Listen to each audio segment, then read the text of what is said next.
This fellow here is ours. He is a modern man, gifted with the ability to traverse between two worlds, the mundane and the immortal. But here is the twist: anything he brings from the modern world into that other realm transforms into a priceless treasure, coveted by all, making him the wealthiest man in the land. A single blade of grass carried across becomes a spirit herb or immortal medicine. Cultivation methods and spirit tools that money alone could never buy, he purchases them with mountains of gold. When assassins close in, he unleashes an ultimate technique so devastating that the killers spin on their heels. And with that, Wenji wastes no more words. Let us begin. Liuyan City, Yan Kingdom citizens stroll cheerfully through the bustling streets. At this moment, outside Wanbao Pavilion, a crowd gathers before the entrance, buzzing with excitement. Inside Wanbao Pavilion's auction hall, the crowd below stirs with anticipation. Hey, have you heard the news? The treasure up for auction at Wanbao Pavilion this time is a 5 elements holy land cultivation method, a sacred technique leaked to the outside world.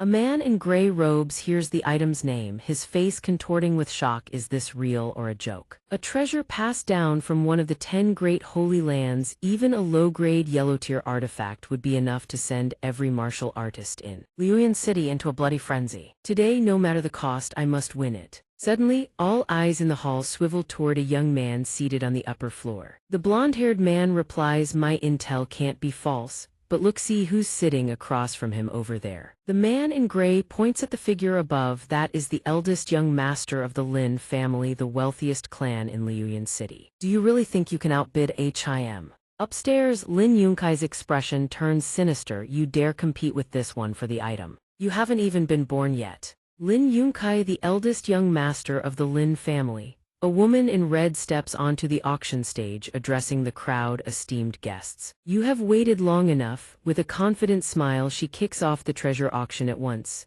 Nalan, head steward of the Nalan Trading Association's Wanbao Pavilion, presents the auction item on the table before the crowd. A voice rings out, a high-grade yellow-tier cultivation method, the mountain-moving art, passed down from the 5 elements holy land. Bidding starts at 300,000 gold coins. Each bid increase must be no less than 10,000 gold coins.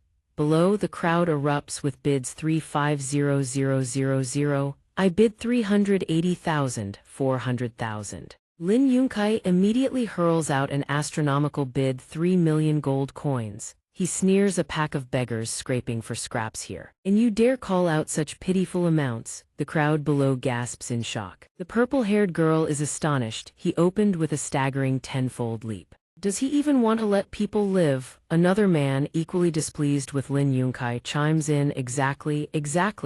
At this, Nalan speaks up. 3,000 gold coins. Are there any other guests who wish to raise the bid? Going once, the purple-haired girl listens and sighs. Who could possibly compete with the Lin family? Suddenly, a hand shoots up. Me. Everyone in the auction hall is stunned. A handsome young man speaks. 30 million gold coins. Surely no one else will raise the bid, correct? The crowd collectively drops their jaws. 30 million, a direct 100-fold increase. That sum could practically buy all of Liuyan City. The murmurs of the crowd ring in Yunkai's ears. This man just smashed the rice bowl of the Lin family's young master right in front of everyone. Yunkai's face darkens with fury. Where did this wretched brat come from, daring to snatch something right under this young master's nose? Nalan declares, gone.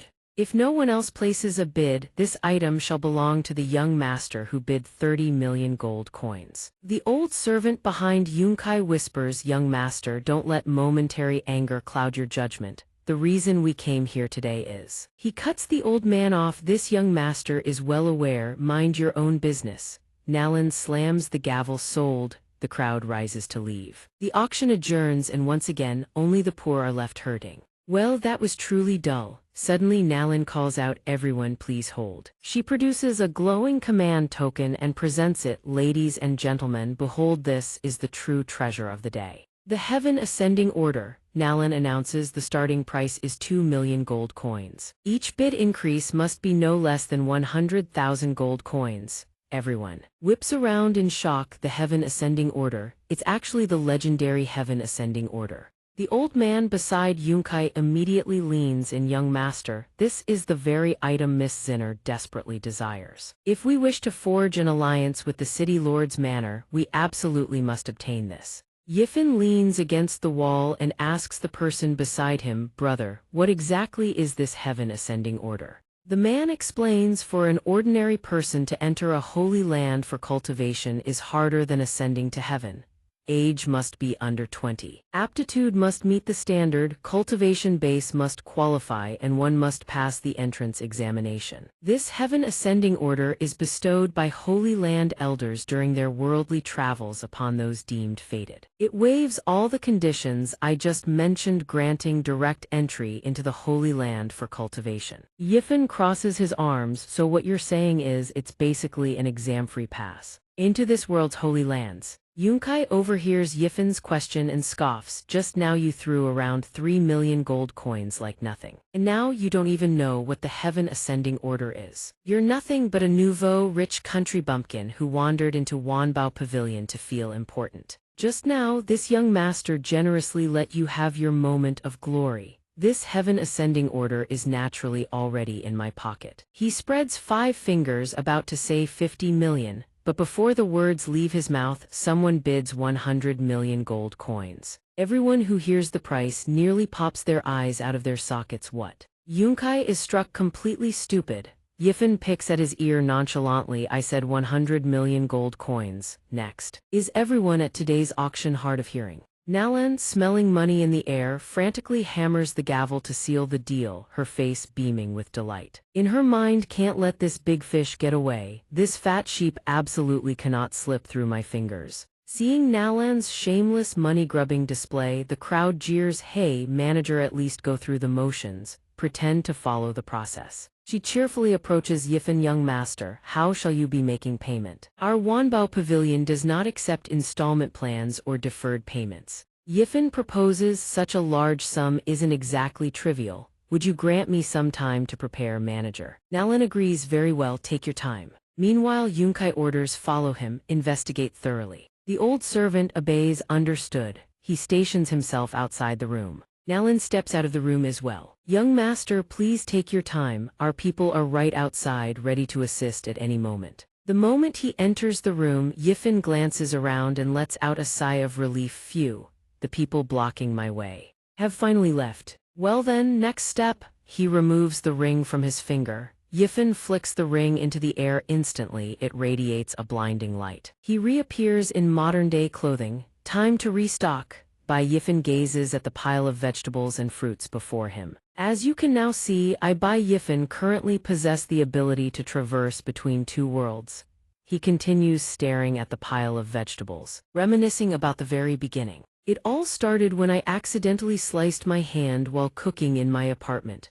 My blood dripped onto the ancestral ring passed down in my family. A month ago, Yifan cut himself with a kitchen knife. He screamed in agony, and when he came to, he had already crossed over to this continent, a fantastical world where the strong soar through the skies and tunnel through the earth, while the weak are forced to live independence. But even more miraculous was this: the cabbage in his hand had somehow evolved into a pure, luminous spirit herb, glistening with wisps of spiritual energy radiating outward. The people who spot the cabbage in Yifan's hand scramble to buy it. Kid, your spirit herb, 5 million gold coins, sell it to me. Don't listen to him, look at me, I'll pay 10 million. Yifan drowns in wealth. He continues to reminisce that first fortune he earned in his life, an 8-figure sum, all from a single head of cabbage. Yifan tested and evaluated the entirety of this continent through repeated traversals between the 2 worlds. Over the course of a month, I gradually came to understand the framework of this continent.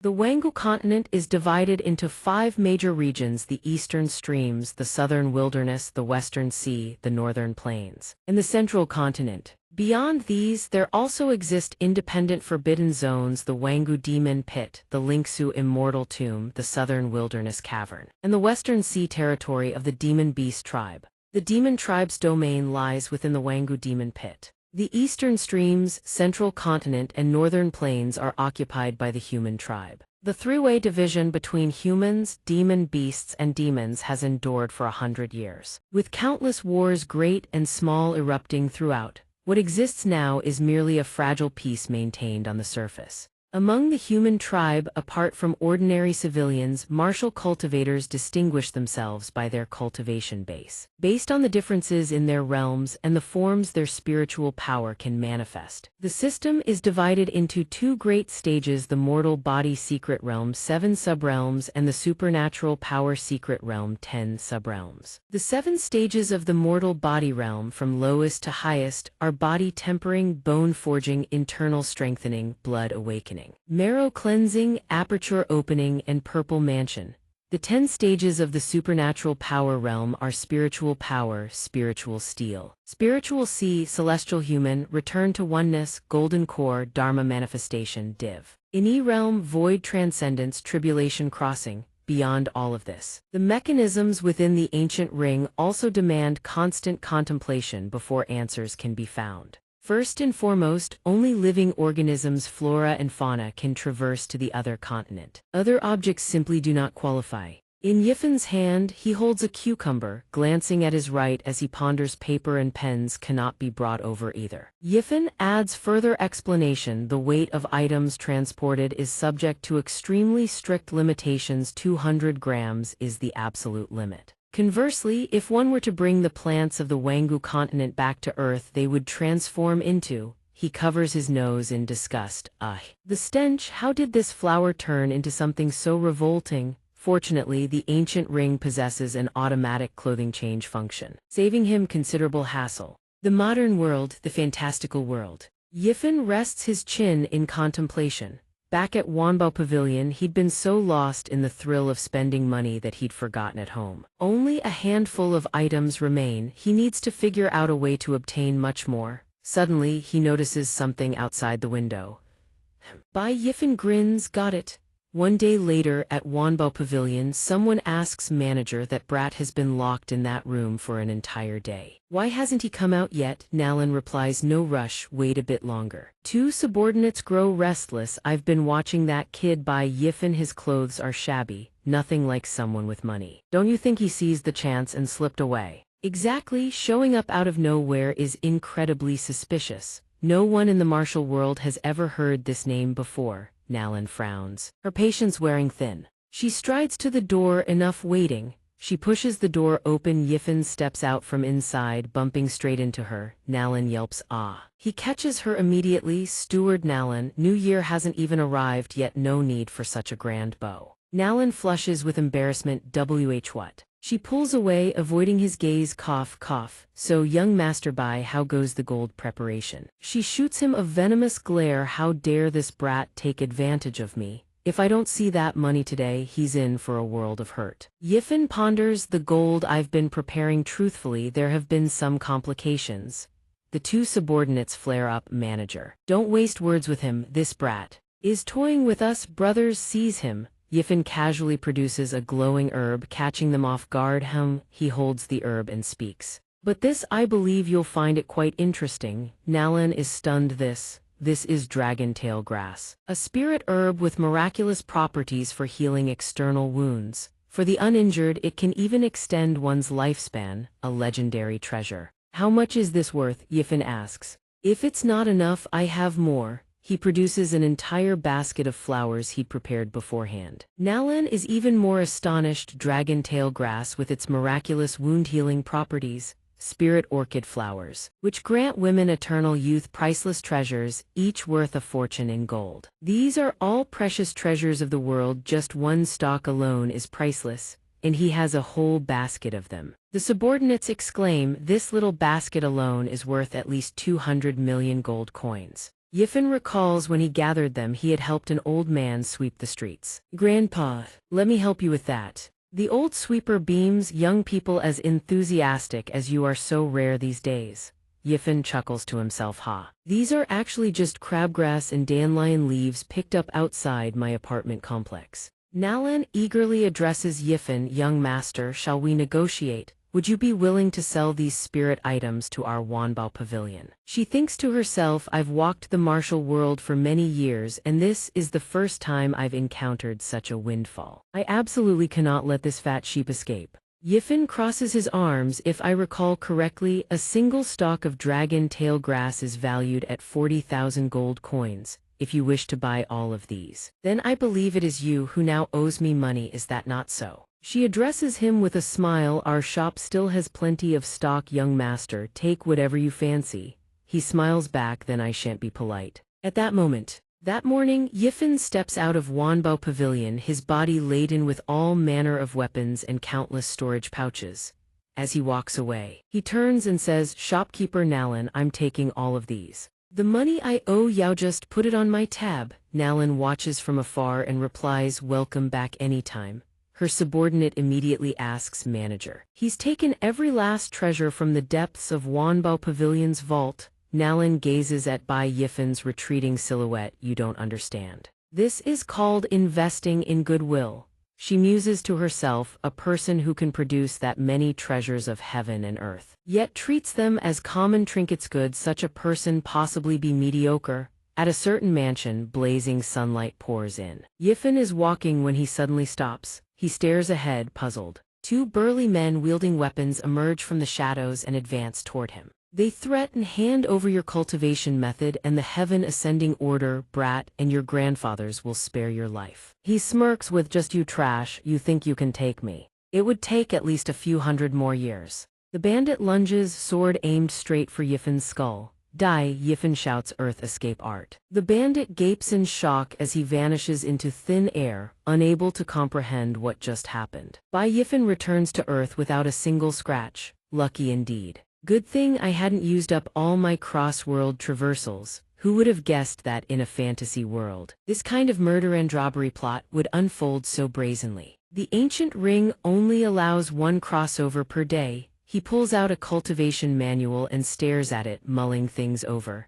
I was too reckless. Spending that much at the auction without even bothering to disguise myself. They'll definitely come after me. Trouble will be endless. I need to master this cultivation method as quickly as possibly, only then can I protect myself. He holds the manual in hand and thinks, honestly, I never wanted to cultivate before. It's just that the cultivation methods of the Wangu continent are impossible to decipher. I didn't even know where to begin. The charming woman heart sutra, not a single word makes sense. Yifen flips the manual open. He stares at the manual, then suddenly exclaims, "Wait, thighs is." The cultivation method has somehow become incredibly simple. Bai Yifen figures it out, so that's how it works. It turns out that if you bring cultivation methods from the other world back, learning them becomes ridiculously easy. He grins with confidence. This supreme master has got it all figured out. Success is mine. Half a month later, deep in a forest, Yifen practices his punches among the trees. He throws a single punch, a boulder shatters into countless fragments. Bai Yifen lets out a heavy breath, huff. Huff. He gazes at the shattered boulder. Success. He looks down at his own body and reflects. Over the past half-month, I've diligently practiced the mountain-moving art and supplemented my body with herbs brought from Earth. My progress has been explosive. Perhaps because I'm originally from Earth, my body has undergone an evolution since arriving on the Wangu continent. Bai Yifen wipes the sweat from his face. That punch just Nohai's right arm carried a force of 2,000 jin. Not only that, my internal organs have also been strengthened. In other words, although my body may appear to have only just entered the body-tempering realm, my true combat power already rivals that of an internal strengthening realm martial artist. This can be considered my first real step into the world of cultivators. But my face was already exposed at the auction. From now on, there will only be even more people targeting me. I must redouble my efforts. Suddenly, a desperate cry for help reaches Yifen's ears. He turns. A group of people is surrounded by a wolf pack, flailing their arms in panic, trying to drive the beasts away. Get lost. Bai Yifen watches from higher ground. His eyes widen at the wolf pack. A wolf with savage eyes snarls viciously. The wolf lunges at a little girl, charging with razor-sharp fangs bared. The girl screams in terror and falsea. A fist suddenly appears, smashing square into the wolf's snout. It is Yifen rocketing in to strike. The wolf crashes to the ground. The villagers stand dazed, unable to comprehend what just happened. The wolves freeze, glaring at Bai Yifen, howling. He stands before the little girl, a grin spreading across his face. Perfect. I was looking for some beasts to test my fists on. two ferocious wolves leap toward him. Grr, Yifen employs his combat techniques against the wolf pack. He roars and a single palm strike sends the entire pack soaring through the air. The wolves crash to the ground one after another, howling in agony. Yifen exhales a long breath, rolls his wrists, and looks at the people who were surrounded by the wolves moments ago. Taken care of. The bystanders erupt in cheers. The young hero is truly formidable. On a bright, cloudless morning, a wooden cabin suddenly appears among the trees. Yifen is training chopping into a massive trunk with his bare hand. He cleaves through an ancient tree with effortless ease. All around him, felled trees lie scattered. The little girl he saved earlier brings him water. Yifen Jij, you're really amazing, says Mu Ryuryu. Yifen takes the cup and watches the villagers hauling timber. The men drag logs together, grunting in unison, hiveho hiveho. Ryuryu stands beside him, beaming. With all this lumber, we can finally rebuild new homes for our Mu family village. Bai Yifen raises the cup and drinks, replying modestly, it's nothing, hardly worth mentioning. He recalls Mu Tai's words, little brother, my name is Mu Tai. I am the eldest son of the Mu family village chief. Today, it's all thanks to Yaoyu saved my daughter Ryuryu and the villagers. We owe you a great debt of gratitude. Though your martial arts are formidable, these mountains are still extremely dangerous. Why not come back to our Mu family village with us? It's safer there at least. Yifen, he continues his recollection after dealing with the wolf pack that day. He received the warm hospitality of these stranger sands since he needed a quiet place to practice the mountain-moving art.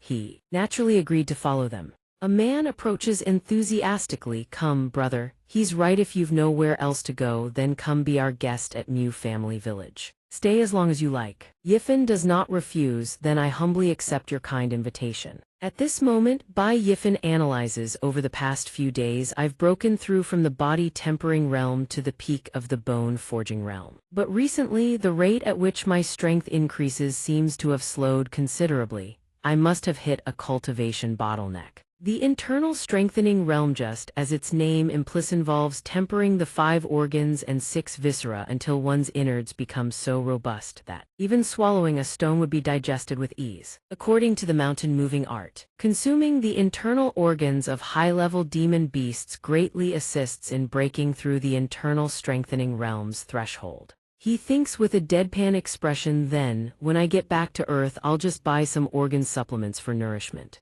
Suddenly, a voice calls out, Ryuryu, everything's ready, time to set out for the market fair. Uncle Mu Yan addresses Yifen, brother, if you're free, why not come to the market fair with us and have a look? Yifen looks puzzled. The Liuvan City Market Fair. All around, crowds bustle among the stalls. Vendor cries ring out, wolf pelts, premium wolf pelts, come have a look, boar tusks, big long boar tusks. Place them in your home to ward off evil spirits. Hemostatic herbs, fresh hemostatic herb, step right up. Don't miss out. Bai Yifen's group arrives at the market. Mu Yan completes a transaction with a customer. Here you are, sir, your animal hide. The customer takes it, thank you. Mu Yan turns to Yifen, it's all thanks to you, brother Bai, we sold every last one.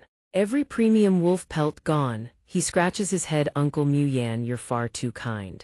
Ryuryu tugs at his hand, Yifen Ji. Since we've sold everything, take me around to play. Yifen Ji, I want to go buy candied hawthorns. He suggests let's wait for Uncle Mu Yan to pack up first, then we'll all go together. The uncle waves them off, you kids go on ahead. Be careful and come back quickly. Ryuryu beams and grabs his hand, okay, Yifen Ji, let's go. Bai Yifen thinks, bewildered, brother Mu Tai. You trust your daughter with a man she's only known for a few days, on a bright, beautiful day. Ryuryu holds her candied hawthorn stick. Yifen Ji is so good to Ryuryu.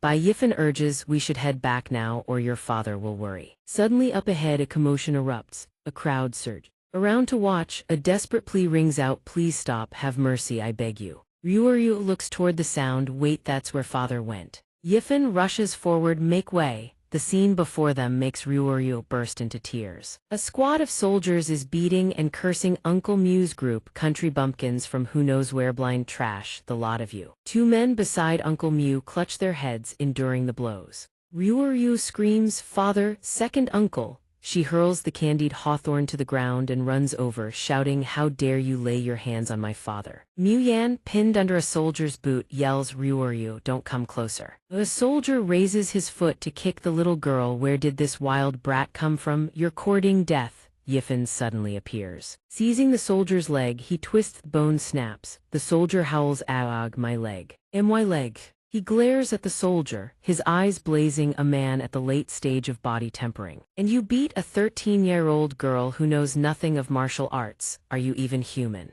The soldier rages, "Who the hell do you think you are to lecture me?" A squad of soldiers charges forward. They encircle Yifen, their leader barks, "Take him down." The soldiers shout in unison, "Yes, sir." Yifen wastes no words, he lunges. Driving a fist into one soldier's gut, he takes them all down in the span of a breath. They lie piled on the ground, groaning in agony. "Aarg!" Yifen advances and plants his foot on the leader's chest.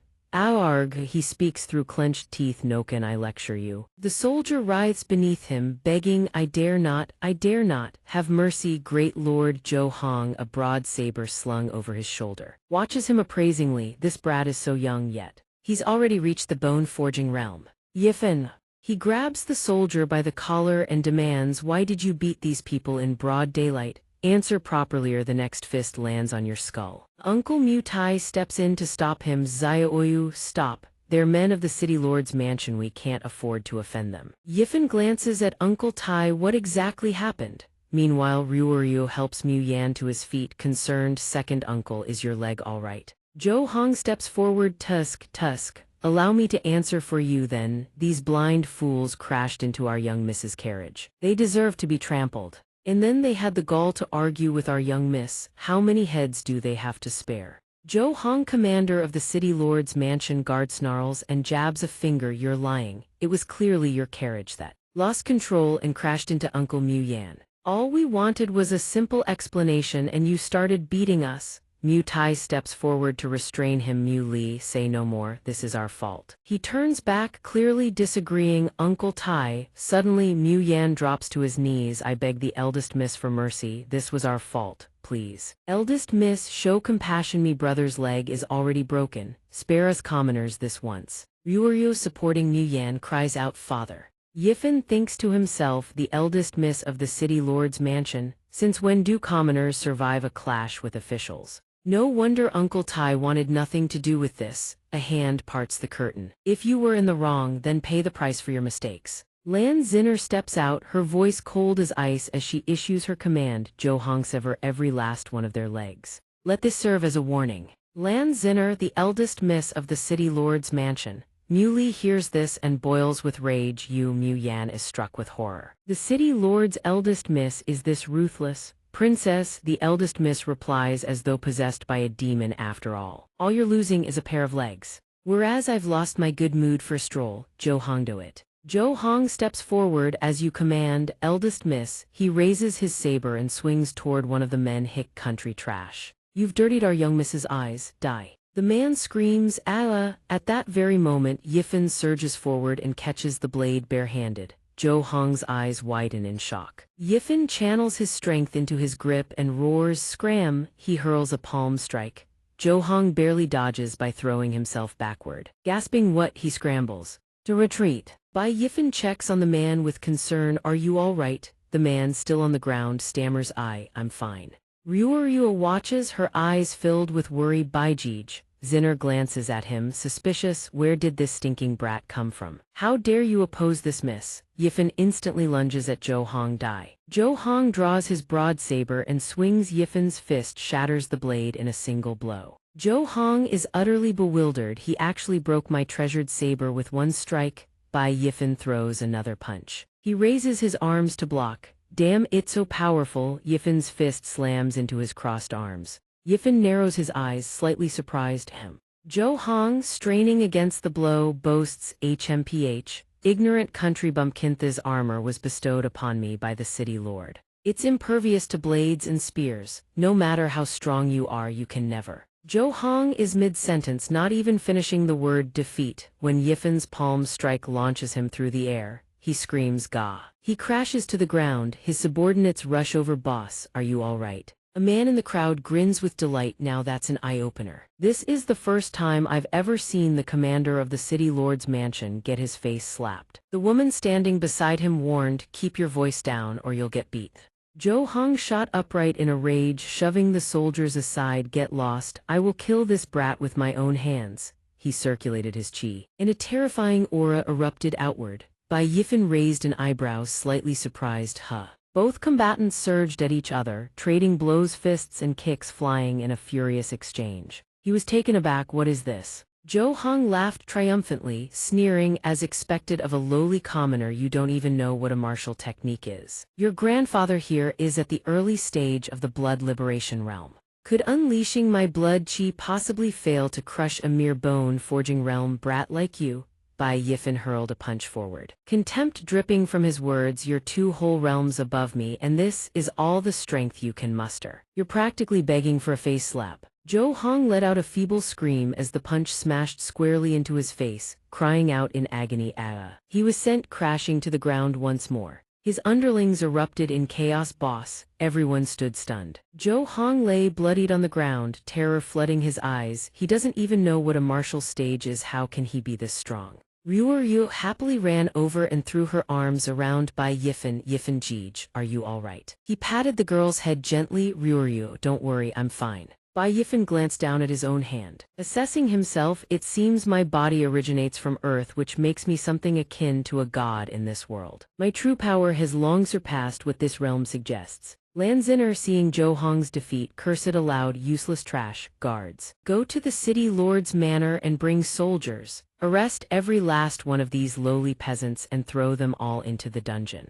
Her underlings dropped to one knee. "We obey your command." "Yes, young miss." Mutai, hearing Lan Xin'er's order, turned to Bai Yifan with alarm. "This is bad. If the soldiers come, not a single person in our village will meet a good end. They say anyone thrown into the city lord's dungeon has never come out whole." Suddenly, another horse-drawn carriage rolled past. A woman's voice rang out from within. "Young Miss Lan, quite the authority you're wielding."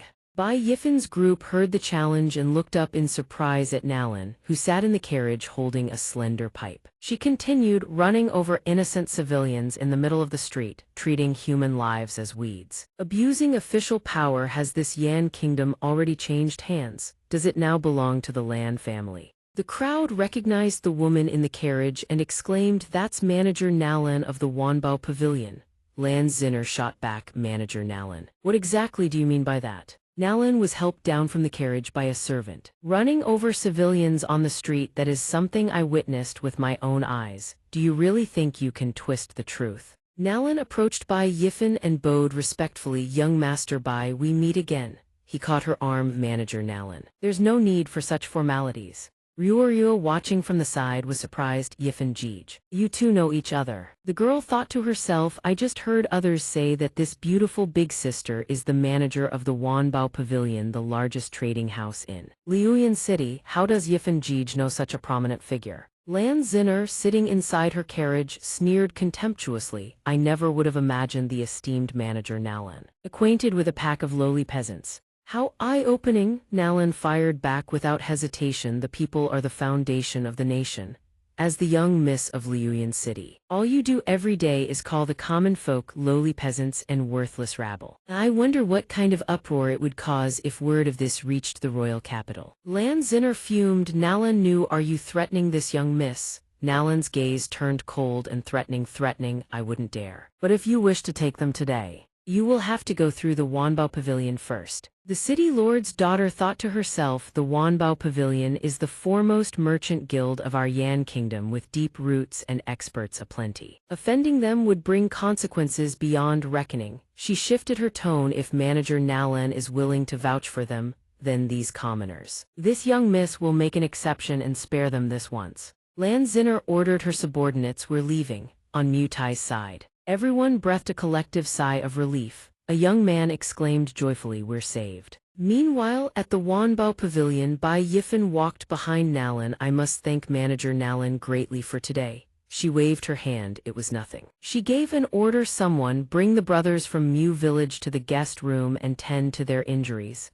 A servant replied, "Yes." The servant then guided everyone onward. "Please follow me." Someone from Bai Yifen's group said politely, "Thank you, miss." Ryuryuo tugged at his sleeve and asked, "Yifen Jij, why did that beautiful and wealthy big sister help us? What's your relationship with her?" He scratched his head awkwardly. "Well, strictly speaking, she owes me money." Little Ryuryuo was shocked.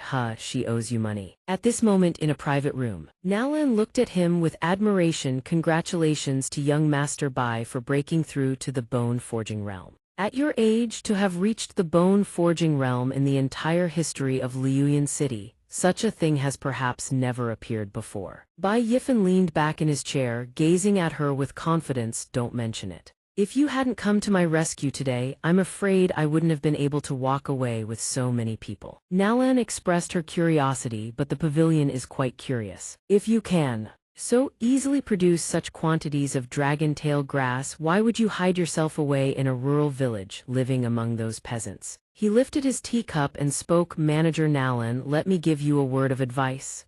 His gaze turned sharp and menacing. "What you should know. I will naturally tell you. What you shouldn't. Stop probing." Nalan's expression shifted with unease. "Yes," Bai Yifen grinned and propped his chin on his hand. "Speaking of dragon tail grass, that reminds me, Manager Nalan. You still owe me 3 million taels of gold from last time, don't you? I wonder if you've managed to gather enough yet." She grew slightly flustered. "It's still a bit short." She stepped forward with a flattering suggestion. "But our newest shipment has just arrived. Would young Master Bai like to go take a look? If they catch your eye, you can simply take them."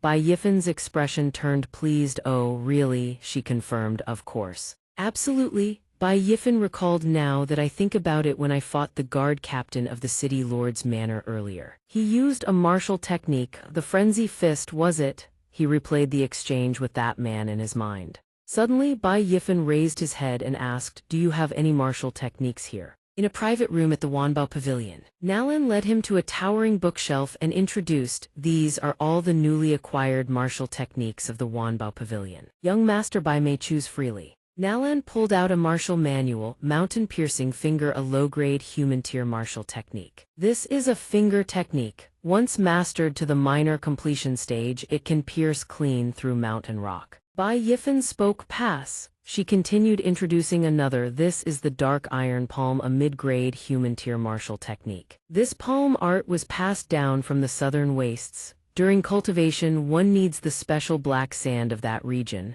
He is near too much hassle. Pass." She presented another. "This martial technique is called the flower-piercing hand, renowned for its flexibility and speed." Bai Yifen assessed flatly. "Too feminine. Pass." Nalan used her internal energy to retrieve a manual from the very top shelf. "Then there's only one left." She introduced it. "This is the Shadow Fist, the most precious martial technique in our entire collection. Peak human tier." He looked at it, eyes glinting with interest. "Peak human tier, now that's more like it." Meanwhile, outside, Ryuryuk sat alone on a bench, waiting for Bai Yifen. Suddenly, two people stepped out. Nalan explained, "To master this peak human tier martial technique, even a genius would need 2 to 3 years of bitter training." Ryuryu spotted them and exclaimed, "Ah!" She happily ran over and threw her arms around him. "Yifen Jij, you're finally out." He asked with concern. "Ryuryu, why are you out here? Didn't I tell you to rest in the guest room?" Ryuryu looked up at him. "I was worried about you, so I came out to check." Nalan chimed in from the side. "The bond between young Master Bai and little Ryuryu is truly wonderful. If one didn't know any better, they'd think you two were blood siblings." Bai Yifen affectionately pinched the girl's cheek. "She really is my little tail." He reached into his bag and pulled out a set of clothes. "Oh right, Ryuryu." He held a brand new outfit before her. "Here, take this and go put it on." Ryuryu beamed with joy. "This is for me." Nalan chimed in happily. "That's right, little Ryuryu. Young Master Bai specifically prepared this for you." She recounted when they were out on the street with Bai Yifen. He pointed at an outfit and said, "This garment is quite beautiful. Wrap it up as well." Nalan clicked her tongue in admiration. The young master truly has excellent taste. This flame-embroidered lotus garment is crafted from premium fire silkworm silk. Not only is it exquisite and beautiful, but it also warms the meridians and nourishes yin energy, perfect for gifting to a young lady. Ryuryu was overjoyed, clutching the gift to her chest. Suddenly, a servant rushed frantically into the room. In another room at the Wanbao Pavilion, everyone watched anxiously as the old physician took Mu Yan's pulse. His eyes were filled with deep worry. Mu Yan lay unconscious on the bed. The physician stroked his beard and let out a long sigh. Ryuryu's eyes brimmed with tears. How could this be, second uncle? Great physician Tai addressed everyone solemnly. Unless a legendary great power intervenes or a divine medicine manifests in this world, there is no saving him. But where in this world are there such great powers, and where would one even go to find so many divine medicines? Where indeed? Bai Yifen stepped forward like a savior. Perhaps there truly is a way. Everyone gasped in shock. What, really? At a medicine hall elsewhere, a man stretched lazily and grinned. Finally, it's closing time. A disciple stumbled out, yawning wide. Ha, that's enough work for today. Suddenly, a man burst through the door. The disciple screamed in terror. Huh. Bai Yifen shoved half his face through the doorway, grinning eerily. Heh heh heh. In a room at the Wanbao Pavilion, the physician and everyone else anxiously hovered over Mu Yan's condition. Ryuryu fretted. Second uncle, it's already dark outside. Why hasn't Yifen come back yet? Bai Yifen's footsteps echoed as he entered the room. I'm back. He handed the old physician a shimmering divine herb. Great physician Tai. Look at these medicinal ingredients. Could they perhaps be used? The physician's eyes widened in shock. This is the blood-burning kiln flower. The Earth Burial Centennial Grass, the 7-star Royal Warmth Spirit Herb. These are all priceless spirit herbs impossible to find in this world. His eyes shone like stars, not barely usable at all. These will absolutely guarantee a cure. Bai Yifen smiled. That's good to hear. Great physician Tai was still reeling with shock inside. In all my long years of life, this is the very first time I've ever seen so many spirit herbs appear all at once. Ryuryu noticed his arm and asked with concern, Yifen, what happened to your hand? He explained sheepishly. Bai Yifen recalled the scene when he was buying medicine, safflower, nata ginseng, horsehair fern, and all the other healing herbs for leg injuries. I'll take them all. The medicine seller broke into a cold sweat. Hey, wait, I'm not. Suddenly, a door slammed shut, trapping his hand. He screamed in agony. Wah. An automatic door. Back in the present, he scratched his head and muttered, I was in too much of a rush. When I returned to the modern world, I still thought I was only at the bone-forging realm. 3 days later, Ryuryu was preparing medicine. Second uncle, the doctor said you should rest more. Why did you come down here? Mutai sat up with effort and replied, I know my own body best. Right now my legs feel as sturdy as stone. Don't worry too much, child. Oh right, where's your Yifen? Ryuryu held a medicine spoon and answered, he went hunting. He said the patient needs more nutrition. And he was all mysterious about it, wouldn't let me come along. Suddenly, a massive python lunged with its maw gaping wide toward Bai Yifen, coiling tightly around his lower body. He circulated his chi and a swirl of purple energy wreathed around his arm.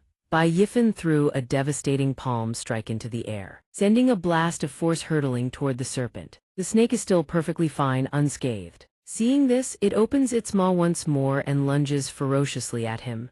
Bai Yifen watches the charging serpent with a faint smile. In a heartbeat, its body shatters into pieces. He catches its heart midair, gazing down at the dead snake. He evaluates his martial technique. The shadow fist is truly formidable. Bai Yifen, internal strengthening realm, mid-stage. He wraps the snake's heart into a cloth already brimming with serpent hearts and exhales. Phew, finally done. Nalan Ru once said that peak-tier imperial rank martial techniques are incomprehensibly profound.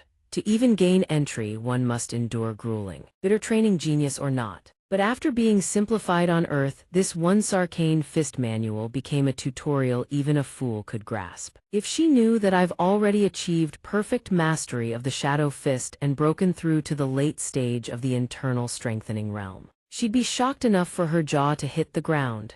He grimaces, thinking bitterly, but to break through to the origin realm. I gorged myself on animal organs for days straight. That taste is something I'll never forget for the rest of my life. Bai Yifen recalls when Ryuryu brought him food. Yifen, big brother, today it's your favorites again: pig liver soup, duck gizzard, and goat meat with snake bile. He reaches down for the basket. Time to grab some wild game for Uncle Enham. Nourish the body, then head back. Oh right, I should pick some wild fruits too. Little Ryuryu loves those. Without warning, a flying dart streaks toward him through the air. Yifan senses the killing intent instantly. He exclaims, who goes there? The darts close in, he dodges in a flash. Bai Bai Yifan stares toward the direction they came from and bellows, since you've already shown yourselves. Stop skulking in the shadows. Come out. Several thugs leap down from above, sneering, kid, didn't expect you to catch on so quickly. They encircle him, then don't blame us if you don't leave here in one piece. Yifan shows no fear. He deduces, did the young miss of the city lord's manor send you? The thug raises his sword, that's none of your concern. Some well-connected someone paid a hefty price for your head. The mob charges him, they roar kill. An assassin slashes downward. Bai Yifan sidesteps, gauging the opponent's strength 1 at the late stage of internal strengthening realm. 2 more lash out with waves of chi, he evades. 2 at the early stage of internal strengthening realm. 3 assassins are struck, howling in agony. Bai Yifan remarks with appreciation, and 3 at the bone-forging realm. Peak stage, whoever put the bounty on my head truly dares to burn money, he clenches his fist and throws a punch, but counting the time, Ryuryu must be getting worried by now. No more playing around with you lot. Dozens of punches erupt in an instant. When the shadow fist connects, the assassin's eyes go wide. What? This kind of power? Each assassin plummets from the sky, crashing to the ground, groaning. Yifan continues slicing one's ear clean off. The assassin coughs blood, aagh. He clutches his severed ear, panic-stricken. A martial technique. You actually know martial techniques. Our intel said you were merely a bone-forging realm cultivator who didn't know a single martial technique. Yifan looks down at the assassin. There's only one possibility your intel was wrong.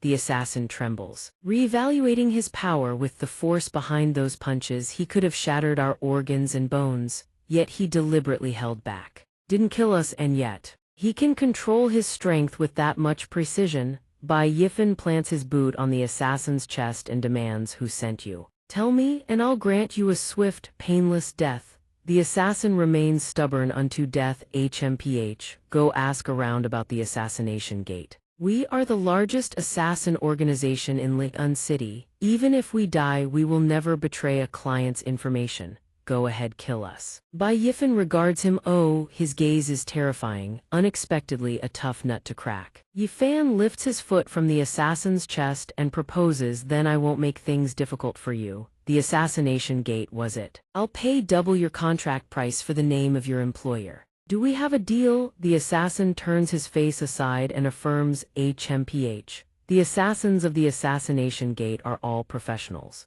We absolutely cannot be bought. Yifan pulls out a large gold ingot. How about it? The assassin's eyes bulge out of their sockets. His attitude shifts instantly. This. Unless the price is truly irresistible. Every assassin in the group drops to their knees before Yifan's feet. Absolutely, my lord. Rest assured, the assassination gate guarantees that no assassin in Ligun City will dare lay a finger on you. As for your business regarding the employer, please grant us a little time. Once the task is complete, we'll report back to you. Yifan agrees. Go. He's gleeful inside. No matter who you are, if you want me dead, then you'll get a taste of your own medicine. But he still needs to acquire more martial techniques, at least break through to the blood transformation realm. Only then can he swagger through Ligun City without a care. The next day, hey, Lan Zinner strides through the city, fuming that Nalan slut actually picked a fight with this lady over a bunch of country bumpkin commoners. Does she really think the city lord's manor doesn't dare touch her Wanbao pavilion? Lin Yunkai trails behind, fanning her. Our Zinner knows the bigger picture. Naturally, she won't stoop to arguing with that Nalan Ru. Careful now, don't anger yourself and ruin your health. He produces a hairpin, flattering. Look, the latest golden hairpin from the treasure pavilion. I had people queue for ages to get it. Put it on and let go of that anger, milady. She crosses her arms. That's more like it. Suddenly, she freezes. Wait, that's Lan Zinner spots Bai Yifan's figure. Why is it him? She whirls around and punches Yunkai square in the face, demanding, Lin Yunkai, you trash. Didn't you promise you'd kill that commoner for this lady? Why is he still alive and showing his face here? Yunkai clutches his face, stammering, what? I paid a fortune to hire professional assassins. There's no way they failed. Lan Zinner berates him and storms off. Trash, trash, trash. You're utterly useless. This lady will have to handle him herself. Yunkai scrambles after her like a tail. Zinner, don't walk so fast. Wait for me at Wanbao Pavilion. Inside the grand hall of Wanbao Pavilion, the place buzzes with activity. Yifan and Nalan walk side by side. She eyes him. Puzzled, didn't you just purchase a peak-tier imperial rank fist technique not long ago? Why the rush to buy more martial techniques? Yifan replies, that's none of your concern. Anyway, right now all I've got is money and nothing else. She hears this and answers, understood. She hands him a manual Phantom Trace steps, quite the coincidence, Wanbao Pavilion just received a new shipment yesterday about to go up for auction. This Phantom Trace steps Imperial rank advanced tier is a divine class martial technique. It should suit your requirements. He glances at her and instructs Nalan, from now on whenever high-grade martial techniques come in, don't bother putting them up for auction, I'll take them all. Lan Zinner materializes out of nowhere, cutting in tusk. What's this penniless hillbilly from the countryside babbling about? She preens. Flaunting her wealth. Nalan, whatever this person is looking at today, we're buying it all, no matter what price he bids, this lady will pay triple just to spite him. Nalan turns with a practiced beauty queen smile. Oh, is that so? How embarrassing, Miss Lan. Wanbao Pavilion has been in business for generations. Our rule has always been the highest bidder wins. Lan Zinner's face twists in fury. She jabs a finger at Yifan, challenging, what? You're telling me this commoner can outbid this lady? You must be joking. If he can afford it, then today this lady will crawl out of Wanbao Pavilion on her hands and knees in front of everyone. Yifan hears this and grins slyly. Ha. Is that so? She declares with absolute certainty. This lady's word is her bond, one word worth 9 tripods. Everyone here can bear witness. But if you can't pay, Lan Zinner sits down and extends her foot. Kneel before me and lick this lady's shoes. He produces a command token and presents it to Nalan. If that's the case, then Manager Nalan, please tally the price. She takes the command token. Yes, young master. An amused expression surfaces on his face. I can't wait to see how this show unfolds. The crowd erupts in shock. A woman exclaims, wait, isn't that the legendary xianxia token, the most prestigious token of Wanbao Pavilion? The man beside her asks, xianxia token? What's that? Is it impressive? Someone steps forward to explain. The xianxia token is a token forged exclusively for the supreme VIP clientele of Wanbao Pavilion. It represents the pinnacle of status and authority. If the bearer fancies any treasure in the trading guild, they can claim it directly, no bidding required. Most crucially, the xianxia token grants unlimited credit within Wanbao Pavilion. Ligun City has over 20 million people, yet only a handful can possess one. What is the background of this young man? Why does Wanbao Pavilion value him so highly? Yifan's mind drifts back to the truth of it. A few days prior, while he was treating Mu Enham Zhu's injuries at Wanbao Pavilion, Nalan had thrown herself at his feet, clutching his legs, weeping and begging, young master, those healing herbs you've obtained, please show mercy and sell us a portion. Bai Yifan dismissively reminds her, Manager Nalan, shall I remind you that you still haven't paid off your existing debt to me? She then thrusts forward the xianxia token. Here, this is the most honored token of Wanbao Pavilion. I'll use it to exchange for some of those herbs. Is that acceptable? He takes the token, turning it over to study its properties. Tell me what it does first. At this moment, Lan Zinner's face drains of color. Terrified, how is this possible? How do you have the xianxia token? Even my father can barely. Yifan twirls the token in his fingers. Didn't Miss Lan just promise to pay triple the price? I can pay 30 times, 3,000 times. He strolls past her and reminds, if Miss Lan cannot offer a higher price, then you may begin crawling. Lan Zinner stands frozen, speechless with panic. Meanwhile, inside Wanbao Pavilion, Yunkai is causing a scene. Have you seen my Zinner? The man he grabs looks bewildered. Who's that? Yunkai launches into a tirade. The eldest daughter of our city lord's manor. Beautiful as an immortal goddess, overflowing with charm, gorgeous and possessing an utterly unique temperament. A man nearby speaks up. Oh, the city lord's eldest daughter, you say? Whether she's beautiful or not, I couldn't say, but her temperament, that's certainly very unique. The onlookers watch Lan Zinner crawl out of Wanbao Pavilion and jeer, truly befitting the eldest daughter. Her word is worth 9 tripods, and 4 horses cannot chase it back. Miss, hurry it up, otherwise it'll be pitch dark. Yunkai sees her crawling out and panics, tears streaming. Zinner. She crawls forward, crying in utter humiliation. Despicable, despicable, despicable. When has this lady ever been subjected to such humiliation? Looking down at her crawling at his feet, Yifan warns Miss Lan. If you think Bai Yifan is a soft persimmon you can squeeze at will, you are gravely mistaken. He crouches before her. Bai Yifan does not go looking for trouble, but neither does he fear it. He plucks the hairpin from her hair. If you ever dare provoke me again, you'll end up like this. Bai Yifan crushes the golden hairpin Yunkai had gifted her, the one she'd just been admiring. He opens his hand. Countless golden dust motes rain down. Business concluded. Yifan turns and strides away. Well then. Watching the show is quite addictive. Farewell. Yunkai shoves through the crowd out of the way. Young master coming through. He lifts Lan Zinner, asking Zinner, are you all right? She refuses to rise, face buried. Lin Yunkai, I've changed my mind. The princess of the city lord's manor reveals her true intent. I don't need you to kill Bai Yifan anymore. I want to make him. She looks up at Yunkai, her face twisted like a vengeful demon, and utters 4 words, wish he were dead. Yunkai is stunned. He's Bai Yifan. She hisses furiously, of course he is. Do you know that commoner just humiliated me in broad daylight? If you can't get this done, then our marriage need not even be discussed. He grabs her hand, bordering on panic. Wait. Zinner, he's the mysterious person who snatched the mountain-moving art and the heaven-ascending order right from under your nose. She's taken aback. What did you just say? Yunkai looks at her, knowing she's always yearned to enter the Holy Land to cultivate. That's why he tried to auction the heaven-ascending order to win her heart. But that man snatched it midway. I even sent people to tail him, but he used a cunning ruse to slip away. Since then, his trail has gone cold. He recalls the soldier's report, reporting to the young master that person's movement technique is ghost-like. Your subordinate failed to keep up and let him escape.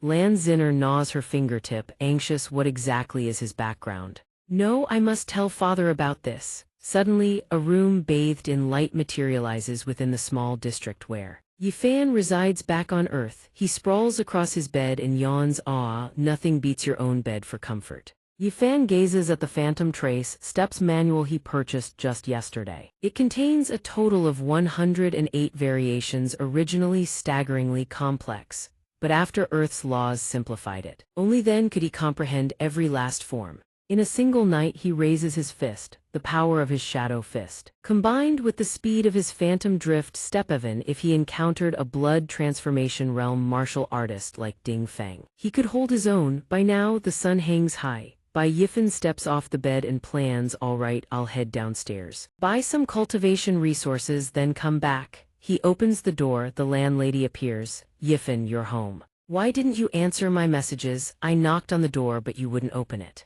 Landlady Quach, he stammers. See Sister Quach. Yifan panics. I'm sorry, I was sleeping in the bedroom just now. I truly didn't hear you. He thinks in a panic, oh no, I was so busy cultivating that I forgot. Today is the day rent is due. Her face twists with rage. Don't think you can just brush this off. You said you'd pay the full rent by the end of the month. The deposit. He drops to his knees and hands over all the money he has. Sister, please take this for now. I still need to keep 200 for living expenses. I'll definitely pay the full amount next month. Sister Quach grabs his collar. Listen here, Yifan, what exactly is going on with you? Even if you worked as a waiter, you could earn 3,000 a month. You're a strong, healthy kid. How can you not even afford rent? Bai Yifan scratches his head. Heh heh.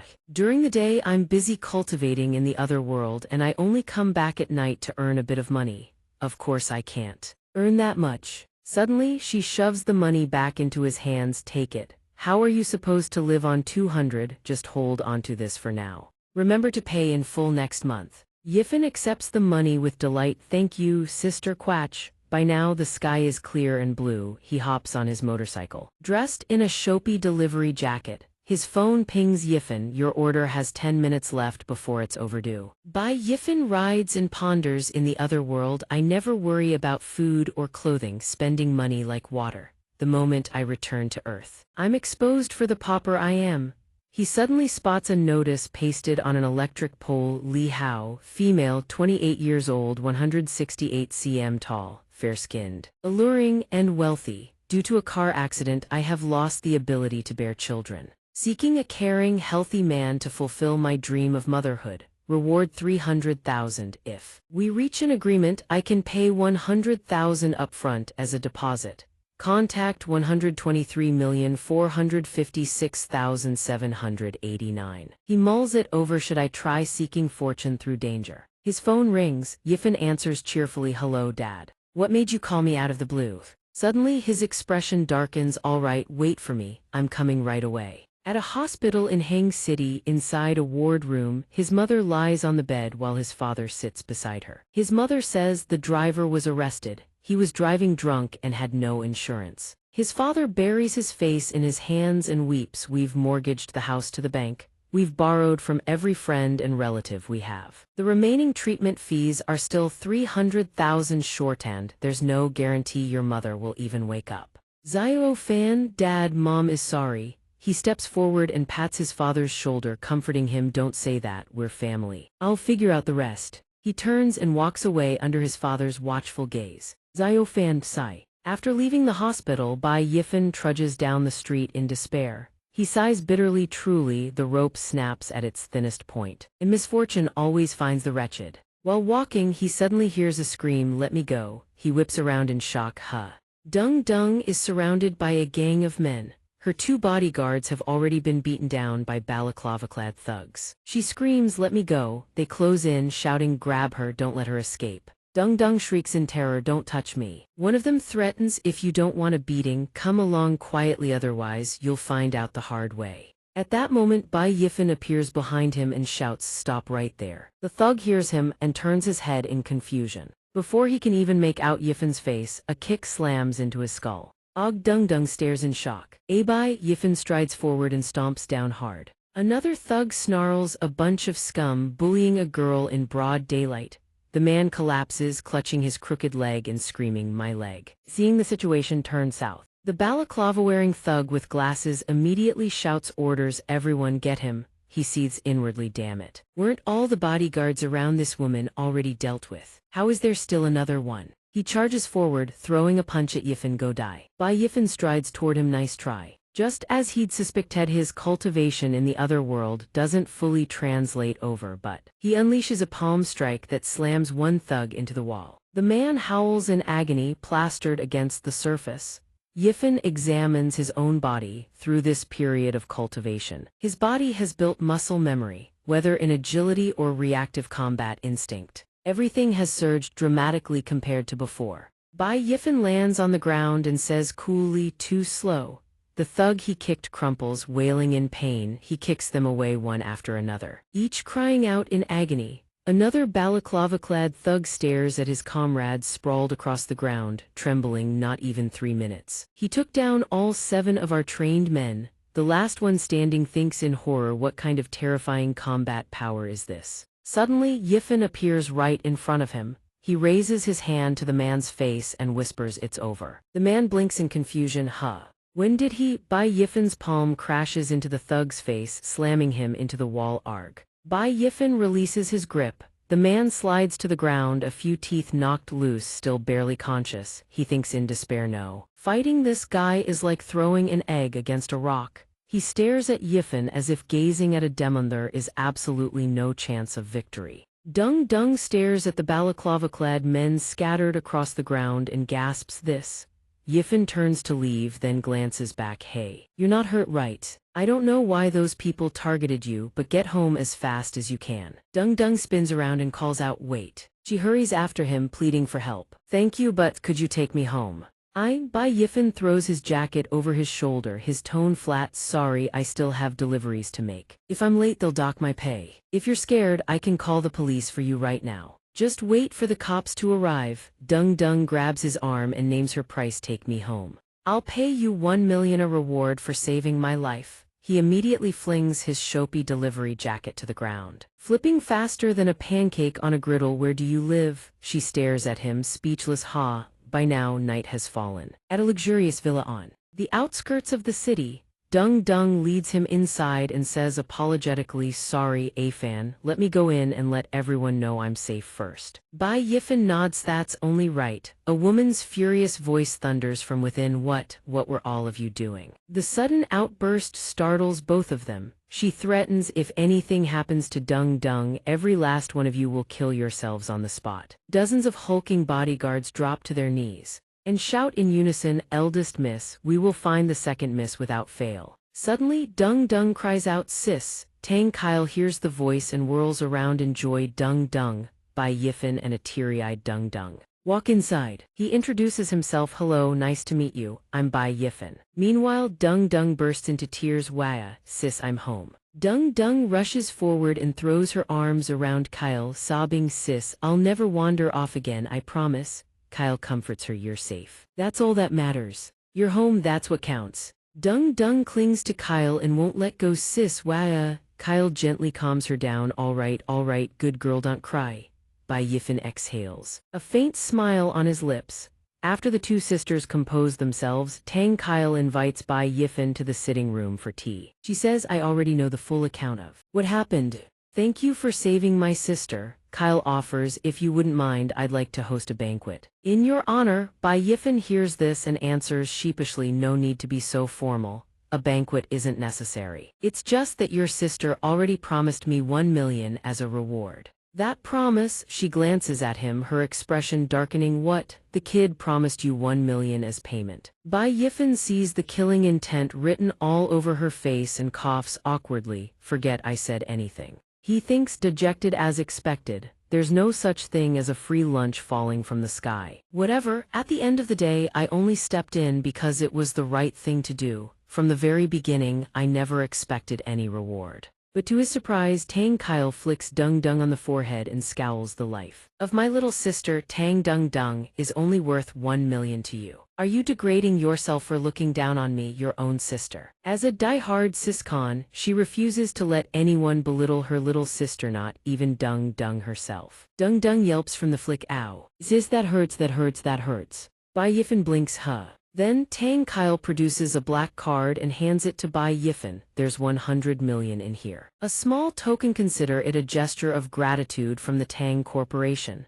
Hearing the company name, Bai Yifen pauses. "Wait, the Tang Corporation?" Bai Yifen asks in disbelief, "You mean the Tang Corporation, the one valued at over 50 billion on the market?" Tang Kyle nods casually and adds, "Indeed, but even this pales in comparison to what you've done for my sister. Our Tang Corporation still owes you a tremendous debt. If you ever need anything in the future." Just before she can finish, he seizes her hand and blurts, "No need to wait for the future. Right now. This instant, immediately. I have something to ask of you. Is that okay?" Kyle blinks, "Huh." Under the gleaming hospital lights in the surgical ward, 3 days later, at Hang City Hospital. By now, Tang Kyle and Bai Yifen stand at the corridor railing talking. She says, "Rest easy, everything has been arranged. I've summoned the 5 foremost specialists in this field, both domestic and international, to collaborate on a surgical plan. I believe she'll recover very soon." On the hospital bed, the doctors note down the patient's condition. Yifen's father sits beside his wife, holding her hand. "May Gui, hang in there. You'll be better soon." Meanwhile, Tang Kyle continues to speak. "I understand exactly how you feel. My parents passed away when I was young. She's the only sister I have in this world, so no matter what, I could never bear to see anything happen to her." Bai Yifen looks at Kyle with gratitude and promises, "Sister Tang, thank you for everything this time. You've truly helped me more than I can say. If you ever need anything from me, Bai Yifen, I will do everything in my power." But Tang Kyle says, "As a matter of fact, there is something I'd like your help with. Could you spare some time to train the Tang Corporation's security guards?" Suddenly, a dozen bodyguards appear behind him, bowing their heads and shouting, "Boss, please teach us how to fight." Bai Yifen is stunned. He thinks weight training. Tang Kiluo recalls the time Dung Dung was kidnapped, a wave of genuine worry washing over her. "I won't hide anything from you. Not long ago, I sent people to investigate who went after Dung Dung. My guess wasn't wrong. It was hired by a rival corporation. Their goal was to use this incident to seize control of the Tang Corporation. But there's one thing that truly surprised me." She continues, "Those professional mercenaries you fought, they're still hospitalized, aren't they? Even after recovering, they still seem to carry psychological scars." Tang Kiluo recalls visiting the mercenaries' hospital room. Most were unconscious, while the rest groaned in agony. Some even raved deliriously, "Get out, don't come near me." At this, Tang Qiluo pats his shoulder and suggests, I don't know what method you used, but could you teach my people a thing or two, help them improve even a little? Bai Yifan scratches his head shyly and replies with an awkward smile, well this. In truth, it still requires real combat experience and a few tricks. She offers an enticing deal, it won't take up too much of your time, at most half a month, and I'll compensate you handsomely. As for the price, you can name it yourself. Hearing this, Bai Yifan sighs in admiration, truly worthy of a businesswoman. There's absolutely no room for me to refuse. He agrees, fine. I'll give it a try, but I can't guarantee it'll work. Tang Qiluo beams at him and declares firmly, then it's settled. I'll arrange the schedule, I promise it won't eat into your personal time. After the discussion concludes, Qiluo takes her leave. Bai Yifan watches her retreating figure and thinks to himself, this is the perfect chance to spend time with mother. Once I've repaid this debt of gratitude, no one will owe anyone anything anymore. Then, at a training arena, Bai Yifan stands instructing two of the Tang family's bodyguards. That's right, when your opponent throws a punch, you can strike their lower body in an instant. Yes, I've been working at the Tang Corporation for half a month now, Yifan's new workplace. Meanwhile, in his mother's hospital room, she has just regained consciousness. Seeing his father, she asks in confusion, where am I? Bai Yifan's father. Seeing his wife awake, he says joyfully, Meigui, you've finally come to, after the treatment plan is decided. Bai Yifan reflects on his mother's condition. Once she regained consciousness, mother's surgery went smoothly. She's actively cooperating with the doctors now. His father happily feeds his wife porridge, eat more, you need your strength to recover. His mother's complexion brightens, let me have the spoon, father. He feeds her spoonful by spoonful. Things are gradually settling down. Bai Yifan collapses wearily onto the sofa and lets out a long sigh. Phew, it's finally reaching the final stage. He takes out the ring that transports him to the other world and slips it onto his finger, musing, everything on this side is handled. Time to head back and see how things stand. Upon arriving in the other world, Yifan realizes he's been away for half a month. Rion has been busy without his return. I wonder how Uncle Tai and Ryu fared after returning to Mu family village. Suddenly, Bai Yifan's expression darkens. He stares in shock. The village signboard of Mu family village lies scorched black. Standing before the settlement, he watches an inferno rage like a living hell. Bai Yifan cries out in panic, how could this happen? He charges into the sea of fire, shouting, Ryu, Uncle Tai, Uncle Yan, where is everyone? A voice suddenly rings out, young Master Bai. He hears the call. He spins around, eyes widening in surprise. Nalan. Shopkeeper Nalan and two guards approach him. You've finally returned. We've been waiting here for you all along. In a room inside the guest quarters of Wanbao Pavilion, the wounded are sheltering. Inside, a figure bandaged from head to toe sighs, attempting to whittle a stick, letting out long, mournful breaths. Across from him, Mu Yan cries out in pain, ow, ow, ow, go easier on me. Mu Tai applies medicine to his younger brother and murmurs an apology. Suddenly, the door bursts open. Mu Yan shouts anxiously, who goes there? Bai Yifan, following behind Nalan, speaks to reassure them, Uncle Tai. Uncle Yan, it's me. Everyone sees him and exclaims, Yifan. Mu Tai's eyes light up with joy. Yifan, you are back. The others erupt in relief. It's Yifan. Yifan has returned. Yifan approaches Mu Tai and says, Uncle Tai, seeing that everyone is safe truly, but before Bai Yifan can celebrate. His gaze falls upon Mu Tai's empty right sleeve. He gasps, wait, thighs. His voice cracks with anguish, Uncle Tai, your right arm. The air in the room grows suffocatingly heavy. Bai Yifan looks around, seeing that every villager bears grievous wounds. He asks anxiously, and the others? Mu Tai places his remaining hand on Yifan's shoulder and reassures him, it's all right. It's just an arm, that's all. We're still alive, aren't we? That's what matters. Bai Yifan suddenly notices Ryuryu's absence and grows frantic. Wait, where's Ryuryu? Why don't I see her? Mu Tai's expression turns sorrowful. He cannot bring himself to look Yifan in the eye and only manages two words, Ryuryu. In another room at Wanbao Pavilion, a young girl lies gravely injured, wrapped in bandages from head to toe, moaning in pain. What hurts? Old Dr. Tai carries in a basin of water and gently helps her sit up. He coaxes her tenderly, Ryuryu. Be good, we need to clean your wounds and change the medicine before the pain goes away. Then, as gently as humanly possible, he begins to peel away the bandages. Ryuryu's body is no longer marred by blood and pus from severe burns. The once white bandages have turned a dark, sickly crimson. The girl whispers it hurts, after old Dr. Tai removes the bandages from her face. Ryuryu glances down into the basin of water and sees her blistered, disfigured reflection staring back at her. Despair crashes over her as she realizes the truth is that, unable to accept it. She kicks the basin away and screams, "I don't want any medicine." The doctor tries desperately to calm her. "Ryuryu, please calm yourself." Ryuryu thrashes wildly, trying to seek death, but the doctor holds her back, refusing to let her do something foolish. She struggles and screams, "Grandpa Tai, just let me die. Why, I don't want to live looking like a monster." Suddenly, a hand descends and strikes the girl's head. Ryuryu instantly loses consciousness and collapses into his arms. Bai Yifan catches her, gazing at her with heartache. "Ryuryu, be good. Just sleep, you'll be fine." Tears stream down Ryuryu's face as she murmurs before passing out. "Brother Yifan, you've finally come back." Nalan, standing behind, speaks with a heavy heart. Her life was saved, but the burns are too severe. Almost no part of her body is unscathed. Such a beautiful young girl at the most vibrant and innocent age of her life. I don't know what awaits her in the future. Bai Yifan's fury erupts. Who did this? Nalan's face twists with rage. The Lin family and the City Lord's mansion. At the City Lord's mansion, Lan Kang. He sits imperiously upon the main seat and calls down, "Speak, what matter brings you here today?" Lin Yunkai presents over a dozen spirit stones, fawning Uncle Lan. "This junior has no particular matter. I merely had my men collect a few Yang spirit stones. I wish to present them to Uncle Lan as a token of this junior's sincerity." Seeing Lin Yunkai's generous gesture, Lan Kang laughs heartily. "The quality of these spirit stones is quite good. You've put thought into it. Zinner has a sharp eye for people. You are a fine young man."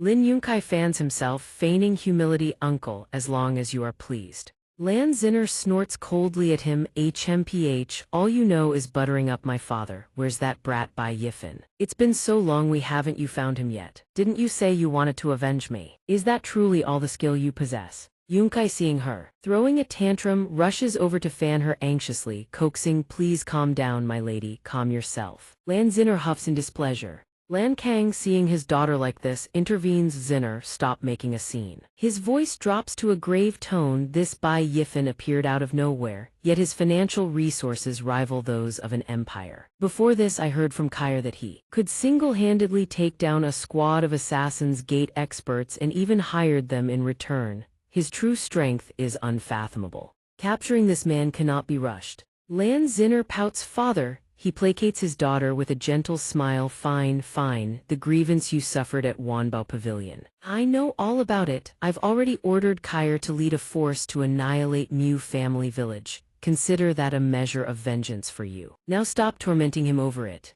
Lin Yunkai, hearing Lan Kang mention Mu family village, steps forward, reporting, "My lord, when we were disposing of the bodies, we discovered that out of the 37 commoners of Mu family village, more than 10 are unaccounted for. We don't know where the survivors fled. Could they have been rescued by someone?" Lan Kang's face turns sinister as he issues his decree. "Then, issue a citywide manhunt. Hunt down every last remnant of Mu family village and that Bai Yifan. Turn over every inch of ground if you must find them for this seat." A subordinate clasps his fist. "By your command." "Yes, my lord." Meanwhile, Nalan recounts the events at Mu family village to Bai Yifan. "That's how everything unfolded. I have some connections in Liuvan city. So when I learned the city lord's mansion intended to destroy the village, I immediately arranged for people to mount a rescue. Unfortunately, the Lin family struck too fast. By the time my people arrived, the entire village was beyond saving." She recounts that horrifying night. Nalan orders you lot search the eastern side, see if there are any survivors. Her subordinates respond, "Yes, ma'am." A person trapped in the sea of fire screams, "Help me." Nalan's men race to rescue victims while shouting warnings. The buildings are about to collapse. "Hurry, get inside, there's still someone trapped." Some even manage to pull children from those wretched flames. Who would have thought they wouldn't even spare the little ones? A man carrying Mushu calls for help. "Quick, this one is still breathing." Nalan continues, recounting in a sorrowful tone. "At the time, Ryuryu was hiding inside a rice jar, so she escaped the worst of the flames, but because the fire burned so fiercely, she suffered the most severe burns of anyone. She blames herself with my abilities, that was all I could manage. Yifen clasps his fists and bows deeply in gratitude. Shopkeeper Nalan. This debt of kindness I by Yifen will carve into my bones. Nalan looks at him and asks, young Master Bei, what do you intend to do now? Bai Yifen's eyes blaze with killing intent. Overflowing with murderous aura, he grits his teeth and utters a single word, kill. Hearing this, Nalan urgently tries to stop him. You mustn't. The city lord's mansion and the Lin family both have blood condensation realm cultivators, and more than one at that. City lord Lan Kang's cultivation has reached the marrow cleansing realm, 5th layer of the physical body. Even 5 horses couldn't tear his body apart. She speaks gravely. Furthermore, it said he possesses a high-grade protective artifact. You cannot kill him.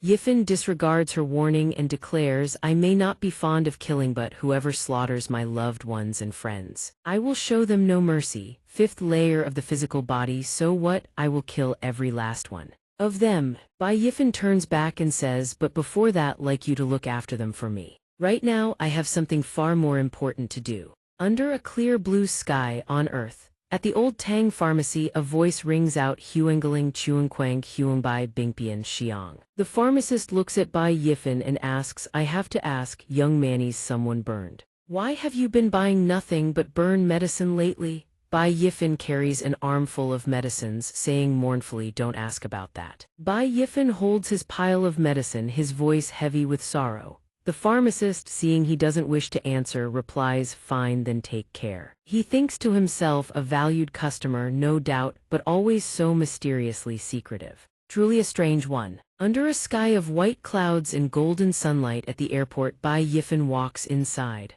right at the boarding gate. His father looks at him and asks, you're really not coming on the trip with us? Bai Yifen waves goodbye to his parents. Don't worry about it, just go enjoy your vacation. And don't worry about money. I've loaded 500,000 onto the card, all earned from my training work. Enough for you two to enjoy yourselves for half a year. Over there, mother has just recovered. It's the perfect time for father to accompany her and ease her mind. Mother Bai calls out anxiously, Yifen. Father Bai reassures his wife, our son has grown up. He has his own matters to attend to. The two of them watch Bai Yifen's retreating figure. Family should be a child's steadfast support, not a burden that holds them back. Bai Yifen's expression darkens, his gaze hardening with unshakable resolve. That night at Bai Yifen's apartment, a phone rings in one of the rooms. Ring, ring, ring. A woman's voice calls out, coming, coming. From a distance she picks up. The phone buzzes reproachfully, it's already this late. Who sent all these messages? She opens them and sees they are from Bai Yifen. Sister Gu, I have matters to attend to and will be away for some time.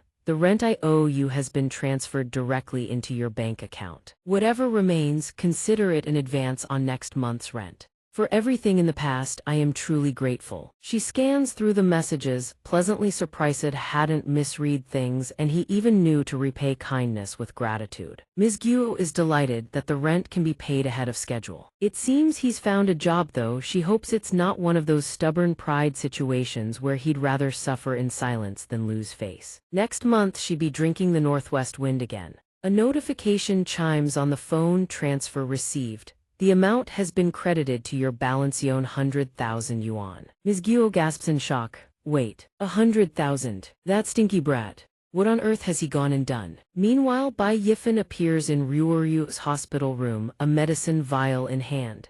He asks anxiously, Physician Tai, will these ingredients actually work? Elder Tai strokes his beard and explains, then asks curiously, if we follow the ancient secret formula there should be no error. But I truly wonder, how did you manage to collect so many legendary spirit herbs, each as elusive as a divine dragon that shows its head but hides its tail? Bai Yifen blinks. That fast? I thought it was rather slow. He thinks to himself that the ancient ring's carrying capacity is limited. He could only shuttle back and forth in batches over these past few days. He recalls that back on Earth he even had to measure each portion on a precision scale. Damned annoying, every time it exceeded the limit. He had to reduce it further. Bai Yifen then calls out shopkeeper Nalan. We have arrived. Elder Tai gazes at him, filled with admiration. Just one of these medicinal catalysts alone is worth a king's fortune. Young Master Bai's devotion to his friends truly can be described as vast as the heavens and deep as the sea. At this moment Nalan, seated beside Ryuryuo, speaks up. The medicine is ready. She produces a vial and places it in his hand. Leave it to me, she assures him. Ryuryuo lies on the bed, her eyes glistening with tears. Yifenjij, can I really return to how I was before? Bai Yifen sits beside her and comforts her. First, wait until you're healed, then I'll buy you 10 beautiful dresses. You love pretty clothes, don't you? Ryuryuo hears this and murmurs, "Me." A moment later, from inside the room, a mirror crashes to the ground and shatters. Bai Yifen and Elder Tai, waiting outside, hear a piercing scream. "Ah!" Nalan startles in alarm. "Ryuryuo, what happened to you?" Both of them burst through the door, alarmed. "What's wrong?" A brilliant radiance envelops Ryuryuo. Her wounds have vanished. The young girl's appearance is fully restored. Ryuryuo cries out with joy, "Yifenjij, I've really recovered." Seeing the worried faces of Physician Tai and Bai Yifen, she says shyly, "I'm so sorry. I was just so shocked that I broke the mirror." Physician Tai lets out a deep sigh of relief. "Ryuryuo, you nearly scared these old bones of mine into the grave. I thought something terrible had happened." Bai Yifen beams with joy and ruffles her hair. "Ryuryuo is even more beautiful than before." The girl chirps excitedly, "Thank you, Yifenjij." Nalan stands nearby, staring at Bai Yifen, thinking in bewilderment. He strode into the Jianghu with nothing but a few stalks of dragon tail grass. And behind him lies an endless treasury of spirit medicines. Where on earth does he come from? Bai Yifen holds up a stalk of dragon tail grass and speaks to Nalan with gratitude. "Shopkeeper Nalan, consider these dragon tail grass stalks my token of thanks for your help. Furthermore, I have one more favor to ask." Nalan, hearing this, responds, "Please speak freely, young master." Bai Yifen puts forth his request, "Bring out every high-grade martial technique from Wanbao Pavilion."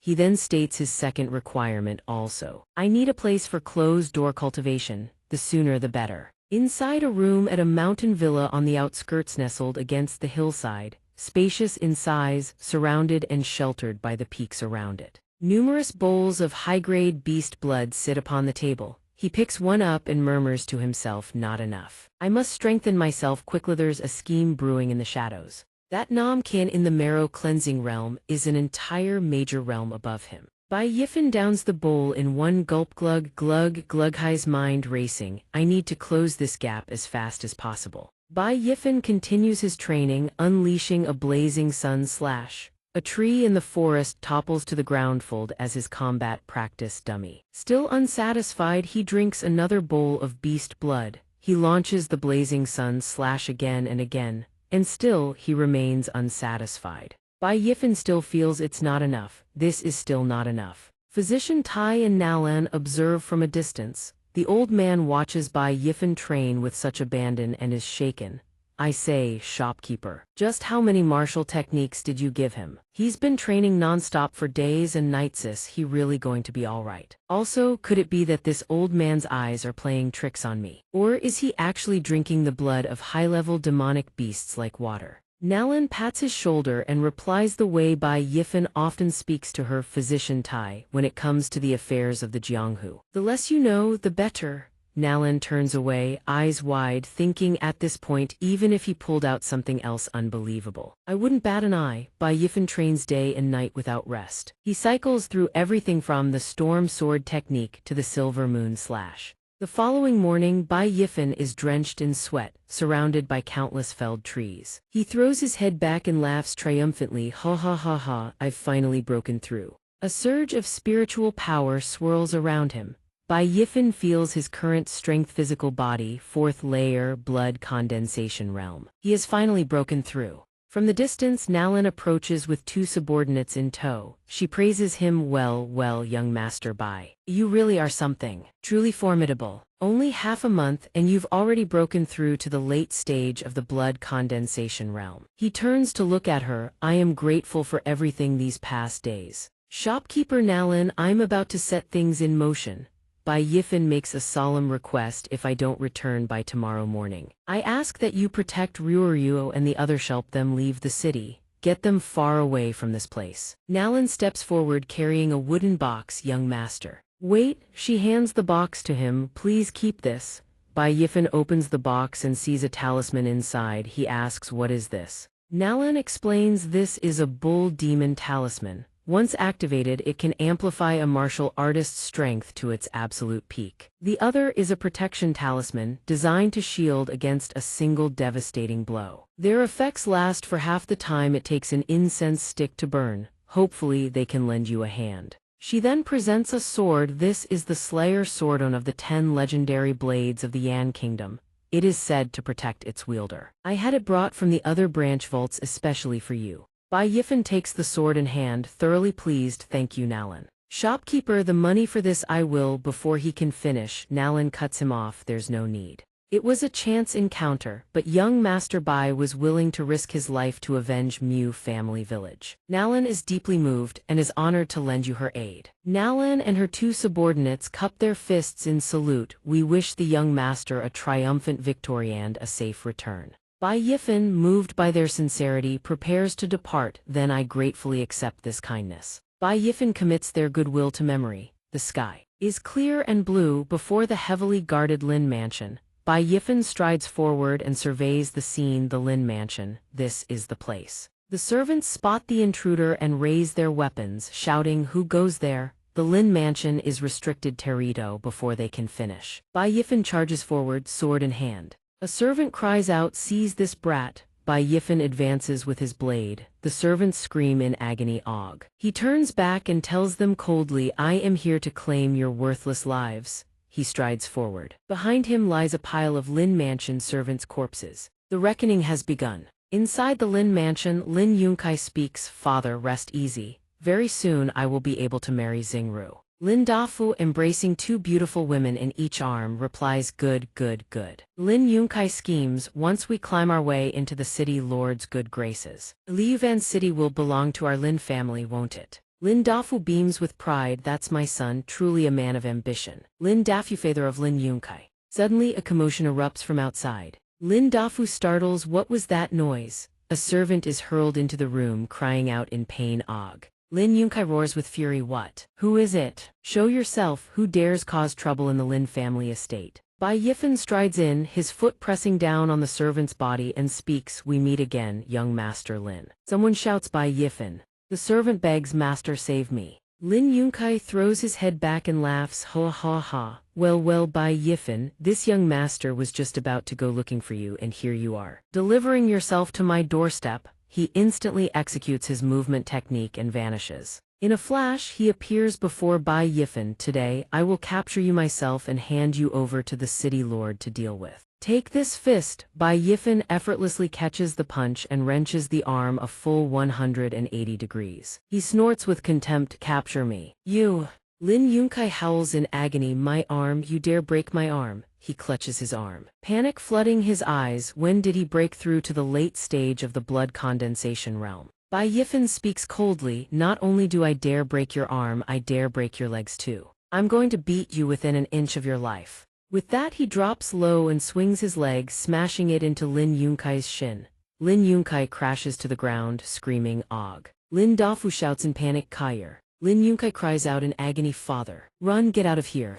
Fetch the city lord, things have gone south." Lin Dafu immediately turns and bolts. All right. Kair, hold on." Bai Yifan executes his movement technique and gives chase. In the blink of an eye he materializes before Lin Dafu and snarls, "Running? Isn't it a bit late for that?" He seizes the man by the throat. Lin Dafu trembles with terror, cold sweat pouring down his face. You can't kill us." Bai Yifan growls, "Why not?" Lin Dafu thunders his threat, "The matter of Mu family village, me son and I were acting under the city lord's orders. If you kill us, the city lord will never let you off." Bai Yifan replies softly, "Oh." Lin Yunkai, sprawled on the ground in a wretched state, continues, "That's right. Xingru and I are already engaged. Consider me half a son-in-law of city lord Lan. You dare lay a finger on us." Bai Yifan snaps Lin Dafu's neck without a moment's hesitation. The man lets out one final, strangled scream. He releases the corpse. It crumples lifelessly to the ground.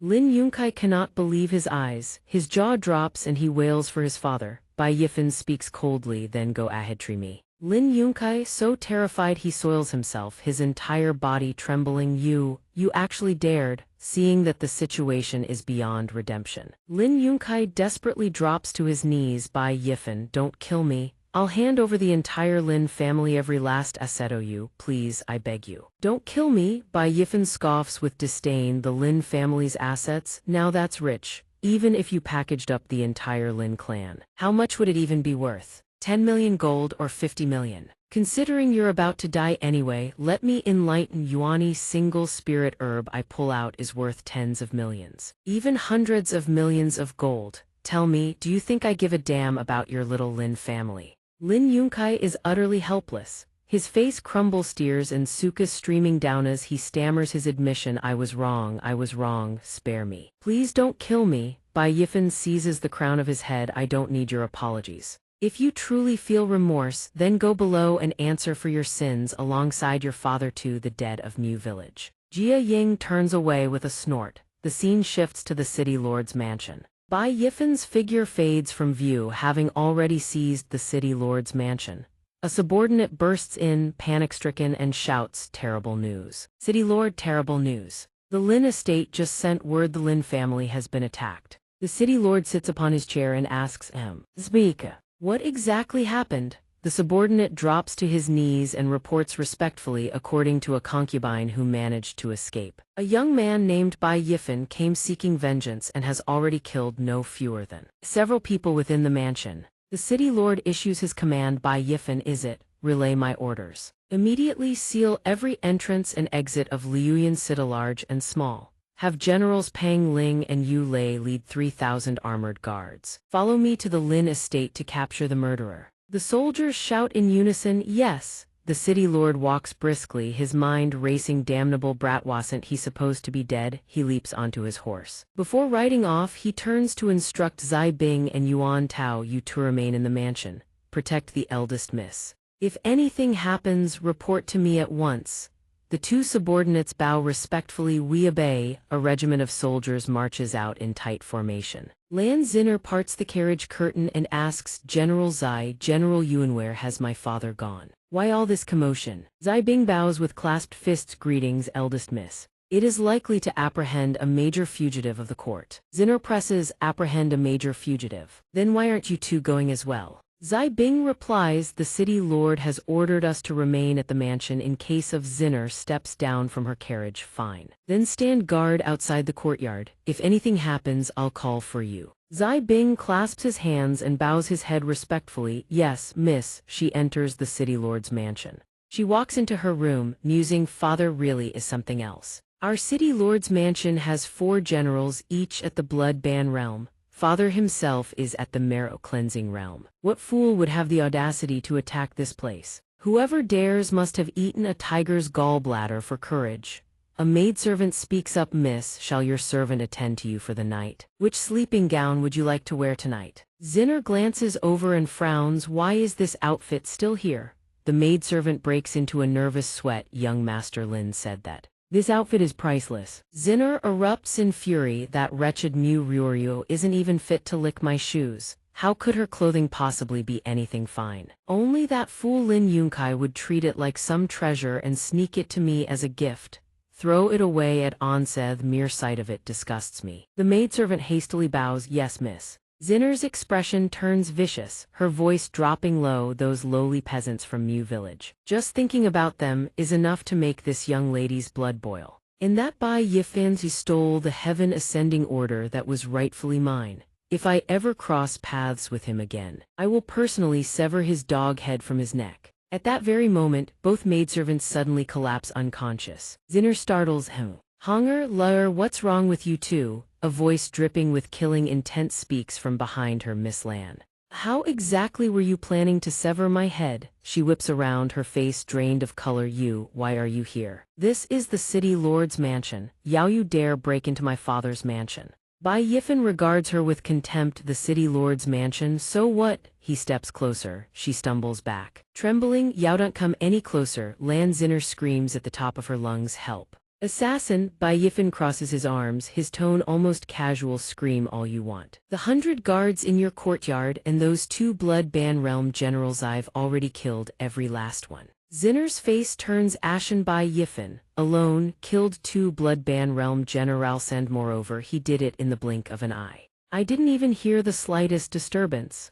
Bai Yifan draws his sword, his eyes gleam with a razor-sharp edge as he speaks in a low, dangerous voice. Lan Zinner, you know why I'm here. Don't I recall I warned you once, do not provoke me. Bai Yifan presses the blade against her throat and roars, the massacre of Mu Villigeth, that was your scheme with Lin Yunkai, wasn't it? Lin Yunkai is already dead, now it's your turn. She crumples to her knees, begging, don't, please spare me. I'm only 18, I don't want to die us, don't kill me, I'll do anything you want. He lifts the flat of the blade to raise her chin. Bai Yifan's voice cuts like ice. Ryuryu was only 13. The children you burned alive in Mu village, some of them couldn't even walk yet. What crime did they ever commit? Zinner weeps and pleads, Bai Yifan, I was wrong, don't kill me, I can wait, that's right, I'm still a virgin. She tears open her robes, if you kill me. Wouldn't you find it such a waste? A single sword slash cuts horizontally through the air. Lan Zinner shrieks, ahh.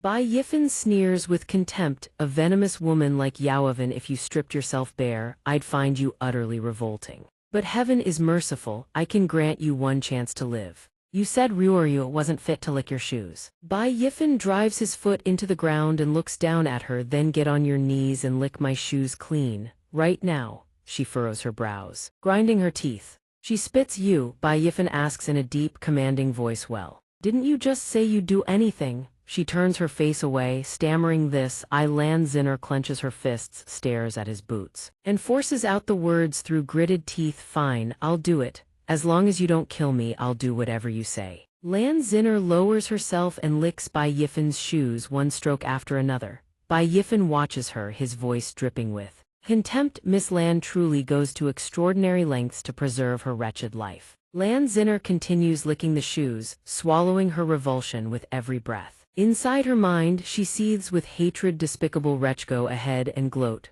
I just need to stall until father returns. He'll tear you limb from limb, I must not die. After the time it takes for half an incense stick to burn, Lan Zinner grits her teeth. There, I've licked them clean. Bai Yifan's expression neither brightens nor darkens. Licked clean, then it's time to go. He raises his sword, he swings the blade down. The stroke cleaves straight through. Lan Zinner collapses. Outside the Lin family estate on the main road, the city lord gallops on horseback with his soldiers. Suddenly, a dark premonition grips his heart. Yuan Tao asks with concern, City Lord, what's wrong? The city lord replies, it's nothing. Just a slight unease in my heart. A soldier rushes forward to report bad news. City Lord, your subordinate was ordered to investigate the scene. Before entering, we discovered the Lin mansion was littered with corpses.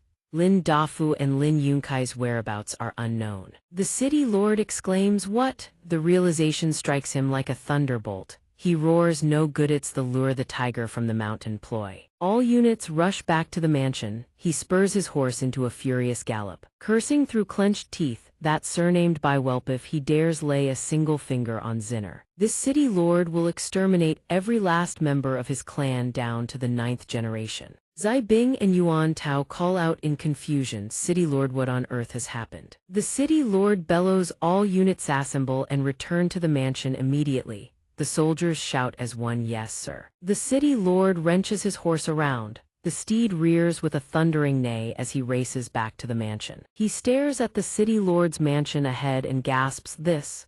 A familiar figure enters his vision. He screams in horror, Zinner. Bai Yifan is already waiting. He fixes his gaze upon the city lord and speaks. You finally arrived. The city lord's voice quakes with barely contained fury. Bai Yifan. He erupts with his aura. The ground and surrounding stones shatter into fragments. The city lord surges forward, his fist wreathed in killing intent. I will kill you. Bai Yifan reaches for his sword and draws. Azure spiritual power surges wildly from his body. He speaks in a deep voice, who kills whom is still uncertain. He unleashes a sword dance. Countless azure sword energies erupt outward like a storm, intercepting the city lord's thunderous charge. The city lord dodges the barrage of sword energy. Isn't that the torrential rain sword art? He crashes to the ground, staggering backward. His mind racing, the torrential rain sword art, a legendary Pequang grade sword technique. Even I would need at least a year merely to grasp its basics. This brat vanished for barely 2 months. Yet he has already cultivated it to perfection from the foundation of the internal strengthening realm.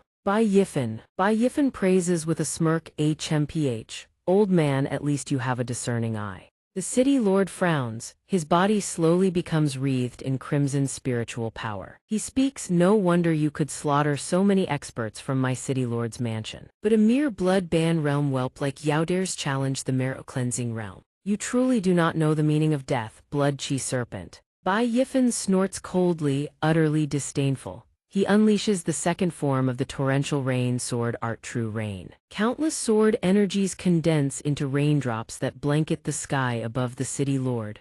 The city lord cries out in horror, "What?" The raindrops each saturated with lethal sword energigen relentlessly pelting his body. He struggles desperately to defend, then roars as a streak of sword energy pierces straight toward the center of his brow. He curses, "Damn it." He desperately condenses the cloud thunder boundary of violet lightning barrier. He barely withstands the torrential onslaught. Bai Yifan exclaims, This is," the city lord channels even more spiritual power into his artifact and roars, "Break for me." Violet lightning erupts outward with devastating force, instantly shattering Bai Yifan's attack. The city lord laughs triumphantly, "Ha ha ha." Bai Yifan frowns, "An artifact?" The city lord bellows, "You whelp, you actually forced me to use my artifact today. Your death shall at least have meaning, now die." A torrent of violet spiritual power hurtles forward. Bai Yifan stomps down hard, executing the phantom drift step. He moves like lightning, evading the city lord's devastating attack. The city lord presses the advantage, pursuing like a wrathful deity. "Where do you think you're running?" Bai Yifan's mind races, "Damn it, I can't dodge this." A wave of violet energy slams into the ground. The surrounding area explodes into fragments. The city lord laughs maniacally, "Ha ha ha, you whelp trying to run. Keep running, let's see where you go." The dust and debris clear, Bai Yifan stands completely unscathed. Golden spiritual power envelops his body as he stands tall and unyielding. The city lord cannot believe his eyes. How is this possible? He stares at Bai Yifan with grave intensity. "You're telling me not a single wound?" A golden sphere of energy surrounds Bai Yifan from within. He mocks, "As a great city lord, your lightning power is rather underwhelming." The surface of the golden sphere devours every bolt of violet lightning voraciously. The city lord is stricken with terror. The lightning has been absorbed. Bai Yifan examines a talisman in his hand, thinking this is the protective talisman that manager Nalan gave me, truly invaluable. "Now, let me try the other one." The talisman ignites spiritual power. His spiritual power erupts in a frenzy. The surrounding air twists and warps violently. The city lord's face turns ashen. His jaw drops. "A talisman? You actually possess a talisman?" Bai Yifan unleashes the third form of the torrential rain sword art sword tempest. Azure sword energy erupts in a cataclysmic wave, blanketing heaven and earth. The city lord, driven to his last resort, raises his hand and unleashes violet lightning with a furious roar. "Take this. You little bastard, I'll fight you to the death." He executes the myriad thunder annihilation. The two attacks collide with earth-shattering force. A pillar of raw energy surges into the heavens. On one side, purple lightning rages with the force to destroy heaven and annihilate earth. On the other, azure sword chi, razor sharp. It cleaves through any attack that dares stand before it. The two waves of power collide with devastating fury, birthing a pillar of tempest that rockets into the heavens of force capable of leveling an entire city. The city lord is sent flying, slamming his palm into the ground to stabilize his body. He cries out in agony. Bai Yifan is no better off. He coughs up a mouthful of fresh blood with great difficulty. The city lord laughs with absolute confidence. "Ha ha ha, even with talismans reinforcing your body, if you think you can match me in brute strength, you're still far too green." Bai Yifan responds in a low voice, "Oh, who said I was trying to kill you with strength?" The city lord grits his teeth in alarm. "No good, don't tell me he still has a trump card." In that instant, Bai Yifan flickers into existence right before him, his voice low and steady. "It can't really be called a trump card." The city lord's eyes widen in terror. "So fast, Bai Yifan, huh?" Sword chi begins to condense. Bai Yifan unleashes his ultimate sword technique at its extreme. The city lord has no time to react. A strike pierces clean through his chest. He cries out in agony. Bai Yifan continues without pause, executing his water accumulation sword. Countless threads of sword chi ravage his 5 organs and 6 viscera. Then the chi erupts violently outward, tearing through his ribcage. He howls in excruciating agony. He collapses to his knees, vomiting a mouthful of fresh blood. How could I lose to you? Impossible. Bai Yifan raises his sword high, ready to deliver the killing blow. His voice thunders, from the moment you chose to walk the path of evil, you should have known this day would come. He plunges the blade into the city lord's chest. The man shrieks a wretched, blood-curdling scream. Bai Yifan yanks the sword free. Blood sprays across the ground. The city lord dies with his eyes frozen open, unseeing, uncomprehending. Bai Yifan reaches down and picks up the purple ring. This must be that artifact. He recognizes its origins at onset is the Cloud Thunder ring. Bai Yifan holds it up to examine, murmuring, to think that within such a tiny ring lies such tremendous thunderous power. A smirk crosses his face. It belongs to me now. He chuckles coldly and pockets his spoils. He hurriedly stows it away. Suddenly, the thundering of hooves approaches. Zai Bing and Yuan Dao come to a halt. Zai Bing cries out in shock, the city lord and the eldest missile of our men have been slaughtered. The scene of carnage blankets the city lord's residence. Bai Yifan's voice booms, hear me well, all who surrender will be spared. His face brims with killing intent as he growls, but those who resist show them no mercy. The crowd turns pale with terror. Dark clouds gather across the sky inside a room at Wanbao Pavilion. Old Master Tai sits deep in thought while Nalan paces back and forth restlessly. So much time has passed. I wonder how young Master Bai Yifan is faring.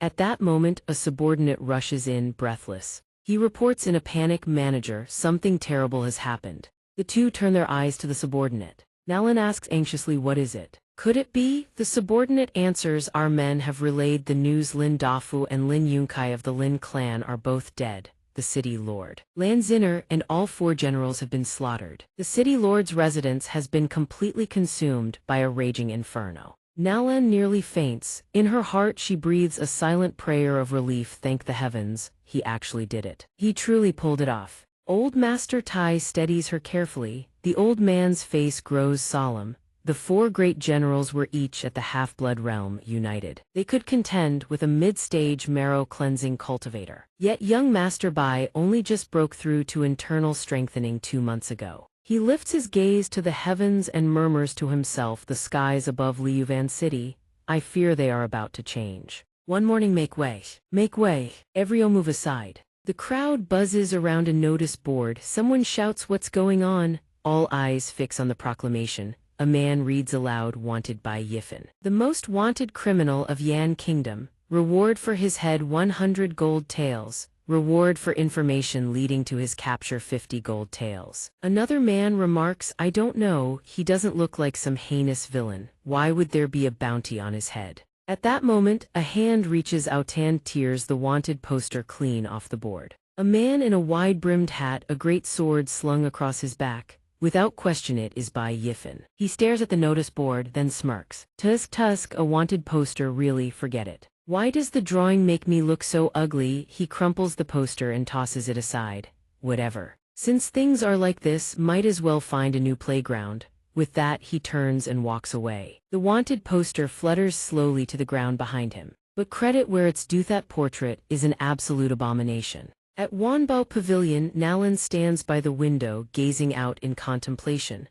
I wonder how young Master Bai is doing now. What plans does he have after today? Suddenly, a streak of light flashes toward her. Nalan startles and turns, a mirror clatters to the ground. A letter hangs suspended in midair. She gasps, what? Nalan opens the letter and reads, I must leave Liuvan City at once. I entrust you with the affairs I have tended to during this time. Inside the chest are gifts for you and the people of Mu Village, enough to ensure they never want for food or clothing in their lifetime. If fate decrees it, we shall meet again. Farewell, Bai Yifan. She opens the mirror case and gasps in astonishment, these treasures, I've never even seen their like before. A soft smile graces her lips as she gazes into the distant horizon, whispering, young Master Bai, until fate brings us together again. Outside the city gates, Bai Yifan spurs his horse onward. Half a month later, the border between Yan and Wei kingdoms, Taodao dock where the cloud ships depart. Bai Yifan overhears the chatter of those nearby. Hey, have you heard the news?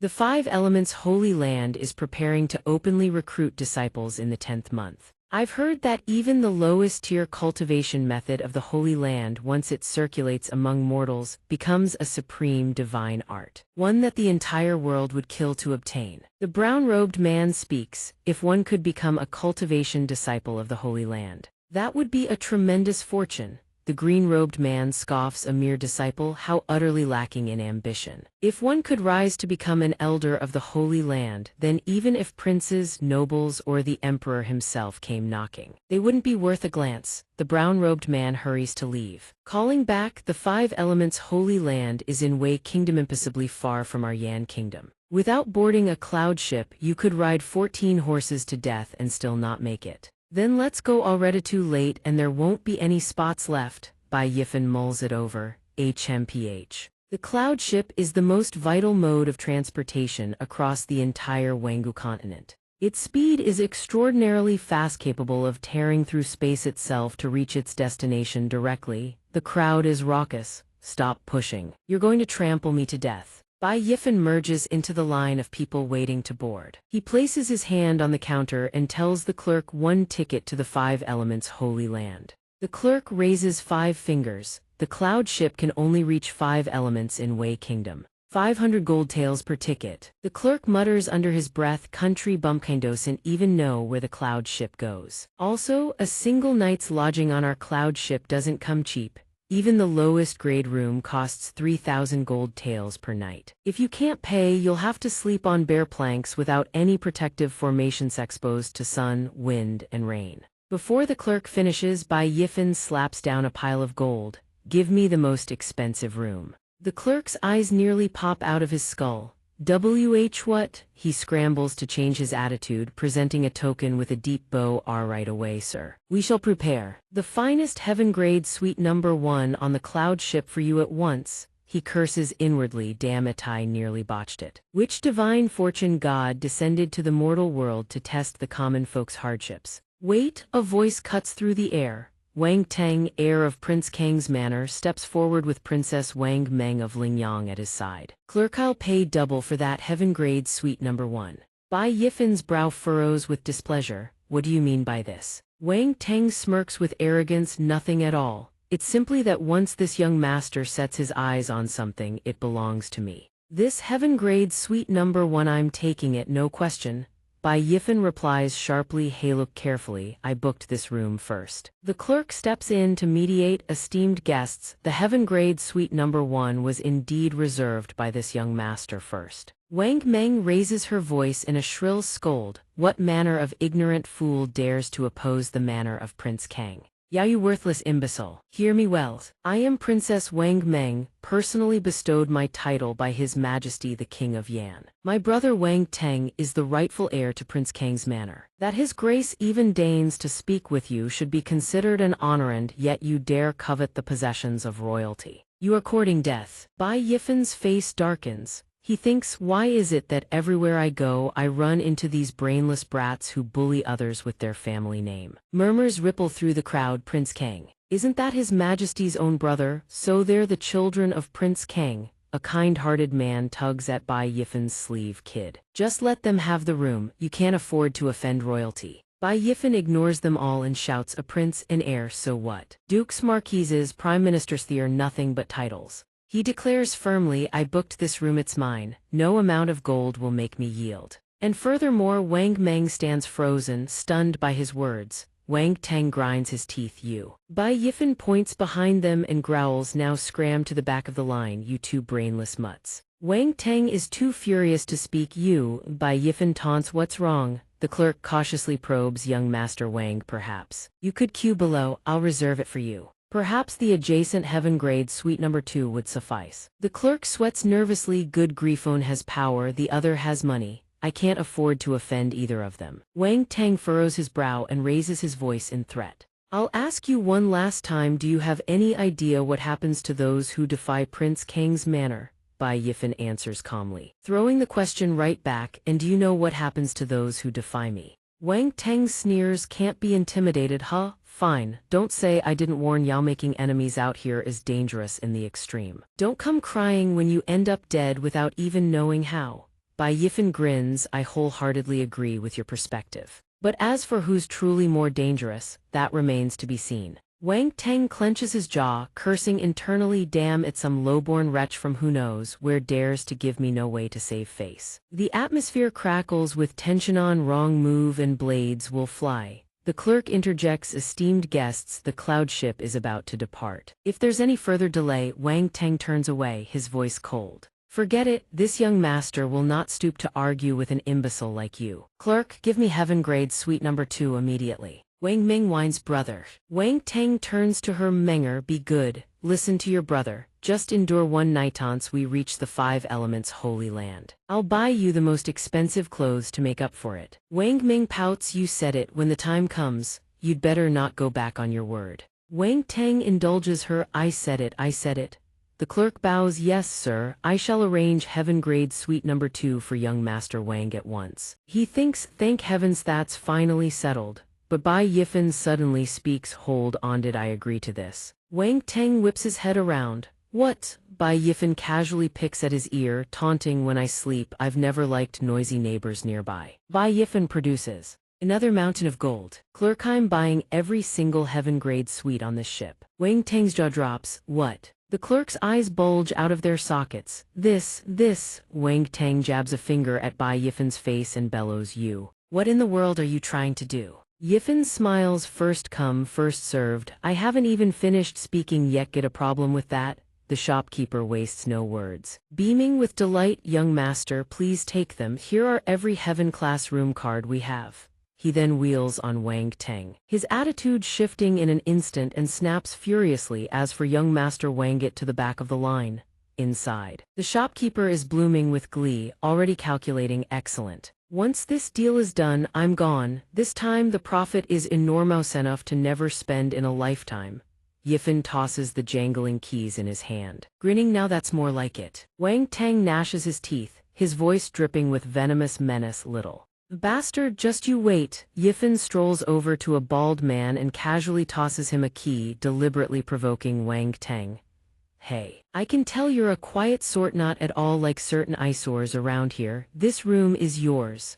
The bald man asks in disbelief, really? The crowd erupts in shock, he gave it away for free. Wang Ming clenches her fists in fury, brother. This guy is clearly doing this on purpose to humiliate us. Wang Teng replies through gritted teeth, no need to tell me, I know. Aboard the Yunchu. Yifen is strolling along when a voice suddenly rings out behind him, hold it right there. Yifen glances back, surprised.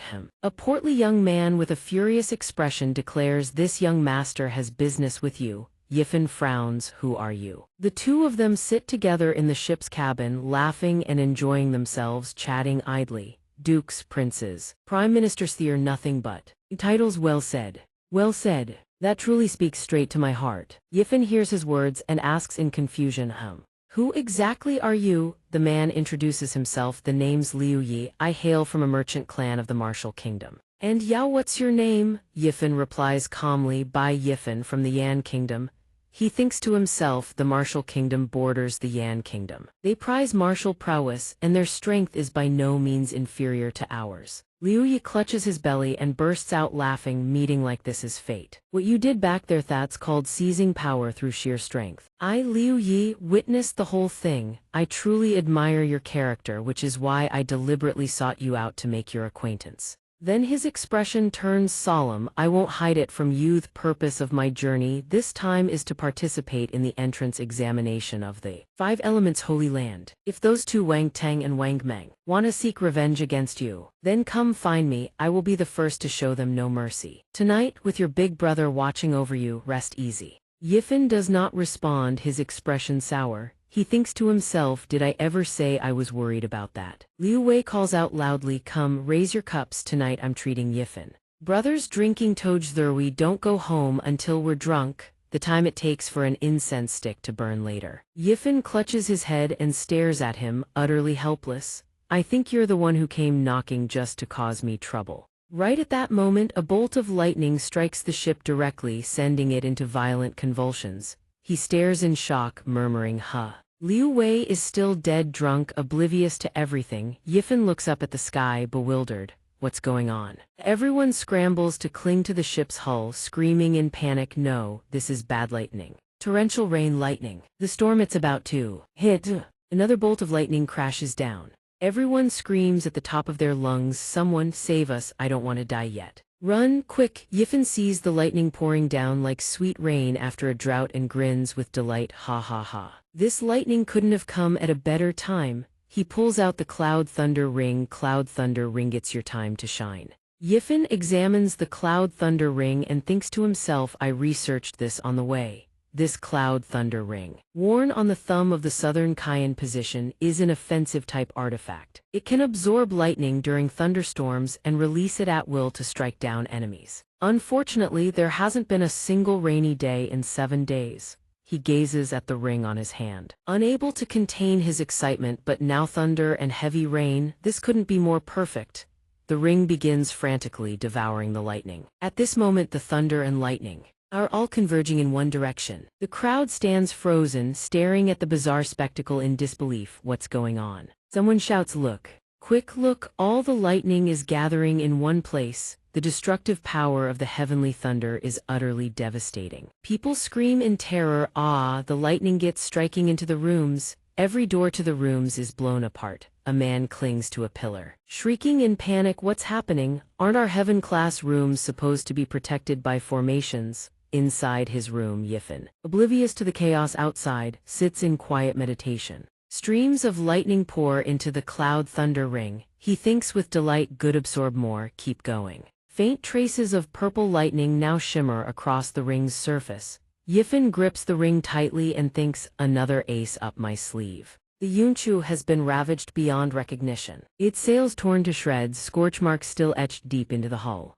Someone shouts with excitement, "Look everyone, 5 elements city's here." Before them stretches a vast, magnificent city, its countless buildings packed densely together. Liu Yi yawns lazily. Phew, we're finally off that ship. Yifen looks around. So this is 5 Elements City's place where the Holy Land's entrance examination is held. Liu Yi rubs the lump on his head and says, I heard the Wei King spent a fortune building this city to curry favor with the 5 Elements Holy Land. Its splendor rivals even the royal capital of the Wei Kingdom.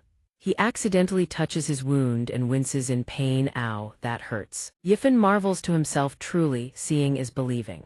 Yifen walks through the bustling crowds. So many people. This is truly extravagant. Liu Wei cheerfully explains, this is the Holy Land's entrance examination. Tens of thousands of martial artists from across the 5 continents and 4 seas converge here. Of course there are massive crowds. Look up at the sky. Yifen raises his isen. The sight takes his breath away. Some ride swords through the air, others soar on gourds. He exclaims in wonder, these people. Liu Wei, standing beside him, grins. See, that's the supernatural power realm. This is my first time seeing supernatural power realm cultivators with my own eyes. Yifen thinks the supernatural power realm, unlike the external chi and blood realm, spiritual power is transformed within the body. Flying through the sky, riding swords upon the wind, nothing is impossible. Coming to this holy land was absolutely the right choice. A shout infused with spiritual power suppresses everyone's minds, and the crowd falls utterly silent.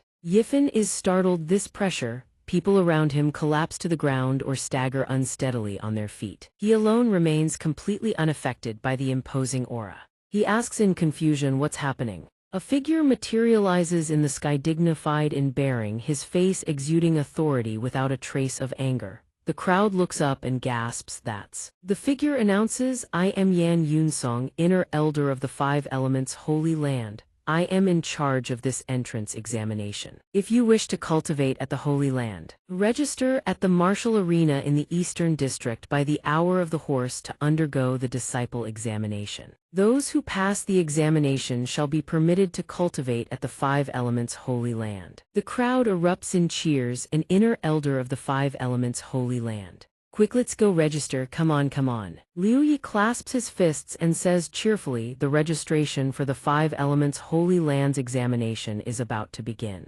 Brother Bai, this is where we part ways. Yifen encourages him, give it your all, I'll be waiting for you. Liu Yi laughs, wait for me, sorry. Brother, your big brother can't protect you anymore. If you're scared, find somewhere to hide. Don't let those 2 find you. This is where we say goodbye, take care. He hurries off into the crowd without another word. Yifen mutters, huh.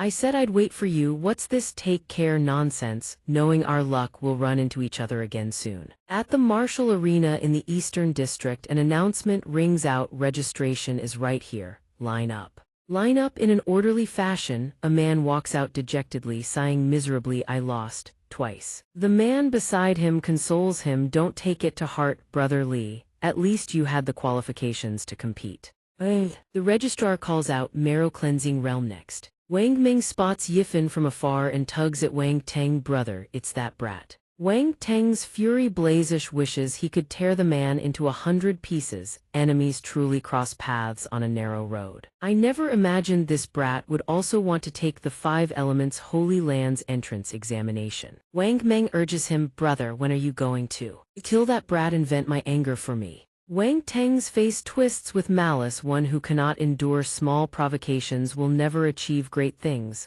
Our main objective takes priority. Once we officially become disciples of the 5 Elements Holy Land, the humiliation we suffered aboard the Yunchu, I'll make that little bastard pay with his life. Yifan presents his token and announces, by Yifan. Half-Blood Realm. The registrar's eyes widen.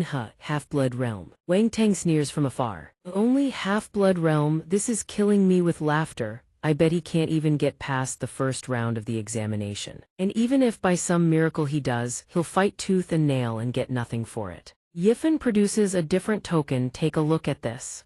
The registrar freezes. This is... A recognition dawns immediately, and he scrambles to respond, yes. Examination exempted, please come right in. Yifan nods politely. Thank you. Wang Teng and Wang Meng stand there, mouths agape in utter disbelief. What? Examination exempted? Am I hearing things right? Wang Teng furrows his brow, bites down hard on his finger, and wonders just what is this brat's background. Yan Yunsong holds up the token and asks, who does this heaven ascending order belong to? A disciple drops to one knee and replies respectfully, reporting to the elder. It belongs to someone called Bai Yifan. The disciple continues, I tested him with the spirit testing stone. His aptitude is merely the lowest grade, yellow grade. In my estimation, he's most likely the pampered son of some wealthy family who happened to obtain this heaven ascending order by sheer luck. Elder Yan, how should we handle this person? Yan Yunsong ponders. The lowest threshold for an outer disciple of the 5 Elements Holy Land is the 5th layer of the marrow cleansing realm. He's merely at the half-blood realm with yellow grade aptitude. In our Holy Land,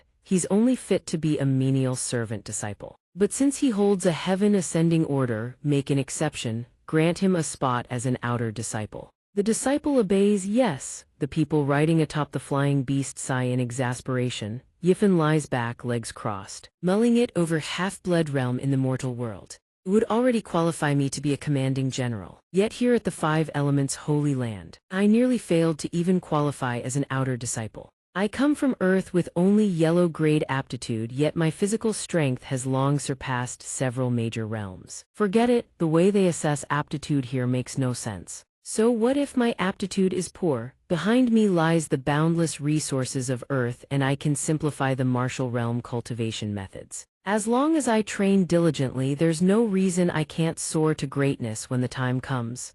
The flying creature soars at breakneck speed, yet the passengers aboard feel remarkably stable. Someone announces, we've arrived at the 5 Elements Holy Land. Yifan looks ahead, astonished. I never imagined the 5 Elements Holy Land would be built among the clouds. Yan Yunsong begins his introduction. This is the 5 Elements Heavenly Paliseth, heart of the Holy Land. None may enter save for inner elders and direct disciple heirs. This will be your cultivation grounds from now on. From this day forward, you are outer disciples of our 5 Elements Holy Land. Every action and word must conform to the sect's rules. In all matters, the interests of the Holy Land must come first. Bai Yifan steps forward and receives the jade token. Yan Yunsong says, this is your identity jade token. A map to each of your residences is inscribed within. Find your own quarters on your own. In your rooms, you will find the sect's disciple handbook. Read carefully. The disciples answer in unison, yes, elder. Watch the show. Vanished. Beyond the mountain ridges, the last rays of sunlight bathed the landscape in a poetic, warm glow. The outer disciples' living quarters.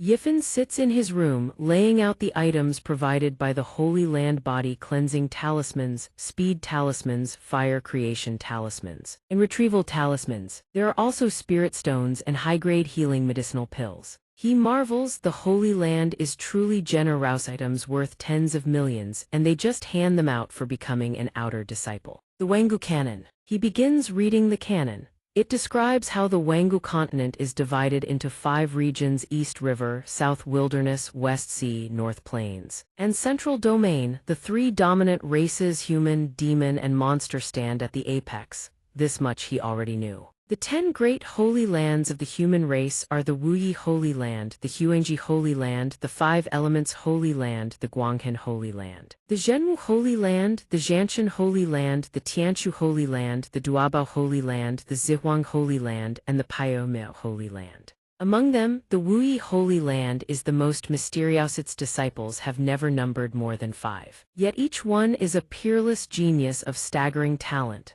The xianxia Holy Land dominates the central domain, wielding absolute power, and its sect acts with the most brazen tyranny of all. The Zhenwu Holy Land and the Zhanshan Holy Land are respectively the paramount authorities of body cultivation and the sword Tao. The Guanghan Holy Land has always accepted only female disciples. The 5 Elements Holy Land is divided into 5 halls: metal, wood, water, fire, and earth. Hand is the youngest of the Holy Lands. It boasts the youngest pedigree of all 10. He muses, of the 10 Holy Lands, the xianxia Holy Land is the strongest. Had I known earlier, I would have found a way to join them instead. Sure, I have more money than I can ever spend now. I could hire bodyguards wherever I go, but if I'm still nothing but trash at heart, people will inevitably come for me. Only by growing stronger myself, that is the true kingly path. He recalls the 3 realms: bone forging, internal strengthening, and blood changing, all focus on nurturing the body.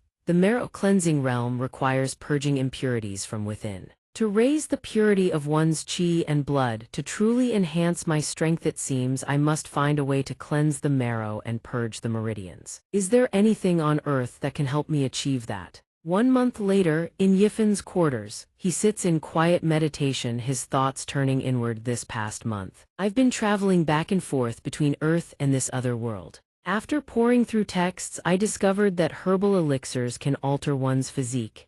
Consumed as decoctions, they prove even more stable. Angelica, lotus seeds, asparagus tuber, qua seed sol detoxification and cleansing prescriptions from a traditional Chinese medicine shop. At this moment, countless impurities evaporate from his body. He marvels inwardly. Day by day, my body feels lighter than ever before. My strength has doubled, and even my mind feels sharper. At this moment, his aura erupts. With tremendous force, the remaining impurities slowly dissipating. He lets out a cry of pure exhilaration. Out. This time, I will definitely break through to the blood-changing realm. Yifen condenses his spiritual power and charges at the barrier blocking his breakthrough, roaring shatter. The spiritual energy gradually disperses. A layer of crimson light cloaks his body. He whispers with elation, marrow cleansing realm, success. The Qi blood sand armor shimmers around Yifen as he senses his transformed body, utterly satisfied. This Qi blood sand armor is incredibly dense, several times tougher than Lan Kaian's. It can fully rival the Qi blood armor of an aperture opening realm cultivator. Let's test its effectiveness. The moment he finishes speaking, he throws a casual punch. The strike carries no apparent ferocity, yet the shockwave it generates sends countless wooden logs flying. Yifen retracts his spiritual power and marvels, it's not just the Qi blood sand armor. My fists now strike with the force of 10 to 20,000 jin. I'm far stronger than an ordinary marrow cleansing realm cultivator, not by just a factor of 1 or 2. The cultivation path within the 5 Elements Holy Land, only now does it truly begin. The Sect Affairs Hall manages all matters great and small within the 5 Elements Holy Land. It is also where disciples collect their stipends and accept missions. Yan Yunsong distributes stipends to the line of disciples. He hands a small pouch to the one before him. Here is your stipend for the month, take it. The next disciple steps forward and bows respectfully, thank you, elder. During their time cultivating at the 5 Elements Holy Land, disciples may actively take on missions of varying difficulty to earn resources, rewards, and contribution points. Yan Yunsong announces the mission completion reward, contribution points 100. Yifan gazes at his identity token by Yifan 50 contribution points. The count is visible on his Jade identity tablet. Every new disciple receives 50 points upon joining. He recalls that the greatest use of contribution points is exchanging them for martial techniques at the technique pavilion within the 5 elements. Holy Land, rumor has it the pavilion houses tens of thousands of technique manuals. Even a single technique is enough to send a martial cultivator's power skyrocketingas noted in the Wangu canon. There are 3 ways to earn contribution points. First, accepting missions. Low-grade missions for merit cleansing realm disciples offer 100,300 points. Mid-grade missions for aperture opening realm disciples offer 3,001,000 points. High-grade missions for purple mansion realm disciples offer 10,005,000 points. The second method, directly submitting rare treasures and natural wonders. The third method, capturing or killing criminals listed on the Holy Land's wanted register. The third method earns the most contribution points and the fastest, but those who appear on this register are the most bloodthirsty, vicious criminals of the Holy Land. Every year, a few arrogant disciples attempt to challenge them. None have ever returned. Yifan strokes his chin, calculating the contribution points from sect missions are too few. Hunting criminals is far too dangerous. Submitting natural treasures is the safest bet. It's practically made for me, but the 5 elements Holy Land can't compare to Liuvan Satitha's place is far more complicated. If I bring out too many treasures, I'll inevitably attract unwanted attention. Though I don't fear trouble, it's wiser to complete sect missions as cover than slip in treasures when no one suspects. Yifan steps forward. Elder, I'd like to accept a low-grade mission. On the way, 4 blade-wielding disciples block the path of a group of new arrivals. They bellow, stand still and don't move. Hand over your spirit stones. The new disciples resign themselves to their fate, trembling. Senior brothers, this is all the spirit stones we have. Wang Teng steps forward, grinning. Senior brother Gao is truly clever. As long as we block the path everyone must take to collect their stipends, the spirit stones are guaranteed. Gao Yang gazes at the pile of spirit stones in his hands and chuckles. Brother Wang, what are you saying? Clearly they handed these over willingly. I didn't force anyone.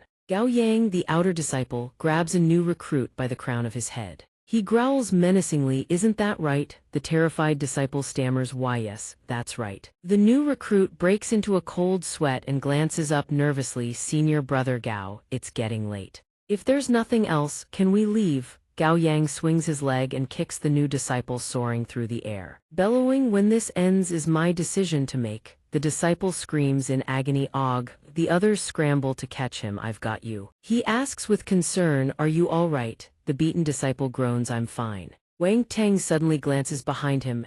Talk about enemies on a narrow path. Yifan strolls toward them. Wang Teng spots him and sneers, that wretched brat, so he showed up after all. Gao Yang turns to him. You know him? Wang Teng scowls. Yes, more than just know him.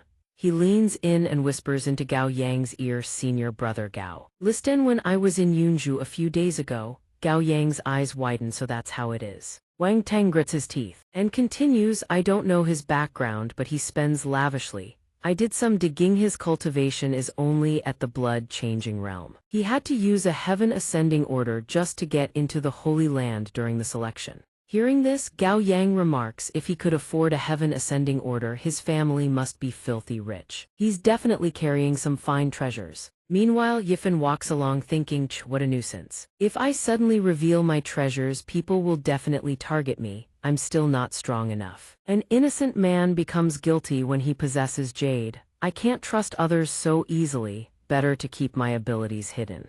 At that moment, Gao Yang blocks his path, his voice dropping low. Wait. Yifan looks up, startled. Gao Yang. Gao Yang looks down at him with the face of a local thug. Junior brother, lend your senior a few things, would you? Yifan plays dumb. What things? Gao Yang grins wickedly. Spirit stones, of course. The nearby disciples point and whisper, that's a new disciple, isn't it? Poor thing, who knew he'd run into that scoundrel Gao Yang? That Gao Yang has been throwing his weight around for ages. He always uses his superior cultivation to bully those weaker than him. Almost every new disciple has been bullied by him. Some have tried to resist, but they only ended up beaten even worse. Those 2 unlucky newcomers had better hand over their spirit stones quietly. No need to clash head-on, you'll only suffer for it. Yifen smirks. You want to borrow spirit stones? Sure thing, but you'll have to kneel and beg me for them. The beaten disciples stare in utter disbelief at Gao Yang, fury rising in their eyes. What?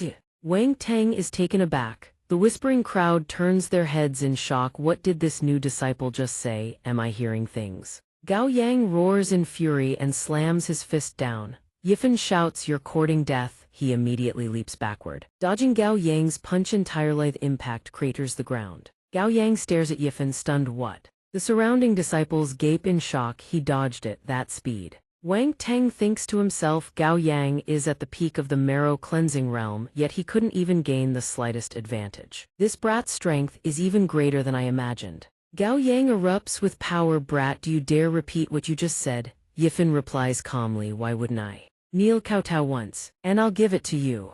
You want one spirit stone? Kowtow 10 times in a row and I'll lend you one. So, senior brother, how many kowtows do you plan to perform? Gaeyang raises his brows in fury and roars, you brat! He stomps his foot hard against the ground and charges toward Yifen. By Yifen, you will pay for your ignorance. Liu Wei rushes forward shouting, stop, or I'll report this to the elders. Yifen blurts out in surprise, Liu Wei. Liu Wei approaches slowly, his face full of suspicion.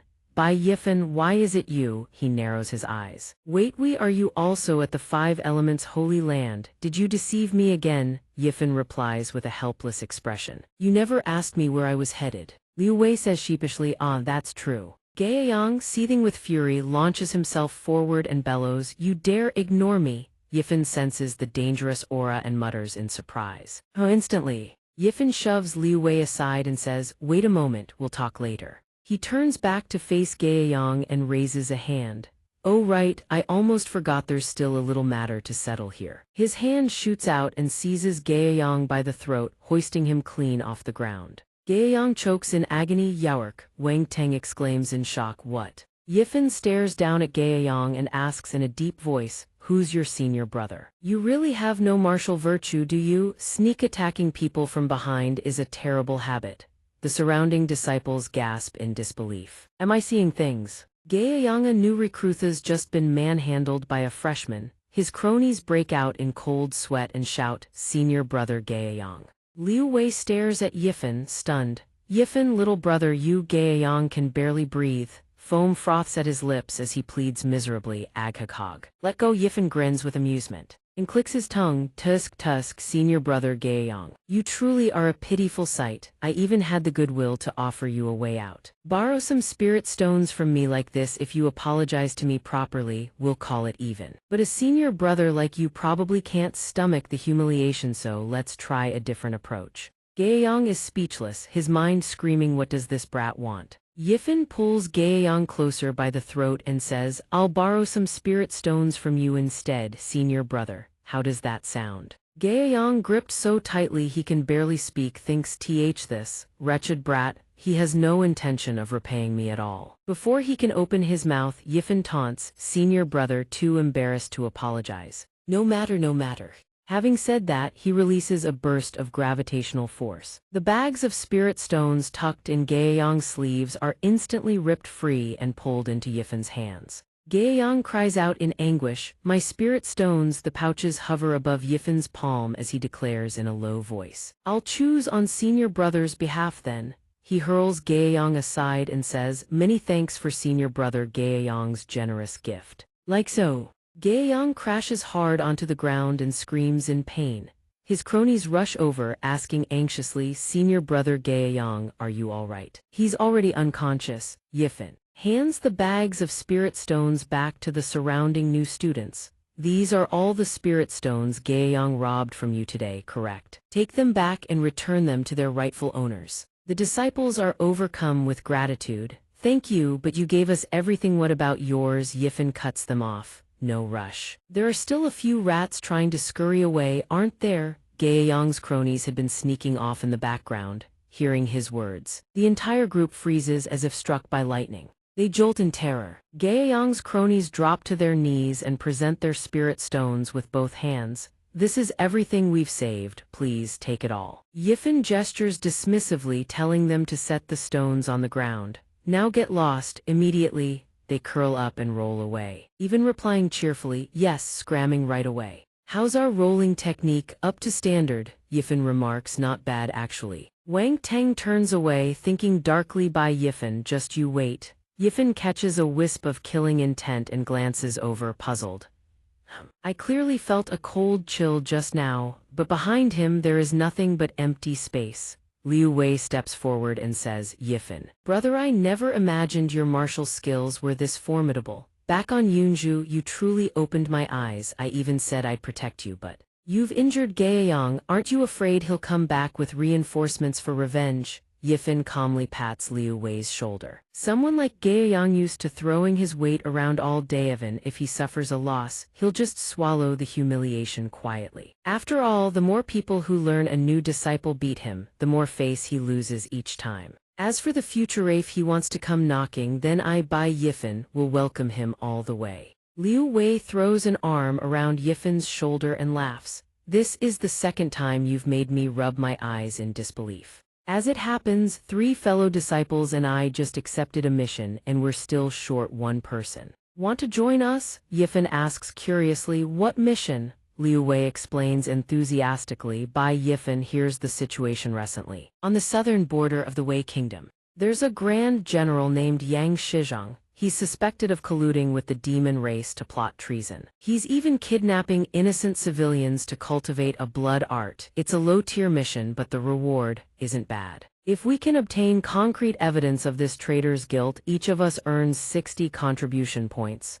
Yifan nods. I see. A low-tier mission worth 300 contribution points total, not bad at all. The two walk into a room. Liu Wei hurries forward to make introductions. Let me introduce Youthai's senior brother Liang Ao. Zhang Tai and Shen Tianyuthi are all neighbors of mine. We see each other often. Greetings. Liu Wei continues cheerfully. Everyone, this is Bai Yifan, a friend I made back on Yunju at Jade Bamboo Mountain. Yifan clasps his fists in salute. This humble one. Liang Ao cuts him off, clearly displeased. Liu Wei, you spent half the day out there and I thought you'd actually found someone worthwhile. In the end, you bring back him. Bai Yifan used the Heaven Ascending Order to bypass the entrance examination, and when his aptitude was assessed, it came out as merely low-grade Huangtier. Anyone who paid the slightest bit of attention to sect gossip would know that. You couldn't find anyone else. Bringing him into our team isn't that just inviting dead weight? Yifan's expression darkens as he locks eyes with Liang Ao. Liu Wei intercedes. Senior brother Liang, don't say that. Although Yifan's cultivation realm isn't high, I've witnessed his strength with my own eyes. He absolutely will not hold us back. Yifan walks over and sits down beside Liang Ao, then says, Senior brother Liang, your experience is rich and your knowledge vast. You must have studied plenty of ancient texts, haven't you? Liang Ao doesn't understand Yifan's meaning and asks, what are you trying to say? Yifan looks at Liang Ao and replies, the books say that those who speak with such certainty usually end up getting their faces slapped hard. Liang Ao slams his fist on the table in fury and roars. Zhang Tai rises to mediate. Hey, time is short and the mission is critical. At this crucial juncture, can we please not fight among ourselves? Shen Tianyu quickly chimes in, that's right, senior brother Liang. Please calm down, at our level just having enough members is already a blessing. I trust junior brother Liu Wei's eye for talent surely won't disappoint. Liang Ao turns away with a scoff. Forget it, if I have to blame anyone. I can only blame myself for expecting someone from a touty bloodline trash to actually find capable recruits. Prepare yourself as we depart soon. Liu Wei's face turns ashen. His expression rigid, his fists clenched tight with barely contained fury. Yifan, puzzled, asks, what is this touty bloodline? Zhang Tai sighs heavily. Sigh, Shen Tianyu exclaims in surprise, huh? You're Liu Wei's friend and you don't know. Liu Wei possesses the touty bloodline. It's an innate bloodline inherited from the Tautia primordial ferocious beast of antiquity. Those who carry this bloodline consume far more food than others from childhood. Cultivation comes easily as long as they keep eating. They keep advancing. The more spiritual energy contained in the food, the faster the cultivator's progress. But from another perspective, the Tauti bloodline is also a cursed meridianate, demands hundreds of times more cultivation resources than a peer of equal talent. And the further one advances, the more terrifying the cost becomes. Zhang Tai adds, the Holy Land's elders aren't fools either. With that quantity of resources, they could easily nurture 100 cultivators of the same realm. No one in their right mind would accept such a losing deal. He sighs in resignation. Shen Tianyu jabs Zhang Tai in the ribs and hisses, shut up, you talk way too much. Zhang Tai yelps, ow ow ow. Liu Wei speaks up, it's fine. I've understood this truth since I was a child. Fortunately, the elders still granted me a spot as an outer disciple. As long as there's an opportunity, I'll seize it. I'll fight for every scrap of cultivation resources I can get. Zhang Tai pats him on the shoulder in comfort. That's the spirit. Even if you never get the resources and remain an outer disciple your whole life, I, Zhang Tai, will never look down on you. Shen Tianyu crosses his arms and nods. Agreed, though you do talk a bit too much. Yifan thinks to himself, cultivation resources, other things I wouldn't dare claim, but resources from Earth. You couldn't exhaust them even if you tried. All 10 holy lands combined couldn't possibly compare. If I so desired, I could elevate him to the supernatural power realm in no time. And perhaps even beyond. Shen Tianyu and Zhang Tai joke cheerfully, we've got high hopes for you. Liu Wei scratches his head bashfully, thanks. Watching them, Yifan ponders, but now isn't the right time. Setting aside the fact that our bond isn't deep enough yet. If Liang Ao starts asking where these treasures came from, it won't be easy to explain. For now, Liu Wei seems righteous and trustworthy, worth cultivating a deeper friendship with, but I'll need to observe him a while longer. Liu Wei speaks up, Yifan, brother, let's go to the Wei Kingdom's border. Yifan's group stares intently at a portrait. Liang Ao speaks, Yang Shizhong. According to intelligence, he possesses mid-stage marrow cleansing realm strength. Under his command are 4 Grand Commanders, all at peak blood condensation realm, but they're fairly troublesome. He can mobilize 300,000 elite troops at a moment's notice.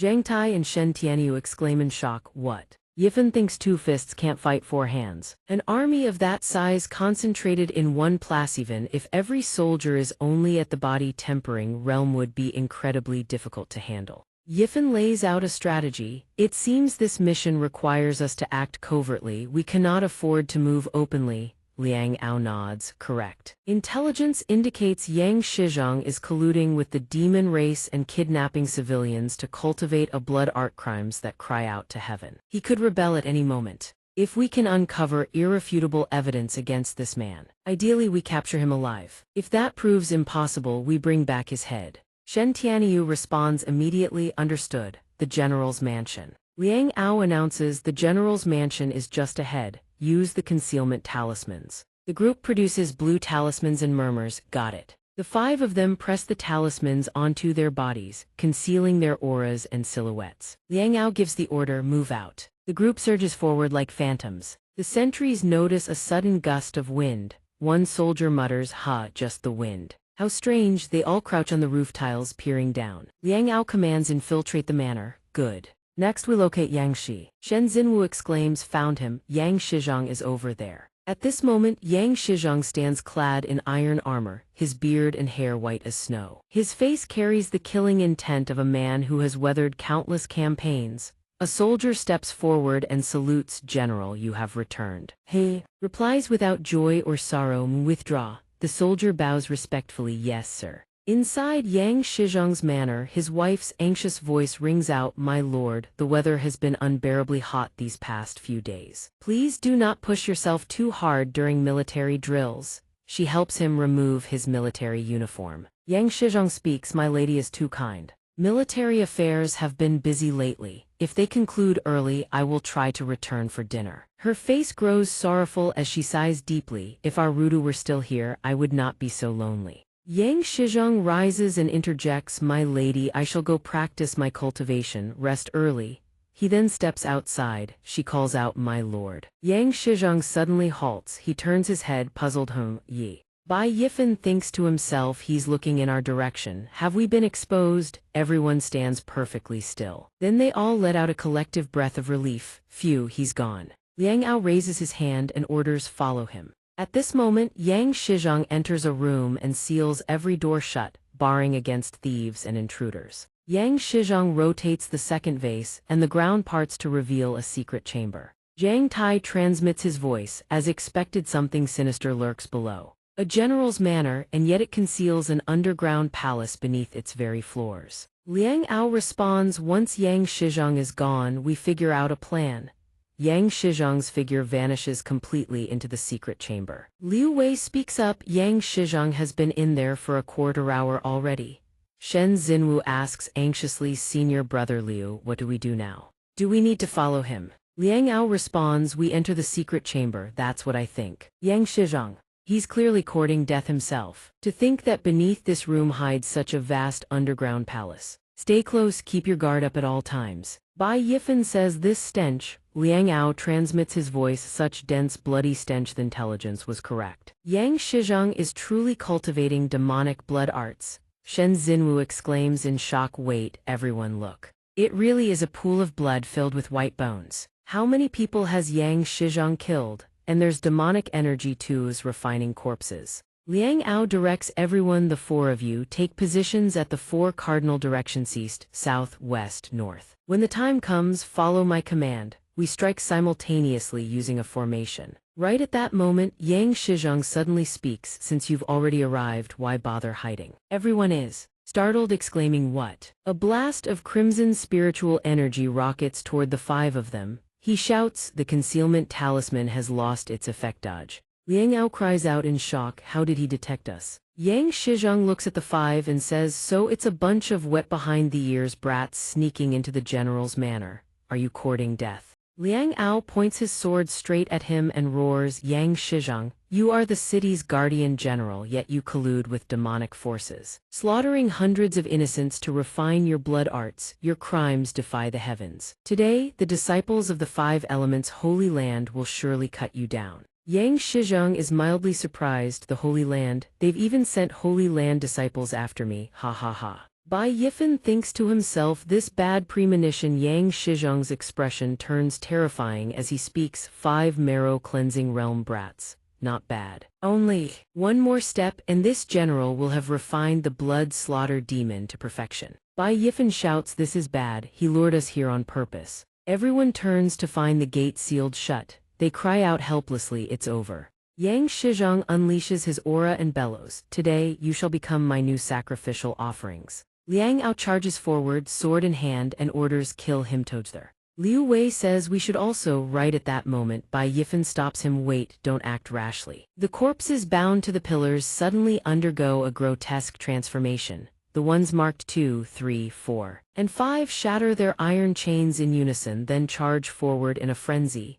Bai Yifan shouts a warning, the corpses have been released, everyone. Watch out. Liang Ao cries out, this speed. Bai Yifan yanks Liu Wei and Shen Xinwu back, fall back. The corpses slam into where they stood, shattering the ground to pieces. He exclaims in shock, this strength is monstrous. Bai Yifan shouts, these are no ordinary corpses, they are demon puppets. Instantly, a demon puppet smashes into Zhang Tai. He screams in agony. Liang Ao swings his sword and curses, damn it. This old bastard is tougher than expected. Shen Xinwu shouts, take this. Zhang Tai then asks, how are you? I can still hold on. Liang Ao roars, Yang Shizhong, you dare refine demon puppets, you're dead for sure. Bai Yifan thinks to himself, corpse puppets are created through specialized sorcery that animates dead bodies as controlled dolls.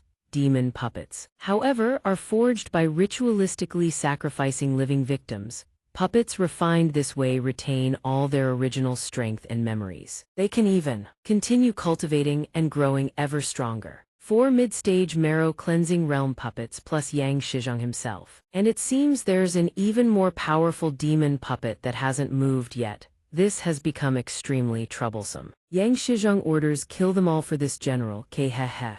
The demon puppets rush in to surround the 5, letting out unearthly howls, grahh.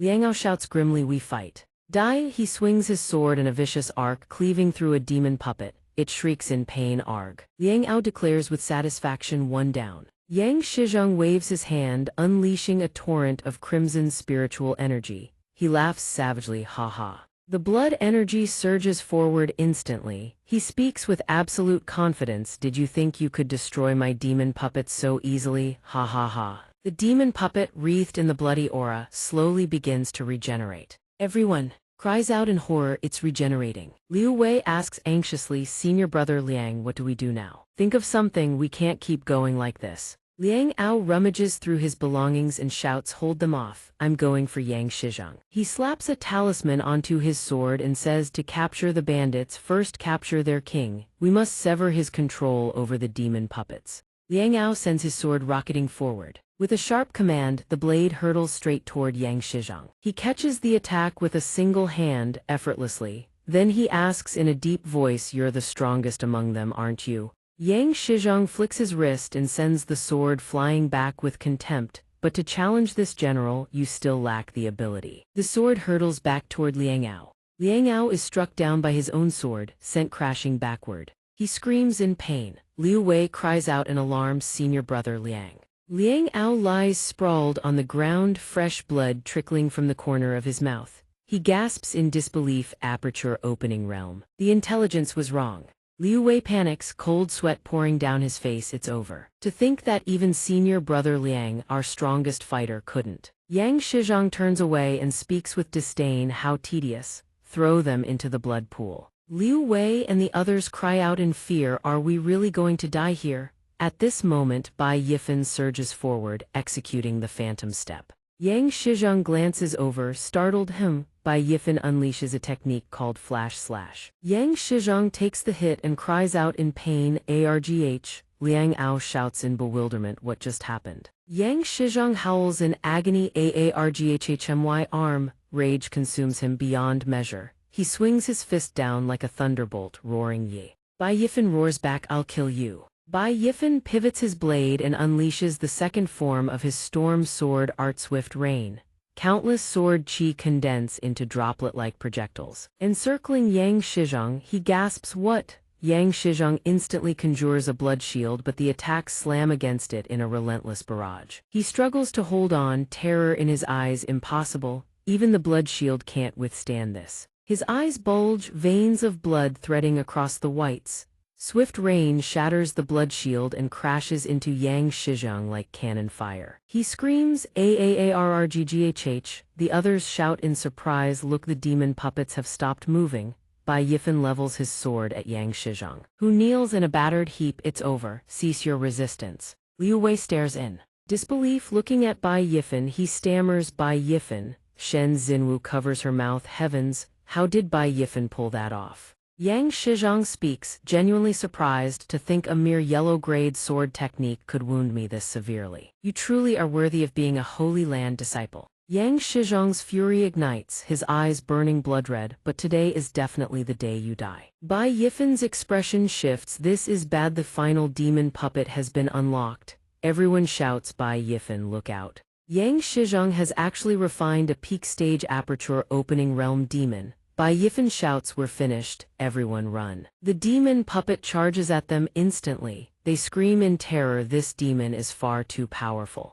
We stand absolutely no chance against it." Liu Wei at this moment calls out desperately, "Yang Shizhong, hey." Yang Shizhong, "Snap out of it, make it stop." Liu Wei exclaims, "It's over." The demon puppet, it suddenly goes berserk, clawing at its own body in agony. Yang Shizhong screams, "No." The demon has lost control. The demon puppet charges toward the group. They shout, "It's coming for us." They desperately dodge its attacks. He shouts a warning. It tracks by sound, "Get inside and stay silent." The group hides behind a stone pillar. Shen Xinwu whispers, "Senior brother, what do we do now?" Liang Ao whispers back, "We retreat. The 5 of us can't possibly defeat it." Bai Yifan speaks in a low, firm voice, "No. If we don't eliminate this demonic creature here and it escapes, it will only bring death to innocent lives. We finish it here." Liang Ao suppresses his voice into an angry hiss, "Shut your mouth. What can you possibly do alone? We need to leave immediately and find a way to call for reinforcements." Liu Wei steps forward and says, "Who says Brother Bai stands alone? He still has me." Liang Ao asks in surprise, Liu Wei, what exactly do you mean?" Liu Wei explains, "Senior brother Liang, ask yourself this. Even if we rush out and call for the Holy Land's aid immediately, when would the fastest reinforcements arrive?" Liang Ao is rendered utterly speechless. Liu Wei continues, "At the earliest, a single watch, and in that one watch, this blood-sucking fiend will massacre every living soul within 100 li. Although my martial arts are ordinary, I am certainly no coward who clings to life and fears death. I would rather perish alongside the demonic path than sacrifice others' lives to save my own." Shen Tianyu speaks up, "Well said, I'm in."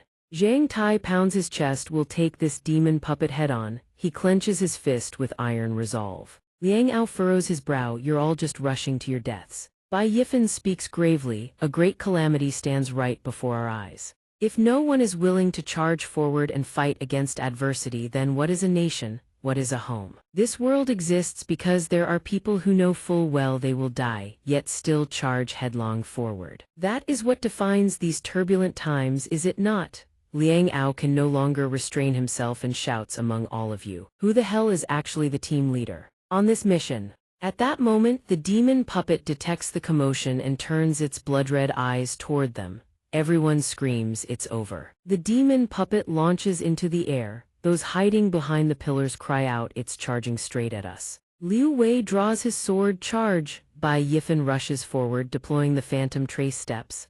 Liang Ao unleashes a wide, sweeping strike. You fool, a mere marrow-cleansing realm cultivator trying to engage an aperture-opening realm demon in close combat. You're beyond saving. Your attacks can't even scratch it. Bai Yifan retorts, then open your eyes and watch. Lightning crackles across his palm. Bai Yifan unleashes the cloud lightning ring, blasting it straight toward the demon puppet. He declares coldly, now tell me who's the real fool here. A torrent of thunderous might, heavy as 10,000 jun, slams into the demon puppet. The surrounding earth and stone erupt with a deafening roar, scattering everywhere. Then its body dissolves into black mist and fades into nothingness. The group shouts with joy, the demon is dead. Liu Wei gasps, that was the power of supreme yang lightning. Pure yang hardness happens to be the natural bane of blood slaughter entities. Bai Yifan says with a murderous aura, whether to show mercy to an opponent, that is my decision to make, not yours. The demon puppet cries out, General, I have no regrets. Bai Yifan frowns, HMPH, this demon still possesses human emotion. The demon puppet's body vanishes completely. He thinks to himself ordinarily. A sorcerer strips demons of their humanity to make them easier to control. A demon that retains its humanity yet still obeys its master so faithfully could only mean it became a demon willingly. How is such a thing even possible? Liu Wei exclaims, it's really over. The demon has truly been destroyed. Liang Ao demands loudly, no. How? This is an artifact. Where did you get this artifact? Bai Yifan replies calmly, if it's a trump card, how could I let others see it so easily? He crouches down to inspect the pool of blood before him. HMPH, this blood, something isn't right.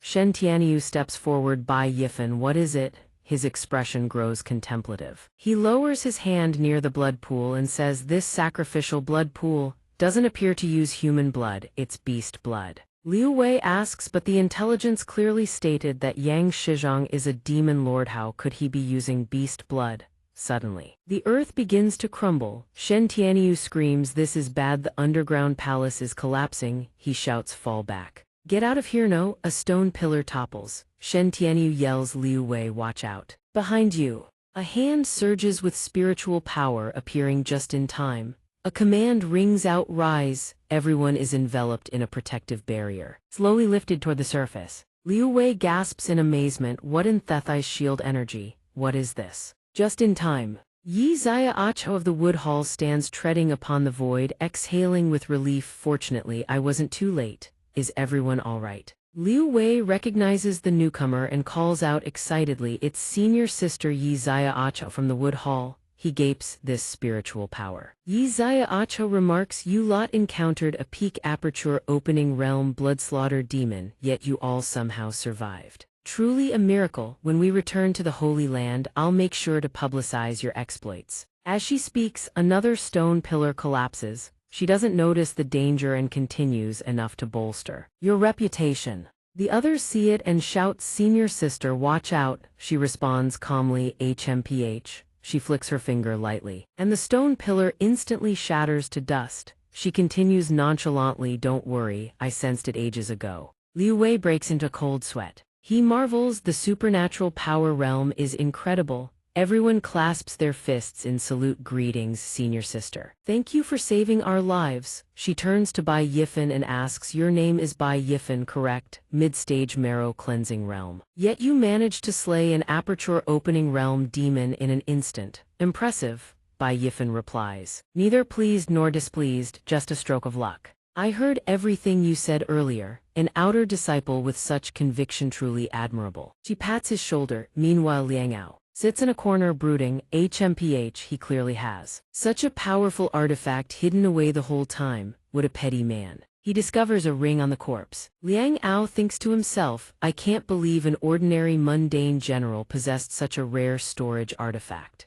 Suddenly, the senior sister appears behind him and snatches the ring from his hand. Liang Ao forces a smile. This must be the finest thing on him, right? You really do have a sharp eye. Liang Ao yelps, ow, ow, oh that hurts. The senior sister then hands the ring to Bai Yifan. She says, you killed him, the spoils of war naturally belong to you. He accepts the ring and replies with a smile then. Many thanks, senior sister. A storage artifact is a rare treasure in this world. With this, when I submit natural treasures to the contribution hall, I'll have a proper explanation. Liang Ao's face flushes crimson with fury. Damn you. Bai Yifan, just you wait. Then Yi Xiaocho sighs with pity. Yang Shizhong, what a wretched fate he met. Yang Shizhong was a loyal general who guarded the border for the Wei Kingdom's royal family, protecting the common people. He was a rare and virtuous commander. His only daughter Yang Susu fell in love with a general under his command. But the king of Wei forcibly married her off to the barbarians as a peace bride. In the end, she was tormented to death by the barbarians. Perhaps Yang Shizhong turned to the demonic path to seek vengeance, refining this demon puppet to take revenge upon the Wei royal family. Yi Xiaocho sighs, if our Susu were still here, I wouldn't be so alone either. As she recounts the tale, everyone is moved. Liu Wei murmurs, no wonder Madame Yang said those words back then. The senior sister's expression grows complicated. The scars on his body were from battles he fought leading his troops, weren't they? General, I have no regrets. He falls silent, recalling the demon puppet's final words, and says with deep sympathy, no wonder that demons still had a trace of humanity. It turns out it was all that general's own choice. Liang Ao, still seething, kicks Yang Shizhong's corpse. You're already dead. No matter how much more we say, it's useless. And this man, hardly worth a pity trip. What rotten luck. Bai Yifan shouts, stop. A stone hurtles through the air, striking Liang Ao's foot. He yelps in pain and clutches his foot. Yelling at Bai Yifan, what are you doing? He's already dead anyway. There's no need to desecrate the corpse just to vent your anger. Bai Yifan hoists Yang Shizhong's body onto his shoulders and carries it away. Seeing Bai Yifan carry the corpse away, Liang Ao calls out, wait, where are you taking the corpse? Bai Yifan replies to return it to Madame Yang. Liang Ao shouts the corpse. You can take it, but the head must be left for me to bring back, otherwise we can't complete the mission. Bai Yifan turns back. His expression murderous. I'll say this only once. I will deliver the body intact to Madame Yang, is that clear? Liang Ao watches Bai Yifan carry Yang Shizhong's body away and mutters, Bai Yifan, are you finished? Bai Yifan turns his head. What? Yi Xiaocho walks over and hands a tiger tally to Liang Ao. There's no need to argue. Submitting this will also complete the mission. Liang Ao stammers, this is the tiger tally. Yi Xiaocho confirms, indeed. This is Yang Shizhong's tiger tally for commanding troops. To a general, this is something more precious than life itself. Bringing it back will certainly complete the mission. I support Bai Yifan's approach. Liang Ao reluctantly concedes, fine, I'll follow senior sister's instructions. He thinks to himself, that damned Bai Yifan. He's already told Madame Yang the entire truth. At Yang Shizhong's grave, Shen Tianyu asks, how is Madame Yang holding up? Yi Xiaocho replies, it seems Madame Yang had long foreseen this day would come. She said, my husband always shouldered too much upon his shoulders. Now, being reunited with our daughter in the afterlife, one could say he has finally been released from the cycle of karma. She intends to devote herself to Buddhist practice and scripture recitation, praying for his transcendence. She also hopes to help the restless spirits of this world escape suffering and find swift passage into the next cycle. Hearing this, he feels a quiet sense of relief. If that is her wish, it's for the best, let's move out. Shen Tianyu asks, right, senior sister, yeah, how did you find us? Yi Xiaocho replies, I was originally accompanying senior sister Jiang to the Wei Kingdom border to hunt down a demon king. But my strength is far too weak, I was of no use. Senior sister sent me to deal with some minor lackeys. She recalls the demonic energy was overwhelming. As it happened, I was passing nearby and sensed demonic qi emanating from the area.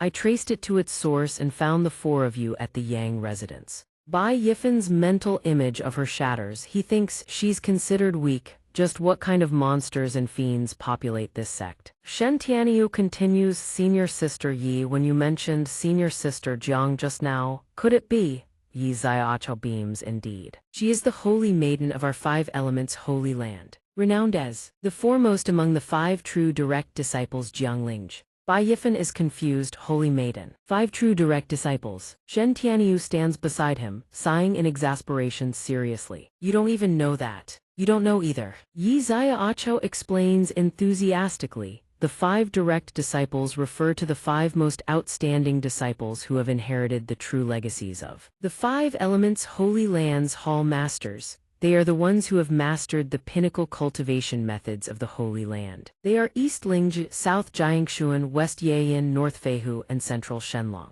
And the legendary senior sister Jiangling East Lingzhi is the youngest and most talented among the five direct disciples. She is also the #1 beauty of the five elements Holy Land. That's why she is called the Holy Maiden. I admire her more than anyone. Bai Yifan finishes listening, glances at Shen Xinwu and says, "Huh, is that so?" Yi Xiaochao throws an arm around each of them. Hey, you two, do you want to see the Holy Maiden's grace with your own eyes? At this moment in the Wu Li martial forest, the atmosphere splits in two, one side blazing crimson, the other shimmering blue. The disciples struggle desperately, unleashing every ounce of their spiritual power. One shouts, "Hold on," another disciple responds, "Yes." Without warning, countless tentacles erupt from the crimson vortex, slamming into the disciples.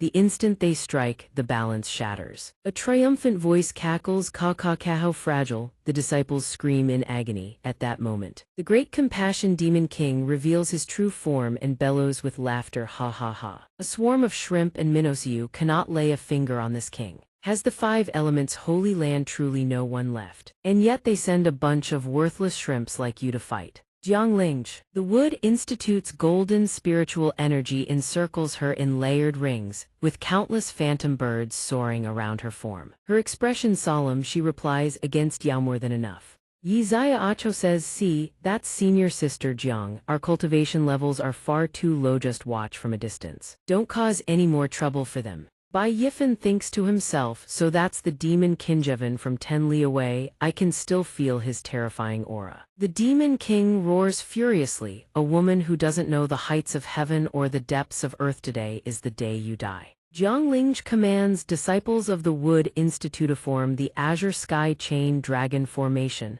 Every disciple responds respectfully, yes. They release torrents of emerald spiritual energy, coalescing into a grand formation. In an instant, countless roots surge from the earth and rapidly grow. The Great Compassion Demon King thinks in surprise, HMPH, this is. The streams of azure energy released by Jiangling's disciples converge into a massive cage, sealing the Great Compassion Demon King within. They cry out joyfully, "Wonderful. We've trapped it." The Demon King hammers his attacks against the formation, roaring, "Jiangling, think this puny cage can hold this king?" The disciples strain, blood trickling from the corners of their mouths, gasping, "This demon's power is too immense. Stabilize the formation." Jiangling levels her sword straight ahead, countless phantom birds swirling around her, and speaks in a cold, low voice, "Who said I was trying to cage you?"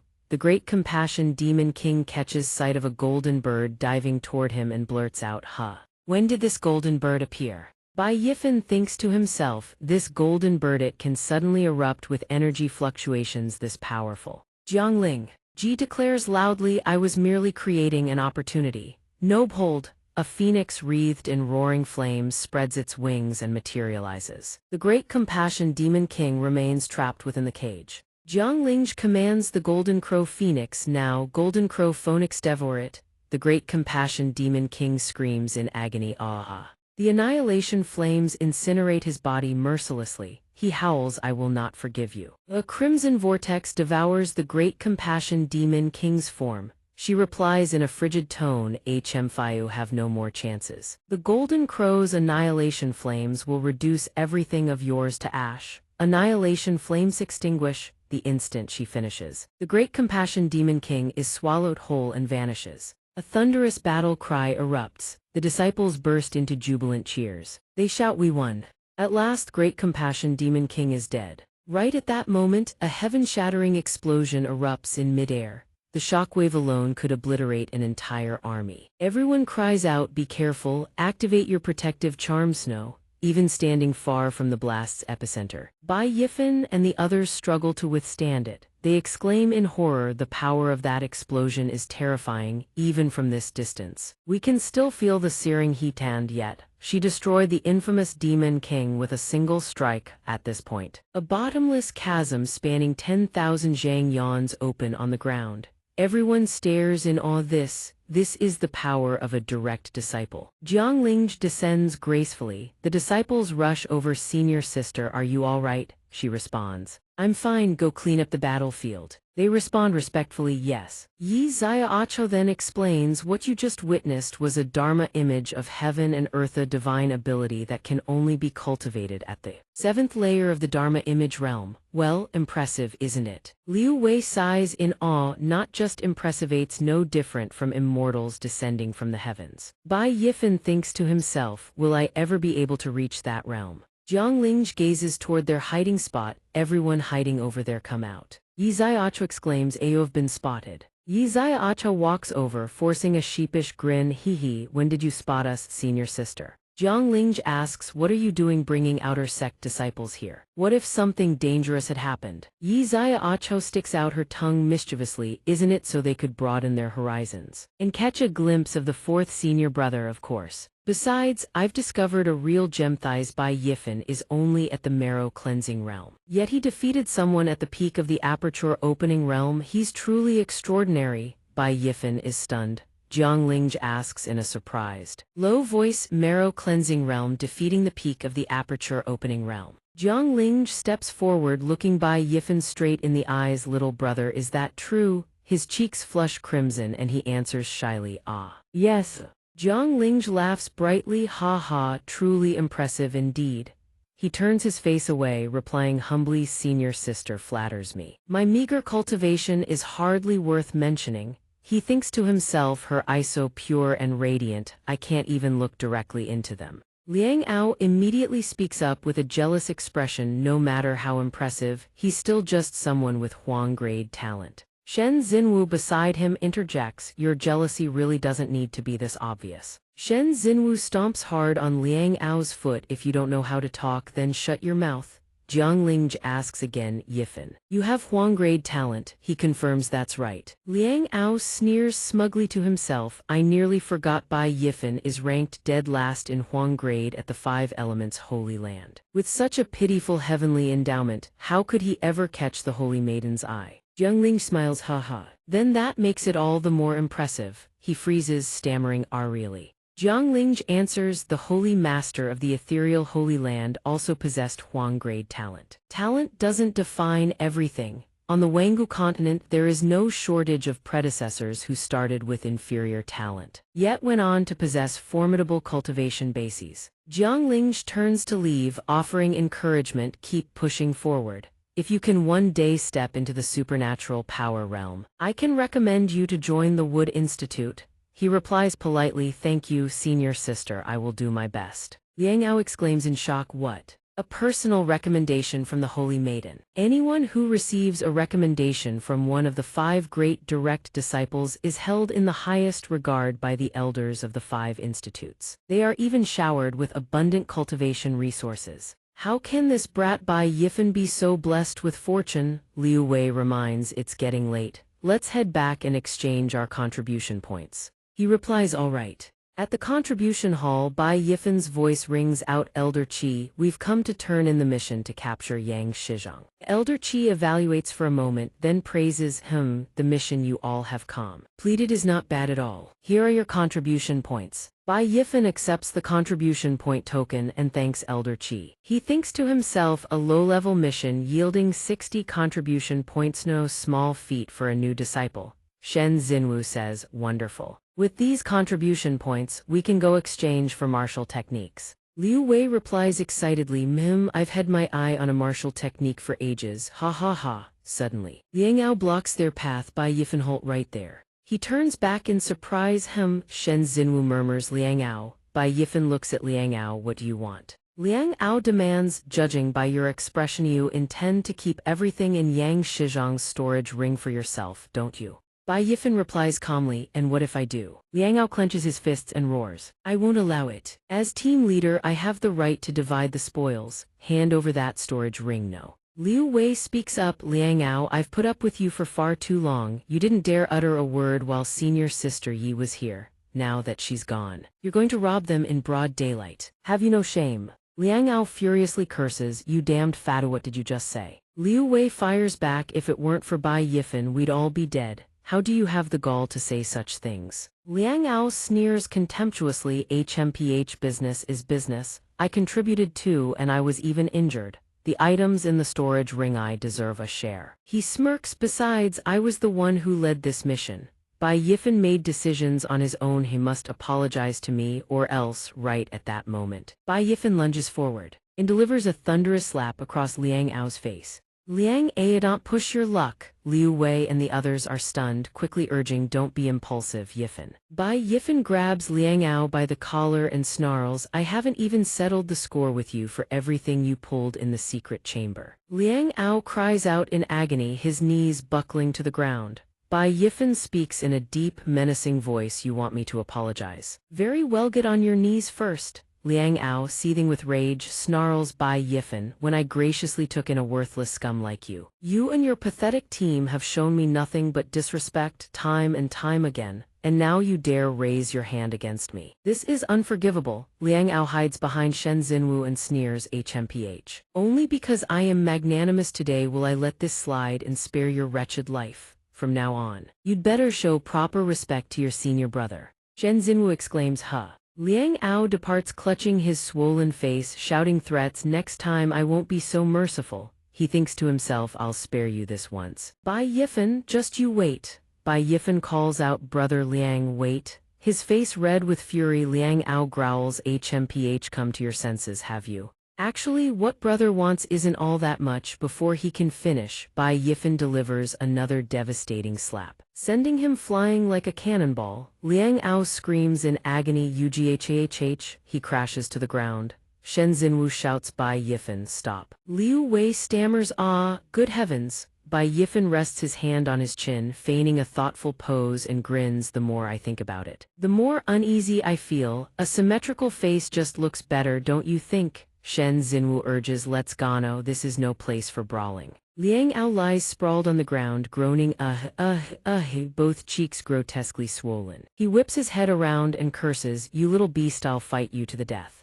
Bai Yifan presses his blade to Liang Ao's neck and sneers, you cur, I've been putting up with you for far too long as well. Cold sweat drenches Liang Ao, he doesn't dare move a muscle. Bai Yifan stares down at him with killing intent and warns, don't ever let me catch you on the road. If I do, I'll beat you down every single time. Now scram. Bai Yifan turns to leave, let's go. The group answers in unison, yes. Meanwhile, Liang Ao's hatred festers to its peak. He thinks Bai Yifantha's isn't over between us. The disciples who witnessed the scene begin discussing loudly, isn't that Bai Yifan, the newly admitted disciple? For him to be this audacious, his boldness is insane. Doesn't he know that fighting between disciples violates sect rules? Liu Wei says anxiously, junior brother Bai, you were too reckless. At the very least, you should have left the contribution hall first before hitting him. If he reports this to the enforcement division, the elders will punish you for sure.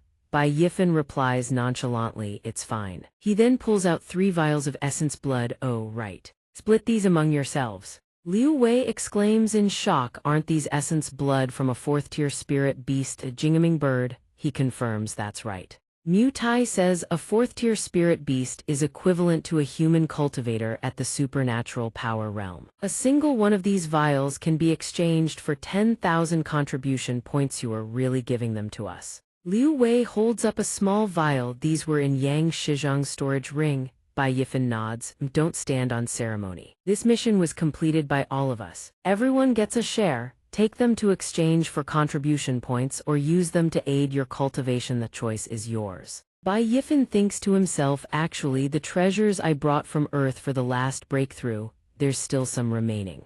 Liu Wei exclaims, wow, I've never seen 4th-tier spirit beast blood before. Mutai chimes in, Shen Xinwu adds, I feel the same way, Bai Yifan, you're too good to us. Bai Yifan watches them and thinks after going through the Yang Shizhong ordeal together. These three have truly been through life and death alongside him. Good people, all of them.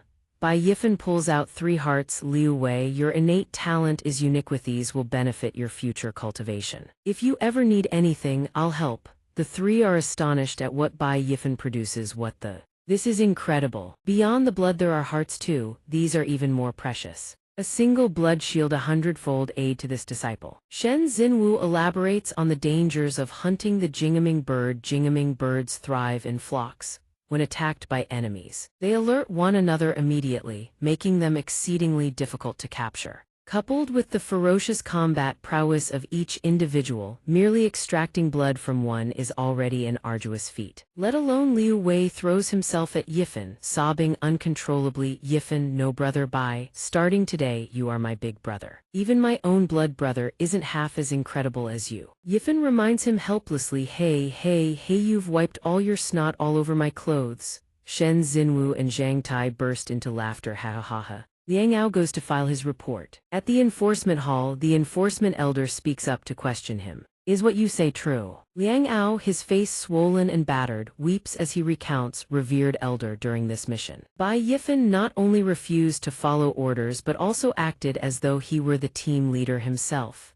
After the mission concluded, he monopolized the treasures. When I confronted him to reason things out, he dared to strike me before everyone's eyes. If this matter is not dealt with severely, the dignity of the enforcement hall's contribution branch will be undermined. The enforcement elder ponders for a moment, then speaks, I did not expect such a thing to occur. The elder tosses out a command token and orders in a booming voice, Wulong, Fengxuo. The 2 of Yaogo and bring Bai Yifan here, I shall personally interrogate him.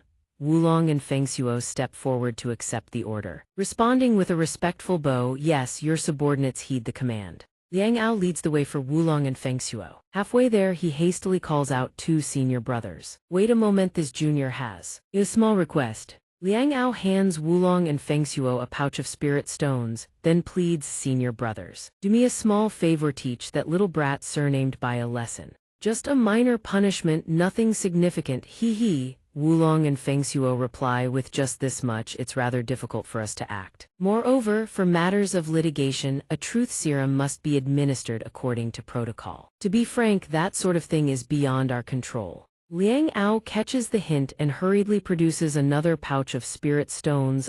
This, with the vast capabilities of you 2 senior brothers, you surely know what to do. This is everything I have on me. I'll gather more when I return and bring it over. You 2 must find a way. Wulong grins smugly, that's quite the weight. Are you truly willing to part with all of it? Liang Ao grins sinisterly, lowering his voice. Willing, of course I'm willing. As long as that little brat remembers the lesson well, it's worth every stone. Then this money is well spent. Liang Ao ponders, if you can't bear to abandon the child, you'll never catch the wolf. I'm certain there are far more valuable treasures inside that storage ring of his. Wulong picks up a vial of medicine and says, no problem. When the time comes, we'll simply swap the pills, replace the truth serum with something else. Whatever he says before the elder won't matter. Wulong and Liang Ao share a sinister laugh. In the end, this crime against Bai Yifan is as good as sealed. HMPH, then I'll trouble the senior brothers. That evening they arrive at Bai Yifan's residence. He sits beneath a tree in meditation, eyes closed in stillness. Seated in lotus position, his mind tranquil and settled in deep samadhi, both hands cradle the kunlun. Cultivating ceaselessly with unwavering diligence, all ailments dissolve into mere dust. At that precise moment a gust of wind sweeps through, and the trees sway. Leaves spiral through the air, carried aloft by the breeze. Yifan's eyes snap open, his irises blazing crimson. He exclaims, no, activate the blood shield. A blood-red barrier materializes, slowly enveloping Yifan. The blood shield, a peak human-tier defensive cultivation technique. Yifan executes the move with explosive force. The shield solidifies from within. He muses as one's cultivation base advances. The shield can withstand increasingly powerful strike 7 attacks so subtle they are imperceptible. it's well worth training. This is perhaps the most valuable treasure in Yang Shizhang's storage ring.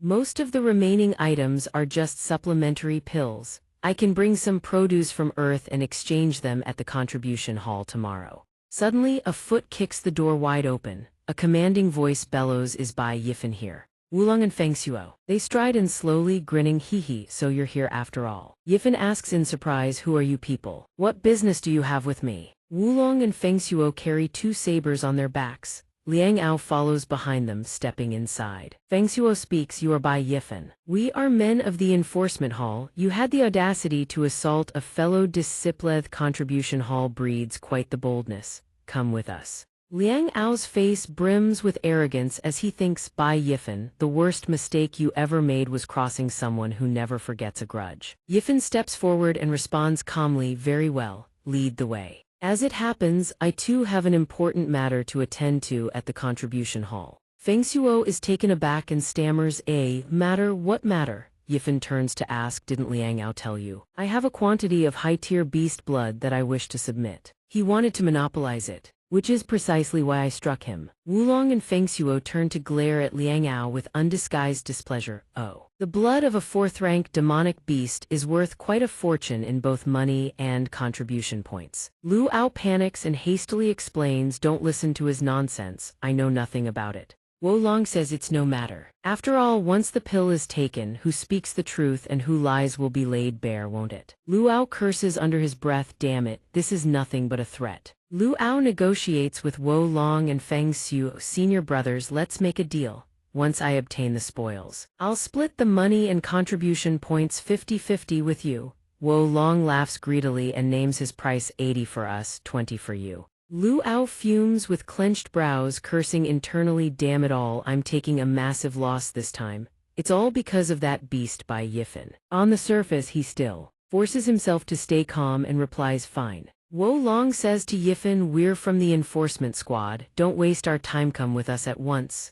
Yifan puts on an understanding expression, then offers a suggestion, "I understand. It's just that I've just finished cultivating and haven't had time to tidy myself up. If this trip lands me in a prison cell and I reek, would the 2 senior brothers allow me to step inside and change into a fresh set of clothes?" Wolong and Feng Xuo suspect foul play and quickly say, "We're going in with you, don't try any tricks." Yifan and the 2 head inside while Lu Ao waits outside. Wolong orders, "You wait here." Lu Ao replies obediently, "Yes, senior brothers, go quickly. Come back soon." Yifan enters his room. Wolong calls out a warning, "Hey, kid, don't try anything funny. If it truly comes to a fight, you won't stand a chance against the 2 of us." Yifan replies, "I understand. I'm not foolish enough to contend with 2 senior brothers." He opens the wardrobe and pulls out a set of clothes, glancing at the bathrobe. Wolong senses the dense spiritual energy suffusing the room and quickly turns to his senior brother. "Something's off. Is the spiritual energy in his room even denser than what we inner disciples have?" He points at a piece of cloth and whispers, "Take a look at that, big brother. That thing casually spread on the fluorescent that a carpet woven from divine herbs." Hearing this, Feng Xuo finally takes a closer look and his eyes widen in shock as he shouts, "What?" Wolong points in another direction, "And that thing propping up the bed leg. Aren't those the fangs of a blazing flame hound?" Feng Xuo examines it for a moment and says, "The color does seem right."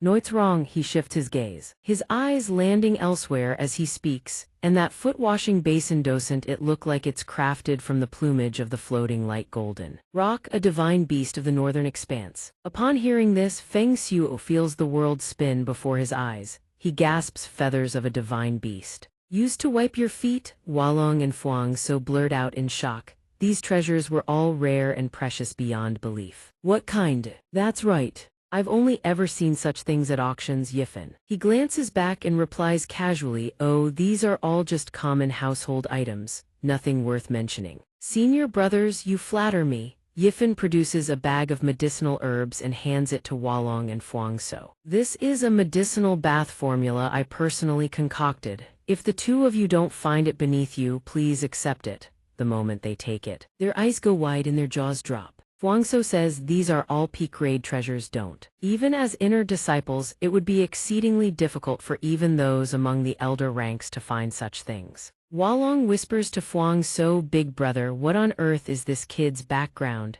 If he truly isn't some clueless nobody, then he has a significant lineage behind him. Do we really want to offend him?" Fuangso replies in a low voice, Second brother makes a valid point."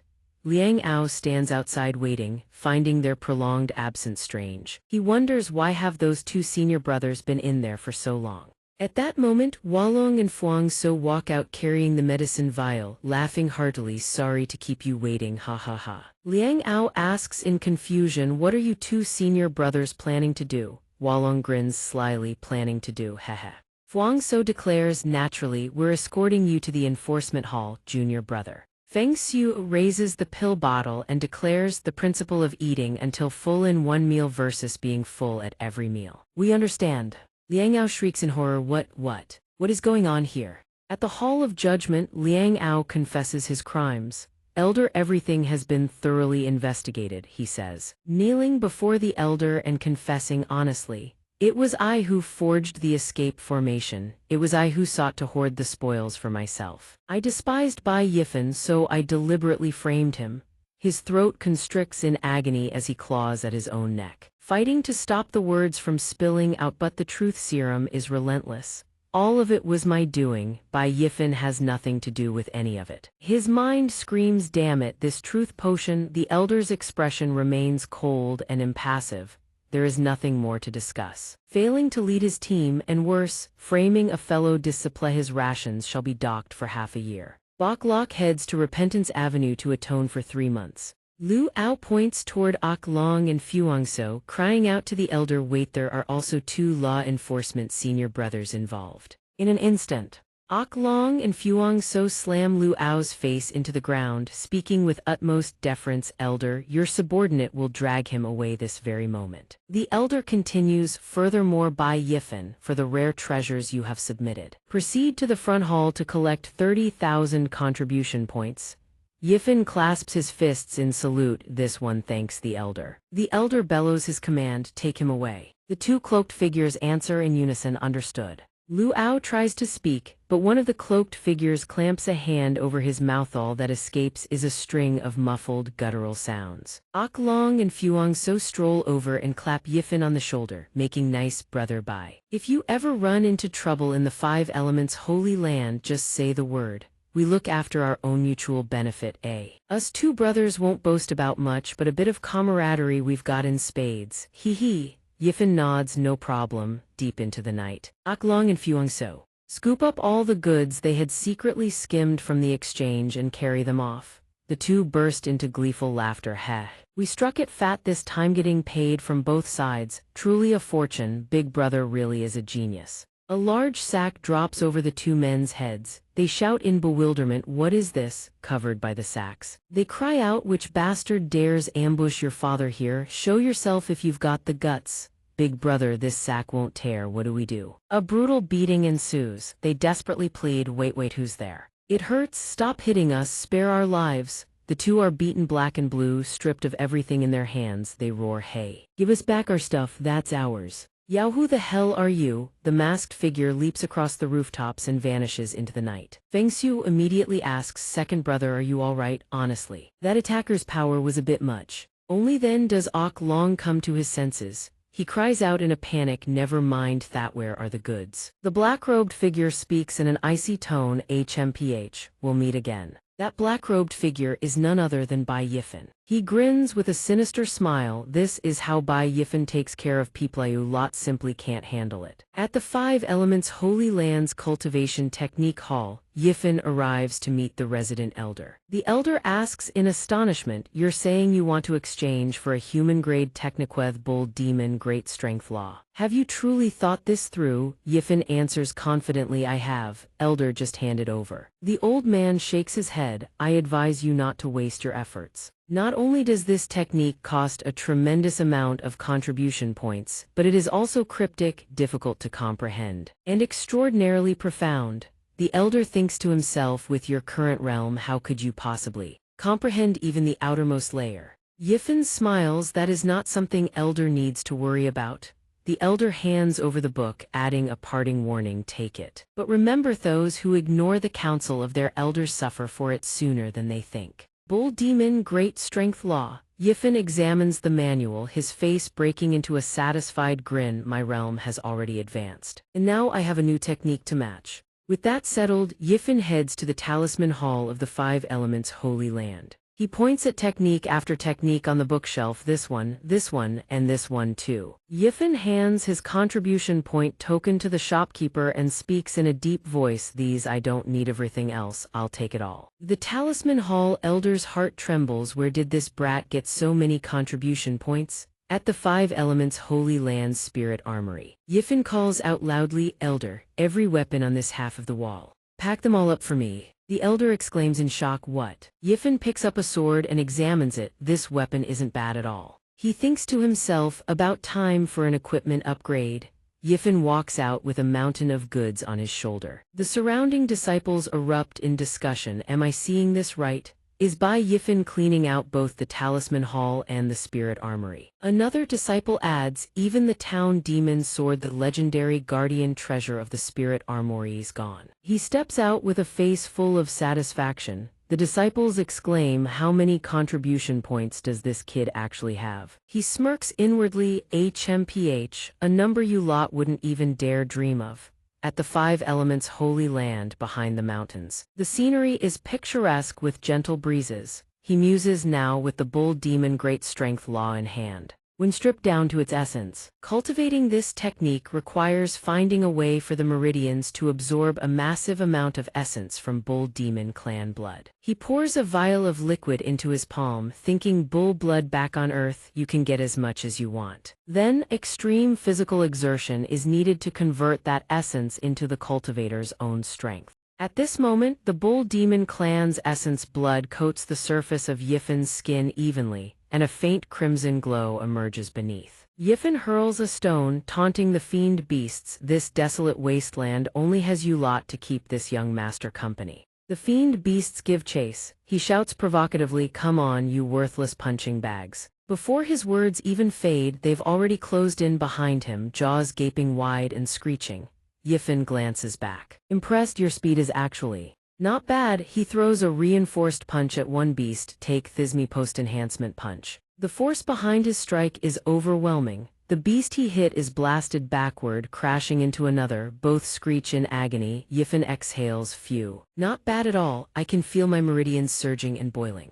With the support of the bull blood, his body has gained the strength of 30 vigorous stallions. The remaining fiend beasts lunge to attack. He roars, try this move on for size. He unleashes his technique. A radiant aura envelops him as spiritual energy surges outward, slamming into the beasts. The dust settles, every last one is annihilated. They lie scattered across the ground. Yifen grins to himself, the bull demon Great Strength Lawmastered. Right at that moment, hey, he senses a wave of dark energy. His eyes narrow, spiritual energy fluctuations. How strange. In another scene, a robed figure stands atop a cliff, shouting, come out, I know you're here, my time is short. Get to the point. A vortex bearing an aura of absolute darkness materializes in the sky. From within, laughter echoes, arranging even a single meeting truly is difficult, my old friend. Hee. You've been a spy within the Holy Land for so many years now, you've become more and more human-like.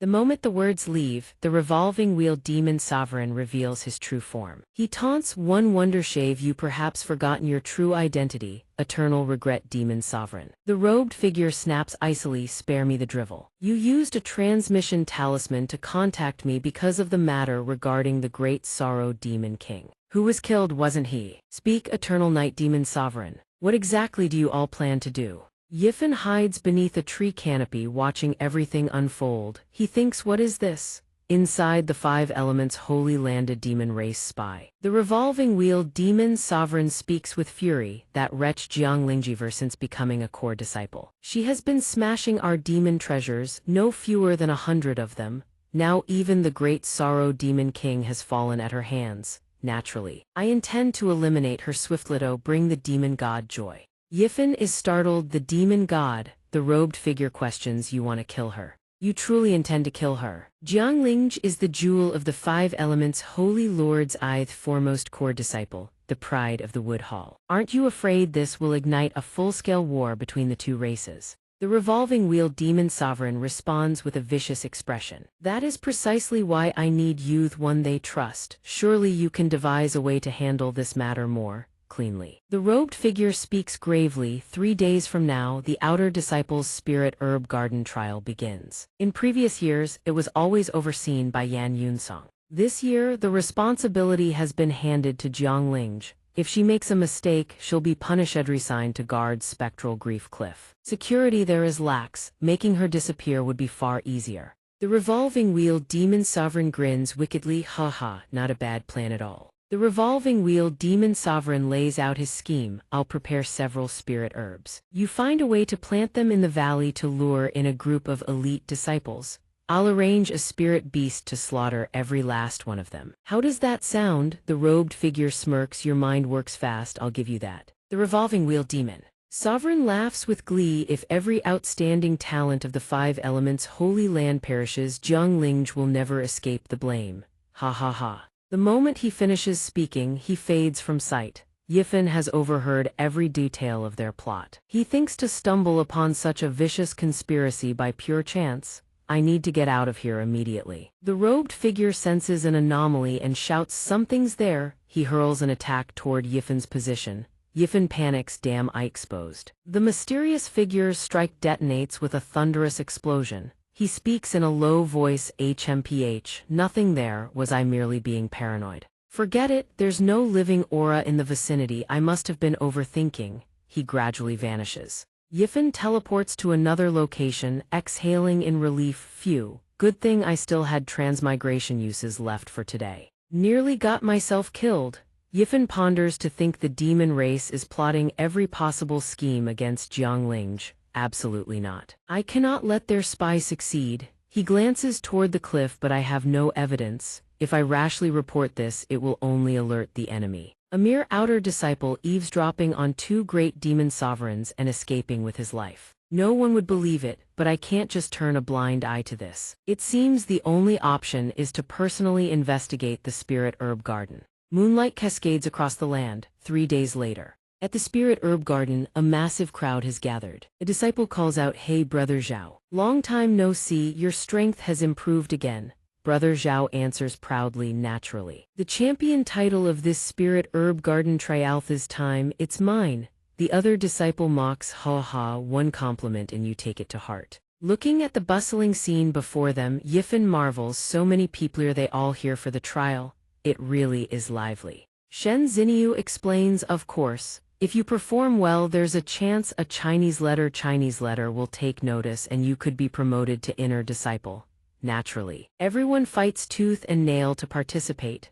Suddenly, someone pushes through from behind, bellowing, move. Su Chengfeng strides in with an arrogant air. He sneers, know your place, don't block this young master's path. The disciples buzz with excitement, look over there. Isn't that Su Chengfeng? Another chimes in, not just him, Huang Zhen and Yang Xiaodi are here too. And Shi Min and Zai Yuanbai. Shen Xinyu glances at them. I've heard those 5 are the most outstanding outer disciples, already pre-selected by the 5 inner courts. The moment they break through to the supernatural power realm, they'll be immediately admitted as inner disciples. Yifan thinks the revolving wheel demon sovereign wants to kill the elite disciples. These people are surely among the targets. He asks Shen Xinyu, by the way, Xinyu, what do you know about the demon race? Can you tell me? Shen Xinyu is surprised, that's strange. Why are you suddenly so interested in the demon race? She then recounts enthusiastically, since time immemorial the demon race has been humanity's mortal enemy. Unlike our cultivation world, they divide their ranks through a crude and brutal hierarchy of combat strength: demon god, demon emperor, demon sovereign, demon king, demon master, and demon soldier.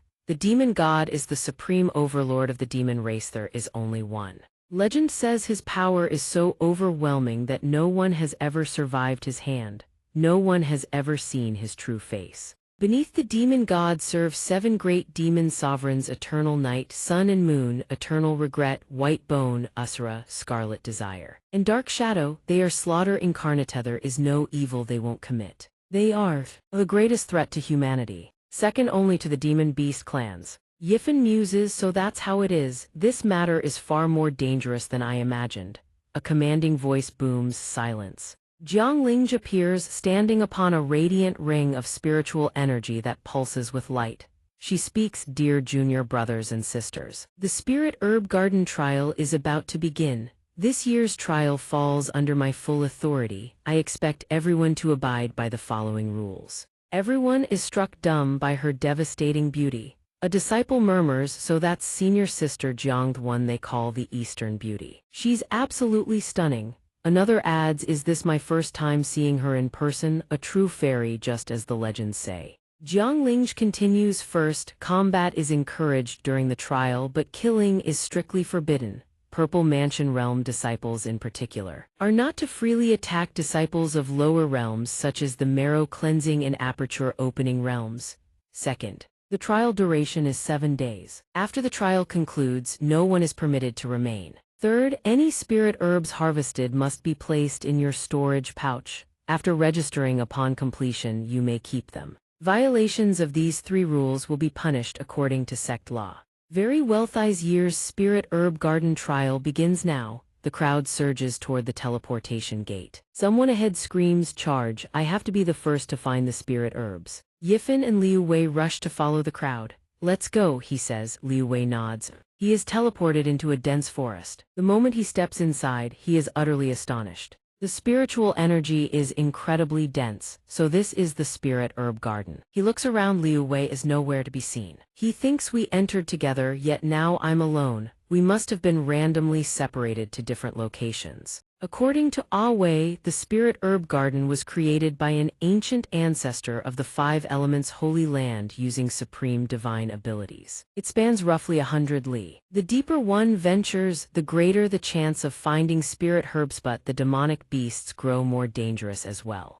Suddenly he hears sounds from ahead. "There's movement over there, let me check it out." 3 giant serpents burst forth, their gaping maws as wide as blood basins. They lunge to swallow him whole. He gulps, steadies himself, and a sword materializes in his hand. He speaks coldly, "HMPH. A trifling beast dares act insolently before me." He unleashes the 7-character wind-breaking slash. In just a few strokes, the giant serpents are annihilated completely. At this moment, the giant python corpses lie in severed segments across the ground. Scattered all around him, he thinks to himself, Tier 4 rock python, troublesome for ordinary disciples perhaps, but to him right now, they pose no threat whatsoever. He wonders where the spirit beast the revolving demon sovereign arranged is hiding. Forget it, just press on and lure it out. He hears a terrified scream from ahead, "Help!" He is startled and thinks, someone's approaching. 2 disciples are slowly closing in on Su Chun. She screams in terror, "Don't come any closer. You stole my spirit herbs and committed acts worse than beasts. Aren't you afraid the elders will learn of your crimes and punish you?" The more she speaks, the closer he advances. "Elder punishment. Your discipline hall elder is my 7th uncle. In this outer sect, who dares touch me? Besides, junior sister, do you even have proof?" Su Chun trembles, tears streaming down her face. "You don't come any closer," Su Changfeng urges impatiently. "Senior brother Gao, stop wasting words on this girl. Hurry up before someone else comes along."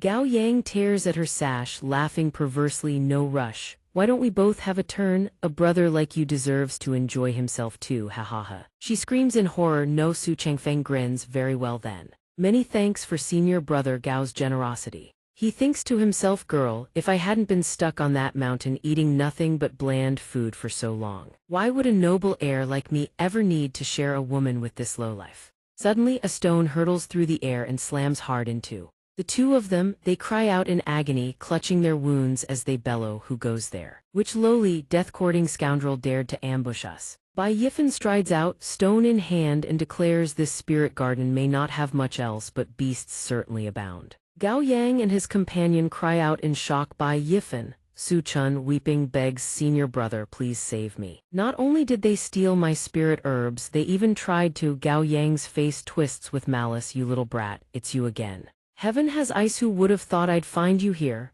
Bai Yifen glances over and snorts in contempt, "A defeated loser like you. I can't be bothered to thrash you a second time, scram. Or would you rather I cripple your legs first so you can crawl away? Gao Yang rolls his shoulders, laughing derisively. Ha, what a joke. Bai Yifan, you think I'm still the same Gao Yang from back then? After all this time, I've trained like a madman to defeat you. My cultivation base has already broken through to the peak of the aperture opening realm. You've come at the perfect time to settle all scores, old and new. He throws a punch imbued with a powerful wave of spiritual energy, slamming it downward. Bai Yifan catches it effortlessly, his voice dripping with contempt. Oh, let me see how strong you really are, just this much. You can't even withstand a single finger of mine.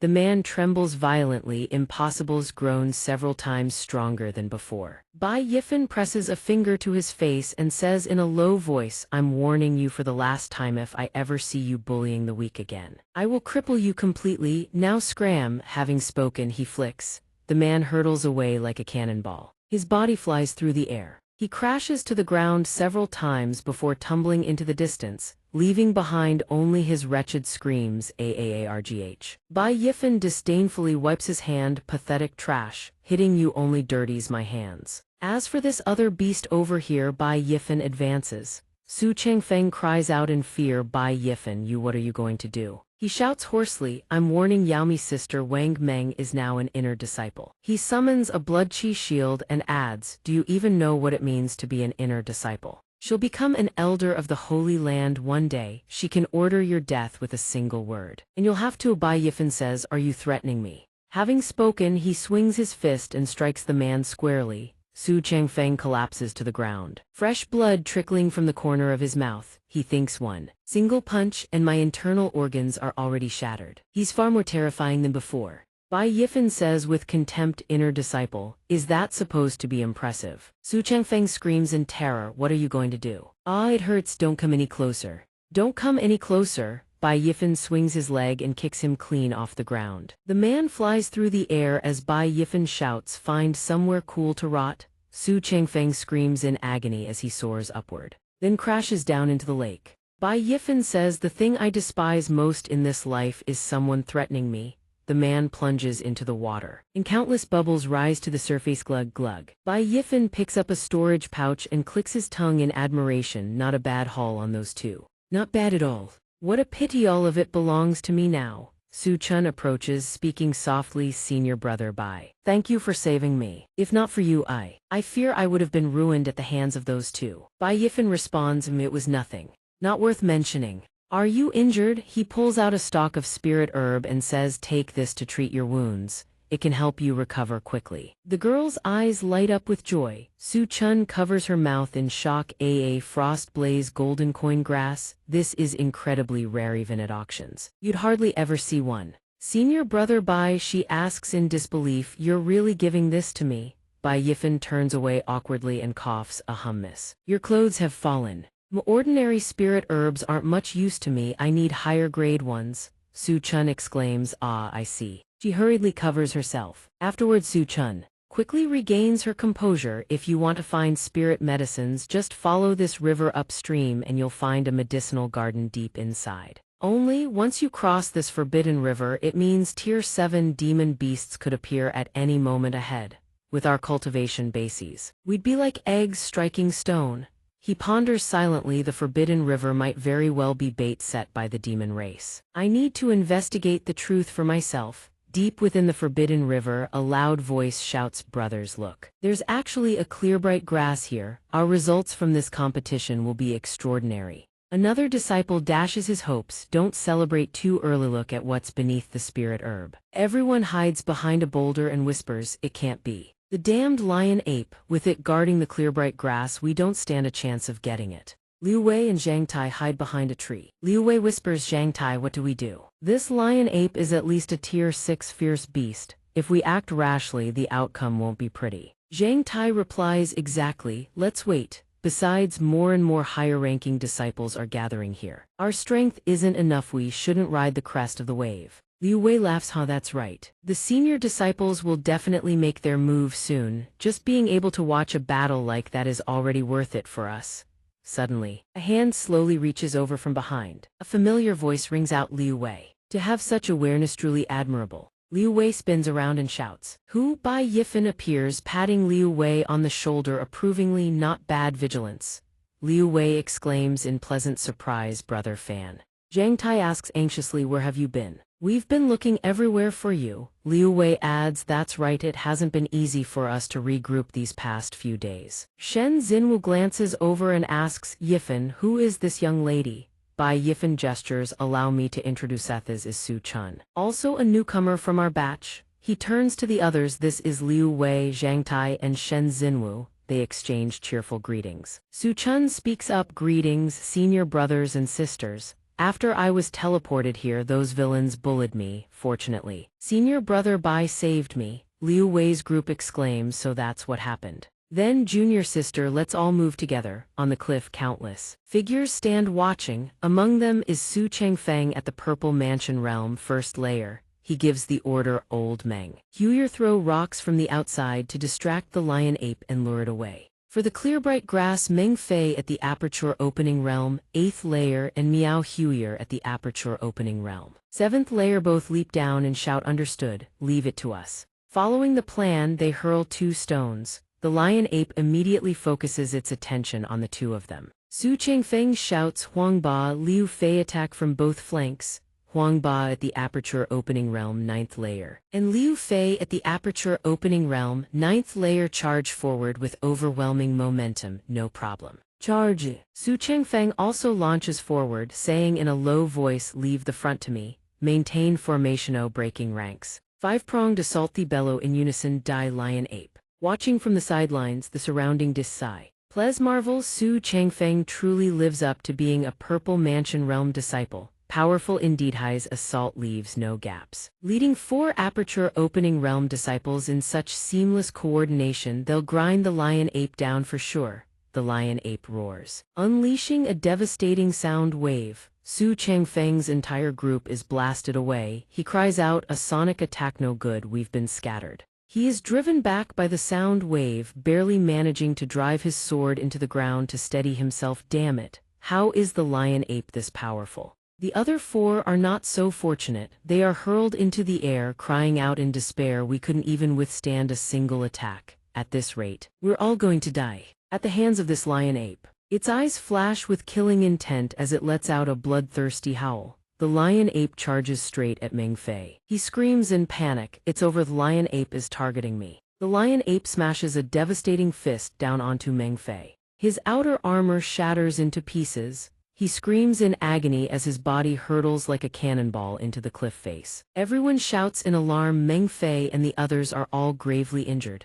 It's over, they say. How is this lion ape so powerful? It's far stronger than it appeared before. Miao Huyer shrieks in alarm, what? It's as if it's gone berserk.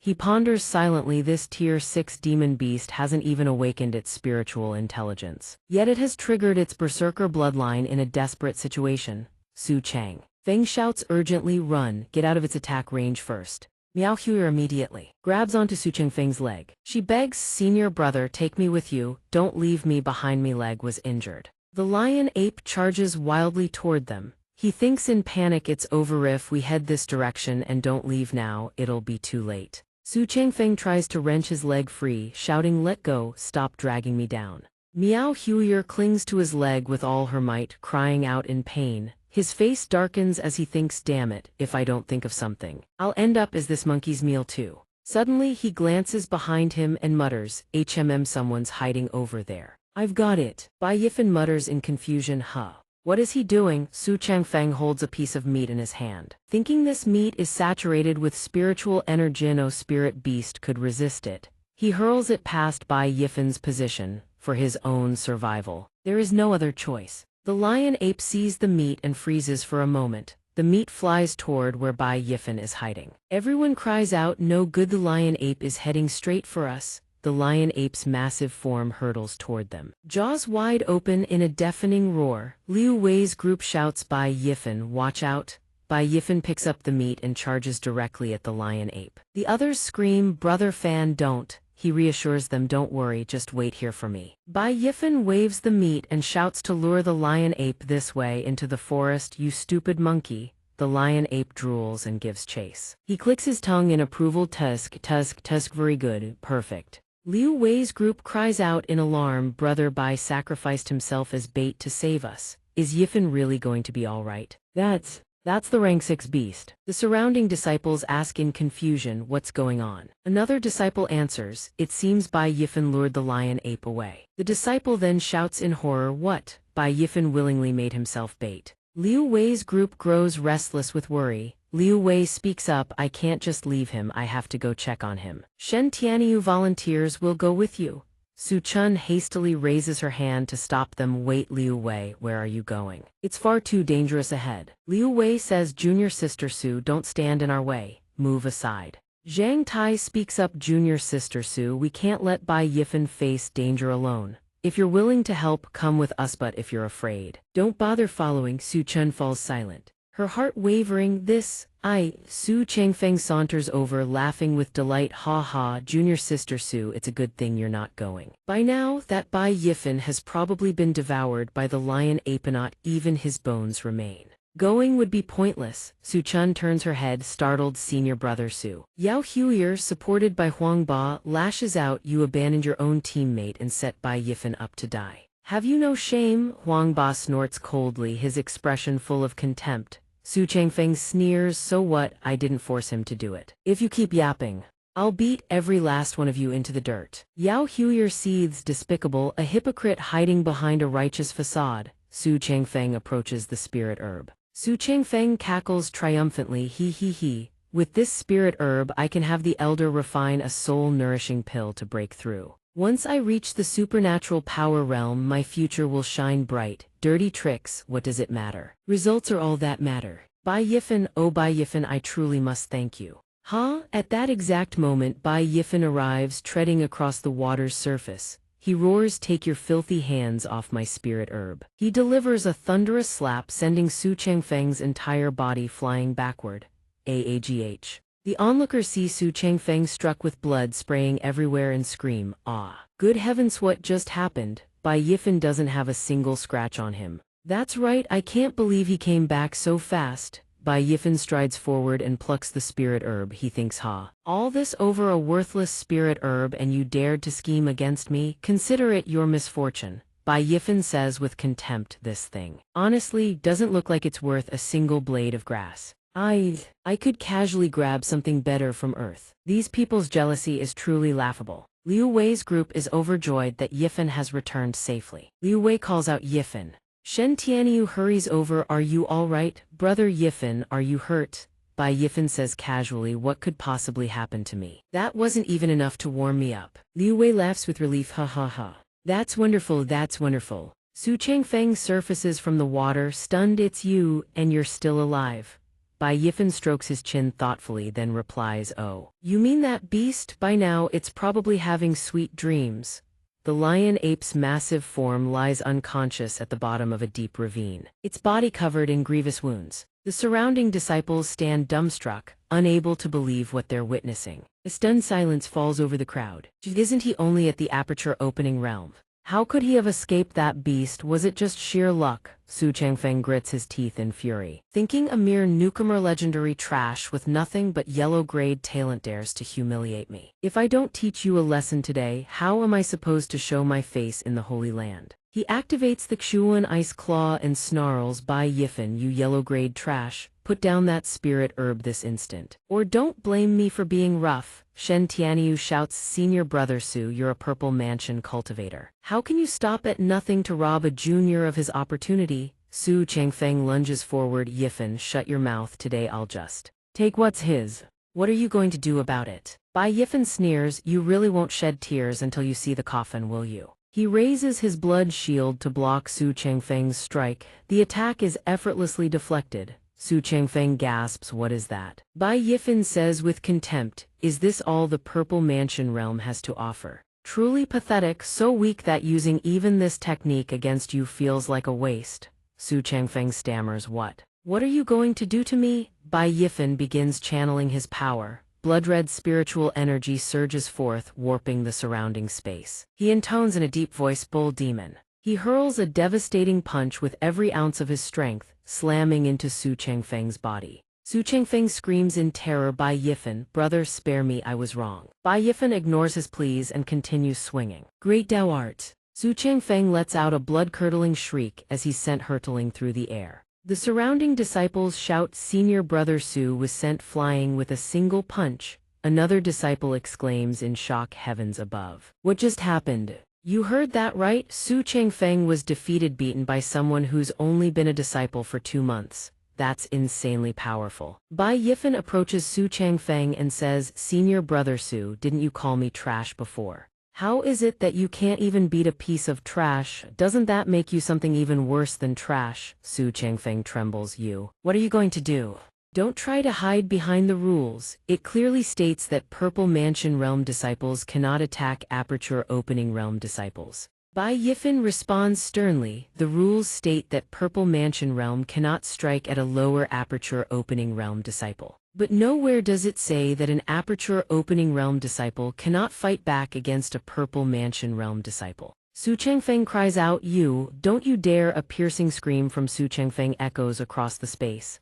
Bai Yifan says, I don't remember any of that. Su Changfeng groans through gritted teeth, damn it, Bai Yifan, I won't forgive you for this. Bai Yifan seizes Su Changfeng's storage pouch, then I'll be waiting for you to try. This pouch is pretty heavy. Well then, I won't hold back. Bai Yifan walks over to Liu Wei's group, opens the pouch and begins distributing its contents. Each person picks 2 items. Su Chun gasps waitrily. Zhang Tai says brother Fan is generous. Liu Wei picks up a spirit herb and says happily, thanks, brother Fan. The group bursts into cheers. Everyone laughs with delight. Bai Yifan says, Su Chun, to be fair, you already had a spirit herb earlier, so these ones aren't for you. Her face falls with a trace of disappointment. She answers softly, senior brother, I understand.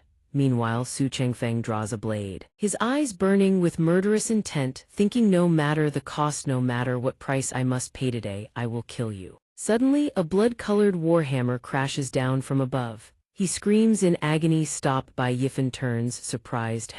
A weapon condensed from Qi blood energy. A figure steps forward and bellows, boy, ambushing your fellow disciples, behavior like this is a disgrace to our outer sect. Su Changfeng shouts back, who the hell do you think you are to manage me? Bai Yifan observes thoughtfully, marrow-cleansing realm cultivators can use Qi blood power to condense a protective robe. Aperture Opening Realm cultivators can condense a full set of armor, and Purple Mansion Realm cultivators it can manifest solid weapons. These Qi blood weapons can be summoned with a mere wave of the hand, incredibly convenient, and their power rivals that of low-grade artifacts. But this person is a powerful cultivator at the Purple Mansion Realm. The newcomer charges forward and kicks Su Changfeng away. Sneering, I just didn't like the look of his face. Truly an insult to our outer sect disciples? The kicked disciple cries out in pain. Huang Zhen says, brother, I've already disciplined him for you. No need to hold back. Your skills are pretty impressive. How about joining our group to head up the Forbidden River? Bai Yifan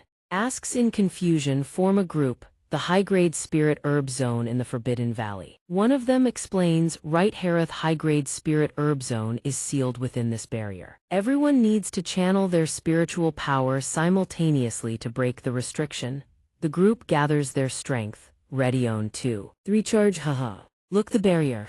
It's been torn open. Yang Xiaodi, a second-level Purple Mansion cultivator, calls out, hold on just a bit longer, the restriction is about to break. Jai Min, also at the second level of Purple Mansion Realm, rushes over and says, junior sister, we're here to help. Immediately, he and his companions begin channeling their spiritual power. He shouts, barrier shatter. Yang Xiaodi exhales in relief, phew, it's finally open. Senior brother, you finally made it. Bai Yifan thinks, so that's how it is. The Purple Vine Valley requires combined strength to break the restriction. No wonder they need to form groups. The blue-haired woman says, senior brother, I thought you weren't going to make it in time. Huang Zhen laughs, ha, it took me a little time to find you. Bai Yifan thinks the elite disciples of the outer sect should all be here by now. The blue-haired woman turns and asks, isn't that Bai Yifan? I recall he hasn't even been a disciple for 3 months. How does he dare come to a place like this? Huang Zhen hastily explains, you haven't heard, even Su Changfeng was defeated at his hands. Don't underestimate him. He then turns back and says seriously, "All right, the barrier has been broken. Let's go in and take a look." Inside the purple vine valley, the moon glows with an ethereal purple hue, and the sky shimmers in shades of violet. Everyone steps inside and gasps in "Oh wow." The spiritual energy here is incredibly dense, the blue-haired woman asks in confusion, "Why is it so quiet? I don't see a single beast." Huang Zhen answers, "The Purple Vine Valley is the territory of the moon howling wolfone, of the most powerful beasts in the entire spirit herb garden. Ordinary beasts wouldn't dare set foot in here." At that moment, a disciple shouts excitedly, "Look, this purple shadow flower can be used to refine high-grade advancement pills. The roots and leaves can also be made into healing medicine. If sold, it would be worth at least 50,000 spirit stones. This one's mine." Suddenly, a moon-howling wolf appears. A crescent moon emblem glows on its forehead, its eyes crackling with lightning, its gaping maw dripping with malice. The disciple stammers, "This is..."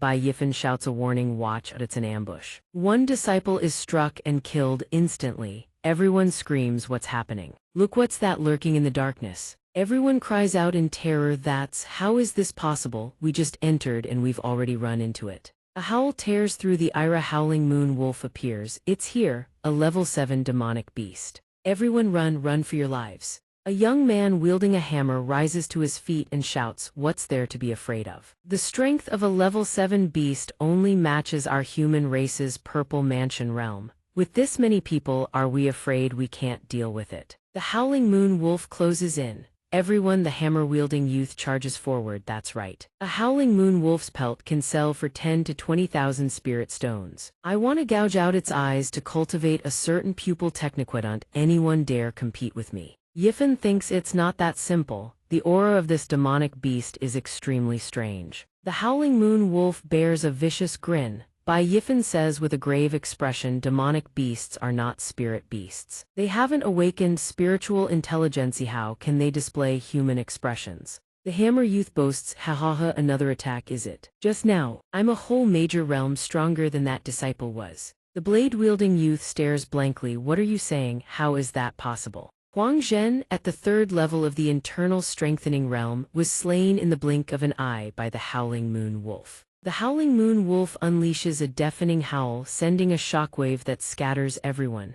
AWOOO, terror grips the group. This is bad. If this keeps up, we'll lose our lives. Flee now. This beast's combat power is above the purple mansion realm. Yifan says, "An elite-tier spirit beast, the spirit herb garden. This is the trap the demonic beast laid when a beast of this caliber strikes." The commotion it raises is enormous. This time, I'm afraid it won't be easy to deal with. Senior sister and the others are refining tools at the Dream Pavilion when she suddenly cries out, "Not good, Purple Wisteria Valley." She leaps into the air and shouts to everyone, "Everyone gear up, move out to Purple Wisteria Valley."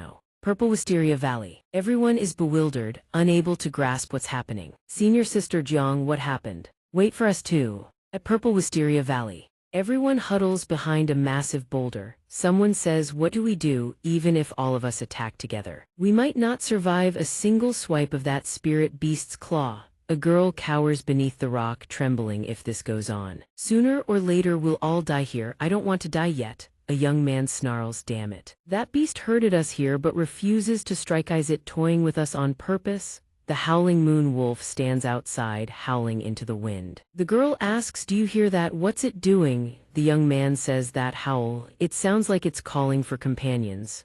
The girl gasps, "What?" One howling moon wolf is already this hard to deal with. If several more show up, won't our chances of survival drop to nothing? Yifan thinks no, that howl isn't calling for companions, it's summoning the beast horde. It's over, everyone, look, all the wild beasts in Purple Wisteria Valley have been summoned. The howling moon wolf's claws are razor sharp. What exactly is this beast trying to do? Could it be ordering that beast horde to slaughter us? That's right, according to legend, spirit beasts on par with the supernatural power realm possess extraordinary intelligence. They can even command ordinary demonic beasts to fight in their stead. Damn it, the howling moon wolf has already stationed demonic beasts to guard the exit. If we don't come up with something soon, I'm afraid that within a single watch we'll all be captured in one fell swoop. Everyone cries out in panic. How could the spirit herb garden have a spirit beast? Wasn't it supposed to only have level 7 demonic beasts? We're finished. We've been tricked. A terrified girl bolts from cover. No, I don't want to die here. I have to get out. Shimin, don't run. Thud. The howling moon wolf lunges and sinks its fangs into the girl. Ah. Everyone watches in horror. What do we do? I don't want to die here. Xiaoyi, calm down.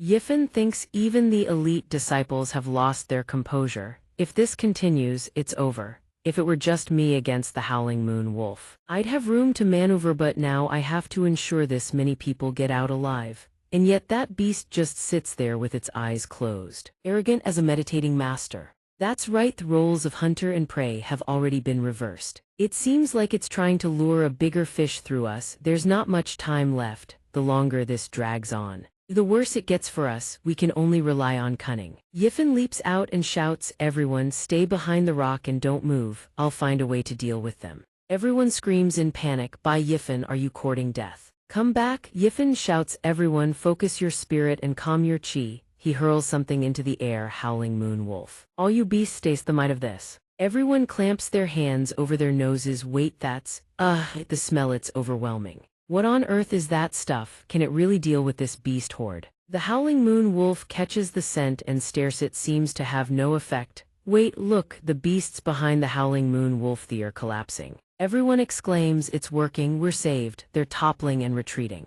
The wild beasts outside the perimeter are all being pushed back. This stuff is incredible. Suchun says, I know what that is. 10,000 corpse rotgrass, that's a top-tier lethal poison. A young man says, I've heard that even a single stalk can emit the rotting stench of tens of thousands of corpses within 100 li. No living creature dares come near. How did Bai Yifen get his hands on that? Yifen, perched in a tree, thinks to himself, 10,000 corpse rotgrass. I never expected the stinking grass from my world to have such a grand-sounding name here. Good heavens, that thing reeks. Don't be rude, stinking grass really is a bit pungent.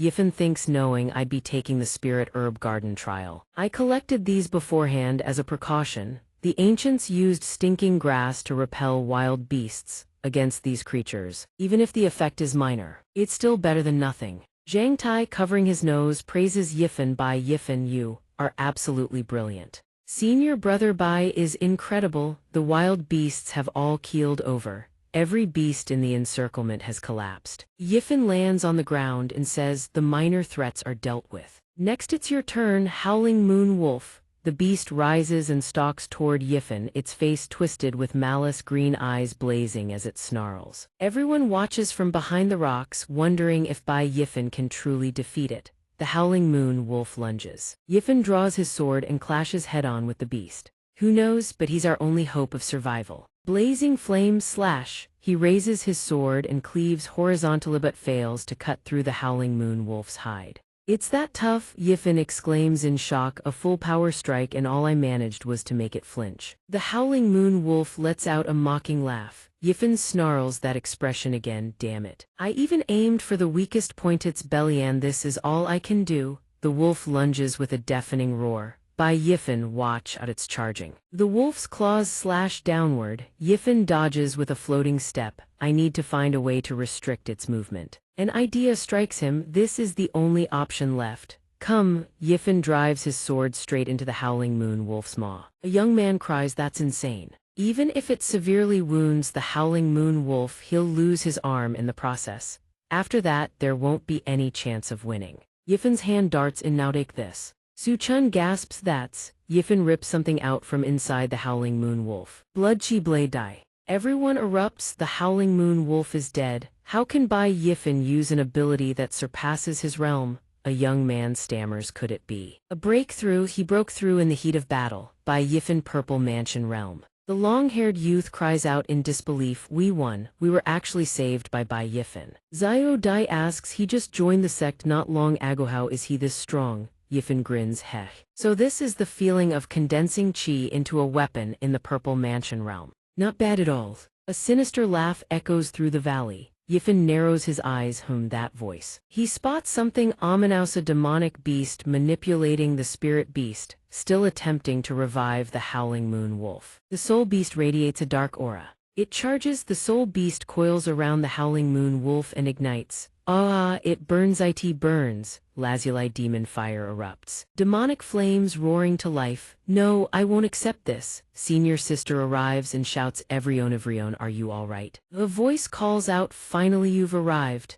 If you'd been any later, every disciple here would have been slaughtered by this demonic energy. Xiao Dai's face lights up. Senior sister Jiang, it's senior sister Jiangxia's come to save us. Senior sister is here. She strides toward the charred remains of the howling moon wolf and demands, someone tell me what exactly happened here. The long-haired youth wheels around, jabbing a finger at her. Senior sister, you still have the nerve to ask us? We should be the ones asking you, isn't it? Because of your negligence that a spiritually intelligent demonic beast got into the garden. It nearly got us all killed. Yifen steps forward to mediate. This fellow disciple, if you don't know the full story, don't be so quick to judge. That dark energy from earlier was no longer from an ordinary spirit beast in the garden. There may be hidden circumstances at play. If senior sister hadn't arrived in time, I'm afraid we would have all died in vain. Everyone chimes in, that's right, that aura was truly abhorrent, completely different from the spirit herb garden's spiritual energy. I agree with Brother Bai's assessment. Xiao Dai steps forward. Senior sister Jiang, please allow me to report. It happened like this: we came to Purple Wisteria Valley to search for spirit herbs and encountered this howling moon wolf, which had evolved into a spirit beast. Fortunately, junior brother Bai Yifen used the 10,000 corpse rockgrass to repel the demonic beasts, which is how we managed to hold on until now. Otherwise, our fate would have been dire indeed. Senior sister, upon hearing 10,000 corpse rockgrass, turns sharply to Yifen. 10,000 corpse rockgrass. A treasure as rare as that, where did you obtain it? Yifen forces an awkward smile. Ah, haha, just a fortunate coincidence. Senior sister approaches the howling moon wolf's remains and murmurs, well done. As for this matter, I will investigate further. She kneels beside the wolf and channels her spiritual power to probe. Yifen asks, how is it? She extends her hand. A golden orb emerges from the howling moon wolf's skull. She says, before the trial began, I personally inspected every level 7 demonic beast in the herb garden. She continues, this howling moon wolf was indeed on the verge of evolving into a spirit beast, because I had placed a restrictive seal within it to completely suppress its power, but now that seal has vanished. Yifen asks, could it have broken through the seal? Her expression turns deadly serious. Impossible. I possess the cultivation of the 7th level of the supernatural power realm. Even if this beast turned the heavens upside down, it could never shatter a seal I personally placed. Yifen says, then there is only one explanation. Senior sister Somyeon has sabotaged you. She nods gravely. I agree. She addresses the group. Everyone withdraw from Purple Wisteria Valley. I will get to the bottom of this and give you all an answer. The long-haired youth turns away with a scoff. HMPH, let's go, nearly became cannon fodder. A girl approaches Yifen. By Yifen, thank you. If you hadn't intervened just now, the disciples would all have been slaughtered by the demonic beast. You could say you saved me as well, indirectly. She extends a manual to Yifen as a token of gratitude. I'm giving you this, the swift gold finger. She adds cheerfully, I don't have many martial techniques on hand. This high-grade technique suits you the best of them all. I hope you won't find it lacking. Yifen responds with a respectful bow. I wouldn't dare. I gratefully accept. Then I thank senior sister. She produces a pill bottle. Oh, hand this too. What is this? She says, you've just broken through to the purple mansion realm. I'm giving you 3 mansion stabilizing pills. I'm certain they'll prove of great benefit to your cultivation. Yifen accepts them. Ah, understood. Thank you, senior sister. She eyes him curiously, but I'm still quite curious. You don't possess a yellow grade aptitude, do you? And yet your cultivation speed is this fast. There's no 10,000 corpse rockgrass in the spirit herb garden. Where on earth did you get it, Yifen? He scratches his head. Haha, I knew I couldn't hide it from senior sister. It's all thanks to Yang Shizhang's storage ring. There were quite a few treasures inside. My rapid cultivation breakthrough was also thanks to it, and the 10,000 corpse rockgrass came from the storage ring as well. Oh, is that so? Hahaha, I'll take your word for it, for now. Yifen continues, by the way, senior sister, I can't shake the feeling that this incident is connected to the demon tribe. Someone asks naively, is there anything else? He ponders this faint fluctuation. Could someone be watching in secret? Why did you say there's nothing? We must be careful, there may be a traitor within the five elements holy land. And the strength involved surpasses even senior sister Jiang's. This matter is extremely grave. The fewer who know before the investigation concludes, the better. Jiang Ling's people arrive. Senior sister Jiang, you're far too late. Jiang Ling speaks, follow me. All spirit garden trial activities are to be suspended immediately. This will be investigated thoroughly. Jiang Ling walks over to the Five Elements Holy Land's representative. Du Shanrong immediately interjects, esteemed hall masters, do not rush to conclusions. In my view, there is certainly something being concealed here. With Ling's cultivation base, how could a 7th-ranked demonic beast possibly breach the restrictions she laid down? Xia Jingcheng speaks coolly, HMPH, what could possibly be concealed? Jiang Ling was negligent and careless, and that is what caused this incident. Yan Tianxi chimes in cheerfully, oh, senior brother, you're making this sound far too serious.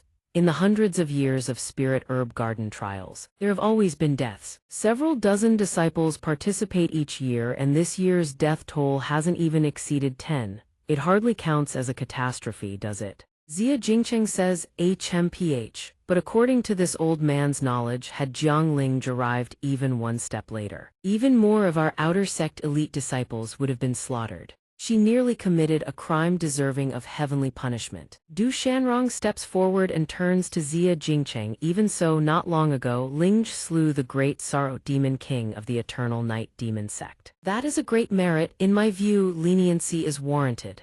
Xia Jingcheng roars, merit is merit, crime is crime. How can the two possibly be set against each other? Mu Luo immediately speaks, enough. Lingji, your performance in this spirit herb garden trial was unsatisfactory. As your master, I sentence you to 3 months forfeiture of your stipend. You shall teach at the transmission hall for outer sect disciples. For 3 months do you accept this punishment? Jiang Ling lowers her head, yes, this disciple accepts the punishment. Mu Luo turns to Xia Jingcheng, senior brother, since this incident resulted from the negligence of my Mu Hall's disciple, it is only right that I handle the punishment. As Ling's master, I voluntarily forfeit half a year of my own stipend. Does senior brother have any objections? He replies, HMPH, I have no objections. Yan Tianxi asks Jiang Ling, from what I've heard, this crisis was resolved by a disciple named Bai Yifan.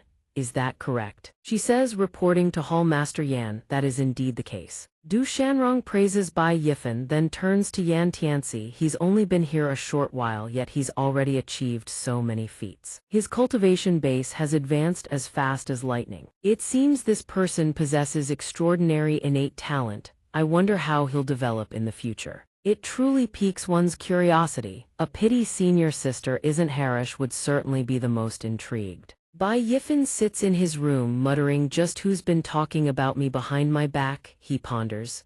As soon as I return to the courtyard, I tried the stabilizing mansion pill that senior sister gave me, but it didn't produce the expected effect. It seems the quality of this pill still falls short. The purple mansion is also known as the sea of consciousness, the origin of all spiritual power and divine abilities. It can birth the primordial spirit, generate spiritual power, store supernatural powers, and nourish the Nuan Palace. But upon first breaking through to the Purple Mansion realm, one still cannot fully control this tremendous force, the brain in other words. The Nuan Palace must be nourished to a certain level before a complete transformation is possible. As for how to nourish the Nuan Palace, the methods involved, if one is even slightly careless, lead to chi deviation. But then he thinks further, since they say like nourishes like, then I have an idea. Brilliant, boss, give me a gin and a half of the lamb and mountain walnuts, big ones.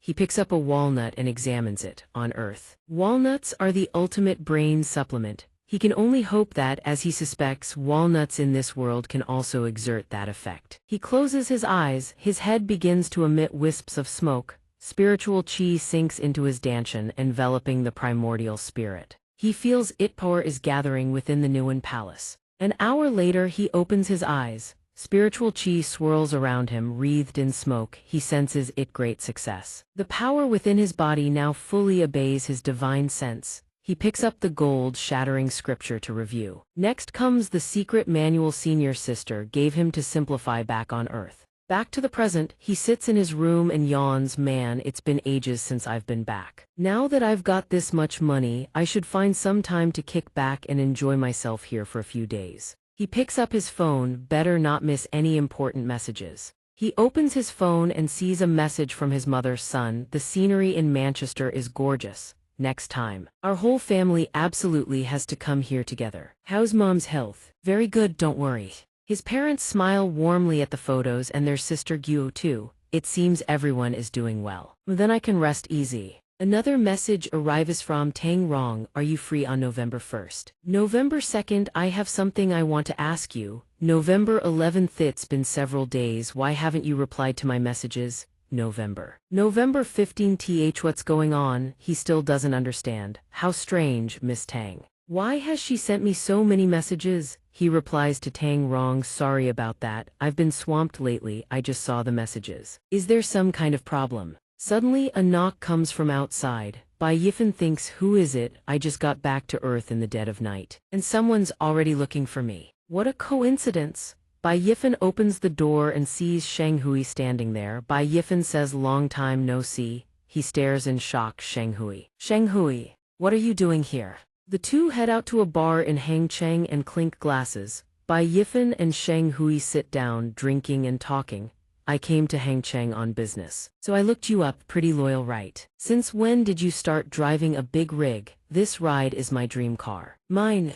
Kid, don't tell me you've latched onto some sugar mama. Bai Yifan says, haven't seen you in years, Sheng Hui. And you still know how to get under people's skin. Sheng Hui laughs heartily. That's not me teasing you, that's a compliment. With my looks, even if I wanted a sugar mama, she wouldn't give me the time of day. Come on, let's drink. Bai Yifan hears a voice and turns around. Don't touch me. That voice, it's so familiar. A man is pressuring a girl to drink. I really can't drink anymore. Wrong, do me a favor, just one more glass. Tang Rong. Sheng Hui asks, you two know each other? Bai Yifan stands up, walks toward Rong and says, yeah, wait here for me a sec. The bespectacled man thinks to himself, it wasn't easy getting this young miss to come to the bar. As her classmate cum bodyguard. He's still standing guard outside. Later, I'll drag her into the restroom and make it happen. Once the rice is cooked, what's she gonna refuse to marry? He urges Rong to drink. Rong, have one more glass. Rong says, oh, I really can't drink anymore. My head is killing me. Come on, just one last glass, down it all. Bai Yifan steps forward and grabs the bespectacled man's wrist. She said she can't drink anymore. Can't you hear her? I'll let go. The bespectacled man swings his fist at Bai Yifan. You little bastard. Who the hell do you think you are? Get lost, don't stick your nose in my business. Bai Yifan slams his fist into the man's gut. I'm your granddaddy. Bai Yifan says, get the hell out of here. If I ever catch you harassing Tang Rong again, I'll beat you into a cripple. Crystal clear. Ugh, yes. Grandpa, stop hitting me. Bai Yifan pulls Rong to her feet and says, Tang, Rong, are you all right? Can you stand up? This foolish girl, how did you end up in a situation like this? Rong slowly opens her eyes. Bai Yifan, is that you? Bai Yifan extends his hand. Rong, can you see me? Where's your bodyguard? How could he leave you alone here? Why am I here? She recalls 2 hours ago. Bai Yifan finally replied to my message. Are you free today? I have something to ask. I just went ahead and asked him directly. If he's free, could we meet up? Sorry, I've got some things going on. Another day. He rejected me again. Rong suddenly hugs Bai Yifan and bursts into tears. You jerk, why won't you pay attention to me? Bai Yifan is bewildered. She lifts her face, gazing at him shyly. I just wanted to see you once. Why is it so difficult? Where have you been all these days? Have you been seeing another woman? She continues, is she prettier than me, richer than me? Why am I so unappealing? You said you had things to do, so here you are drinking at a bar. Bai Yifan says, hey, stop talking nonsense. Sheng Hui, sitting behind them, lets out a laugh and teases, Tusk, kid, you really did latch onto a rich woman, didn't you? Bai Yifan shouts, stop talking rubbish. Aren't you going to come help me out here? 2 bodyguards walk in. Bai Yifan says, she's far too drunk. I've already contacted her sister. You guys head back first. I'll make sure she gets home safely tomorrow. Understood. Bai Yifan helps the girl into the car. The girl murmurs, I'm not going home. Bai Yifan, I want to talk to you. Bai Yifan replies, fine, not your home. My home, just get in the car first. Shang Hui calls out, remember, use the best method. Bai Yifan says helplessly, it's not what you think. It's deep into the night now. Bai Yifan brings her back to his place and lays her on the bed. Finally, we're home. Wrong, murmurs Bai Yifan. Listen to me, she slurs drunkenly. I have something very important to tell you. How did things end up like this? Bai Yifan takes off her shoes.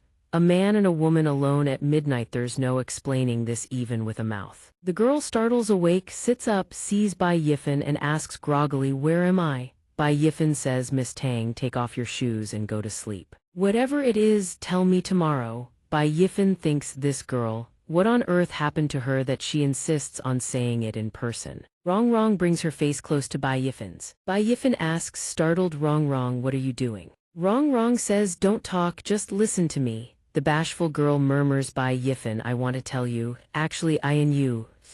Bai Yifan thinks to himself, then the girl vomits all over his head. Bai Yifan says in exasperation, Miss Tang, did you come here just to torment me? The girl strips off her clothes and grumbles, I need to shower. Bai Yifan barks, the bathroom's over here. And stop undressing willy-nilly, your clothes are still stained with last night's vomit. He drapes a blanket over Dung, then shivers violently and sneezes. His clothes from yesterday haven't dried yet, guess he'll have to sleep bare. Damn this cold. He spent every day wandering through other worlds and completely forgot to furnish this place. There's only one blanket and one set of clothes. Not even enough for Bai Yifan himself. He trembles uncontrollably, and in the end, he still has no idea what Dung was trying to tell him. But then again, that girl's figure really is something else. Endure the cold and sleep, stop overthinking, sleep early. Tomorrow morning, he'll hit the mall and buy a proper bed and more blankets. Suddenly, Dung reaches over and wraps her arms around Bai Yifan.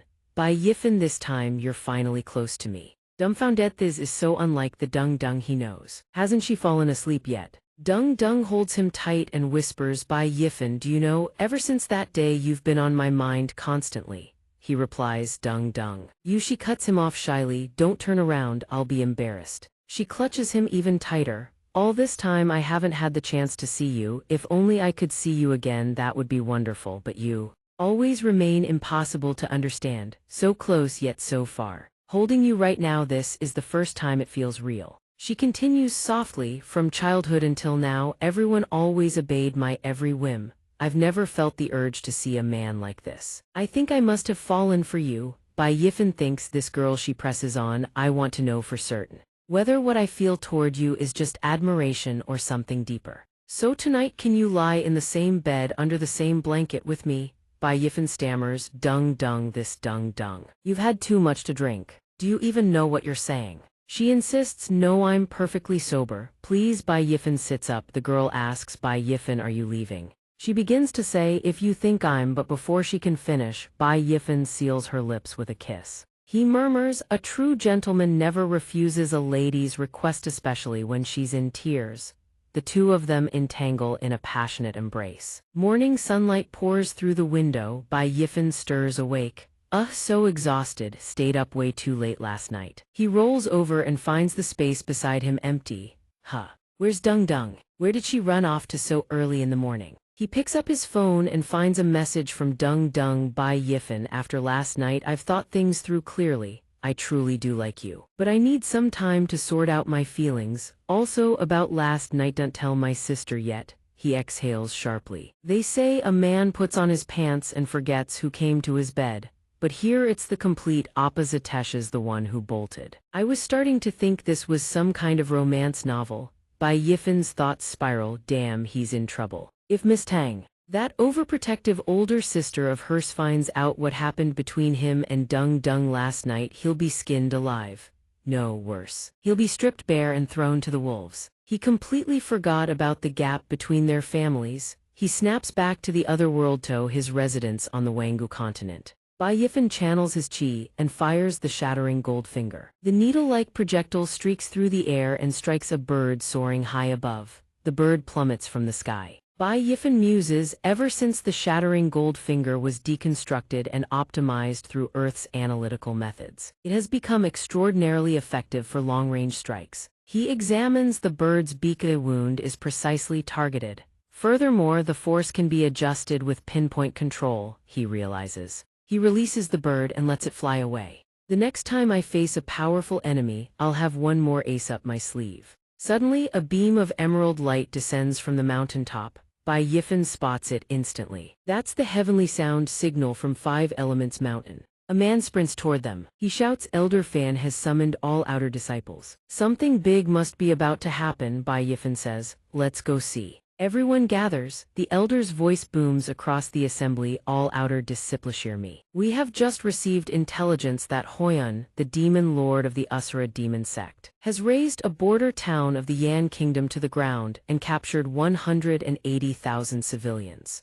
All to fuel his demonic cultivation, a crime that shakes the heavens. After deliberation between our five elements Holy Land, the true martial Holy Land, and the myriad treasures Holy Land, we have resolved to carry out heaven's justice by entering the Wangu demon pit and eliminating this demon lord. The crowd erupts. What? The Wangu demon pit, the elder continues, for this training expedition. The first 3 outer disciples to volunteer shall each receive 1 wind dust pill, a supreme-grade artifact, the Scarlet Abyss Sword End, a peak-tier mortal-grade martial art, the Supreme Origin Art. Those who wish to participate may register at the Sect Affairs Hall. We depart in 1 day. A disciple stammers, a wind dust pill. Heavens above, am I hearing this right? The crowd buzzes. You didn't mishear. The wind dust pill is a mid-grade spirit pill. It's said that cultivators at the peak of the Purple Mansion realm who consume it have a real chance of breaking through to the supernatural power realm. On top of that, a supreme-grade artifact and a peak mortal-grade martial art. For the outer sect to offer such lavish rewards, this expedition is anything but simple. Liu Wei turns to Bai Yifan. Brother Bai, what's your take? Bai Yifan narrows his eyes. 3 holy lands deploying together. I suspect the higher-ups want us outer disciples to perform well and bring glory to the Holy Land. Otherwise, why else would they put so many treasures on the line? Shen Xinwu interjects, that may be so, but the Wangu demon pit is the demon race's stronghold. Anyone who enters for training faces 9 deaths and 1 life. By Shixing, do we truly need to go? Liu Wei grins with unshakable confidence. We go, no matter what. Even if we don't claim the top 3 prizes, slaying a few demons and tempering ourselves, that alone is worth it. Bai Yifan addresses the group, then let's go together. I've been meaning to find a place to train as well.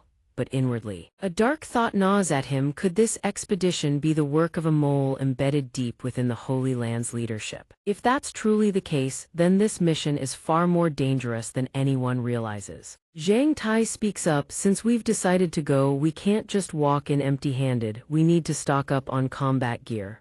Bai Yifan asks. Combat gear? Then Zhang Tai's expression turns grave. The Wangu demon pit has 99 layers. Each layer is a world unto itself, combined. All the spaces within are over 100 times larger than the entire mainland. He continues, the demon pit is shrouded in eternal darkness, teeming with countless demonic creatures, yakshas, rakshasa demons, giant demons, twin demon asuras, and worse. Within the pit lie innumerable rare treasures, especially spirit herbs and exotic ores. The deeper you go, the more abundant they become, but the demons grow correspondingly more terrifying. However, because they have dwelled underground for eons. Every demon in the pit shares one fatal weakness: they are deathly afraid of sunlight. Shen Xinwu tells Bai Yifan. So we'll need plenty of luminous pearls or light-emitting artifacts and talismans. Bai Yifan's eyes flash with sudden insight. Oh, afraid of sunlight, you say? Then this should be easy enough to handle. 3 days later, the group arrives at Black Radiance City. Outside the city gates, an elder addresses them. This is Black Radiance City, a hub where cultivators and martial artists converge. Inside, you can sell demon corpses or purchase nourishing pills. He continues, beyond the city walls lie numerous entrances to the Wangu demon pit. These are communication talismans, standard issue among the 3 great holy lands and 5 great sects.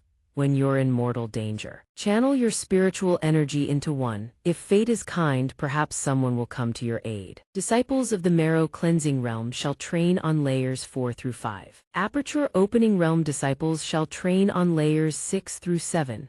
Purple Mansion Realm disciples shall train on layers 8 through 9. As for layer 10 and below, without the supernatural power realm, you'd better not set foot there. Understood clearly. Everyone roars in unison, yes. Good, dismissed. Yes, yes. Bai Yifen's group gathers. Su Chun speaks up, senior brothers and sisters, my demon sword is getting a bit dull. I'd like to head into the city and pick up a new weapon first. Shen Xinwu nods. That works out, we also need to stock up on rations. Let's go together. The group arrives at a weapon shop, everyone browses the racks of armaments. This sword looks decent, someone murmurs. Bai Yifen remarks. Black Radiant City really is thriving. Even a small shop like this carries high-quality weapons. Su Chun spots a blade she fancies, but just as she reaches for it, another hand snatches it away. Sun Xing smirks. My apologies, miss, I had my eye on this sword first. Su Chun blinks. Excuse me, you. I clearly saw it first. Gong Zheishu steps forward and murmurs, Junior sister son, don't be rash. They appear to be from the Five Elements Holy Land. Sun Xing scoffs. HMPH, Five Elements Holy Land, so what? They're nothing but stepping stones for the Holy Land's glory. Are you scared?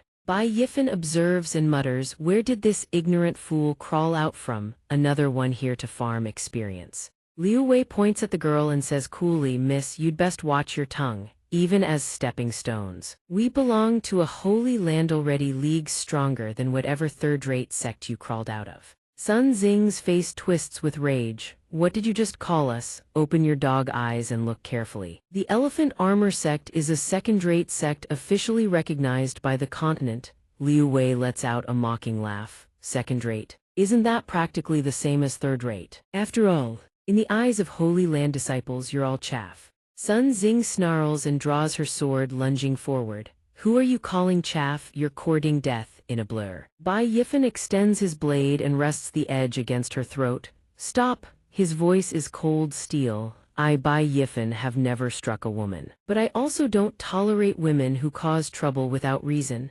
Sun Xing's eyes go wide with terror. She eased too fast. I couldn't even see his movement.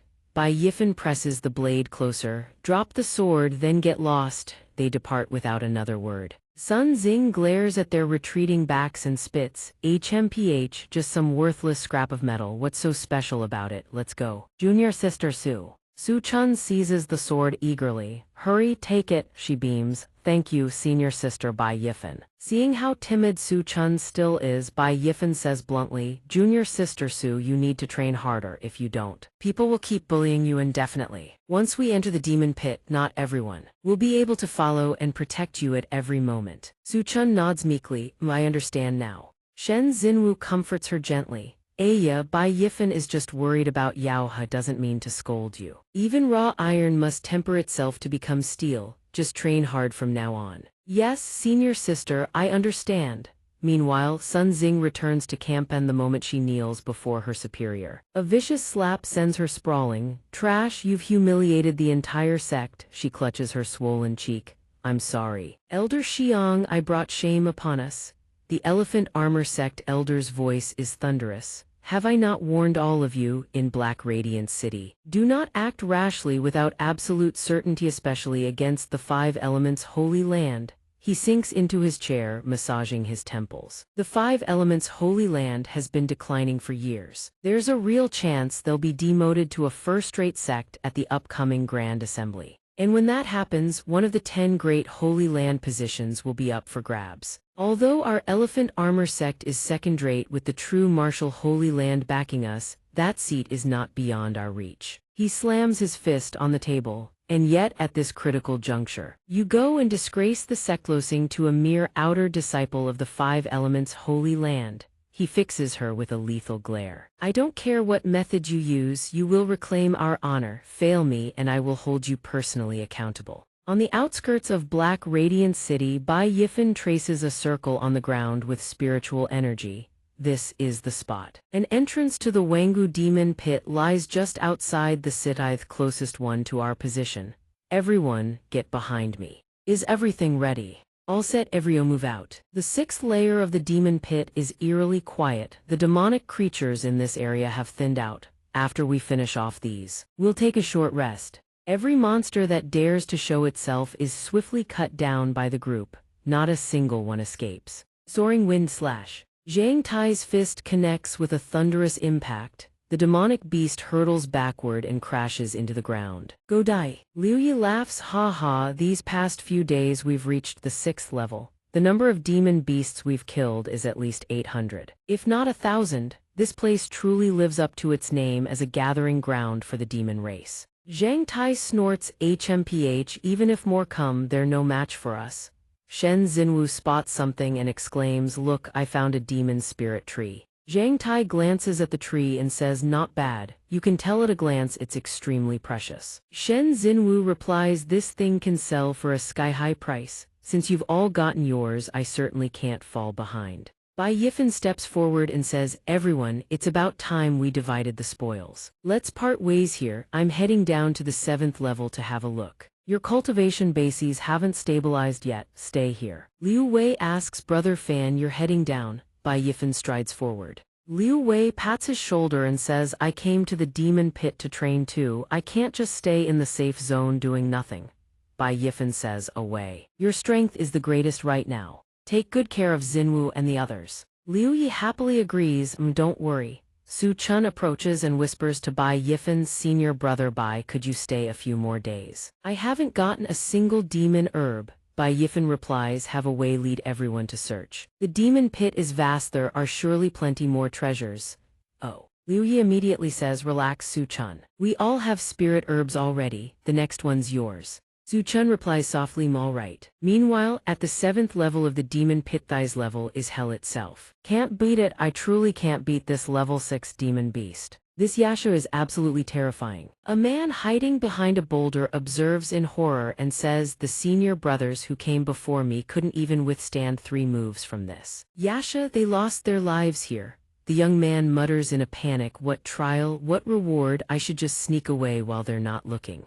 I need to get out of here fast. Suddenly, a head descends from above right in front of him. It spots the young man and lets out a sinister cackle, ka ka ka ka ka. The young man screams and bolts, ah, help, help me. The Yasha raises its trident. I'm dead for sure. The trident hurtles toward him, his face twisted in terror this time. I'm really done for, I don't want to die yet. Just as the trident is about to pierce the young man, something streaks through the air and shatters it to pieces. The projectile continues onward without slowing. Bai Yifan says, who would have thought that the very first beast I encounter on the 7th level would be an unawakened Yasha? Took an arrow just like that. The Yasha crashes to the ground. The other Yashas previously feasting hear the commotion and whip around. Bai Yifan grins, perfect, I can use you lot as flying mounts to test my new ability.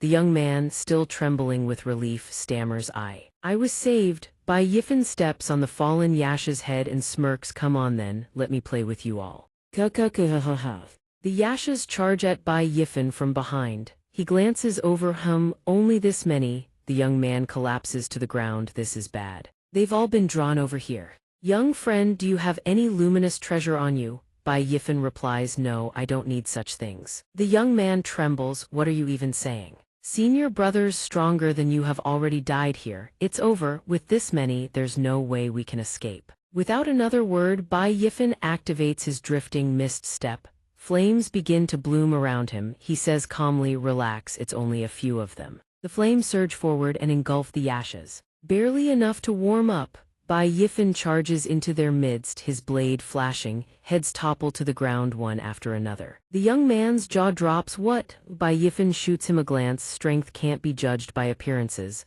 More Yashas swarm in. Bai Yifan counts with a grin, ha, here come even more. 7 at Marrow Cleansing Realm, 5 at Aperture Opening Realm, Storm Rage Sword Art. Arrows of sword chi erupt and streak toward the enemy. Bai Yifan spots one radiating a far stronger aura. There's actually a strong one. Drifting mist step speed shift, he rockets forward. This Yasha is probably at mid-stage Purple Mansion Realm, HMPH. Finally, a worthy opponent, he charges straight at it. He declares to catch the bandits, first capture the king. He leads with blazing flame slash, but the Yasha blocks it. Blocked. HMPH, fast reflexes.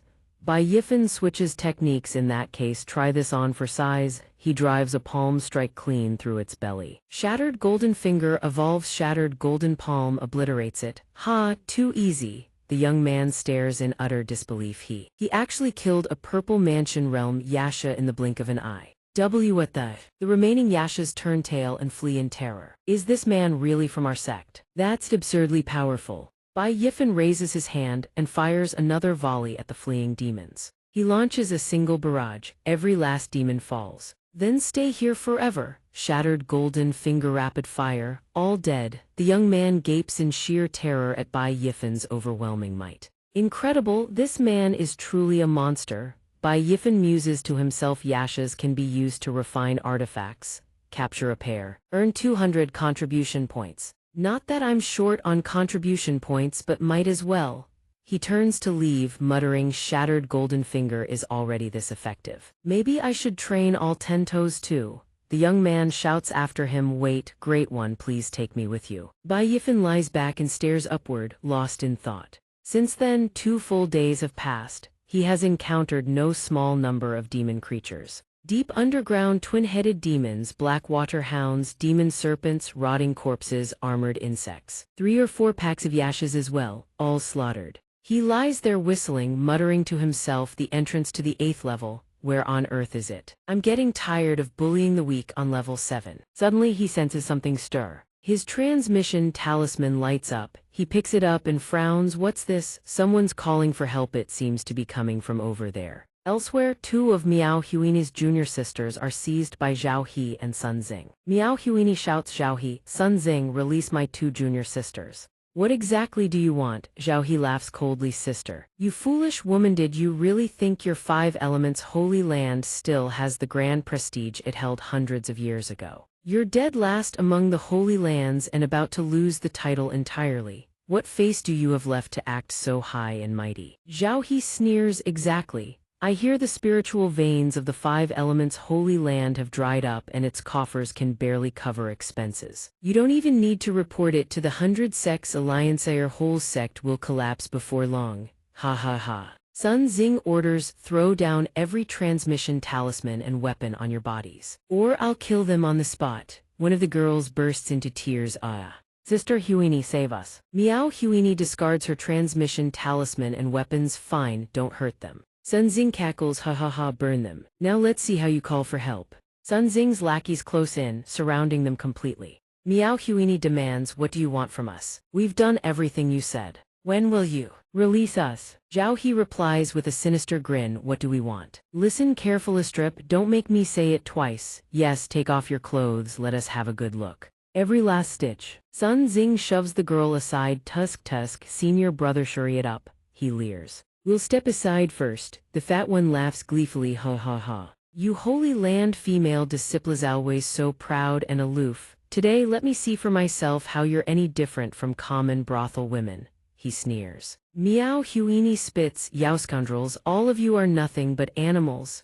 The 2 girls behind her cry out, Sister Huini, let's fight them to the death. Carve a path of blood. As long as even one of us survives, we'll make sure they never get away with this. Zhao He's group lunges forward. Brothers, don't let a single one escape. Everyone move and strip them bare. Ha ha ha. Suddenly something streaks through the air and slices clean across Zhao He's neck. The lackeys whip around. Zhao He is already dead. Senior brother Zhao. Sun Xing stammers, what just happened? Senior brother Zhao is dead. He's dead. Everyone panics, what is going on? Suddenly, just like that, Hu Bai Yifan appears and snorts coldly, HMPH, a bunch of scum bullying women here. He strides forward, your second-rate sect being called trash, there's no injustice in that whatsoever. Sun Xing shouts, it's you, this man's power is extraordinary. Run, get out of here. No. Bai Yifan raises his hand, shattered golden finger. Under my very eyes you think you can escape. Sun Xing screams, senior brothers, junior sisters. Bai Yifan appears behind Sun Xing and speaks, I've said it before, I don't hit women, except for the unreasonable ones who bring it upon themselves. Too fast, Bai Yifan continues, likewise I don't kill women unless they cross the line. Sun Xing begs, don't, I was wrong, don't kill me please. Bai Yifan strikes without hesitation. Sun Xing falls. Allah.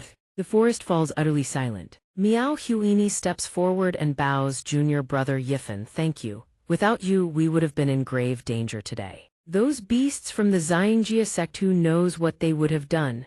Bai Yifan smiles faintly, we're all fellow disciples, it's only natural. He pauses, actually there is something I'd like to ask you, senior sisters. do you know where the entrance to the 8th level is? Miao Huini stares in shock. The 8th level. She says, Junior brother Bai, I hear that a demon beast leader at the supernatural power realm may appear on the 8th level, Huier warns. If you go down there you must be careful. Yifen smiles warmly. Thank you for your concern, senior sister, I'll be extremely careful. Huier points the way toward the 8th level. In that case this senior sister won't say any more. Head out from this forest and you'll see a river, follow it downstream for 3 or 4 miles. And you'll find the entrance. Yifen beams. Thank you for the directions, senior sister.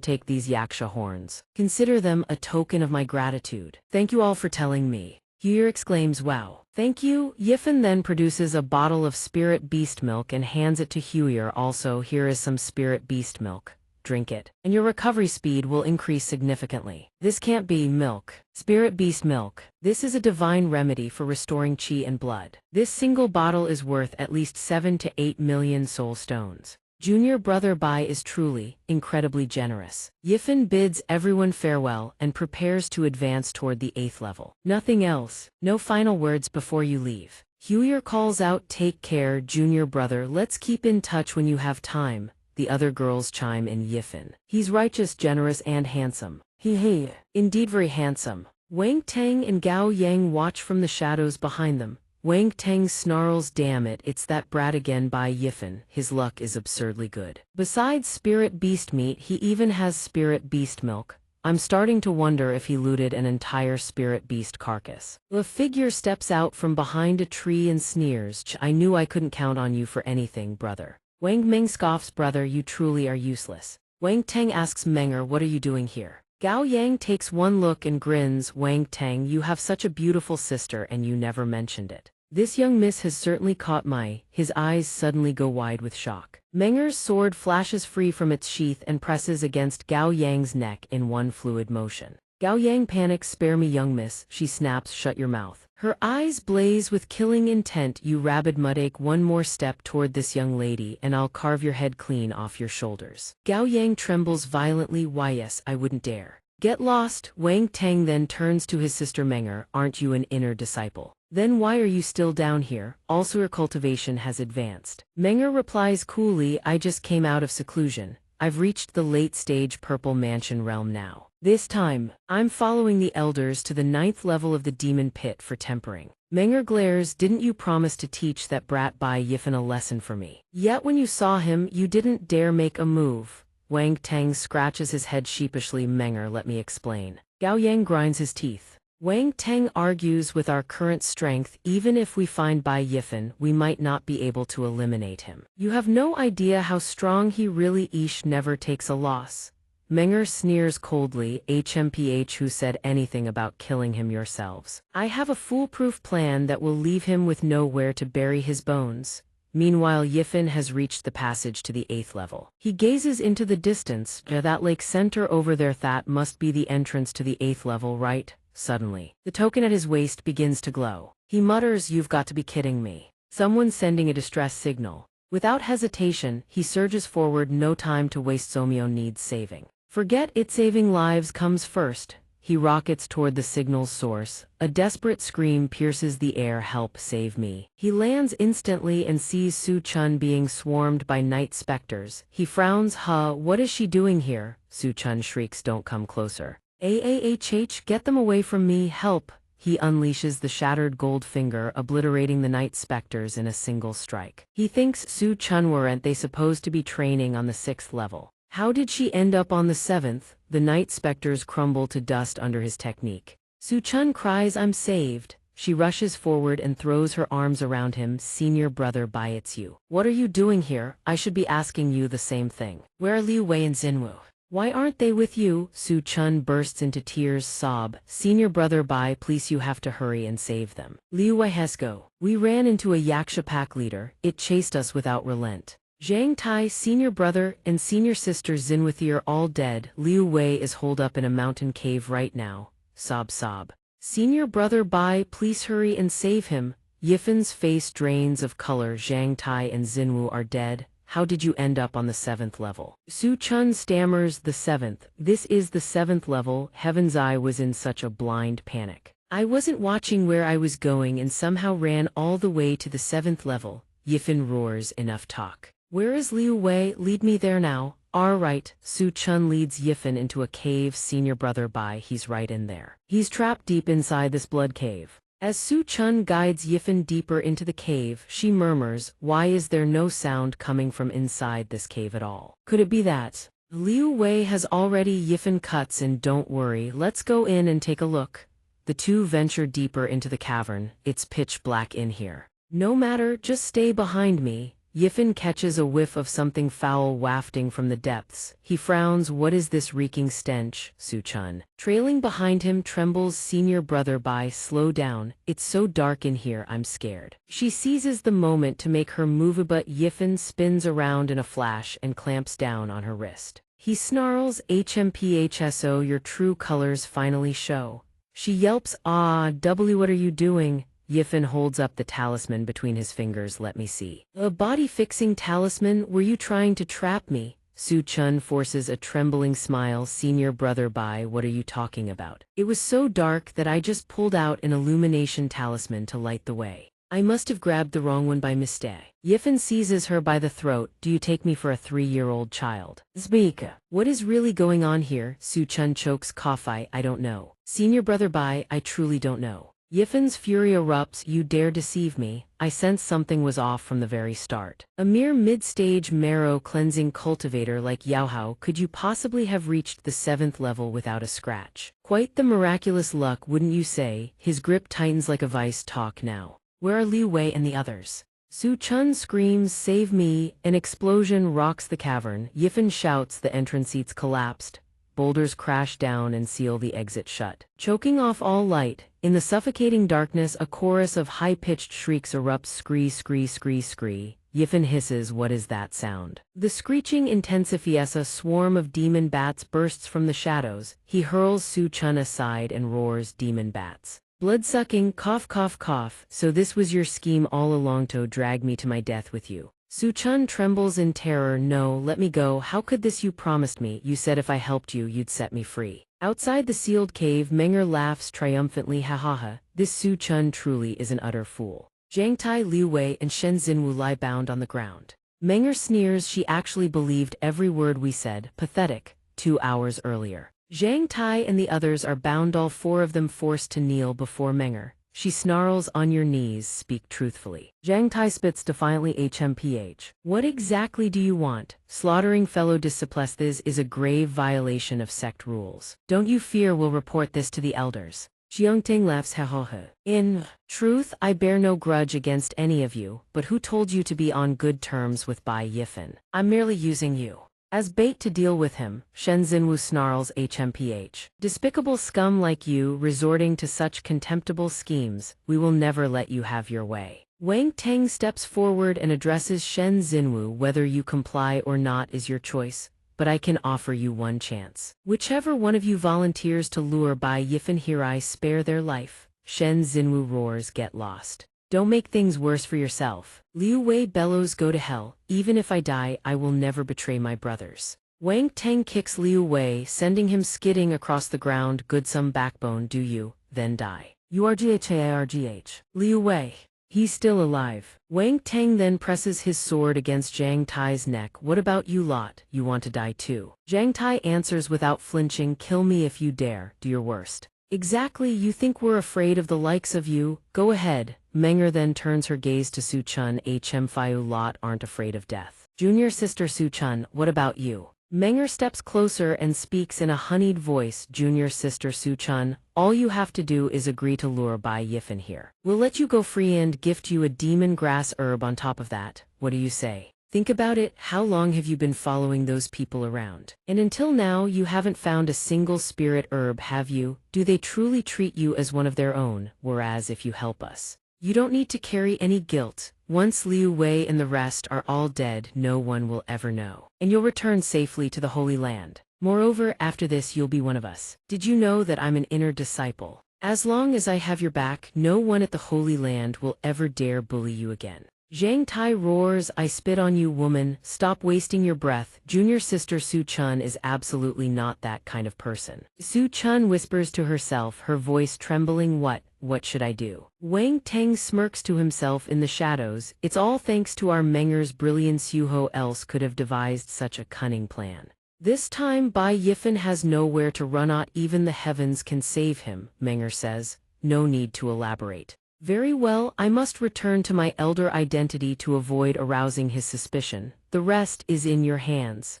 As Menger turns to leave, Wang Teng speaks up naturally, leave this matter to us, go report the good news.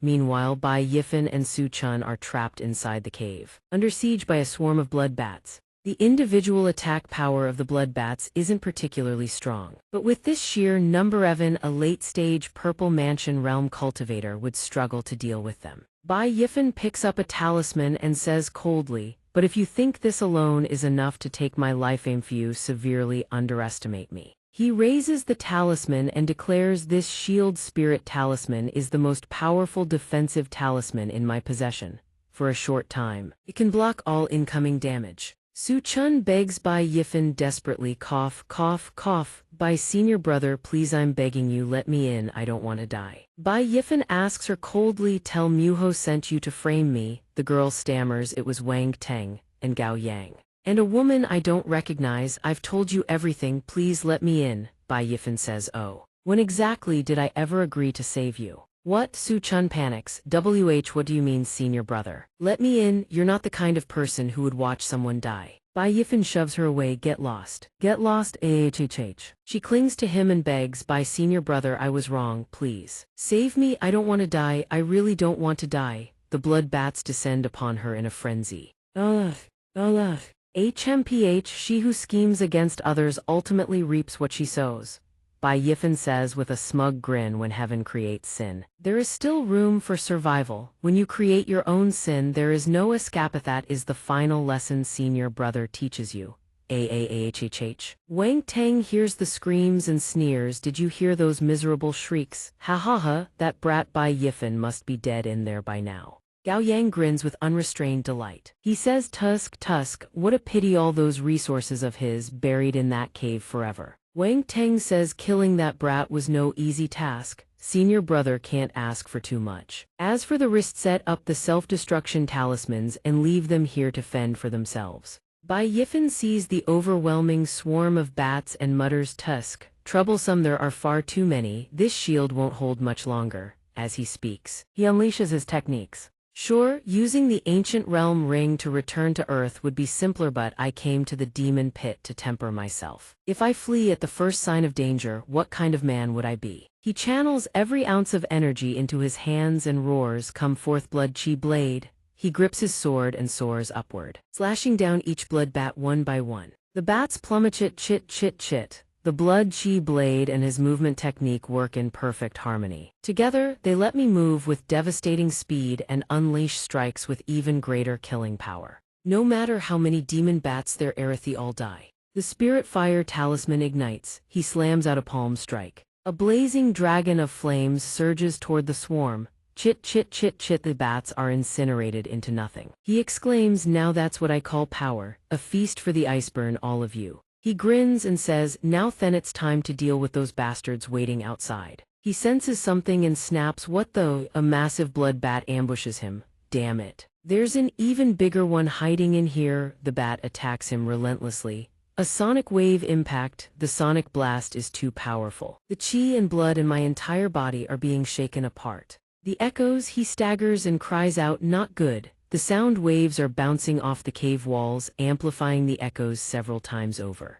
I need to find a way out. The terrain doesn't favor me. I have to get out of here fast. The bat continues its relentless assault, striking him and sending him hurtling through the air. Oh damn it, since when could it attack like that? This is bad, it's the abyssal dive. I'm telling you, if I don't think of something fast, I'm really going to die down here. He drives his blood chi blade deep into the cliff face. Stop. He strains with every fiber of his being to halt his fall, but the abyss is impossibly deep. The cave walls are slick beyond belief. He cannot gain any purchase. He glances downward. Phew, finally stopped. That plunge felt like an eternity. If this keeps up, I'm dead for sure. He stops at last and lands at the bottom. Well, I'm nearly at the bottom anyway, might as well see what's down here. He summons his illumination soul fire. In the novels, whenever the protagonist falls off a cliff, there's always a fortuitous encounter waiting at the bottom. Let's press forward and see what we find. Countless skeletal remains surround him. He stares in shock, so many demon beast bones.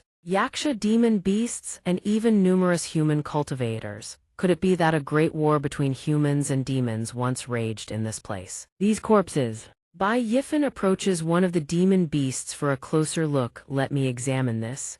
The demon was impaled by a weapon that is what killed it. And this human corpse, the gaping hole through the body is likewise a fatal wound. Bai Yifan ponders this demon elder and this golden-armored warrior. Despite having perished many years ago, their bodies show no signs of decay. Quite the contrary, they look remarkably lifelike. Even the bloodstains haven't dried. Their strength must have been extraordinary. If I'm not mistaken, these two were likely pinnacle powerhouses of their respective races. The demon race and the human race, these slaughtered each other and died in this very place. The skeletons scattered outside were probably their subordinates. He suddenly notices a scroll.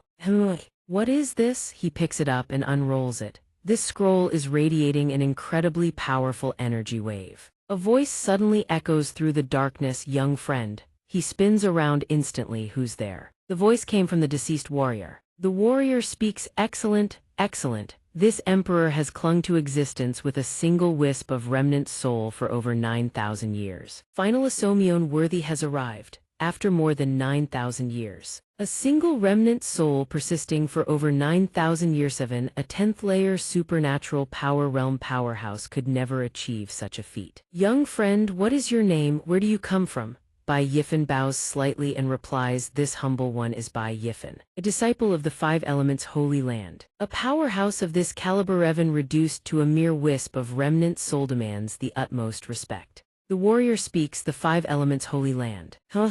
You are actually a disciple of the Holy Land. Excellent. Do you know who I am?" Bai Yifan thinks carefully and asks, "May I ask Senior's esteemed name?" Let's hear what this person has to say. If anything feels off, I'll return to Earth immediately. I am the ancestor of the xianxia Holy Land human emperor Xuan Yuan. Greetings, young friend Yifan. Bai Yifan is visibly startled. You are an ancestor of the xianxia Holy Land. According to the Wangu Grand Canon, the xianxia Holy Land had three great ancestors known as the human, earth, and heaven triple emperors. Each possessed boundless divine abilities and immeasurable dharmic power. Bai Yifan thinks this remnant soul claims to be the human emperor and ancestor of the xianxia Holy Land. The voice continues, "It is only natural that young friend does not believe me. After all, nearly 10,000 years have passed. The outside world has surely long forgotten the prestige of my name." The human emperor recounts, "In the great war between humans and demons, I led 3,000 Xuan Yuan guards of the Holy Land to challenge the 8 Desolation demon emperor of the Sun Moon demon sect. We nearly pierced through the Wangu demon pit itself, obliterating countless demon lairs. In the end, the 8 Desolation demon emperor and I fought down into this very abyss and perished together. Young friend, the scroll you were about to pick up is my lifebound artifact, the demon sealing chart. This artifact is one of the 3 supreme guardian treasures of the xianxia Holy Land. It can suppress and annihilate every demon in existence, even demon emperors and demon gods are no exception. It may well be considered the bane of the entire demon race. The demon sealing chart of the 3 supreme guardian treasures of the xianxia Holy Land can suppress and annihilate every demon in existence. Demon emperors, demon gods, none are exempt. It is the nemesis of the entire demon race. Bai Yifan examines the scroll and says, "So this scroll is the human emperor's demon sealing chart." The human emperor continues, "Furthermore, the golden armor on my body, the human emperor halberd that slew the 8 Desolation demon emperor, and the demon emperor's 8 Desolation thunder prison cauldronal are supreme grade Dao artifacts. Artifacts that once shook the entire continent. It is only a pity that this old man's fate was so cruel. I could never enjoy the fruits of my glory, young friend. Since fate has brought us together, would you be willing to inherit my legacy?" Bai Yifan asks cautiously, "What guidance does Senior have?" The human emperor says, "Come before me and kowtow 3 times." Acknowledge me as your master, and I shall bestow upon you the xianxia overlord art and this entire set of equipment. This is the supreme cultivation technique of the xianxia Holy Land, which I have divided into 3 volumes: heaven, earth, and human. Once you master this technique, you shall become a true direct disciple of the xianxia Holy Land. You may even be granted the Huang surname and receive the supreme honor of the glory pool. Bai Yifan replies, in that case, thank you, senior.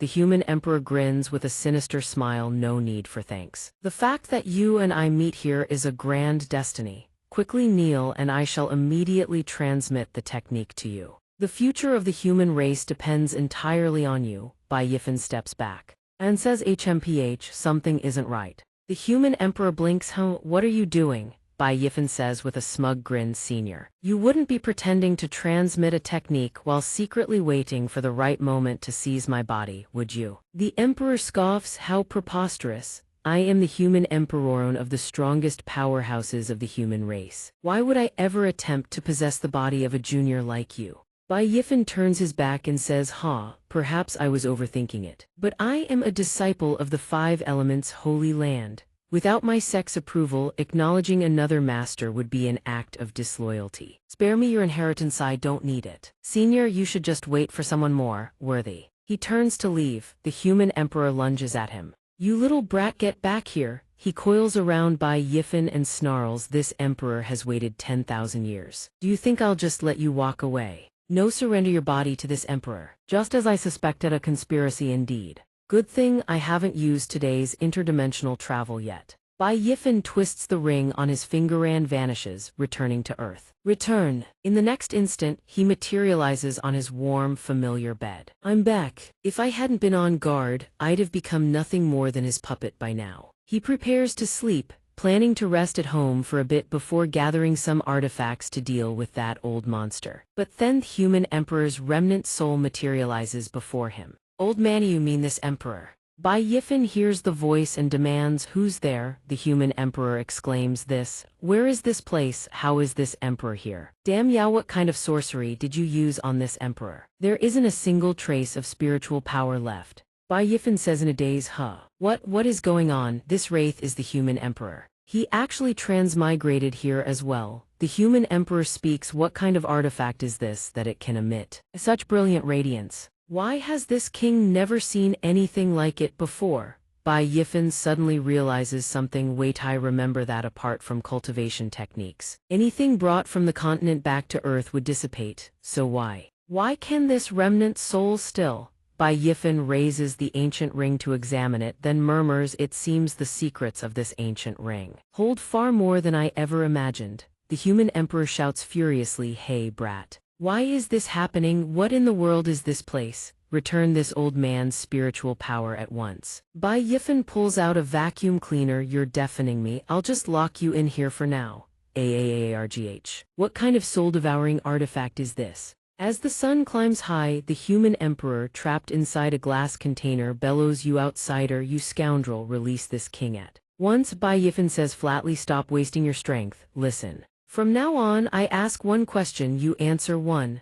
The human emperor snorts coldly, HMPH, I am the human emperor ancestor. How could the likes of you threaten me? Bai Yifan casually picks up the vacuum cleaner. Oh, really? The human emperor panics. I'll talk.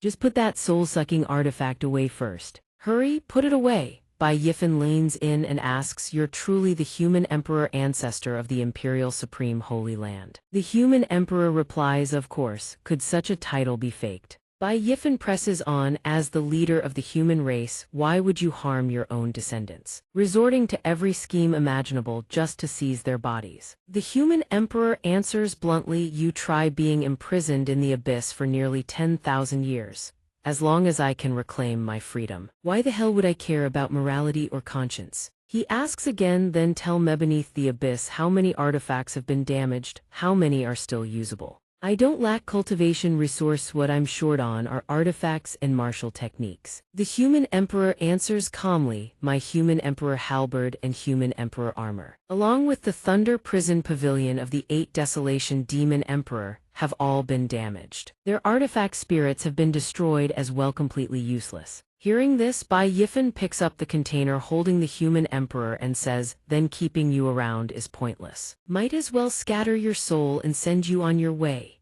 The human emperor cries out in alarm, no, no, no, those 3 artifacts are ruined. But my demon sealing chart is still usable. Its origin is a page of the heavenly scripture that drifted down from the immortal realm. Its power is boundless. It can also be called the supreme treasure of the human race. The nemesis of those demon creatures, young friend Bai. Release me and I'll teach you how to use this artifact. Trust Mayu will absolutely be astonished by its power. Bai Yifan glances at the human emperor and says, tell me about it first. The human emperor begins, my demon sealing chart has 9 functions. First, soul devouring, consuming souls, especially those of demon race powerhouses, which can be used to self-recover or strengthen the chart. Second, sealing and enslaving demon creatures to serve me. Third, immortal demon dual cultivation. Fourth, absorbing the powers of heaven and earth. Fifth, refining demon materials. You don't even need spiritual power to activate this treasure. Redivine power alone suffices.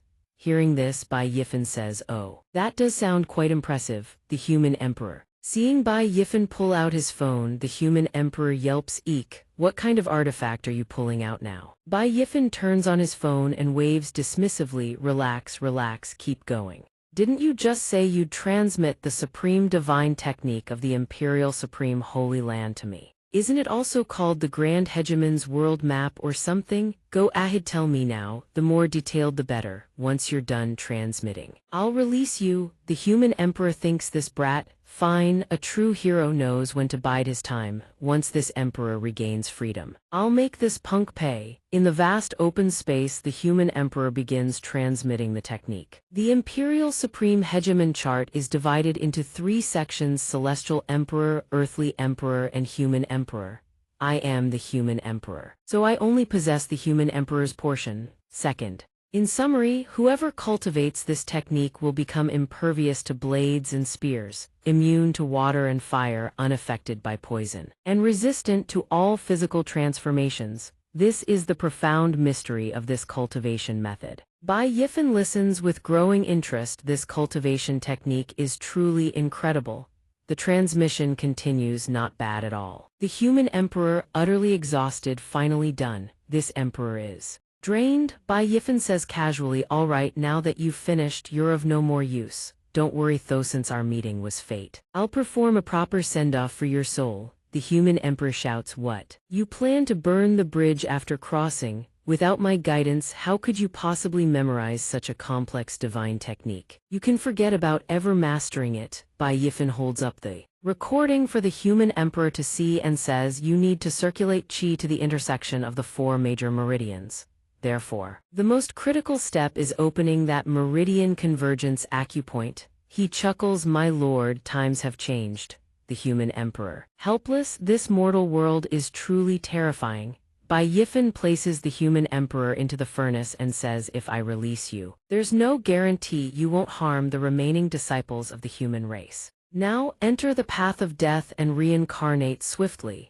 The human emperor screams, release me at once, young friend, don't argh. The human emperor is burned alive. Rest in peace, human emperor. Bai Yifan presses his palms together and says, a calamity left uneliminated by my side, that would be the real danger. Only this way can I rest easy. He picks up the scroll and says, next, the demon sealing chart. He drips a few drops of blood onto the scroll. According to the human emperor's remnant soul, one simply needs to drip blood upon it to bind it. He is immediately swept into a strange spatial vortex. He realizes, oh, so this is the chaotic space within the demon sealing chart. It actually drew me directly into a soul world. Does this mean I've successfully bound it as its master? It even records the history of the immortal realm's dominion over the demon race, along with counter techniques against demons. Truly miraculous, it can transmit techniques directly, imprinting them deep into my mind like a miniature world. That saves me a ton of trouble. He receives tremendous power. Haha, this tremendous power is now mine.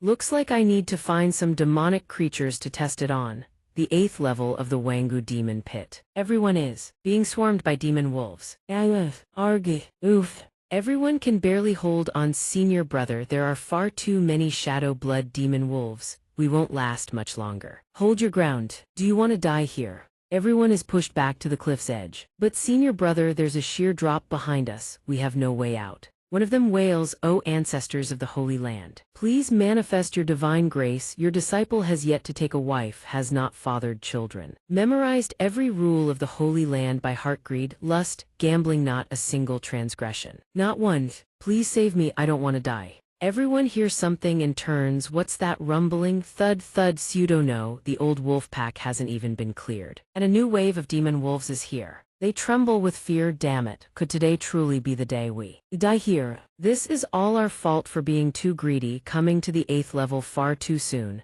In the end, we'll die here. Suddenly, the demon wolves turn on each other.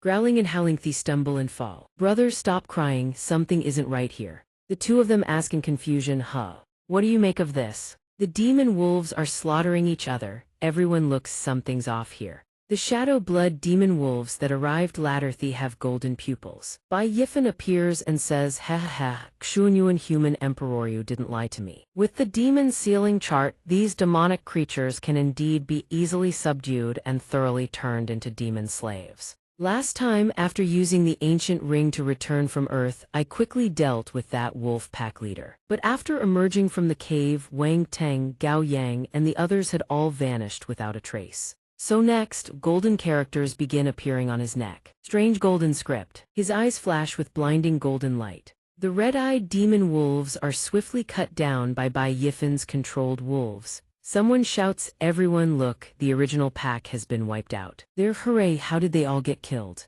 What happened? Go go, the two others stammer. Wait, are they staring right at us? It looks like they're targeting us. The demon wolves charge straight toward the cliff edge, howling, wait. They're not coming for us. They are all leaping off the cliff to their deaths. Bai Yifan heads down to the next level. Phew, all clear. Let's descend one more floor. The others still can't believe their eyes. Am I seeing things? Come on, let's go up and see. What on earth just happened? Divine intervention. The holy ancestor surely couldn't bear to let a fine disciple like me perish. Blessed grace. Divine intervention, the Wangu demon pit. Level 9. The monster cleaves the beehive in two. The jade monarch roars, watch out. Bai Yifan immediately cups a vessel to catch the nectar streaming from the jade monarch's hive. Good thing I acted in time. Had you pulled back your strength, I wouldn't have been able to collect this jade bee king's nectar. The monster outside howls, vroom. Bai Yifan savors the nectar and muses. Over the past 2 days, I've used 3 tracking demon wolves to intercept and ambush, turning every single demon wolf into my slave. I even captured 2 Abyss Phase purple mansion demon bears. Maniacal Bai Yifan recounts, with this demon slave escort I swept through the 9th level's wilderness, slaughtering massive numbers of demonic creatures.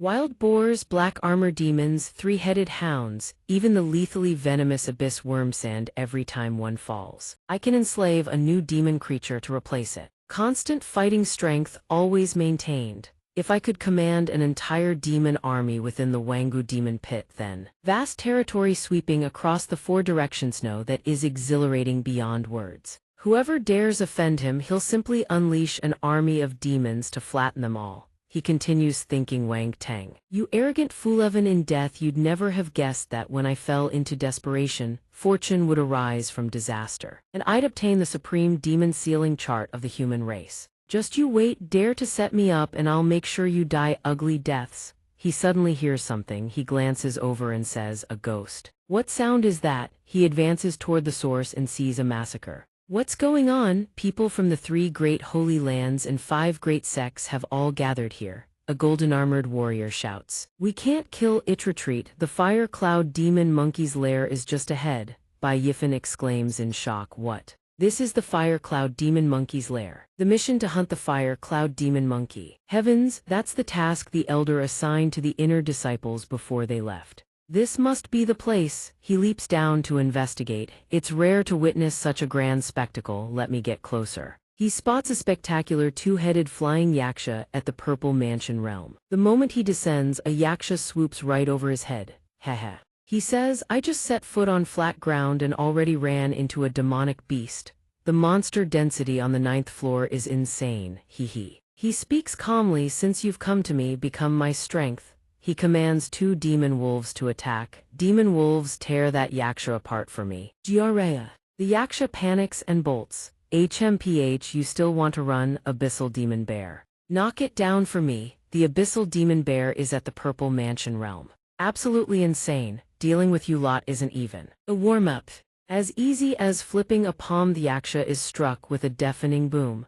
But I happen to need a flying beast for the demon sealing chart. That works out perfectly. I've also recruited 5 flying yakshas. The ranks have grown once more. This feels great, he says smugly. It seems I still have strength to spare. At this rate, I can recruit a few more. Suddenly, a thunderous boom erupts. Boom. Bai Yifan says, what's happening? That attack force is devastatingly powerful. Could they be coming for me? He climbs onto a yaksha and flies over to investigate. Bai Yifan arrives at the source of the thunderous blast. It turns out the explosion was merely the aftershock of 2 colliding energy forces, he says. It seems they've all exhausted their strength. That's why the attack went or it missed its mark. Huff. Huff, the young man unleashes the hegemon king fist. You're already drained of strength, die, blood-faced Asura. Bai Yifan watches and thinks with no artifact in hand, a single punch produces an explosion like that. So this is the power of an inner disciple. But his opponent is an Asura not easy to deal with. The subterranean Asura demon is far more formidable than even the savage night demon. It possesses commander-level strength, rivaling the supernatural power realm of the human race. This breed of demon has thorns covering its entire body, bones that are savage beyond measure, awakened spiritual intelligence that allows it to speak human tongues, and is even cunning and treacherous. The Asura lunges forward, wretched human race die. It charges the young man and slams a fist straight into his gut. The man takes the hit and grunts, what? How do you still have strength left? Impossible to dodge. The Asura says smugly, ka, a warrior does not fear chaos. Both the Asura and the young man plummet into the abyss. It sneers. I learned that from you humans. Athir falling. Both crash to the bottom of the abyss. The Asura rasps, cough. That should be enough to kill him. Ka. The Asura raises its hand to deliver the killing blow. Ka, human cultivator. It seems this battle belongs to me. I'll be taking your heart. The night phantoms, commanded by Bai Yifan, swoop down in a frenzied swarm. The Asura snarls, where did these vermin come from? Let me gouge out your eyes. The Asura rages, you dare steal this lord's prey. Get lost, all of you. The night phantoms dive down and sink their fangs into the Asura. The Asura roars, what's going on, these low-level demons? Why won't they obey my commands? Enraged, he lashes out at the night phantoms. They're actually coming for me. Damn it. Go die, all of you. Bai Yifan appears behind it now. He drives his sword clean through the demon. It screams, arg, wretched human, where did you spring from? The night phantoms swarm and cling to the demon relentlessly. It howls, damn it, these vermin endless. The demon seethes, cursed, to think I'd be killed by such lowly creatures. The demon erupts in fury, sending the night phantoms flying. I'll kill every last one of you. Bai Yifan is stunned by the demon's power. What? A single strike that killed more than 2 purple mansion realm demonic beasts. So this is commander-level strength. Bai Yifan activates the demon sealing chart, but you must be running low on strength to fight back. He extends the binding chains. The demon sees it and snarls, that's a slave seal, you insignificant brat at the mere internal strengthening realm. You dare try to enslave me with a slave seal. Utterly delusional, Bai Yifan grins smugly. Quit your yapping, be a good dog and kneel. The demon is bound. The demon howls, arg, what kind of slave seal is this? A golden light flickers in Bai Yifan's eyes. Still resisting. Tighten the binding. A ring of light materializes above the demon's head. The demon screams, how is this possible? Bai Yifan collapses to the ground. Phew, it worked. At my current realm, subjugating a commander-level demonic beast is still rather taxing, but in the end, it succeeded. The demon kneels. Asura Batu pays respects to his master. Bai Yifan laughs. Batu, you even have a name. Interesting. He approaches the young man from the Zhenwu Holy Land. So he was an inner disciple of the Zhenwu Holy Land. Bai Yifan steps closer. He closes the dead man's eyes and sighs. Rest easy. Those who enter the Wangu demon pit stopped caring about life and death long ago. Bai Yifan points at the young man's hand. Let me open this. There's a primordial spirit seal and a patrol token on it. The Asura picks up the ring. Bai Yifan takes it and examines it. Very good, let's see what's inside. Demon wolf pelts, demon bear hides, night demon horns, night demon bones, asura bones, spirit herbs, and a few common artifacts. He spots something. Who found it? I can't believe it's really in here. He holds a book radiating brilliant golden light. Giant spirit fist, spirit grade martial technique. This must be the fearsome fist technique that yellow-robed man was cultivating. Back on Earth, he practices while muttering. The giant spirit fist is divided into 5 forms: mountain splitter, earth rending, ocean subduer, heaven suppressor, and god frightener. Each successive form is fiercer than the last. Executing this technique requires fusing spiritual power with fist intent. I don't have spiritual power, but I've long since broken through to the Purple Mansion. Starting from the Purple Palace, my soul force nurtures my entire body. Whether it's willpower or spiritual perception, both far surpass what they were before. Using soul force can barely substitute for spiritual power. As for fist intent, that can't be mastered overnight. Diligent practice is required. This giant spirit fist technique is abstruse and difficult to comprehend. If not for the earth simplification, I truly wouldn't understand a thing. Just as he finishes practicing, a call comes through. Sister Guo is calling. Why is Sister Guo looking for me now? He answers, hello, Sister Guo. What's up? Something wrong? Sister Guo yells, your online packages are piled into a mountain at my place. When are you coming to pick them up, huh? Oh right, I completely forgot about that. He tells Sister Guo, yes, I'll come pick them up today. It's my mom's first time traveling abroad. She said she wanted to buy some things and send them back for me. His father messages him, Yifan, your mother has been completely enchanted by foreign customs. She keeps dragging me to the same places over and over. And now she's saying she wants to visit the neighboring cities again. Oh right, your mother also bought a lot of stuff, says she wants to give it all to you. He replies, as long as mom's happy, that's all that matters. Stay by mom's side more. A patient needs good spirits to recover quickly. I'll transfer another 30 million later so mom can shop without worry. Because he was busy purging demons at the Wangu demon pit, he had no choice but to ask Sister Guo to receive his online package and then forgot all about it. He recalls the conversation. Sister Guo, there's something I'd like to ask you. If any online packages arrive, could I have them sent to your place? Would you mind holding them for me? Sure thing, you single guy. How many orders could you possibly have? Bai Yifan goes to see Sister Guo. He says, long time no see, Sister Guo. I didn't expect this many packages. I owe you an apology. Sister Guo says, all right, it's not like I'm petty. Well, it seems like you also. It wasn't on purpose, forgive me this once. She leads Yifan home and says, we're here. Guo Niang's mother steps out to greet them. Noor, you're home, mother's been waiting for you. Guo Niang's mother immediately eyes Yifan and demands, hold on, who is this? Yifan bows politely.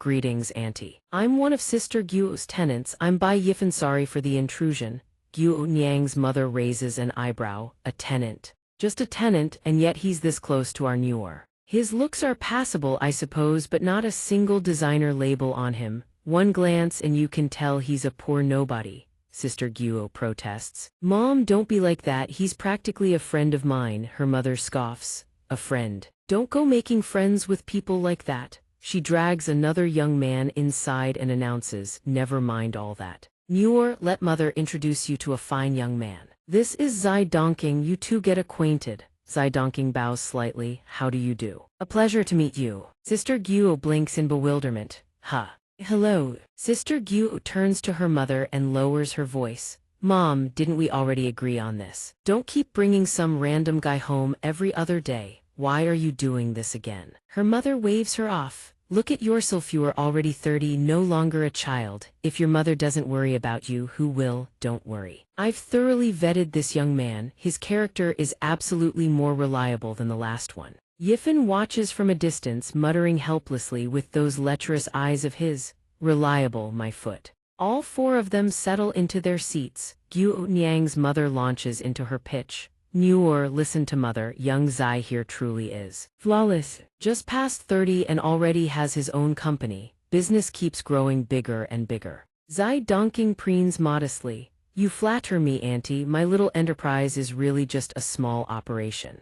Guo Niang's mother gestures approvingly. Tusk, see how humble young Zai is. The more you look at him, the better he matches our newer. Sister Guo rises to her feet. Mom, Yifen, sit and have some tea. I'll go get your things for you. Sure, sorry for the trouble, Sister Guo. Zai Dongqing turns to Yifen with a smirk. So, little brother, what line of work are you in? Here's my business card. Yifen leans back, unfazed. Apologies, I don't have a job, so I'm afraid I won't be able to exchange cards with you. Zai Dongqing laughs boisterously. Oh my little brother, that simply won't do. A man without a career of his own, that's practically no different from a good-for-nothing with zero social standing. You're still young, you can't just sit idle and cling to delusions, you know. You need to go out and find yourself a proper job. Guo Niang's mother claps in agreement. Young Zai speaks nothing but the truth, such awareness at his age, no wonder he's already a boss. Truly remarkable. Zai Dongqing waves his hand smugly. Ha ha. Nothing remarkable really, just slightly ahead of those salaried employees, that's all. Oh, by the way, if Auntie is interested, I can spare some time to drive you over to my factory for a tour. If anything catches your eye, feel free to take it.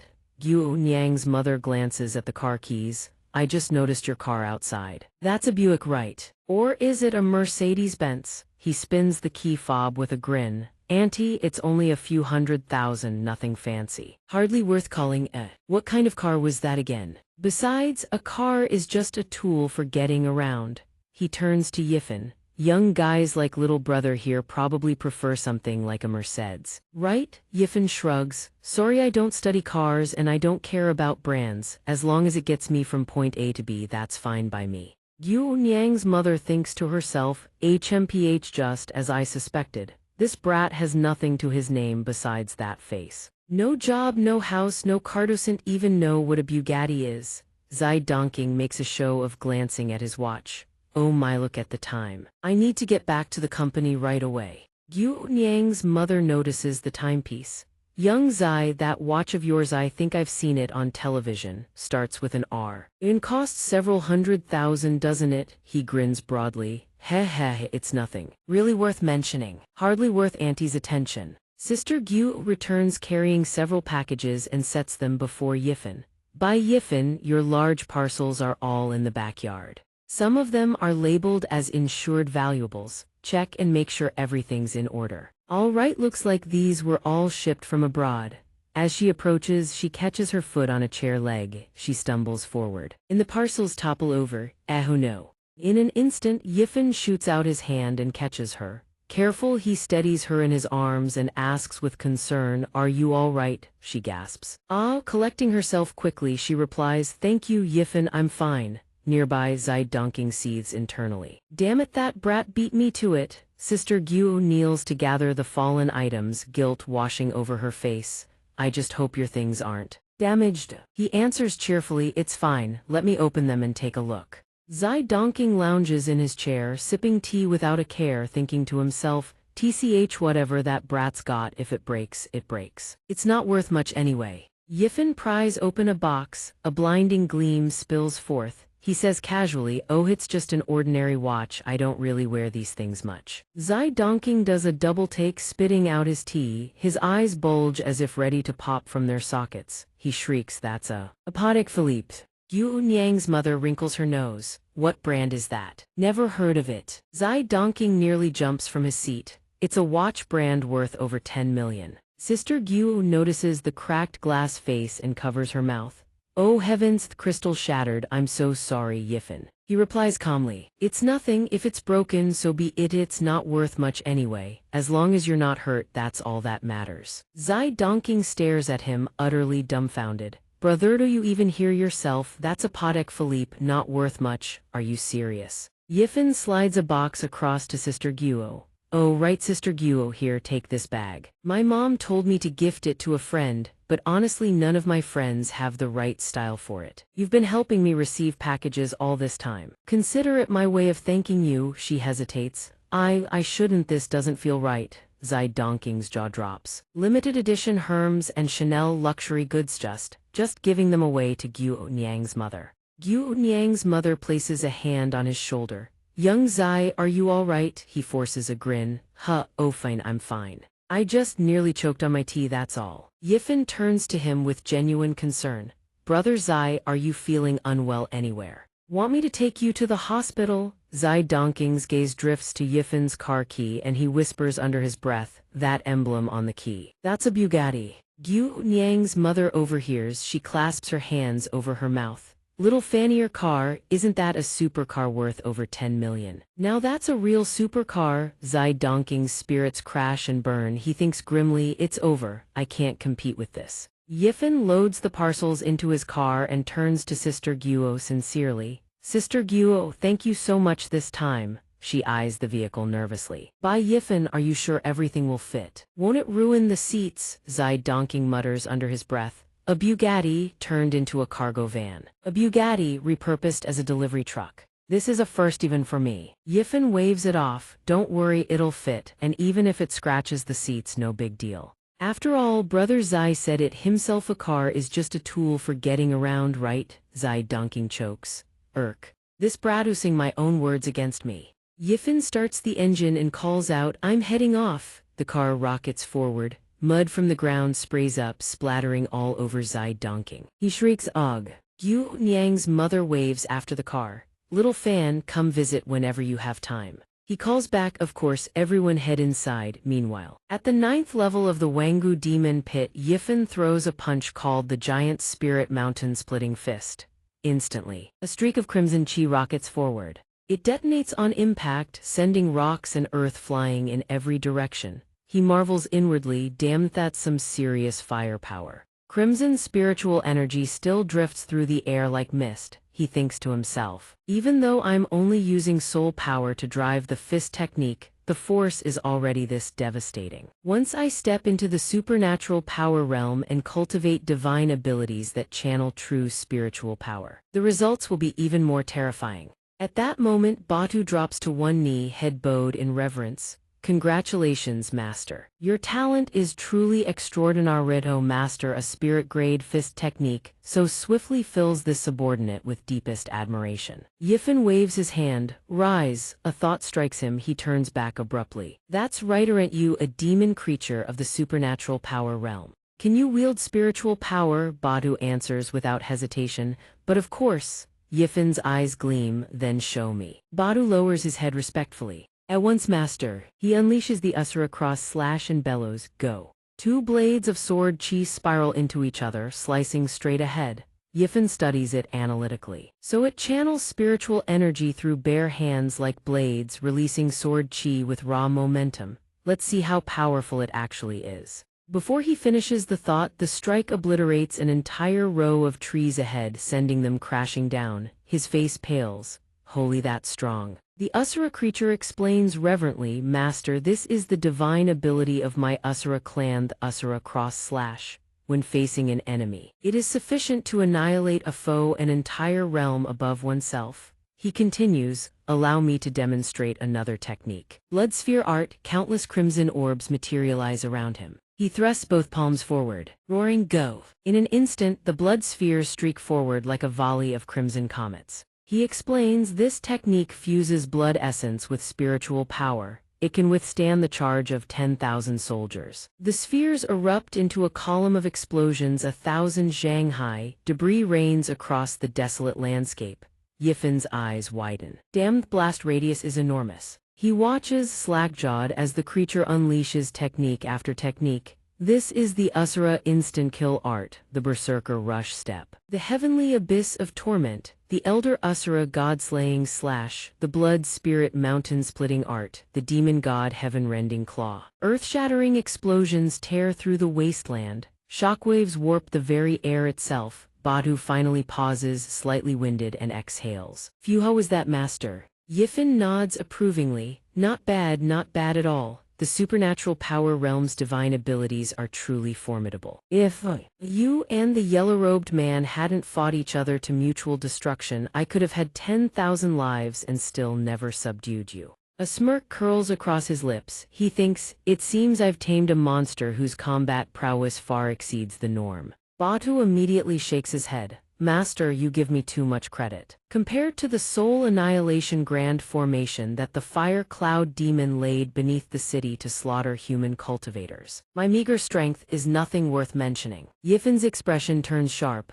What? Batu, say that again. Batu recounts 3 months ago, the fire cloud demon monkey laid a myriad souls world-destroying grand formation beneath its lair. The moment those human cultivators break into the soul stone mineral vein, every last one of them will be obliterated. Unless one has cultivated to the 5th tier of the supernatural power realm, the unity convergence, stage condensing all supernatural abilities and spiritual power into one. Only then can a golden core seed be formed. Only then can one hope to survive. Yifen's expression darkens, cold sweat beating across his brow. He thinks to himself, so that's it, Holy Land disciples and the surrounding forces are besieging the fire cloud demon monkey not only to act on heaven's behalf and avenge the 100,000 citizens of Yan country, but also to seize the underground soul stone mineral vein. Soul-locking stone is a type of crystal produced within the Wangu demon pit. It contains soul power capable of nourishing the soul palace and expanding the divine soul within the purple mansion. Even cultivators at the supernatural power realm can make use of it. This type of crystal exists only deep underground, making it exceedingly rare. A single piece is worth 1,000 spirit stones. He steadies himself and asks, what about the fire cloud demon monkey? Does it intend to perish together with everyone? Badu answers at once, of course not. The demon monkey lord is far too cunning for that. The demon monkey lord long ago laid a teleportation formation within the sealed fortress. At the critical moment, it can simply escape. A tense expression flashes across Yifen's face. Another layer of conspiracy. This is a plot to annihilate every elite disciple of our holy land. This identical modus operandi, could it be that internal spy pulling the strings again? He turns and proposes, Batu. Pretend I am your captive and bring me to the main battlefield.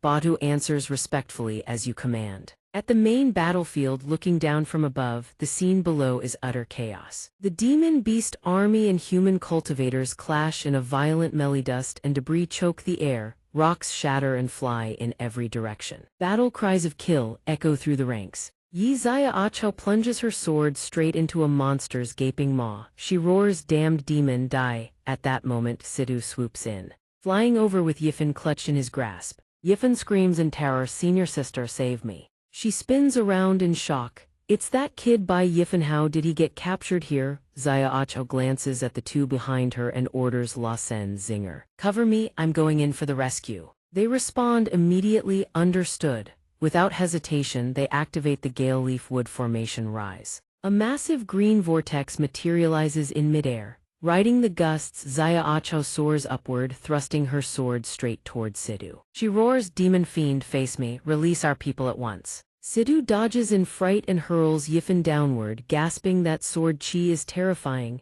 Yifen crashes hard into the ground, crying out, ow. Ouch, ouch, ouch, ouch. Having completed his assigned task, Sidhu hastily beats his wings and flees, wailing, ah, humans are too terrifying. I will definitely return. Yi Xiaoqiao rushes over and asks with concern, Yifen, are you all right? He struggles to his feet and replies, I'm fine. He thinks to himself, Badu's acting really needs more training next time. Zinger swiftly cuts down the last insect demon that had turned spiritual. She reports, done, that was the final one in our sector. Yifen clasps his hands and says, I was careless and got captured by that demon. Thank you, senior sister Yi, for saving my life. Yi Xiaoqiao warns, the demons here are all extremely dangerous. Stay within our formation and be careful not to lose your life. Lassen and Zinger approach. Lassen speaks up, hey Xiaoqiao. Stirring up all this fuss just to rescue an outer disciple, isn't that a waste of our spiritual power? Yi Xiaoqiao explains, Lassen, he is also a disciple of our 5 elements holy land. How can you say such a thing? He snorts coldly in disdain, spare me. Do outer disciples even count as real disciples? At best, they're just a bunch of trash kept around to pad our numbers. Yifen flashes a smile and says, ah, but every senior brother and sister surrounding us started from what you call trash and cultivated their way up. So in senior brother's eyes, everyone here is that contemptible. Then this senior brother must be extraordinarily talented to have been accepted as an inner disciple the very moment he entered the sect. 2 female disciples glare at him with reddened eyes and demand in a low voice, hold on, Lassen. Every one of us climbed from outer disciple to inner disciple. What exactly did you mean by that? The woman beside her chimes in, that's right, explain yourself, you little brat. What do you mean? Huh? La Sen seethes with barely contained fury. Elder Ding clasps his hands behind his back and steps forward to mediate. Enough, La Sen, you've already been rescued, no need for such words. Yi Xiaocho startles and hides behind Bai Yifan, calling out Elder Ding. La Sen glances at Yifan and says coldly, HMPH, consider yourself lucky. Elder Ding introduces himself. I am Elder Ding Mao, leading the inner disciples of the Wood Division. As for Yuan Outer Discipli, how did you end up in this demon pit? By all logic, you should have been devoured by the demons long ago. Yifan clasps his hands and bows to Elder Ding. Then he reports respectfully, Elder Ding, the circumstances are complex, I will explain later. But right now I have urgent intelligence to report. We cannot approach that fortress, it is a trap. The Fire Cloud Demon Monkey has laid a myriad souls world-destroying grand formation beneath the sealed fortress within the underground depths. It intends to bury every last Holy Land disciple inside. Elder Ding exclaims in shock, what did you just say? His expression, along with those of the surrounding cultivators, turns deeply alarmed. Elder Ding presses gravely, do you have proof? Yifan ponders for a moment, then replies, I learned of this purely by chance. He thinks to himself, the matter of subduing Batu cannot be revealed for now. From the side, La Sen clasps his hands and says, Elder Ding, the Zhenwu Holy Land and the Duabao Holy Land have already pushed toward the Fire Cloud Demon Monkey's fortress. We must catch up. The Soul Stone mineral vein is critically important to our Holy Land. We absolutely cannot fall behind. He crosses his arms. In my opinion, this brat Bai Yifan is simply afraid to die and doesn't dare follow. While we go slay enemies, he fabricates lies to waste our time. Xiaocho, you really shouldn't have brought back such dead weight. Yifan locks his gaze onto La Sen's stare of a lion fixed upon its prey. La Sen asks in a low voice, what did you say? His entire body trembles involuntarily. He thinks in terror, wait, what is happening? A single glance from him, and my whole body is paralyzed with fear. This man's eyes, they're terrifying. Yifan repeats in an imposing tone, this is a matter of life and death. I have no patience for your games. Yifan clasps his hands and speaks earnestly to the elder, this matter concerns the lives of everyone here. I dare not lie. I humbly beg the elder to make the call. Elder Ding still harbors doubt, hesitating. Is this truly just then? A transmission talisman crackles to life. Elder Ding, why haven't you advanced yet? The forces of every other faction have already reached the battlefield. Only our 5 elements Holy Land remains outside. From the side, La Sen whispers, Elder Ding, even Elder Du from the Fire Division has come to urge us forward. If we delay any longer, there won't even be soup left to drink. An outer disciple spouting nonsense without a shred of evidence. You actually take him seriously. Elder Ding makes his decision very well. No more hesitation, we advance at maximum speed. Bai Yifan, your cultivation base is far too low. Staying behind is equally dangerous. So follow us, but observe only. Under no circumstances are you to recklessly seek merit. Understood? Yifan answers with a dark expression, yes. He thinks to himself, these people are truly insufferable. At the Fire Cloud Demon Monkey's lair, the combined forces batter against the barrier. A figure shouts urgently, hurry, just a bit more, and we can breach this beast's lair. The first to crack the formation declares, it will be us, Duabao Holy Land. A youth in blue robes shouts back, the Zhenwu Holy Land is here. You're dreaming if you think you can claim this kill. Over on this side, Elder Du curses through gritted teeth, damn it. Our 5 elements formation requires 100 disciples in position before it can be activated. Where the hell is Ding Mao? Why hasn't he arrived yet? At that moment, Elder Ding and his group rush in at full speed. He calls out, Elder Du.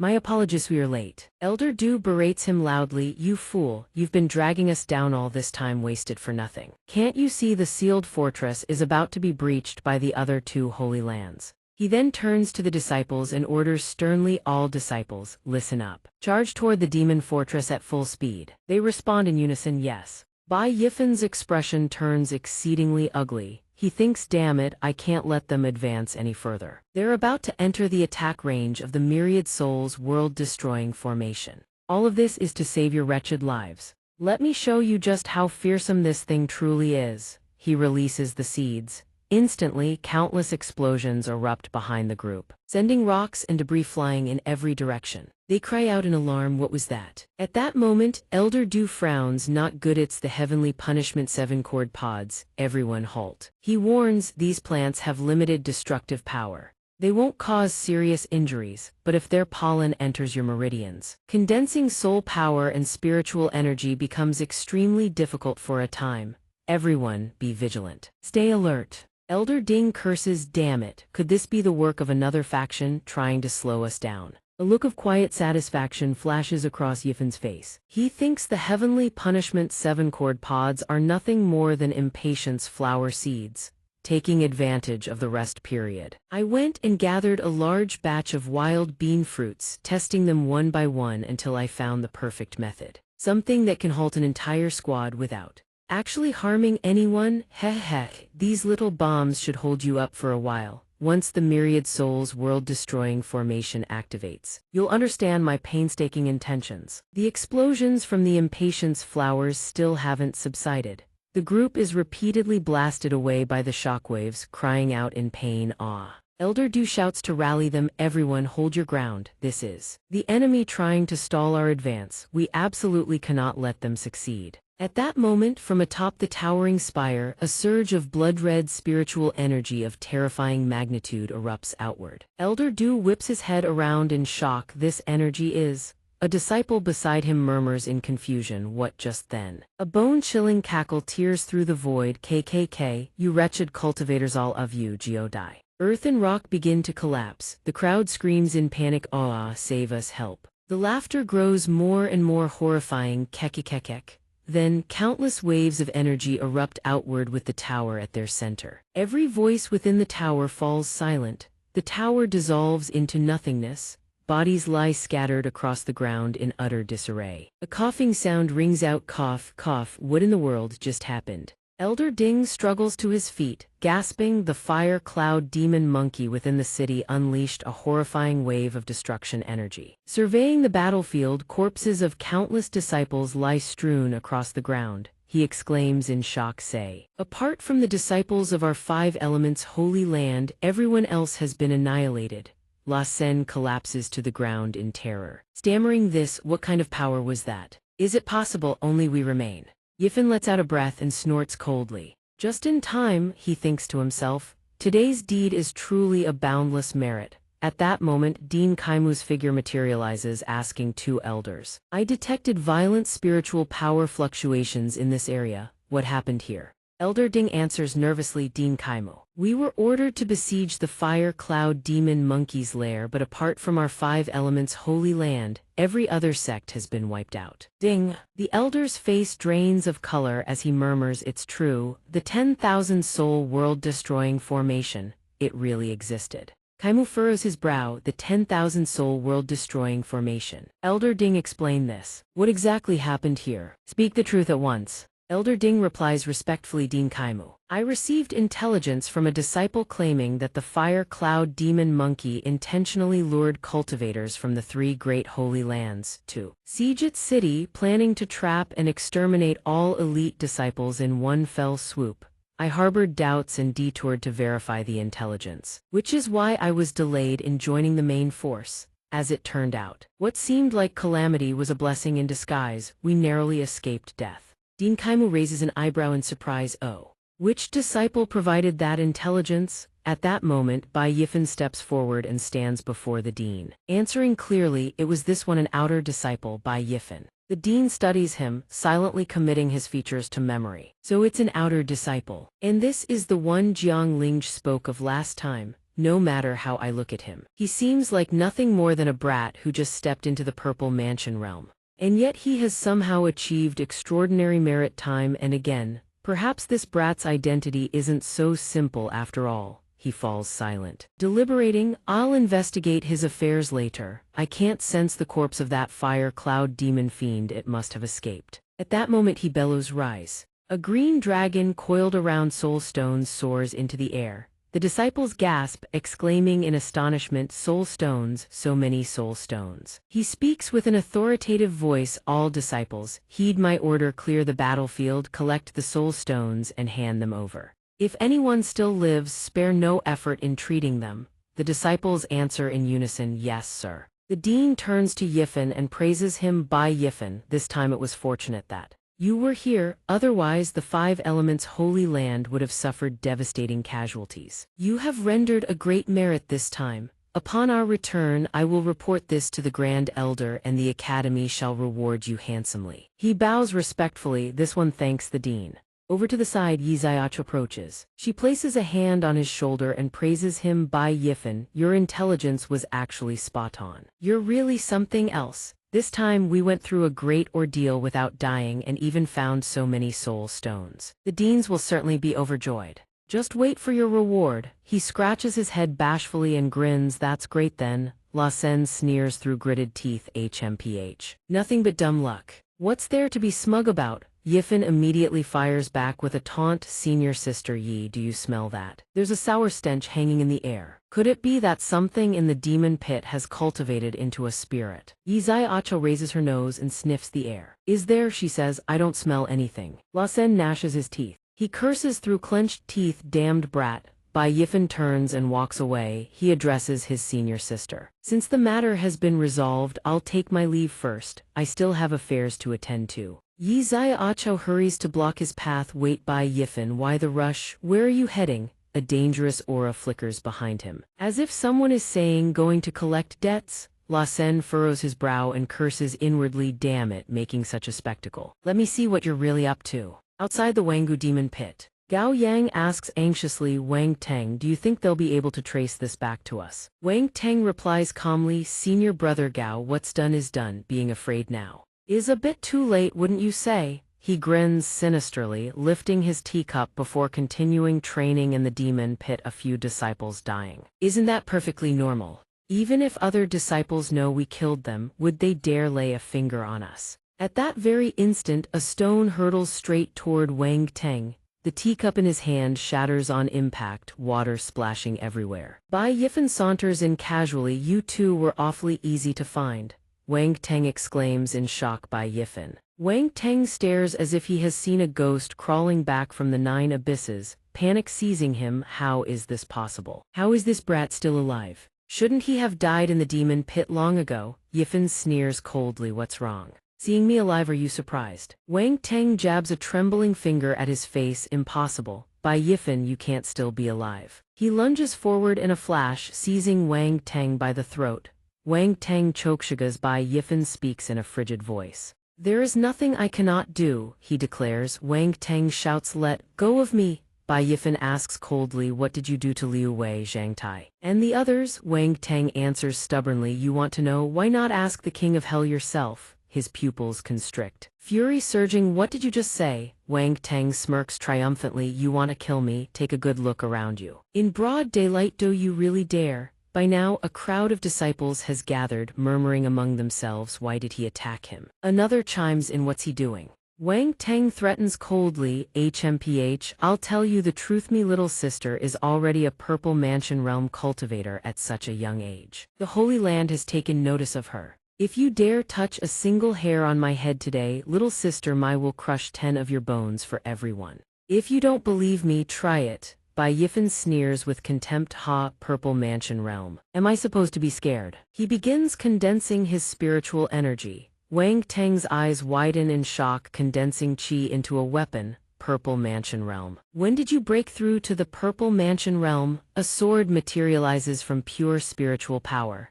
Wang Teng stammers in terror. W8. I'm sorry, Bai Yifen. This time it was my fault. I was a fool. Gao Yang manipulated me. How about this? When we return, I'll have my sister compensate you with a high-grade spirit pill. Aren't we all from the Yan Kingdom? I truly apologize. Killing intent flashes in Bai Yifen's eyes. He responds coldly, no need. Then he swings the sword in a horizontal arc. Blood sprays everywhere. Just be more careful in your next life. Bai Yifen speaks icily. Thighs is the price you pay for scheming against me time and again. You brought this upon yourself. The surrounding disciples scream in horror. Heavens. He killed someone. He actually killed him. Murder in broad daylight. Has this kid gone mad? Does he court death? Gao Yang collapses to the ground in terror, his crotch soaked through, trembling as he stammers, He's dead. Wang Tang is just dead. Bai Yifan holds the still glowing sword and advances toward Gao Yang. He speaks in a low, heavy voice. Next, it's your turn, Gao Yang.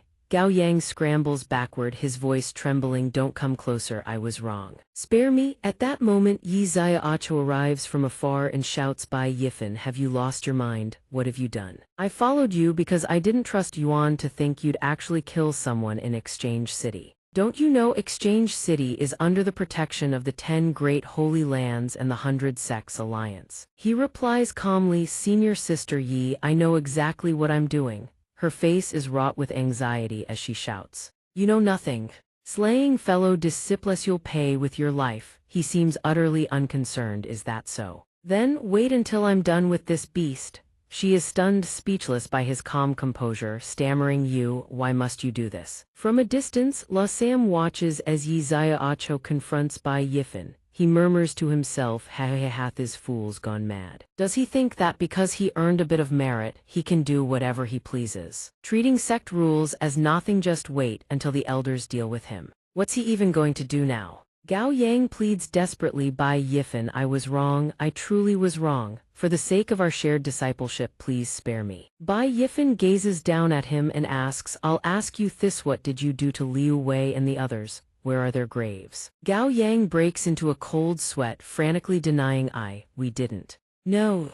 A shrill scream tears from his throat, Aurg Hmy hand. Bai Yifan demands, they were your fellow disciples and you couldn't even dig them a proper grave. You left the 3 of them to be devoured by demonic beasts until not even their bones remained.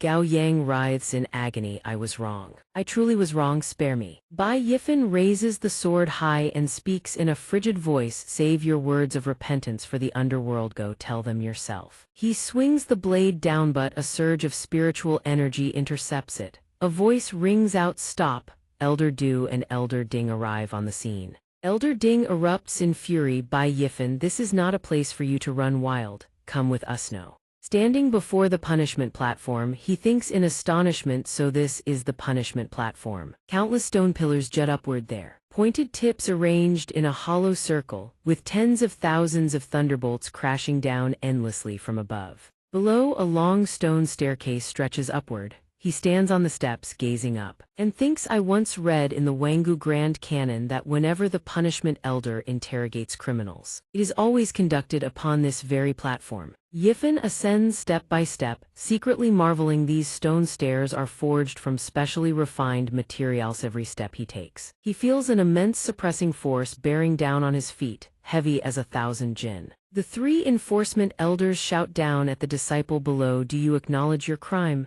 He replies calmly, disciple Bai Yifan is innocent. The enormously corpulent elder bellows, Bai Yifan, how dare you? In the blink of an eye you slaughtered 2 fellow disciples and you remain this arrogant. Is there any law left in your eyes? He sneers coldly, law. Then he fires back, when Wang Tang and Gao Yang conspired to frame me, luring me into the demon step cave. Where was the law then? When those 2 went berserk and slaughtered Liu Wei and 2 others, where was the law then? Today, I acted as heaven's executioner, slaying the wicked for the Holy Land and purging this scourge. You dare invoke the law against me. Is this not laughable? He speaks his heart with bold conviction. The elder on the platform chokes out, you, seizing the moment. Gao Yonghu has found his backing begins listing Bai Yifan's crimes, esteemed elders. Bai Yifan is a complete madman. It was clearly he who fought with Liu Wei's group over treasure, sparking a conflict. Wang Tang and I witnessed with our own eyes as he killed 4 people including Liu Wei and Su Chunto. Silence any witnesses,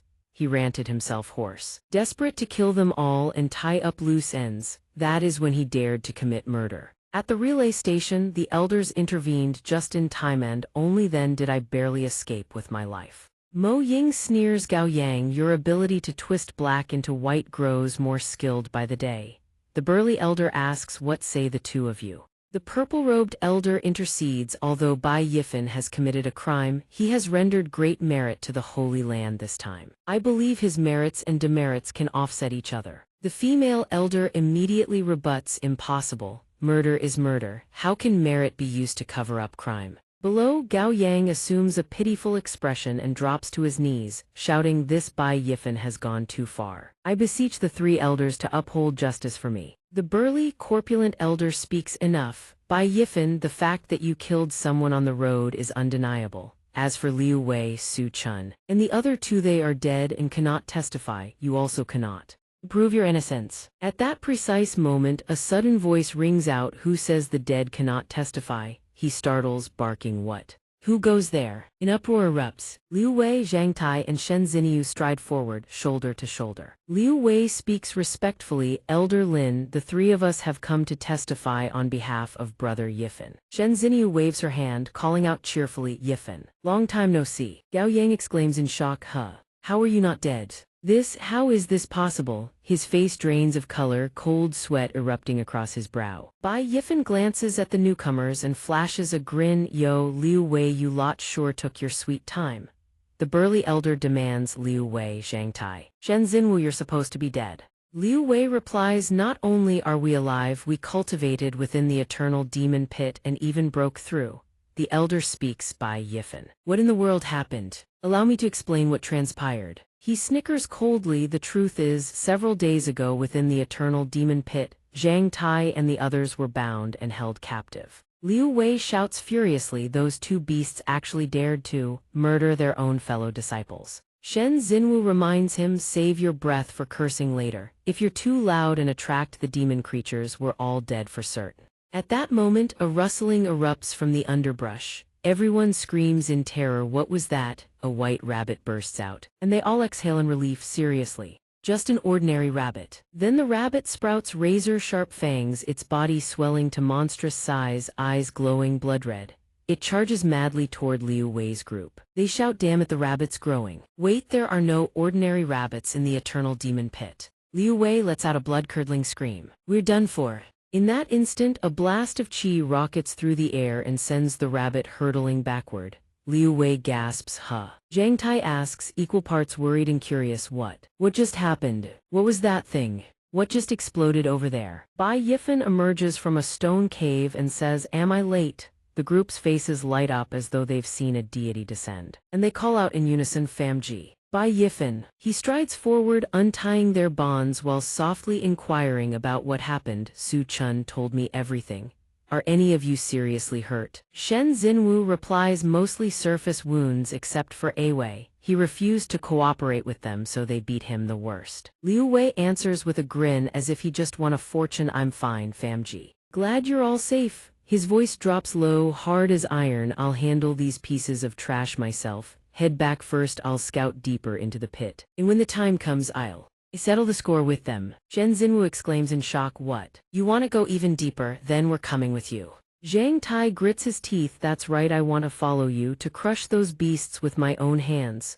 Bai Yifan advises, "You're all injured. Further recklessness would be foolish." Shen Xinwu interjects, and he's not wrong. They can barely walk, let alone fight. Getting back to Haiyao City alive is challenge enough. Better to heal first and plan later. Then a voice cries out, "Something's coming." From the underbrush, a horde of giant mutant rabbits bursts forth, charging in a frenzy. Everyone shouts, "Damn it, that many demon creatures. We're completely surrounded." Shen Xinwu's jaw drops. That explosion just now must have drawn them here. Why is everyone already gripping their weapons? Liu Wei says with a solemn expression, "Don't worry, Famji, we can still fight. We won't hold you back." Shen Xinwu says he's right. Zhang Tai echoes, "That's right. We entered the demon pit knowing we might die fighting." Bai Yifan smirks, "You lot always have life and death on your lips. So unlucky. Relax with me here. Even the king of hell wouldn't dare claim you." He reaches into his robe and produces something. The mutant rabbits snarl and bare their fangs, preparing to lunge. Liu Wei says, "But Famji, they have the advantage in both numbers and strength." At that moment, the creatures lose patience. Rows of jagged teeth bared, eyes like twin blood moons. They stampede toward Zhang Tai's group in a deafening roar. Zhang Tai calls out, "Famji, maybe we should retreat first." Bai Yifan produces a single flower. It pulses with searing, blinding radiance. He reassures them, "Stay where you are." Then he roars, "Abominations, all of you die." Light erupts from the flower in an overwhelming torrent, sending the rabid rabbits into convulsions as consciousness leaves them.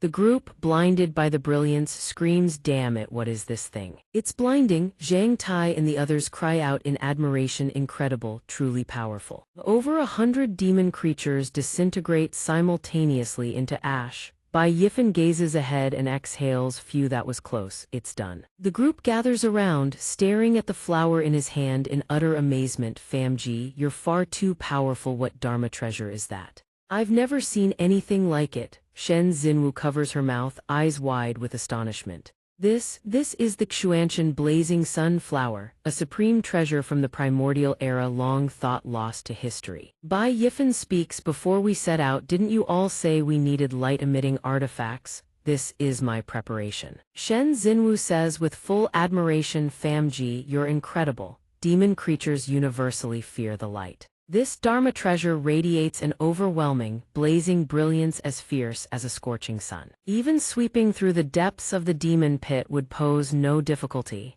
He extends the flower toward them. Take it, you three. Find your way back to Haiyao City and heal properly. Once I've settled matters here, I'll regroup with all of you with this in your hands. Ordinary demon creatures won't dare touch you. The three stare, eyes nearly falling from their sockets, and stammer, why, you're just giving this to us? Bai Yifen answers calmly, is it truly that valuable to me? When my life was on the line, when your backs were against the wall, and yet you never sold me out, never betrayed this bond of brotherhood. That is the most precious thing of all. Zhang Tai wipes his eyes, voice thick with emotion, say no more, Famji. Following you will never regret it. Zhang Tai clenches his fist, that's right, Famji. Be careful on this journey. Bai Yifen turns to leave, tossing back one final line, I will slaughter every last one of those beasts, and I'll make them know you are under my protection. Debts of gratitude shall be repaid, debts of vengeance shall be collected. Back in the present, he speaks with crystalline clarity, the truth of the matter is exactly as I have described. The burly elder turns to Zhang Tai's group for confirmation. This, you three, is what he says the truth. All three drop to their knees. Zhang Tai answers, it is, punishment elder. Disciple Liu Wei testifies that it was Wang Teng and Gao Yang who conspired to murder Bai Yifen. Punishment elder calls upon disciple Zhang Tai to testify. Shen Xinwu answers, punishment elder. Disciple Shen Xinwu also testifies. Bai Yifen turns to Gao Yang with a mocking grin. Gao Yang, didn't you claim you witnessed me killing Liu Wei with your own eyes? Yet here they stand, alive and well right before you. The punishment elder thunders, Gao Yang, you have the nerve. Confess the truth this instant. Gao Yang collapses to his knees in terror, I confess. Punishment elder, have mercy. I was led astray by evil, but it wasn't all my doing. The mastermind was an inner disciple. Wang Teng, a bolt of lightning tears across the hall. The punishment elder roars, shameless wretch, suffer the consequences. The lightning pierces clean through Gao Yang as he screams, arg. The female punishment elder speaks in a stern voice, reap what you sow. Evil begets evil, a fitting end. Such a crime is truly unforgivable. On behalf of the Hall of Punishment, I sentence him to death on the spot. Let this serve as a warning to all, that such acts will never be tolerated. Gao Yang's body crumples backward, lifeless and wretched. Bai Yifen's heart stirs with complex emotions. He thinks to himself, the punishment was handled far too hastily. Something about this elder doesn't sit right. The female elder continues, as for Bai Yifen, although the circumstances surrounding your actions have mitigating factors, you are not entirely without guilt. Setting aside whether you have evidence to prove Wang Teng conspired against you, even if you did, you should have exercised restraint. You should have reported the matter to the Hall of Punishment and let the sect's rules handle it accordingly. Wang Teng or no Wang Teng, you took justice into your own hands. In the Tao of cultivation, if one fails to suppress the heart's demons, they will grow like weeds. Then what is there left to cultivate? What Tao is there left to pursue? Bai Yifen listens attentively to every word. Then she delivers her verdict. In my view, sentencing you to 10 years of solitary cultivation would not be excessive.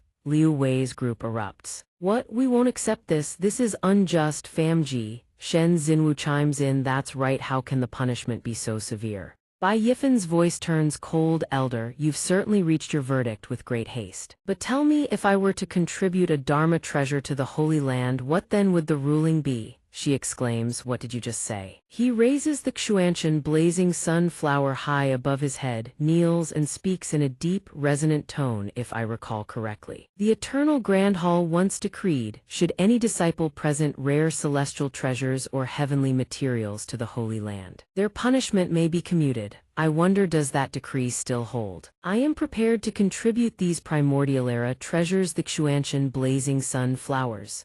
The burly elder cries out in shock, what? You possess treasures of such caliber. The female elder holds her ground. These spirit medicines are indeed exceedingly rare, but a human life is equally precious. Bai Yifan produces 10 of them in a single motion. What if I told you it's 10? The two male elders spring to their feet, stunned. 10. Their value is beyond measure, utterly inconceivable. The female elder blinks in surprise but quickly composes herself, clearing her throat with a few dry coughs. So what of it? Human life must come first. He produces 10 more. What about 20 then? The three elders feel as if a storm has erupted within their hearts, stammering T20. Of what? Bai Yifan raises the massive bundle of flowers in his hands. If that still isn't enough, I possess roughly 30 of these primordial xianxia blazing sun flowers in total. The portly elder stammers, this many primordial spirit trees. He actually has this many. Combined, their value could purchase not 10, at least 2 entire cities.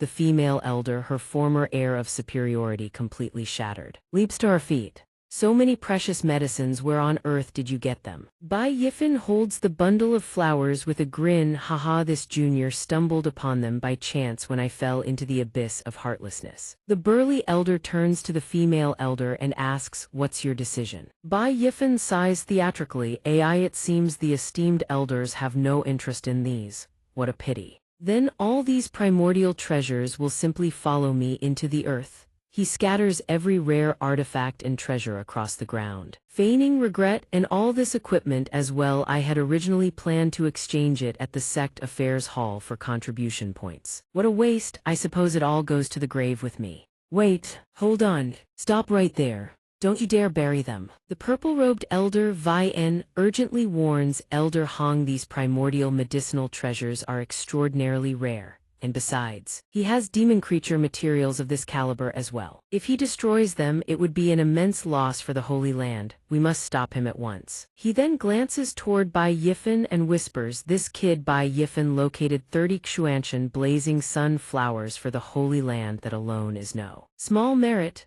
The burly elder also speaks in a low voice during the Fire Cloud Demon Fortress campaign. The other sect factions were nearly wiped out, while the underground spiritstone vein beneath the pit was seized entirely by our 5 elements Holy Land. That contribution was not insignificant either. He strokes his chin when you tally it all up. Bai Yifan has rendered 3 great meritorious deeds for the Holy Land. If, after all that, we still insist on punishing him, wouldn't that dishearten all 120,000 outer disciples? The purple-robed elder proposes, in my view, not only should he go unpunished, he should be rewarded. The burly elder nods, indeed. And as Liu Wei and the others testified, that Wang Teng truly deserves death without an ounce of pity. If we allow Bai Yifan to atone through merit and contribute these treasures to the Holy Land, our standing among the other Holy Lands will naturally rise.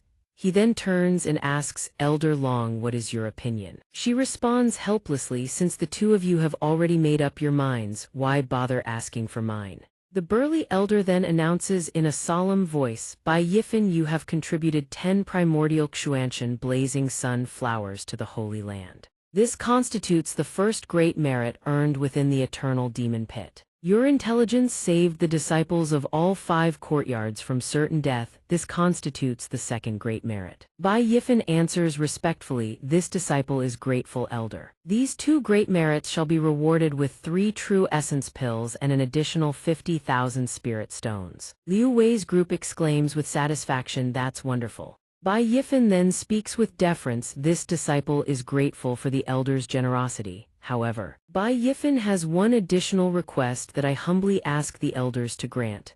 The burly elder asks, surprised, you still have a demand. Seeing this, the female elder seizes the chance to stir the pot. HMPH, I knew it. Human greed knows no bounds, and if we set this precedent, I fear many more will wield treasures as weapons to commit violence without fear of punishment. Liu Wei's group is filled with satisfaction. Wonderful news. Bai Yifan presses his palms together respectfully. Disciple Bai Yifan voluntarily requests 3 months of confinement at Devil's Sorrow Cliff. Everyone erupts in unison. What? Shen Xinwu warns urgently. Bai Yifan, do you even understand what you're saying? Devil's Sorrow Cliff receives no sunlight. It's a prison for the most dangerous convicts. He turns to her and replies, of course I know. But the punishment, elder's words hold merit. Regardless of Wang Teng's crimes, I bypassed the hall of punishment and took matters into my own hands. In the end, I still violated sect rules. He continues, I volunteer for 3 months of confinement as a gesture of accountability to the Holy Land. The burly elder praises him to acknowledge one's fault and seek to make amends. This is the conduct of a true gentleman. It seems our judgment today did not misread your character. The purple-robed elder adds his approval. This young man possesses a magnanimous heart, truly a rare quality. He is destined for great things. Elder Long, do you concur? She trembles with barely contained fury and answers through gritted teeth, yes, well said. Bai Yifan thinks to himself, acknowledge my fault and seek to make amends. How laughable. If I had to do it all over again, I would still kill Wang Teng without hesitation. That bastard deserved to die 1,000 times over. The only reason I volunteered for confinement is because the Holy Land is a nest of vipers. With so many rare treasures on my person, it's only a matter of time before someone targets me. Better to lie low until I grow stronger. The towering tree catches the wind. A small hidden sapling grows unopposed. Meanwhile, 2 guard disciples mutter to each other in disbelief. This Bai Yifan, just how many treasures does he actually have on him? Yifan silently calculates. Volunteering for punishment carries 3 benefits. First, he wins the sacred ground leadership's favor and earns a reward. Second, the remote Gichu Cliff offers a tranquil sanctuary where he can cultivate undisturbed. Third, he can secretly investigate the spies within the sacred ground and hunt down the true culprit. The female elder renders her decision. Bai Yifan, since you possess such self-awareness, very well, we shall do as you say. 3 months of confinement at Gichu Cliff. He responds calmly, yes. Elder, 2 escort disciples step forward. Senior brother Bai, please follow us. Liu Wei calls out to him sorrowfully. Yifan. He turns to reassure his friend. Don't worry, it's the perfect chance for me to cultivate in peace. Who knows, my cultivation base might even advance another level. Then he adds with a grin, as for you lot, keep training, don't fall behind. Liu Wei responds confidently, don't worry, we'll train twice as hard. You take care of yourself, Fan. A landscape of rolling hills and craggy ridges stretches before them. On the other side, voices echo through the pavilion towers. What? The sentence was changed to 3 months of confinement at Gichu Cliff. Wang Meng trembles with rage. She rounds on her master, shouting, have you gone senile with age? Bai Yifan beheaded someone in front of everyone, openly defying sacred ground law, and you sentence him this lightly. Didn't you say Bai Yifan was as good as dead? How did this happen? The female elder removes her mask, her voice drops low. Heavy as iron, wretched girl, who could have foreseen that boy stumbling upon one fortuitous encounter after another, achieving 3 meritorious deeds in succession at the sacred ground. If this master hadn't read the situation swiftly and dealt with Gao Yang decisively, do you think you'd still be standing here unscathed? Wang Ming gnashes her teeth, eyes blazing with fury. Damn it, damn it, damn it, how is that bastard so lucky? Elder Long thunders silence. Know your place, girl. If something like this happens again, no one, not even I, will be able to protect you. Wang Ming immediately quiets, bowing her head. Yes, I understand, master. Yet the flames of her fury refuse to die. She seethes inwardly. Bai Yifan, you're dead. The Wang family will not rest until you are destroyed. 1 month later, Gichu Cliff. Zhang Tai and the others press forward into the desolate terrain. Zhang Tai speaks up, it should be just ahead. Liu Wei murmurs with concern, this is the place. Just looking at it gives me chills. I can't imagine how Big Brother Fan is holding up in there. The 3 approach, only to find 2 disciples standing guard. Shen Xinwu offers them a packed meal and speaks softly, senior brothers. Please just let us in for a moment. We'll only stay a short while and leave immediately. One guard barks furiously, not allowed means not allowed.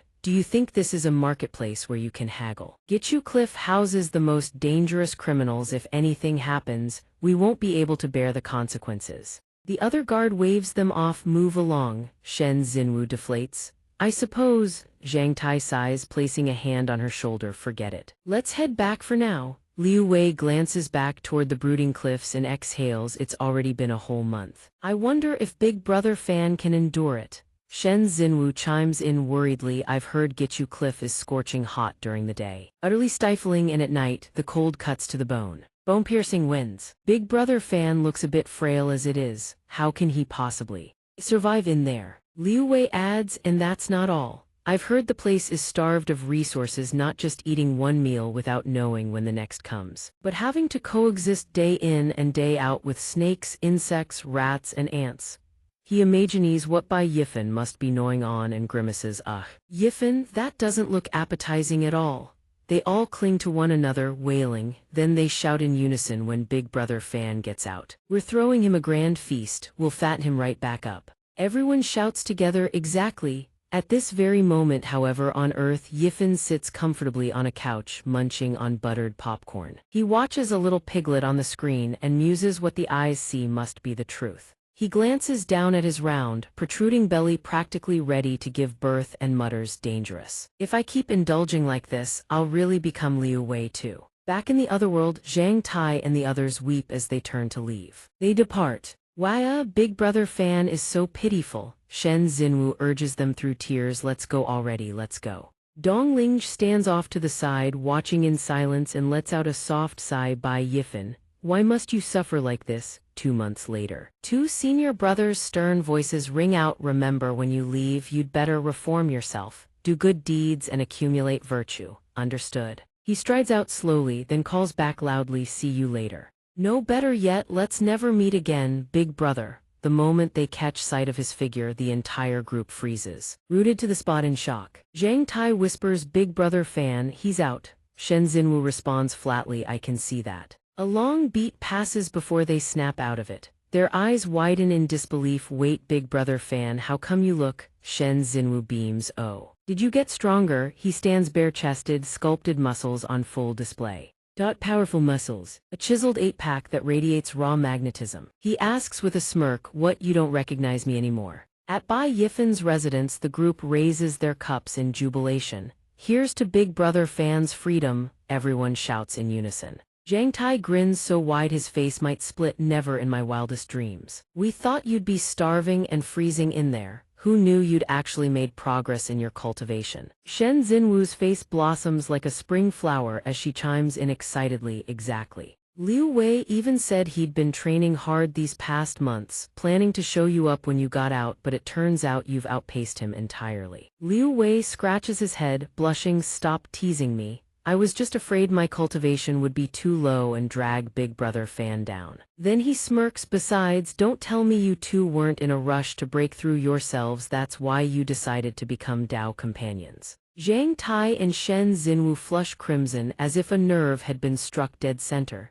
Neither can muster a single rebuttal. Seeing their flustered expressions, Yifen asks in surprise, Dao companions, what does that mean? Zhang Tai clears his throat and explains, our cultivation revolves around 4 pillars: technique, companion, law, and earth. Companion ranks second. It's a method to elevate one's cultivation base. If 2 cultivators train together, even the one with lesser comprehension can still achieve greater cultivation gains. They can also absorb insights from each other's techniques, and their overall cultivation speed sees a marked increase. Liu Wei butts in eagerly, why make it sound so complicated? It's just dual cultivation, isn't it? Shen Xinwu promptly shoves a steamed bun into his mouth. Eat this and shut up. Yifen claps his hands together as the realization dawns. I see, so that's how it works. It really is an excellent method for elevating one's cultivation. No one catches the second half of his sentence. Shen Xinwu says coolly, HMPH, but with Yifen's cultivation base, he doesn't need to scramble for shortcuts like we do.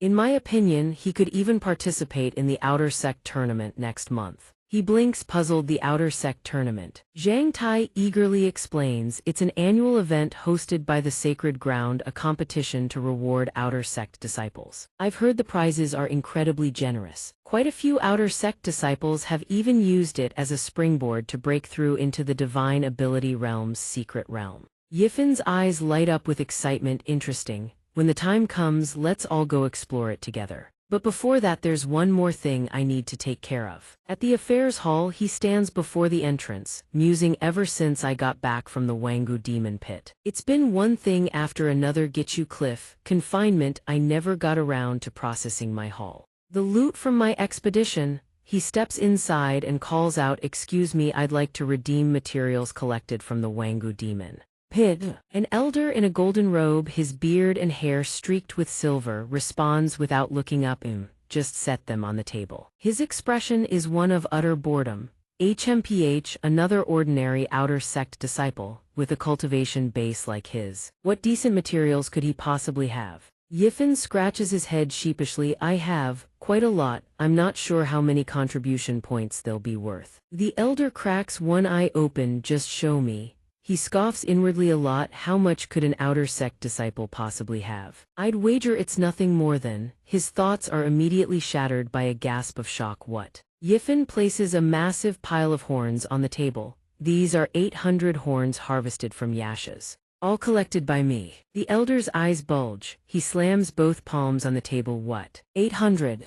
Yifen continues producing items without pause, and this is 1,000 bottles of spirit beast milk. 1,000 bottles. The elder nearly falls off his chair. "You're telling me 1,000 bottles of spirit beast milk?" Then a black mountain of pelts materializes before the elder's desk. Yifen gestures casually, "And these are 1,000 demon bear pelts." The elder's eyes look ready to pop from their sockets. His jaw hangs open. "How many? Say that again." Yifen smiles brightly. "So, how many contribution points can I get for all of this?" The elder gapes, his mind reeling. Are these really the spoils of a single outer sect disciple? Others bring in items one at a time, and this kid brings hundreds and thousands. Yifen waves a hand in front of the elder's blank face. Elder, are you still with me?" "Hello." The elder snaps back to reality, snatches up an abacus and begins calculating with a beaming grin. Yes.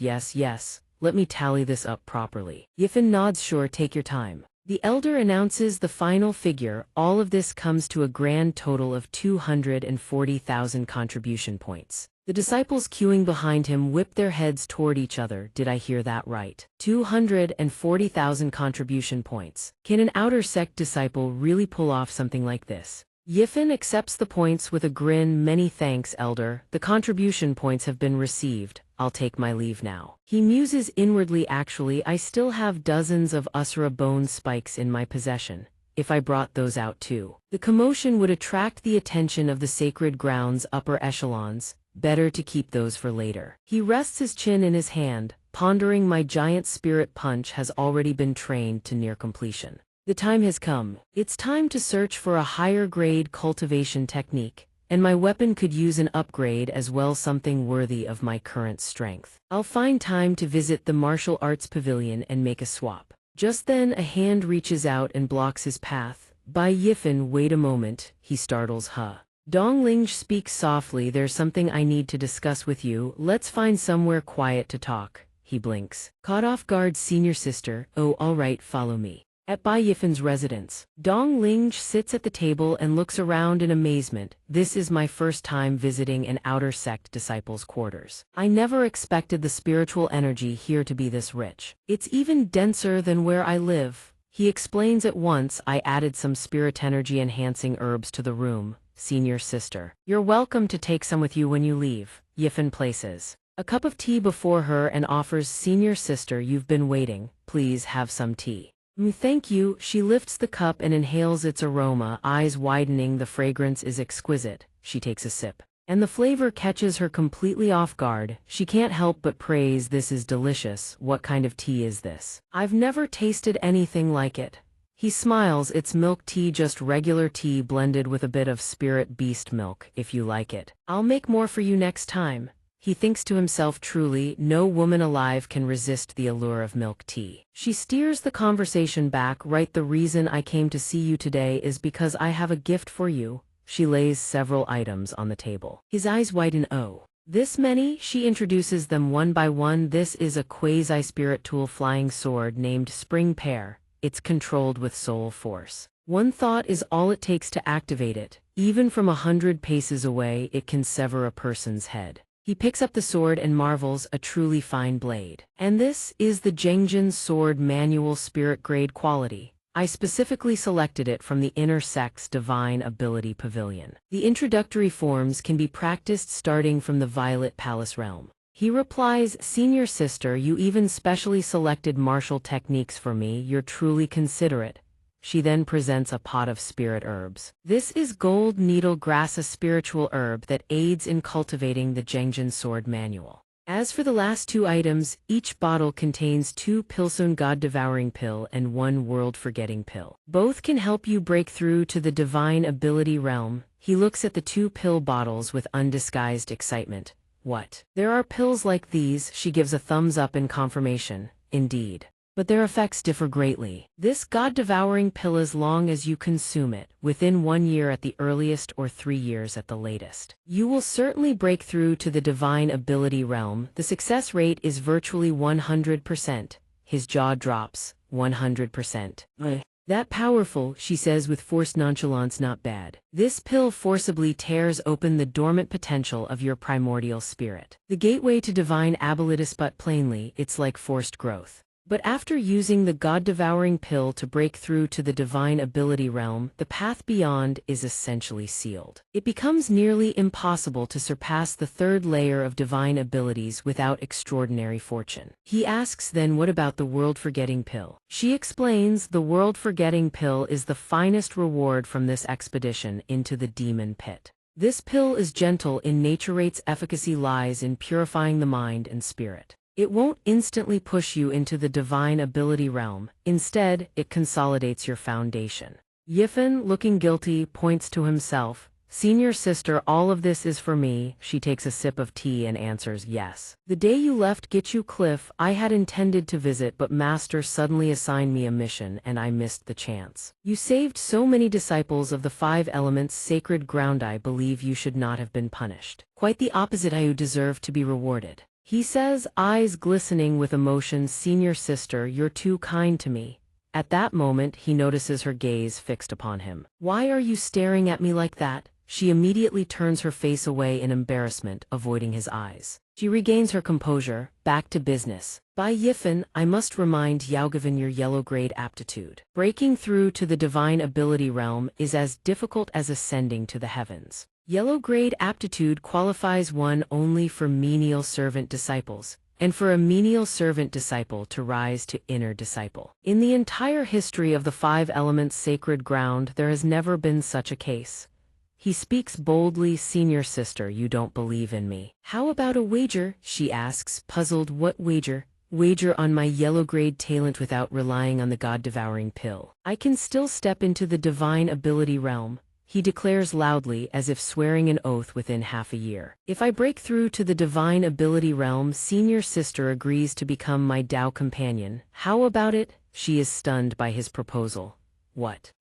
You want to become Tao companions with me? Yifen suddenly realizes what he just said, and flustered, asks sheepishly, becoming Tao companions lets you cultivate faster, doesn't it? Or does senior sister not want to? Dongling's counters, by Yifen, do you even understand what becoming Tao companions truly means? He answers confidently, of course. It means studying spells together, advancing by leaps and bounds together. Senior sister, your cultivation and techniques are peerless. I want to learn from you. She breaks into a cold sweat. That's your understanding. Then she asks, and if you lose? He answers without hesitation, if I lose, senior sister can do whatever she pleases with me. She hesitates for a moment. You sly little brat, thy's wager doesn't seem to benefit me at all. Then she sighs and concedes, but, very well. I accept. He beams with delight. Really? Dongling replies, really, in her heart. She thinks to herself, by Yifen, I know you've had many fortuitous encounters, but in the span of a single year. A disciple with yellow grade aptitude breaking through to the divine ability realm is harder than climbing to the heavens. But since your character is sound, consider this a small goal to encourage you, he says with a face full of joy. This is wonderful. Dongling stands up to leave, not forgetting to remind him next month is the Outer Sect Martial Tournament. Aim for the top 10. I hear the rewards for this tournament are exceptionally generous, especially for the top 3. Yifen smirks to himself, top 10, what's top 10? By then, I'll hand you the championship title. He reaches out and picks up the Cultivation Technique Manual on the table. The Jengjin Sword Manual. Let me take a look at this sword technique first. Senior sister specially chose this for me. I wonder what it's like. Yifen opens it and reads, exclaiming in surprise, who would have thought? This is a sword art manual of the purest, most orthodox kind. It relies solely on flying swords to slay the enemy, untainted by any elemental power. Elemental sword arts, on the other hand, are the Tao of the blade fused with the forces of metal, wood, water, fire, earth, wind, thunder, light, and darkness. He thinks to himself, which is stronger between the two, pure sword or elemental swordies? Truly difficult to say. He continues reading the Jengjin Sword Manual. To cultivate this technique, one must first nurture a sword core within the body, and the Jengjin Qi contained in gold needle grass can accelerate the nurturing process. He glances at the spirit herb before him. So this is gold needle grass, golden seeds, firm and dense with tips as sharp as needles. Then it suddenly hits him, wait, isn't this just wheat? Back on Earth, he walks into a shop. Rice. He asks the shopkeeper, excuse me sir, do you sell wheat? The shopkeeper replies irritably, this is a rice shop. Why on earth would we sell wheat? Kid your age, learning nothing but how to cause trouble, go play at home. He waves his hand, shooing the customer away. He looks at his phone and mutters to himself, looks like I'll have to rely on Pinduoduo and Taobao. Half a month's wait it is. Liu Wei and the others push open the door and walk in, calling out loudly, Boss Fan, it's been over 10 days, you haven't stepped outside once. What on earth have you been doing? Fan holds 2 bundles of wheaton and each Hondond answers, oh, you guys are here. Liu Wei asks baffled, wait Boss Fan. It's only been a few days and you've already had a complete change of heart, switching careers to become a farmer. He retorts immediately, farmer. Nothing, open your eyes wide and look carefully, what is this? They all shout in unison, what? A whole field of gold needle grass. Zhang Tai says gold needle grass is a precious treasure in the 5 elements sacred ground. Even a highly experienced elder couldn't obtain 10 stalks in a short time, yet you've grown an entire field. Liu Wei praises Boss Fan, you're absolutely incredible. He suggests perfect timing, a way. It's been a while since we've tested your cultivation progress. Come, throw a punch at me. Shen Xinwu reminds him by Yifen. Have you forgotten that a Wei possesses the bloodline of the Taodi? Ever since you went to Gichu Cliff, he's been cultivating through ravenous consumption. Now within the Violet Palace realm. No one at his level is a match for him. Don't let your guard down. He braces his hands and laughs. Enough talk. Hit me. Liu Wei raises a hand to stop Zhang Tai and Shen Xinwu from intervening. Boss Fan said it himself, stand aside, you two. Shen Xinwu concedes, fine then. Liu Wei clenches his fists and says, Boss Fan, don't underestimate me anymore. He gathers the power of the Taodi and channels his technique, Giant Spirit Punch Taodi Devourer. He shouts a quick warning, Boss Fan, watch out. He then throws a punch brimming with the ferocity of the 10 great ancient beasts, surging forward. Everyone expects Yifen to be sent flying, yet the opposite happens. He effortlessly catches Liu Wei's colossal fist with a single hand. He taunts away, why so sluggish today? Liu Wei is stunned, you blocked that. He continues to taunt away, this intensity is lacking, haven't eaten. He says, perhaps, not even, a single basic move of mine. He lightly stomps his foot the ground, cannot even withstand it. The moment the words leave his lips, Liu Wei's body hurtles backward like a cannonball, crying out in pain. Shen Xinwu shouts for everyone to look inside by Yifen's dantian. It's a sword core, floating above his dantian. A tiny golden sword glimmers in midair. Liu Wei lies sprawled on the ground, utterly defeated. He wipes the cold sweat from his brow and mutters, don't tell me he's already condensed a sword core. Boss Fan, do you even leave anyone else a chance to live? At that moment, Bai Yifen's voice rings out, don't let your guard down, it's not over yet. Taste this gold-shattering finger. A surge of ancient spiritual qi erupts from his finger. Liu Wei screams, ah, I surrender, I surrender. Enough. He opens his eyes and looks behind him. The ground is riddled with holes, still billowing with smoke. The smoke curls upward. He lets out a silent sigh of relief. Good grief, if that had hit me, I'd have 5 gaping holes in my body. He hastily kowtows, panic in his voice, I lost, I admit defeat. Boss Fan is still Boss Fan. The rate of his improvement is absolutely monstrous. He raises a hand to stop them. All right. Enough flattery, I'm about to fly off the ground. He thinks to himself, the wonder of the sword core lies in its ability to continuously convert the qi and blood within the body into Zhengjin's sword. Qi, enabling sword techniques. Condensing the sword core and nurturing Zhengjin's sword qi in just 3 days and 3 nights. If senior sister knew, she'd be so shocked her jaw would hit the floor. He turns back to tend to the gold needle grass, saying cheerfully, keep cultivating the gold needle grass and strengthen the sword core. Liu Wei pleads, boss fan, can you stop crushing us like that? At the academy square, clusters of students whisper among themselves. Look, isn't that Bai Yifan? He killed Wang Tang on the main street of Haiyao City and only got 3 months of confinement. Infuriating. Another chimes in, can you blame them? He discovered the ancient treasure hoard and foiled the fire cloud demon Marquis's schemes. He earned great merit for the sacred ground. Pardoning him isn't unreasonable.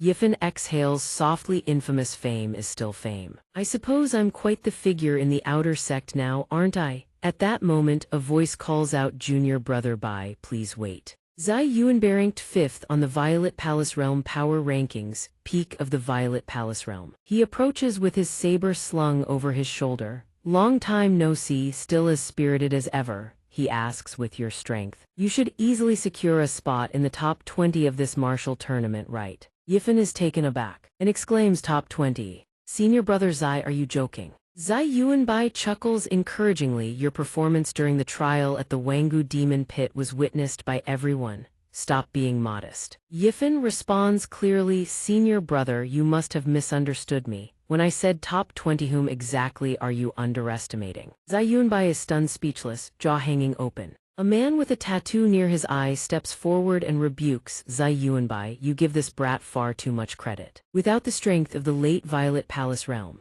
don't even mention top 20, even top 30 would be a stretch. He just broke through to the Violet Palace realm. Simply making it onto the rankings is already impressive enough. Top 30 would already be a pipe dream.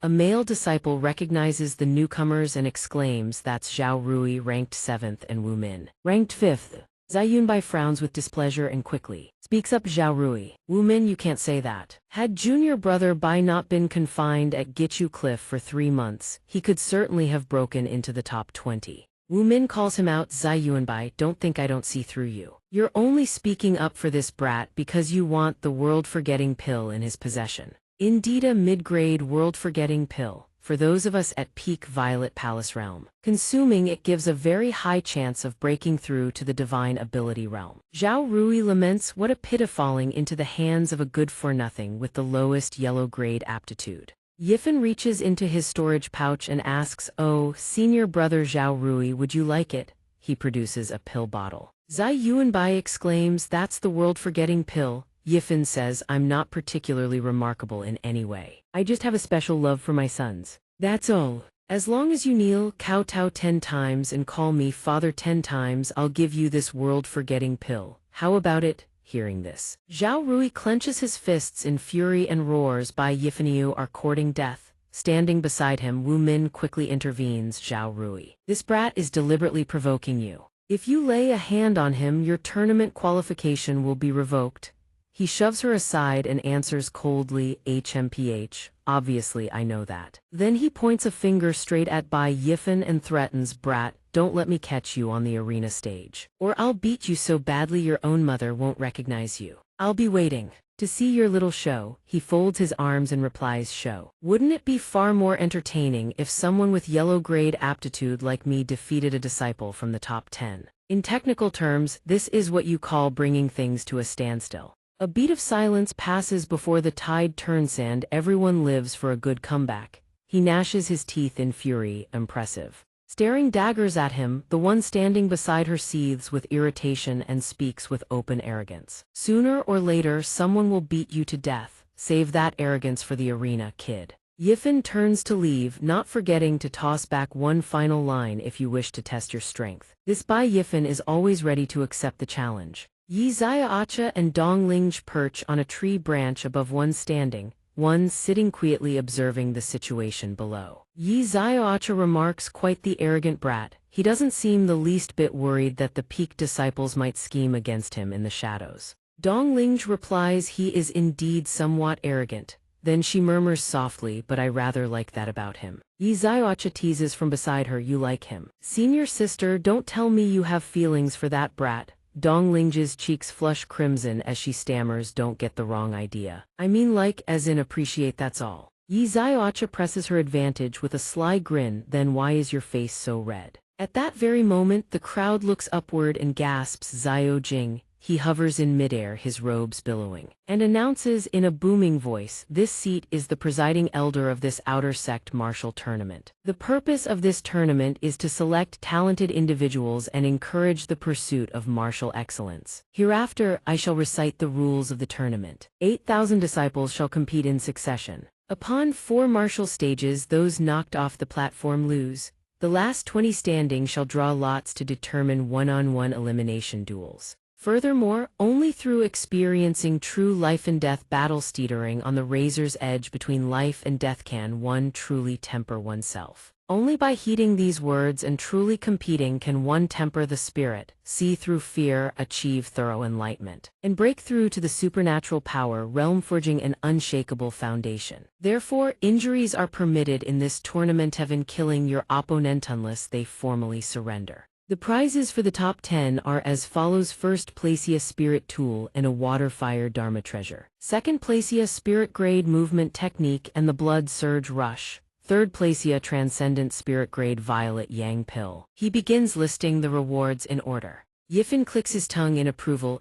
Not bad rewards at all. Elder Xiao Jing's voice thunders across the arena. The outer sect martial tournament begins now. All disciples at the spirit opening and violet mansion realm stake the stage in turns. The disciples swarm like bees from a shattered hive, erupting in shouts, let's go. One disciple bellows, by Yifan, I've long wanted to meet you. He strikes without warning, his palm too swift to block falling leaf palm. He dashes forward, his strike heading straight for Yifan. By Yifan scoffs, oh then come and try. The next instant, the challenger is sent flying with a single kick, crying out in agony, awag. Yifan picks his nose and asks, are you all right? I haven't even used any strength and you've already fallen. The challenger now lies unconscious on the ground. The surrounding disciples quickly form an alliance, lookisant that by Yifan, let's gang up on him and eliminate him first. One shouts. Another chimes in, right, take him out first, then we can compete amongst ourselves. At once the group of disciples advances and surrounds him. Their voices cold as ice. HMPH, by Yifan. You've been surrounded by our group. If you don't want to be beaten half to death, surrender now. Another in the group sneers, that's right. Surrender, and crawl off the stage while you still can. It'll save you the agony of shattered bones, hahaha. Yet another grows impatient, why waste words on him? Just knock him off the stage and be done with it. Yifan picks at his ear, speaking with icy contempt, HMPH. I think you lot are the ones who are confused. Wah. He executes the phantom drift step, and the entire group is sent scattering in all directions like ragdolls. The stage clears in an instant off those who surrounded him, only Bai Yifan remains standing. He crosses his arms and declares clearly, it is you lot who were surrounded by me. A disciple can't contain himself and curses aloud, damn it. Everyone look at Bai Yifan. One move and he took out more than half his opponents. What in the world is this? Quick, look over at Zhao Rui. On the other side, Zhao Rui strides over a mountain of piled bodies as disciples scream without end, ag. A disciple exclaims in horror, he's dealt with over 100 people in just a moment, hasn't he? The remaining disciples on the stage shriek in terror, damn it. I never expected to be placed in the same bracket as that madman, I forfeit. Another hastily screams, I forfeit as well. Elder Xiao Jing announces Bai Yifan and Zhao Rui both advance to the top 20. Zhao Rui, already in the top 10, turns and points his thumb downward toward Bai Yifan. Yifan says with contempt, see that will be your fate soon enough. Zhao Rui responds in a deep voice, is that so? I advise you to save your strength, senior brother. Less talk, more action. You'd best reserve your true skills for the actual match. Elder Xiao Jing calls the next round and begins the lot drawing. Number 17 Bai Yifan versus number 18 Zhao Rui. Joy flashes across Zhao Rui's face as he thinks, HMPH, you fool, you've finally fallen. Right into my hands. The disciples buzz with discussion. Why is Bai Yifan so unlucky? In just the second round, he's already matched against a powerful top 10 disciple. He's in for a world of pain. Liu Wei shouts, pain, my foot. My brother Yifan is the #1 of the outer sect. Zhao Rui steps onto the stage. Zhao Rui laughs heartily. Bai Yifan, facing me in the second round, you must be thrilled beyond your wildest dreams, right? Don't worry, considering how you humiliated me during the break, I'll be especially gentle. Yifan makes a face of pure disgust. What nonsense are you spouting? Are you going to fight or not? Zhao Rui lowers his center of gravity, assuming a charging stance, and speaks in a deep voice, so eager to leave the stage. Then allow me to send you on your way. Taste the demon-slaying sword. Passed down through my family line. He surges forward and roars, giant divine shadow. Yifan calmly extends a single finger, then clicks his tongue. Tusk, tusk, so the ranked disciples on the experts list are all as weak as you. Zhao Rui cries out in agony, Alug. A streak of spiritual energy pierces straight through his chest. Only then does Yifan name his technique, shattering gold finger. Zhao Rui glances down at the gaping hole in his chest and gasps in terror. What? He thinks dimly, it's over. A single move broke through the spiritual energy barrier enveloping my entire body. Above, Dongling observes the situation below and exclaims in shock, he's cultivated his entire right hand to perfection. Where on earth did he get so much desolate gold sand? Xianxia asks in confusion, What is going on here? Dongling replies, I taught the shattering gold finger to Bai Yifan. Cultivating this technique to perfection requires a massive amount of desolate gold sand, a fortune that would bankrupt an ordinary person. Cultivating even one hand to perfection is already extremely difficult. But Bai Yifan has perfected his entire right hand. Xianxia asks in disbelief, wait. Could it be that this guy is a secret tycoon? Yifan points at the serpent-like sword and asks Zhao Rui, you seem quite attached to this sword, don't you? Zhao Rui stammers, you. What are you going to do? Yifan swings his fist, shattering the blade to pieces, then says calmly, there we go, just a piece of junk anyway. Yifan taunts, didn't you say you'd beat me so badly on this stage that even my own mother wouldn't recognize me? This is all the strength you've got? Zhao Rui suffers as though his very life force has been shattered. Crying out in anguish, my ancestral demon-slaying sword, I'll fight you to the death. Yifan responds with contempt, fight to the death. Then let's see if you have the strength for it. He swings his hand, unleashing his technique. Shattering gold palm.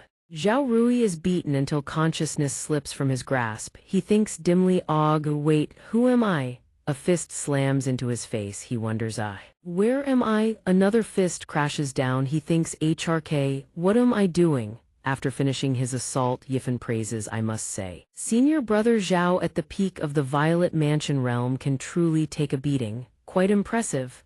Zhao Rui collapses face first onto the stage, losing consciousness, mumbling pain, pain, pain. At that moment, Yifan delivers a devastating kick. The surrounding air swirls like a vortex of flame, launching Zhao Rui's body high into the sky. Yifan says with disdain, but you couldn't even force out my weapon. You'd best obediently crawl off the stage. Zhao Rui soars through the air in agony, screaming, Alog. His face battered beyond recognition, he is kicked clean off the arena. He wails pitifully, Ami sword. The surrounding disciples break into heated discussion. Bai Yifan is truly beyond imagination. He actually defeated Zhao Rui, leaping straight from 46th place to 7th. Truly unprecedented in history. At that moment, Elder Xiao Jing thunders victor Bai Yifan. He approaches Liu Wei and the others, asking, how did you all fare? Liu Wei quickly replies, I only had to beat some guy ranked 38. He wasn't nearly as strong as you, brother Yifan.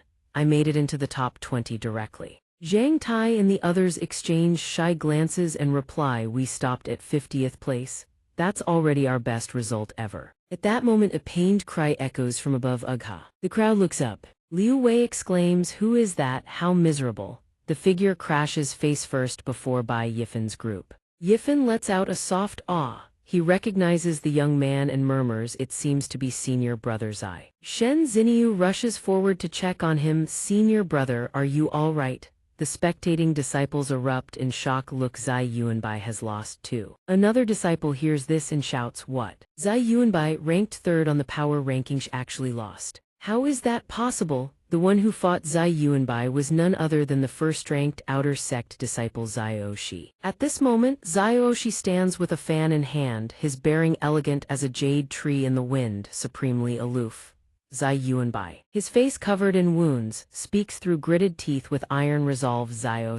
Just you wait, one day I will surpass you and exact my revenge. Zai gazes down at him like a deity observing mortals, and replies the ambitions of the weak. Liu Wei's eyes go wide, his jaw dropping. Zai, he's Zai.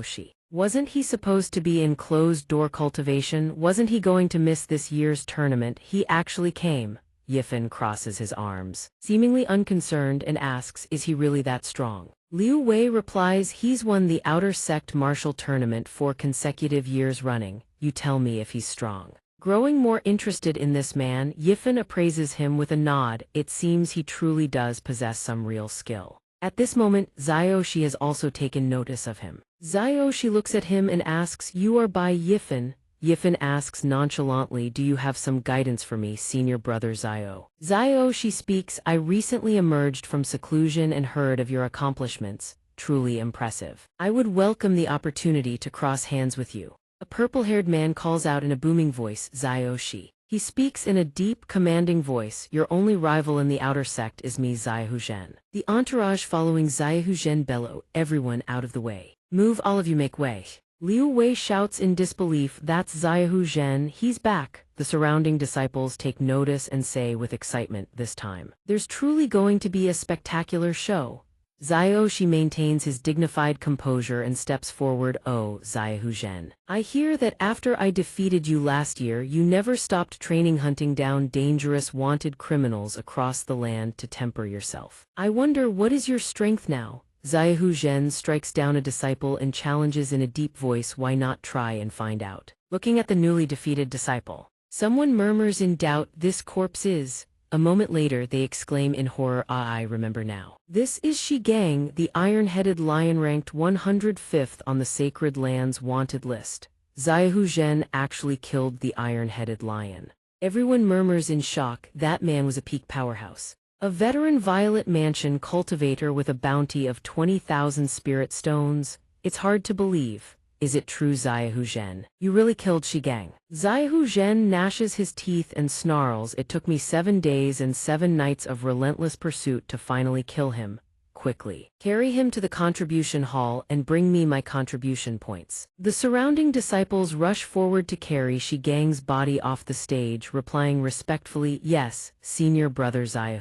At that moment, Zai Zhen's voice rings out, accompanied by a powerful pulling force, junior brother. Come here for a moment. The disciple is swiftly yanked over, exclaiming in surprise, huh? Zai Zhen asks, you're the disciple whose match is next, aren't you? He speaks in a low, threatening voice, you must be feeling quite unwell right now, aren't you? The disciple's face drains of color as he stammers, why yes, I'm not feeling well. Could senior brother take my place in the match? The man softens slightly, placing a hand on the disciple's shoulder. Then Zai folds up the fan in his hand and praises, not bad, Zai Zhen. It seems you haven't wasted your time this year. Perhaps in the upcoming matches, I won't find myself bored anymore. 2 hours later, a disciple goes flying from Bai Yifan's strike, crying out in pain. Bai Yifan cups his fists humbly, you held back. The spectating crowd erupts into chatter. It's that Bai Yifan again, him making it into the top 20 was already a miracle. And now he's cutting through one opponent after another like this. Another disciple asks, hey, he must be in the top 10 by now, right? A third replies, at this rate he might even crack the top 5.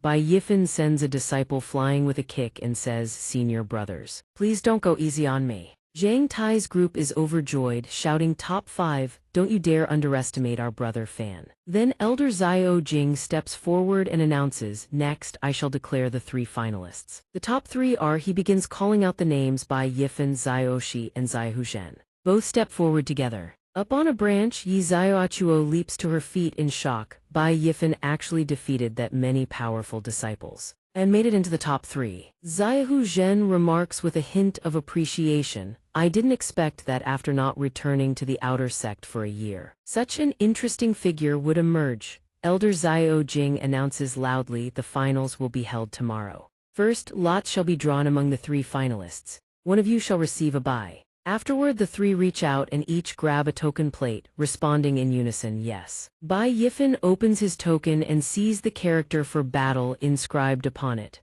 A flicker of disappointment crosses his face. Battle. I was planning to conserve my strength. Xiaoxi holds up his token with a smug grin. Looks like I got the buy. Xiaohu Zhen crushes his token in his grip and snarls, Xiaoxi, just you wait. I'll crush that kid Bai in just 3 moves. Then you and I shall have our match. A decisive duel. Xiaohu Zhen fixes his gaze on Bai Yifan, letting out a cold grunt. He clenches his fist and declares he'll fall right here. Bai Yifan picks at his teeth with a toothpick and replies dismissively, senior brother is merely at the peak of the Violet Palace realm. He may not necessarily be my match. A disciple asks in disbelief, did I hear that right, that brat, in an instant. Bai Yifan channels his spiritual power, splitting a bamboo board into evenly sized splinters and launching them into Xiaohu Zhen's back. A female disciple gasps. He dares to provoke Xiaohu Zhen. Is he courting death? Xiaohu Zhen speaks in a low, threatening voice, you've got real nerve, brat. But tomorrow I'll show you whether your mouth or my fist is harder. Shen Xinwu rushes over with concern. Bai Yifan, are you all right? Xiaohu Zhen. He really isn't someone to provoke. You've already angered him before the match even begins. If you're not careful then, he replies calmly, it's fine, I know my own limits. Liu Wei brims with confidence in Bai Yifan and says cheerfully, HMPH, how could Brother Fan be scared, this time? With the outer sect betting pool open, I'm putting all my savings on the line. Betting on Brother Fan to win. Bai Yifan grips Liu Wei's arm tightly, beaming, good brother, you trust me that much. Liu Wei replies, of course, trust in Brother Fan and there'll be meat to eat in the future. Bai Yifan responds generously, no need to wait for the future. Come to my place tonight, me treat, a grand feast for everyone. Under the veil of night, moonlight filters through the canopy of trees, painting the scene in a dreamlike glow. Xiaohu Zhen's voice echoes, junior sister Wang, calling me out in the dead of night. Here I am. What is it? Wang Meng hurries over and warmly welcomes him. Brother Xiaohu, you've come, please sit down.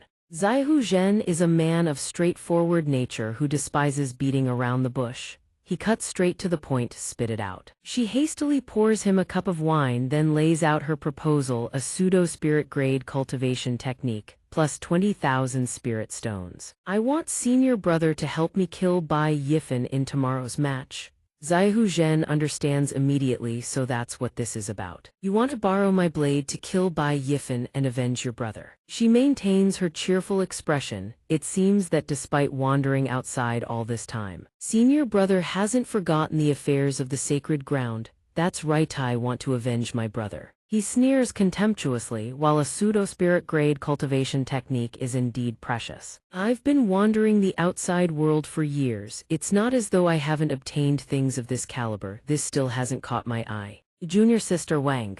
If you want to make a deal, you'll need to show a bit more sincerity. She produces a blood-red ring. What about this? A divine power ringgit can significantly boost one's chi and blood. This is a top-tier treasure my master personally bestowed upon me. Add this to the deal. He takes the ring and examines it for a moment, then says, this ring is a fine piece, but it's still not enough. She asks with a smile, what does senior brother want? Inwardly, her expression twists with vicious fury as she curses, this damn Xiaohu Zhen taking advantage of the chaos to extort me. At that moment, he suddenly lifts her off the ground. He confesses, to be honest, I've been accumulating my strength for 3 months now too.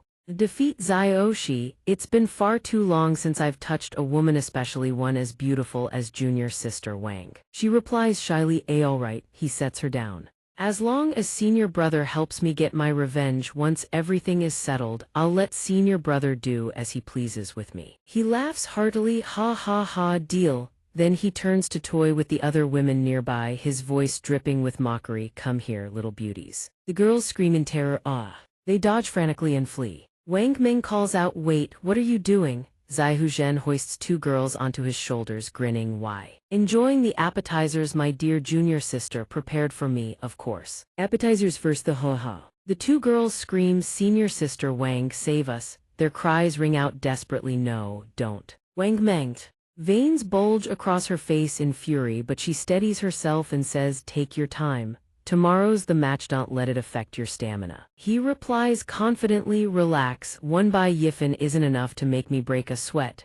The two girls scream for help, senior sister, please save us. The next day, Bai Yifan and Xiaohu Zhen stand facing each other on the arena stage. The surrounding disciples chatter among themselves, do you think Bai Yifan can actually win? Another replies, is that even a question? Xiaohu Zhen caught the attention of the Earth Hall 3 years ago. I hear his cultivation base has already reached the pseudo-spirit grade technique, and he's achieved minor completion. A disciple butts in, as for Bai Yifan, he only broke through to the divine ability realm by relying on the god-devouring pill. His foundation is fundamentally unstable. When Xiaohu Zhen fights him, it'll be like a father beating a child. Another disciple nudges his companion, look, the elder representatives have arrived. Look, the elder representatives have come out. A tall, imposing grand elder stands at the elevated platform, a dignified old man with a sultan pepper beard, the hall elder of the Wood Hall. He remarks, this year's outer sect tournament is livelier than ever.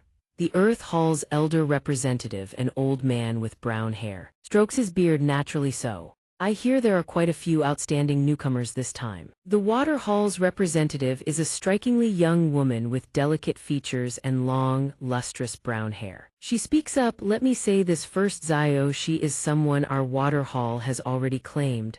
No one is allowed to compete for him. The Metal Hall's elder representative is an old man in a golden robe with streaks of gold in his hair. He immediately retorts, don't jest, junior sister. The Water Hall is fine and all, but you must still respect the disciples' own wishes. Long Jai, who also serves as the punishment elder representative of the Fire Hall. She reminds them the match is about to begin, the two of you should stop your bickering. Then she announces loudly, everyone. This year's tournament is the grandest the 5 elements sacred ground has witnessed in many years. To make this competition all the more exciting and to encourage all participants after deliberation among the elders, the rules for the top 3 finalists have been adjusted. On this arena, only victory and defeat matter, life and death shall not be questioned. Each contestant may use any means at their disposal. Bai Yifan murmurs to himself, so we can go all out this year, how thrilling. Wang Meng thinks gleefully, Bai Yifan.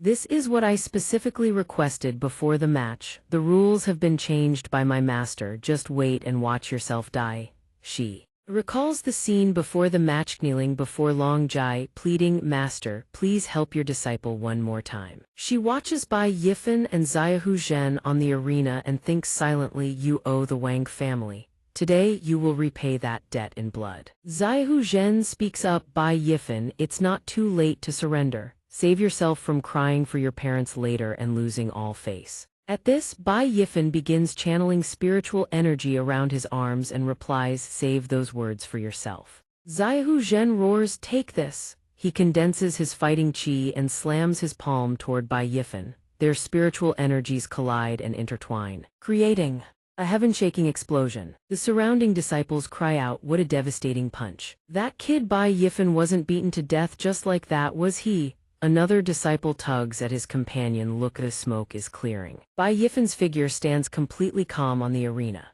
Before Xiaohu Zhen lies a massive crater carved by the force of that strike. The crowd gasps, what? Bai Yifan dodged it. Bai Yifan praises, truly worthy of being ranked second on the leaderboard, there's real skill there. A disciple asks his companion, what artifact is Xiaohu Zhen using? That's incredibly powerful. Wang Meng watches the fight with her arms crossed. She says confidently, that ring is a personal heirloom of my master. It can amplify a martial artist's power 5-fold. Xiaohu Zhen's strength was already monstrous to begin with, now with an artifact boosting him, Bai Yifan would be lucky to survive.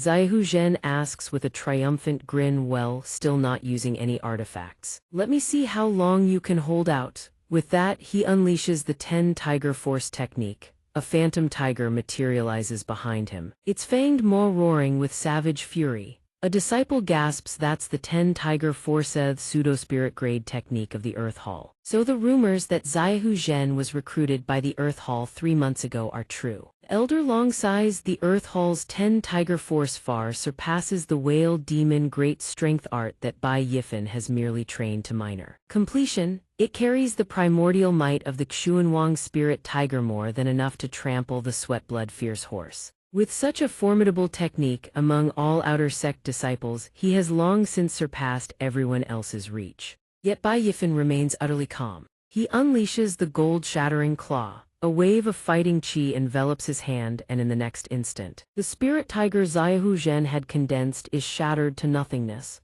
Xiaohu Zhen gasps, "This is a brat with mere yellow-grade aptitude dares to shatter my soul force protection." Bai Yifan speaks, "Senior brother has been wandering outside for so long, how is it you still haven't seen the world? Then allow me to broaden your horizons, senior brother." With that, he moves like lightning, executing a kick known as the Phantom Step, striking Xiaohu Zhen squarely in the chest and forcing a mouthful of fresh blood from his lips. Xiaohu Zhen thinks in shock, his movement technique is too fast, I couldn't even track his motion. His entire body hurtles backward, blood spraying from his mouth as he screams, "Gaia." Zai Yuanbai ponders, can Xiaohu Zhen even handle this? To think, he's being overwhelmed by a newcomer with mere yellow-grade aptitude. Another disciple responds, "Indeed, it's hard to believe Bai Yifan can execute such an extraordinary movement technique." On the other side, Xiaohu Zhen produces a pill from his robes. He speaks in a deep voice, "I underestimated you.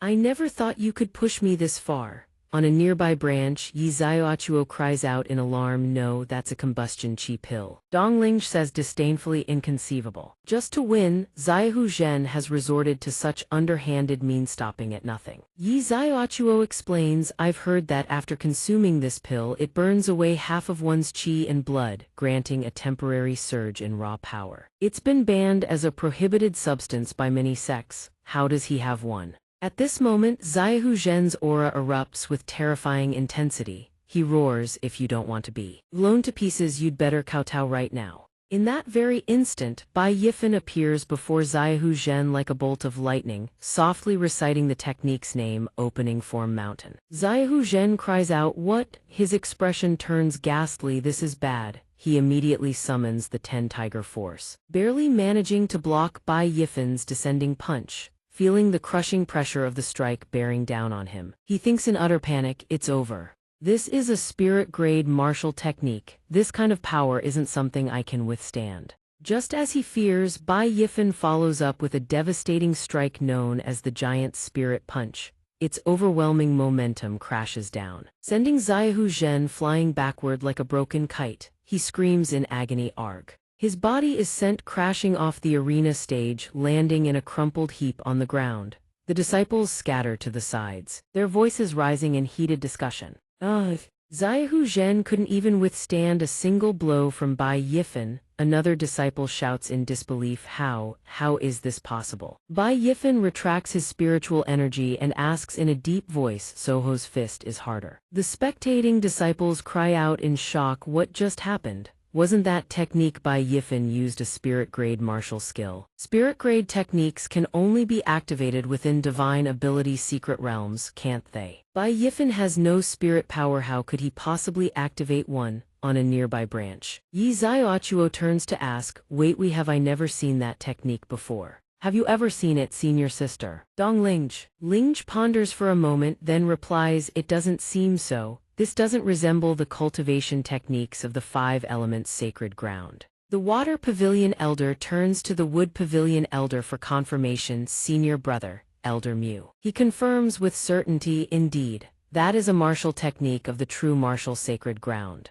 Wang Ming shouts in fury, "How is that possible?" Xiaohu Zhen has been knocked unconscious. The atmosphere around the arena falls deathly silent. Liu Wei scans his surroundings in bewilderment and exclaims, "What's going on? Didn't Fanji already win? Why hasn't the presiding elder announced the victory yet?" At this moment, an elder's voice thunders, "If this old man's eyes do not deceive me, what you just demonstrated is a spirit-grade martial technique of the true martial sacred ground, the Giant Spirit Punch." Bai Yifan's expression turns solemn as he meets the elder's gaze. Elder Xiao Jing speaks in a deep, grave voice, "Explain yourself." Another elder turns to the disciple beside him, "What? That's a cultivation technique of the true martial sacred ground. Has this brat eaten a leopard's gall?" The disciple steps forward and replies respectfully, "Elder, this brat is most certainly a spy planted by the true martial sacred ground. This demands a thorough investigation." Bai Yifan openly admits without hesitation, "That is correct.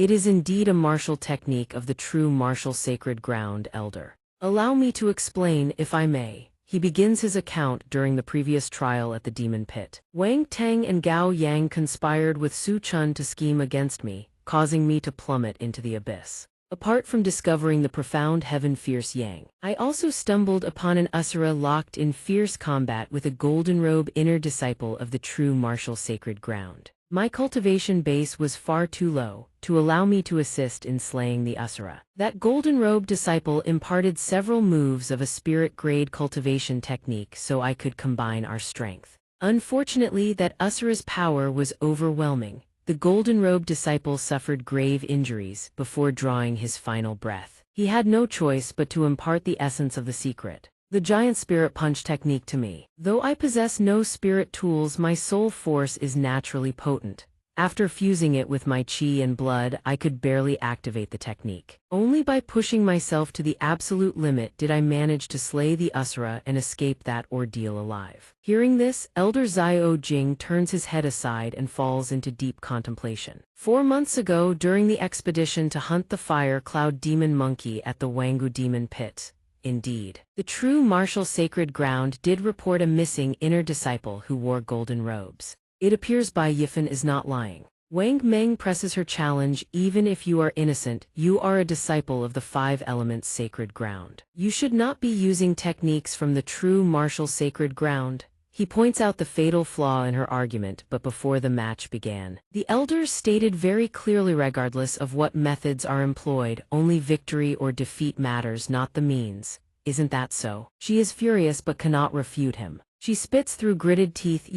The disciples below erupt into hushed chatter. This brat sure has stumbled upon a lot of fortuitous encounters. How is he so lucky to think he obtained a spirit-grade martial technique from the true martial sacred ground? Another disciple sighs. Forget it. Luck is also part of one's strength. Yet another chimes in. Exactly. It's his own karmic fortune. Elder Xiao Jing declares, given the tournament's rules, you have committed no violation.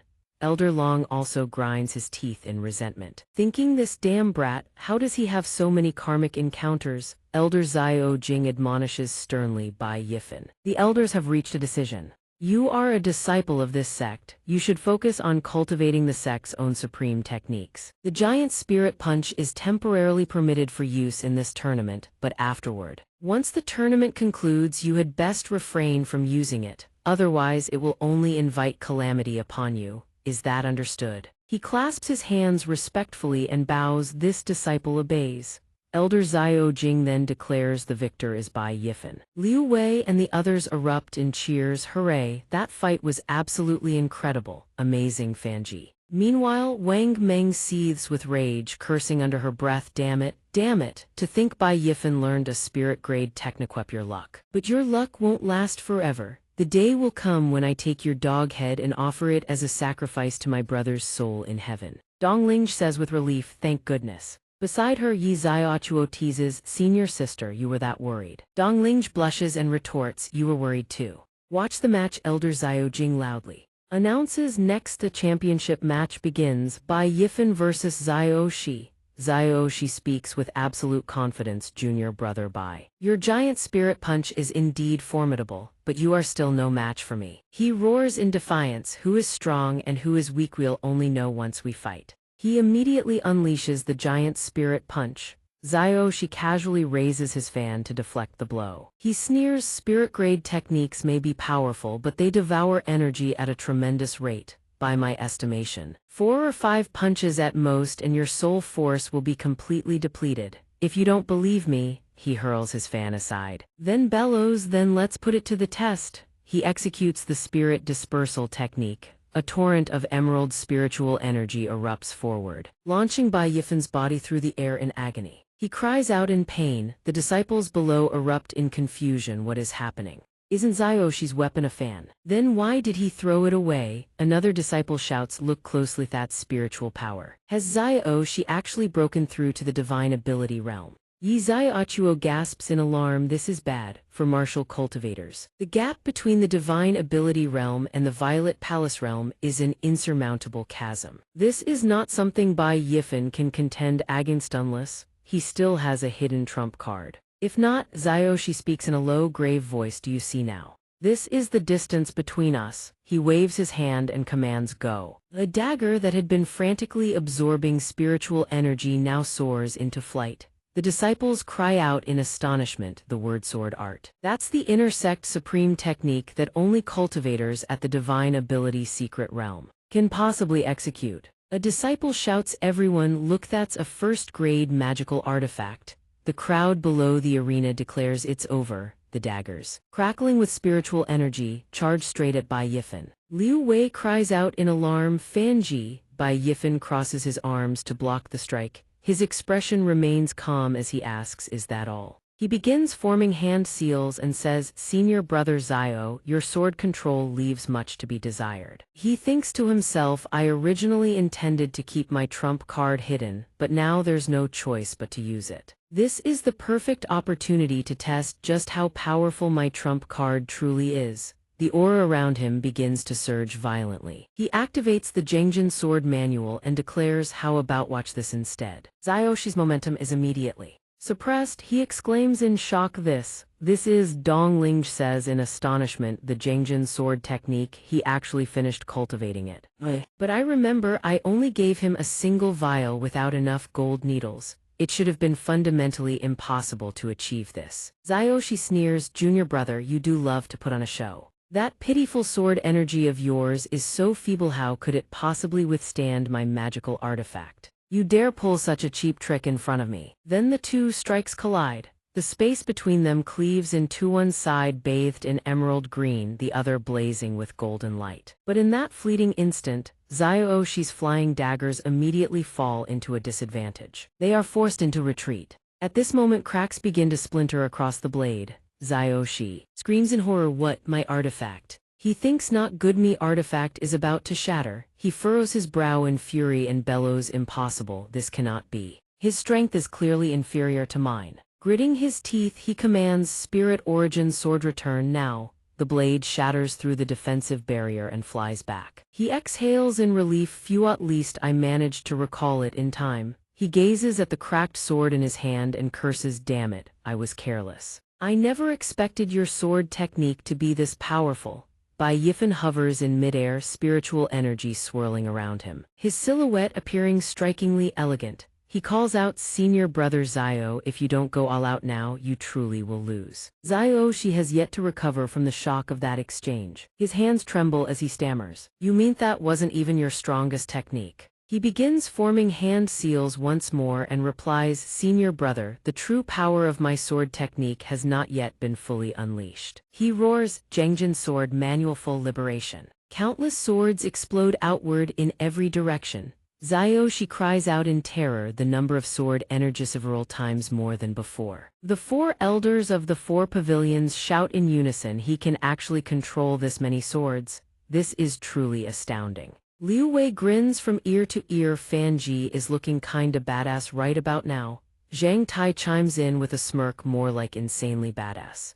Refusing to yield so easily, Xiaoshi unleashes the coiling dragon sword technique, dragon scale sword armor shield me. A blue-green dragon materializes behind his back. Then a bell-shaped barrier envelops his entire body. He thinks to himself, the spiritual energy on that sword, this chi, though it appears fragile. All of the spiritual power is concentrated entirely at the blade's tip. The control required, this spiritual energy is truly monstrous. Bai Yifan channels his spiritual power, silently reciting the Jengjin sword manual's sword-breaking form, then roars, die. The myriad of small swords converge into a single colossal blade and strike down toward Xiaoshi below. He is wrapped in the azure dragon and shielded by the great bell. Yet he still feels the terrifying might of the incoming strike. He marvels, what is this, condensing all spiritual power into a single point like that? The spiritual pressure is overwhelming. In less than a single breath, the azure dragon and the great bell shatter simultaneously. He is hurled backwards, screaming in agony. Alig!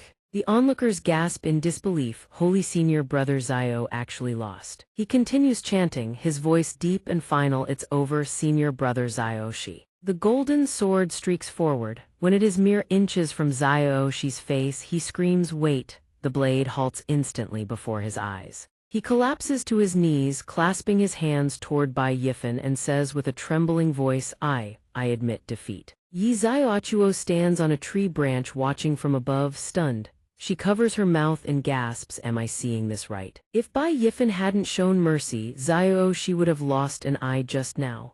Bai Yifan stands before him, clasps his hands in salute, and says, Senior brother Zaya, please accept your defeat. She remains prostrate on the ground and says, Junior brother Bai truly lives up to his reputation. There is no need for such modesty. Liu Wei and the others erupt in cheers. We won, boss won. The surrounding disciples shout in admiration, incredible. Truly a spectacular match, Elder Xiao Jing declares in a booming voice, the champion Bai Yifan. The crowd erupts, ha ha ha, I knew it. That brat Bai Yifan definitely had hidden tricks up his sleeve. He actually defeated Xiao and claimed the #1 spot among the outer sect disciples. Unbelievable. The power rankings need an update. The Wood Pavilion elder strokes his beard and remarks, no one could have predicted that this tournament's champion would be a newcomer who has barely been here for half a year. She held the championship for 4 consecutive terms, only to have the #1 ranking on the power rankings snatched away from him. It seems our 5-element sacred ground is about to give rise to new storms. Liu Wei and the others rush over, beaming, Fanji, you were way too strong, ha ha ha, you lot don't all pile on at once. An elder approaches carrying a box in both hands and announces, Bai Yifan, this water fire magic robe is your reward, take it. He accepts the box and replies with a smile, thank you elder. Bai Yifan thinks to himself, I've heard that the top 3 on the power rankings have the privilege of being recruited by the 5 pavilions first. These elders will probably fight over who gets to take me as their disciple. They might even come to blows over it, heh heh. Contrary to his expectations, the elders are currently crowding around Xiaoxi instead, each calling out, Xiaoxi, let's have a word. Another elder chimes in, what? Don't rush, let's all chat together. Meanwhile, he stands alone with not a single elder coming to speak with him. The crowd shouts excitedly, Xiaoxi, would you consider joining the Earth Pavilion? Your physique is quite frail. Training your body under the Earth Pavilion would greatly benefit your future cultivation. The Water Pavilion elder quickly lures him, you should come to my Water Pavilion instead. Our Water Pavilion has plenty of beautiful women, you know. The Gold Pavilion elder refuses to be outdone. Let me state our advantage, Xiaoxi, you practice the sword. And the sword Dao is precisely the Gold Pavilion's greatest strength. The Wood Pavilion elder doesn't bother with persuasion, simply declaring the gates of the Wood Pavilion are always open to welcome you. Xiaoxi hesitates, unsure how to respond. Meanwhile, Bai Yifan stands alone as if a crow just flew over his head. He thinks, wait, aren't I the tournament champion? Then why are all these elders fighting over Xiaoxi? Do these elders have something wrong with their heads? Xiahou Zhen steadies himself and binds his broken arm. He then strides up to Bai Yifan and sneers, Bai Yifan, are you truly so surprised? Without waiting for a reply, he presses on, let me enlighten you. The 5 Elements Academy values one thing above all else, aptitude. Xiaoxi possesses high-grade Xuan level talent while you are nothing more than Huang grade, yellow, in the future. You will never compare to him. He lets out a mocking laugh. Shen Xinwu cuts in sharply, Bai Yifan, pay him no mind. He's merely trying to provoke you. Xiahou Zhen responds in a cold tone, HMPH, the truth is the truth, he explains. Fortuitous encounters are finite. A man cannot always be so blessed with luck, but the gap in aptitude, that is eternal. Furthermore, you only managed to raise your cultivation so quickly because you consumed the god-devouring pill. That kind of forced, accelerated growth. No wonder none of the representative elders deign to take you as a disciple. Bai Yifan crosses his arms and bursts out laughing. And when, pray tell, did I ever consume a god-devouring pill? Xiahou Zhen scratches his ear. Utterly unconvinced, stop making excuses, I've already done my investigating. If you hadn't taken the god-devouring pill, how could your cultivation possibly have surged so fast? The surrounding disciples hear this and murmur amongst themselves, suspicions spreading like wildfire. So that's it, Bai Yifan's rapid advancement was all thanks to the god-devouring pill, I knew it. How could someone with mere Huang-grade aptitude ever break into the top 3? No wonder the elders refused to take him in. If I were an elder, I wouldn't want such a reckless hothead as a disciple either. Yifan throws his head back and laughs uproariously.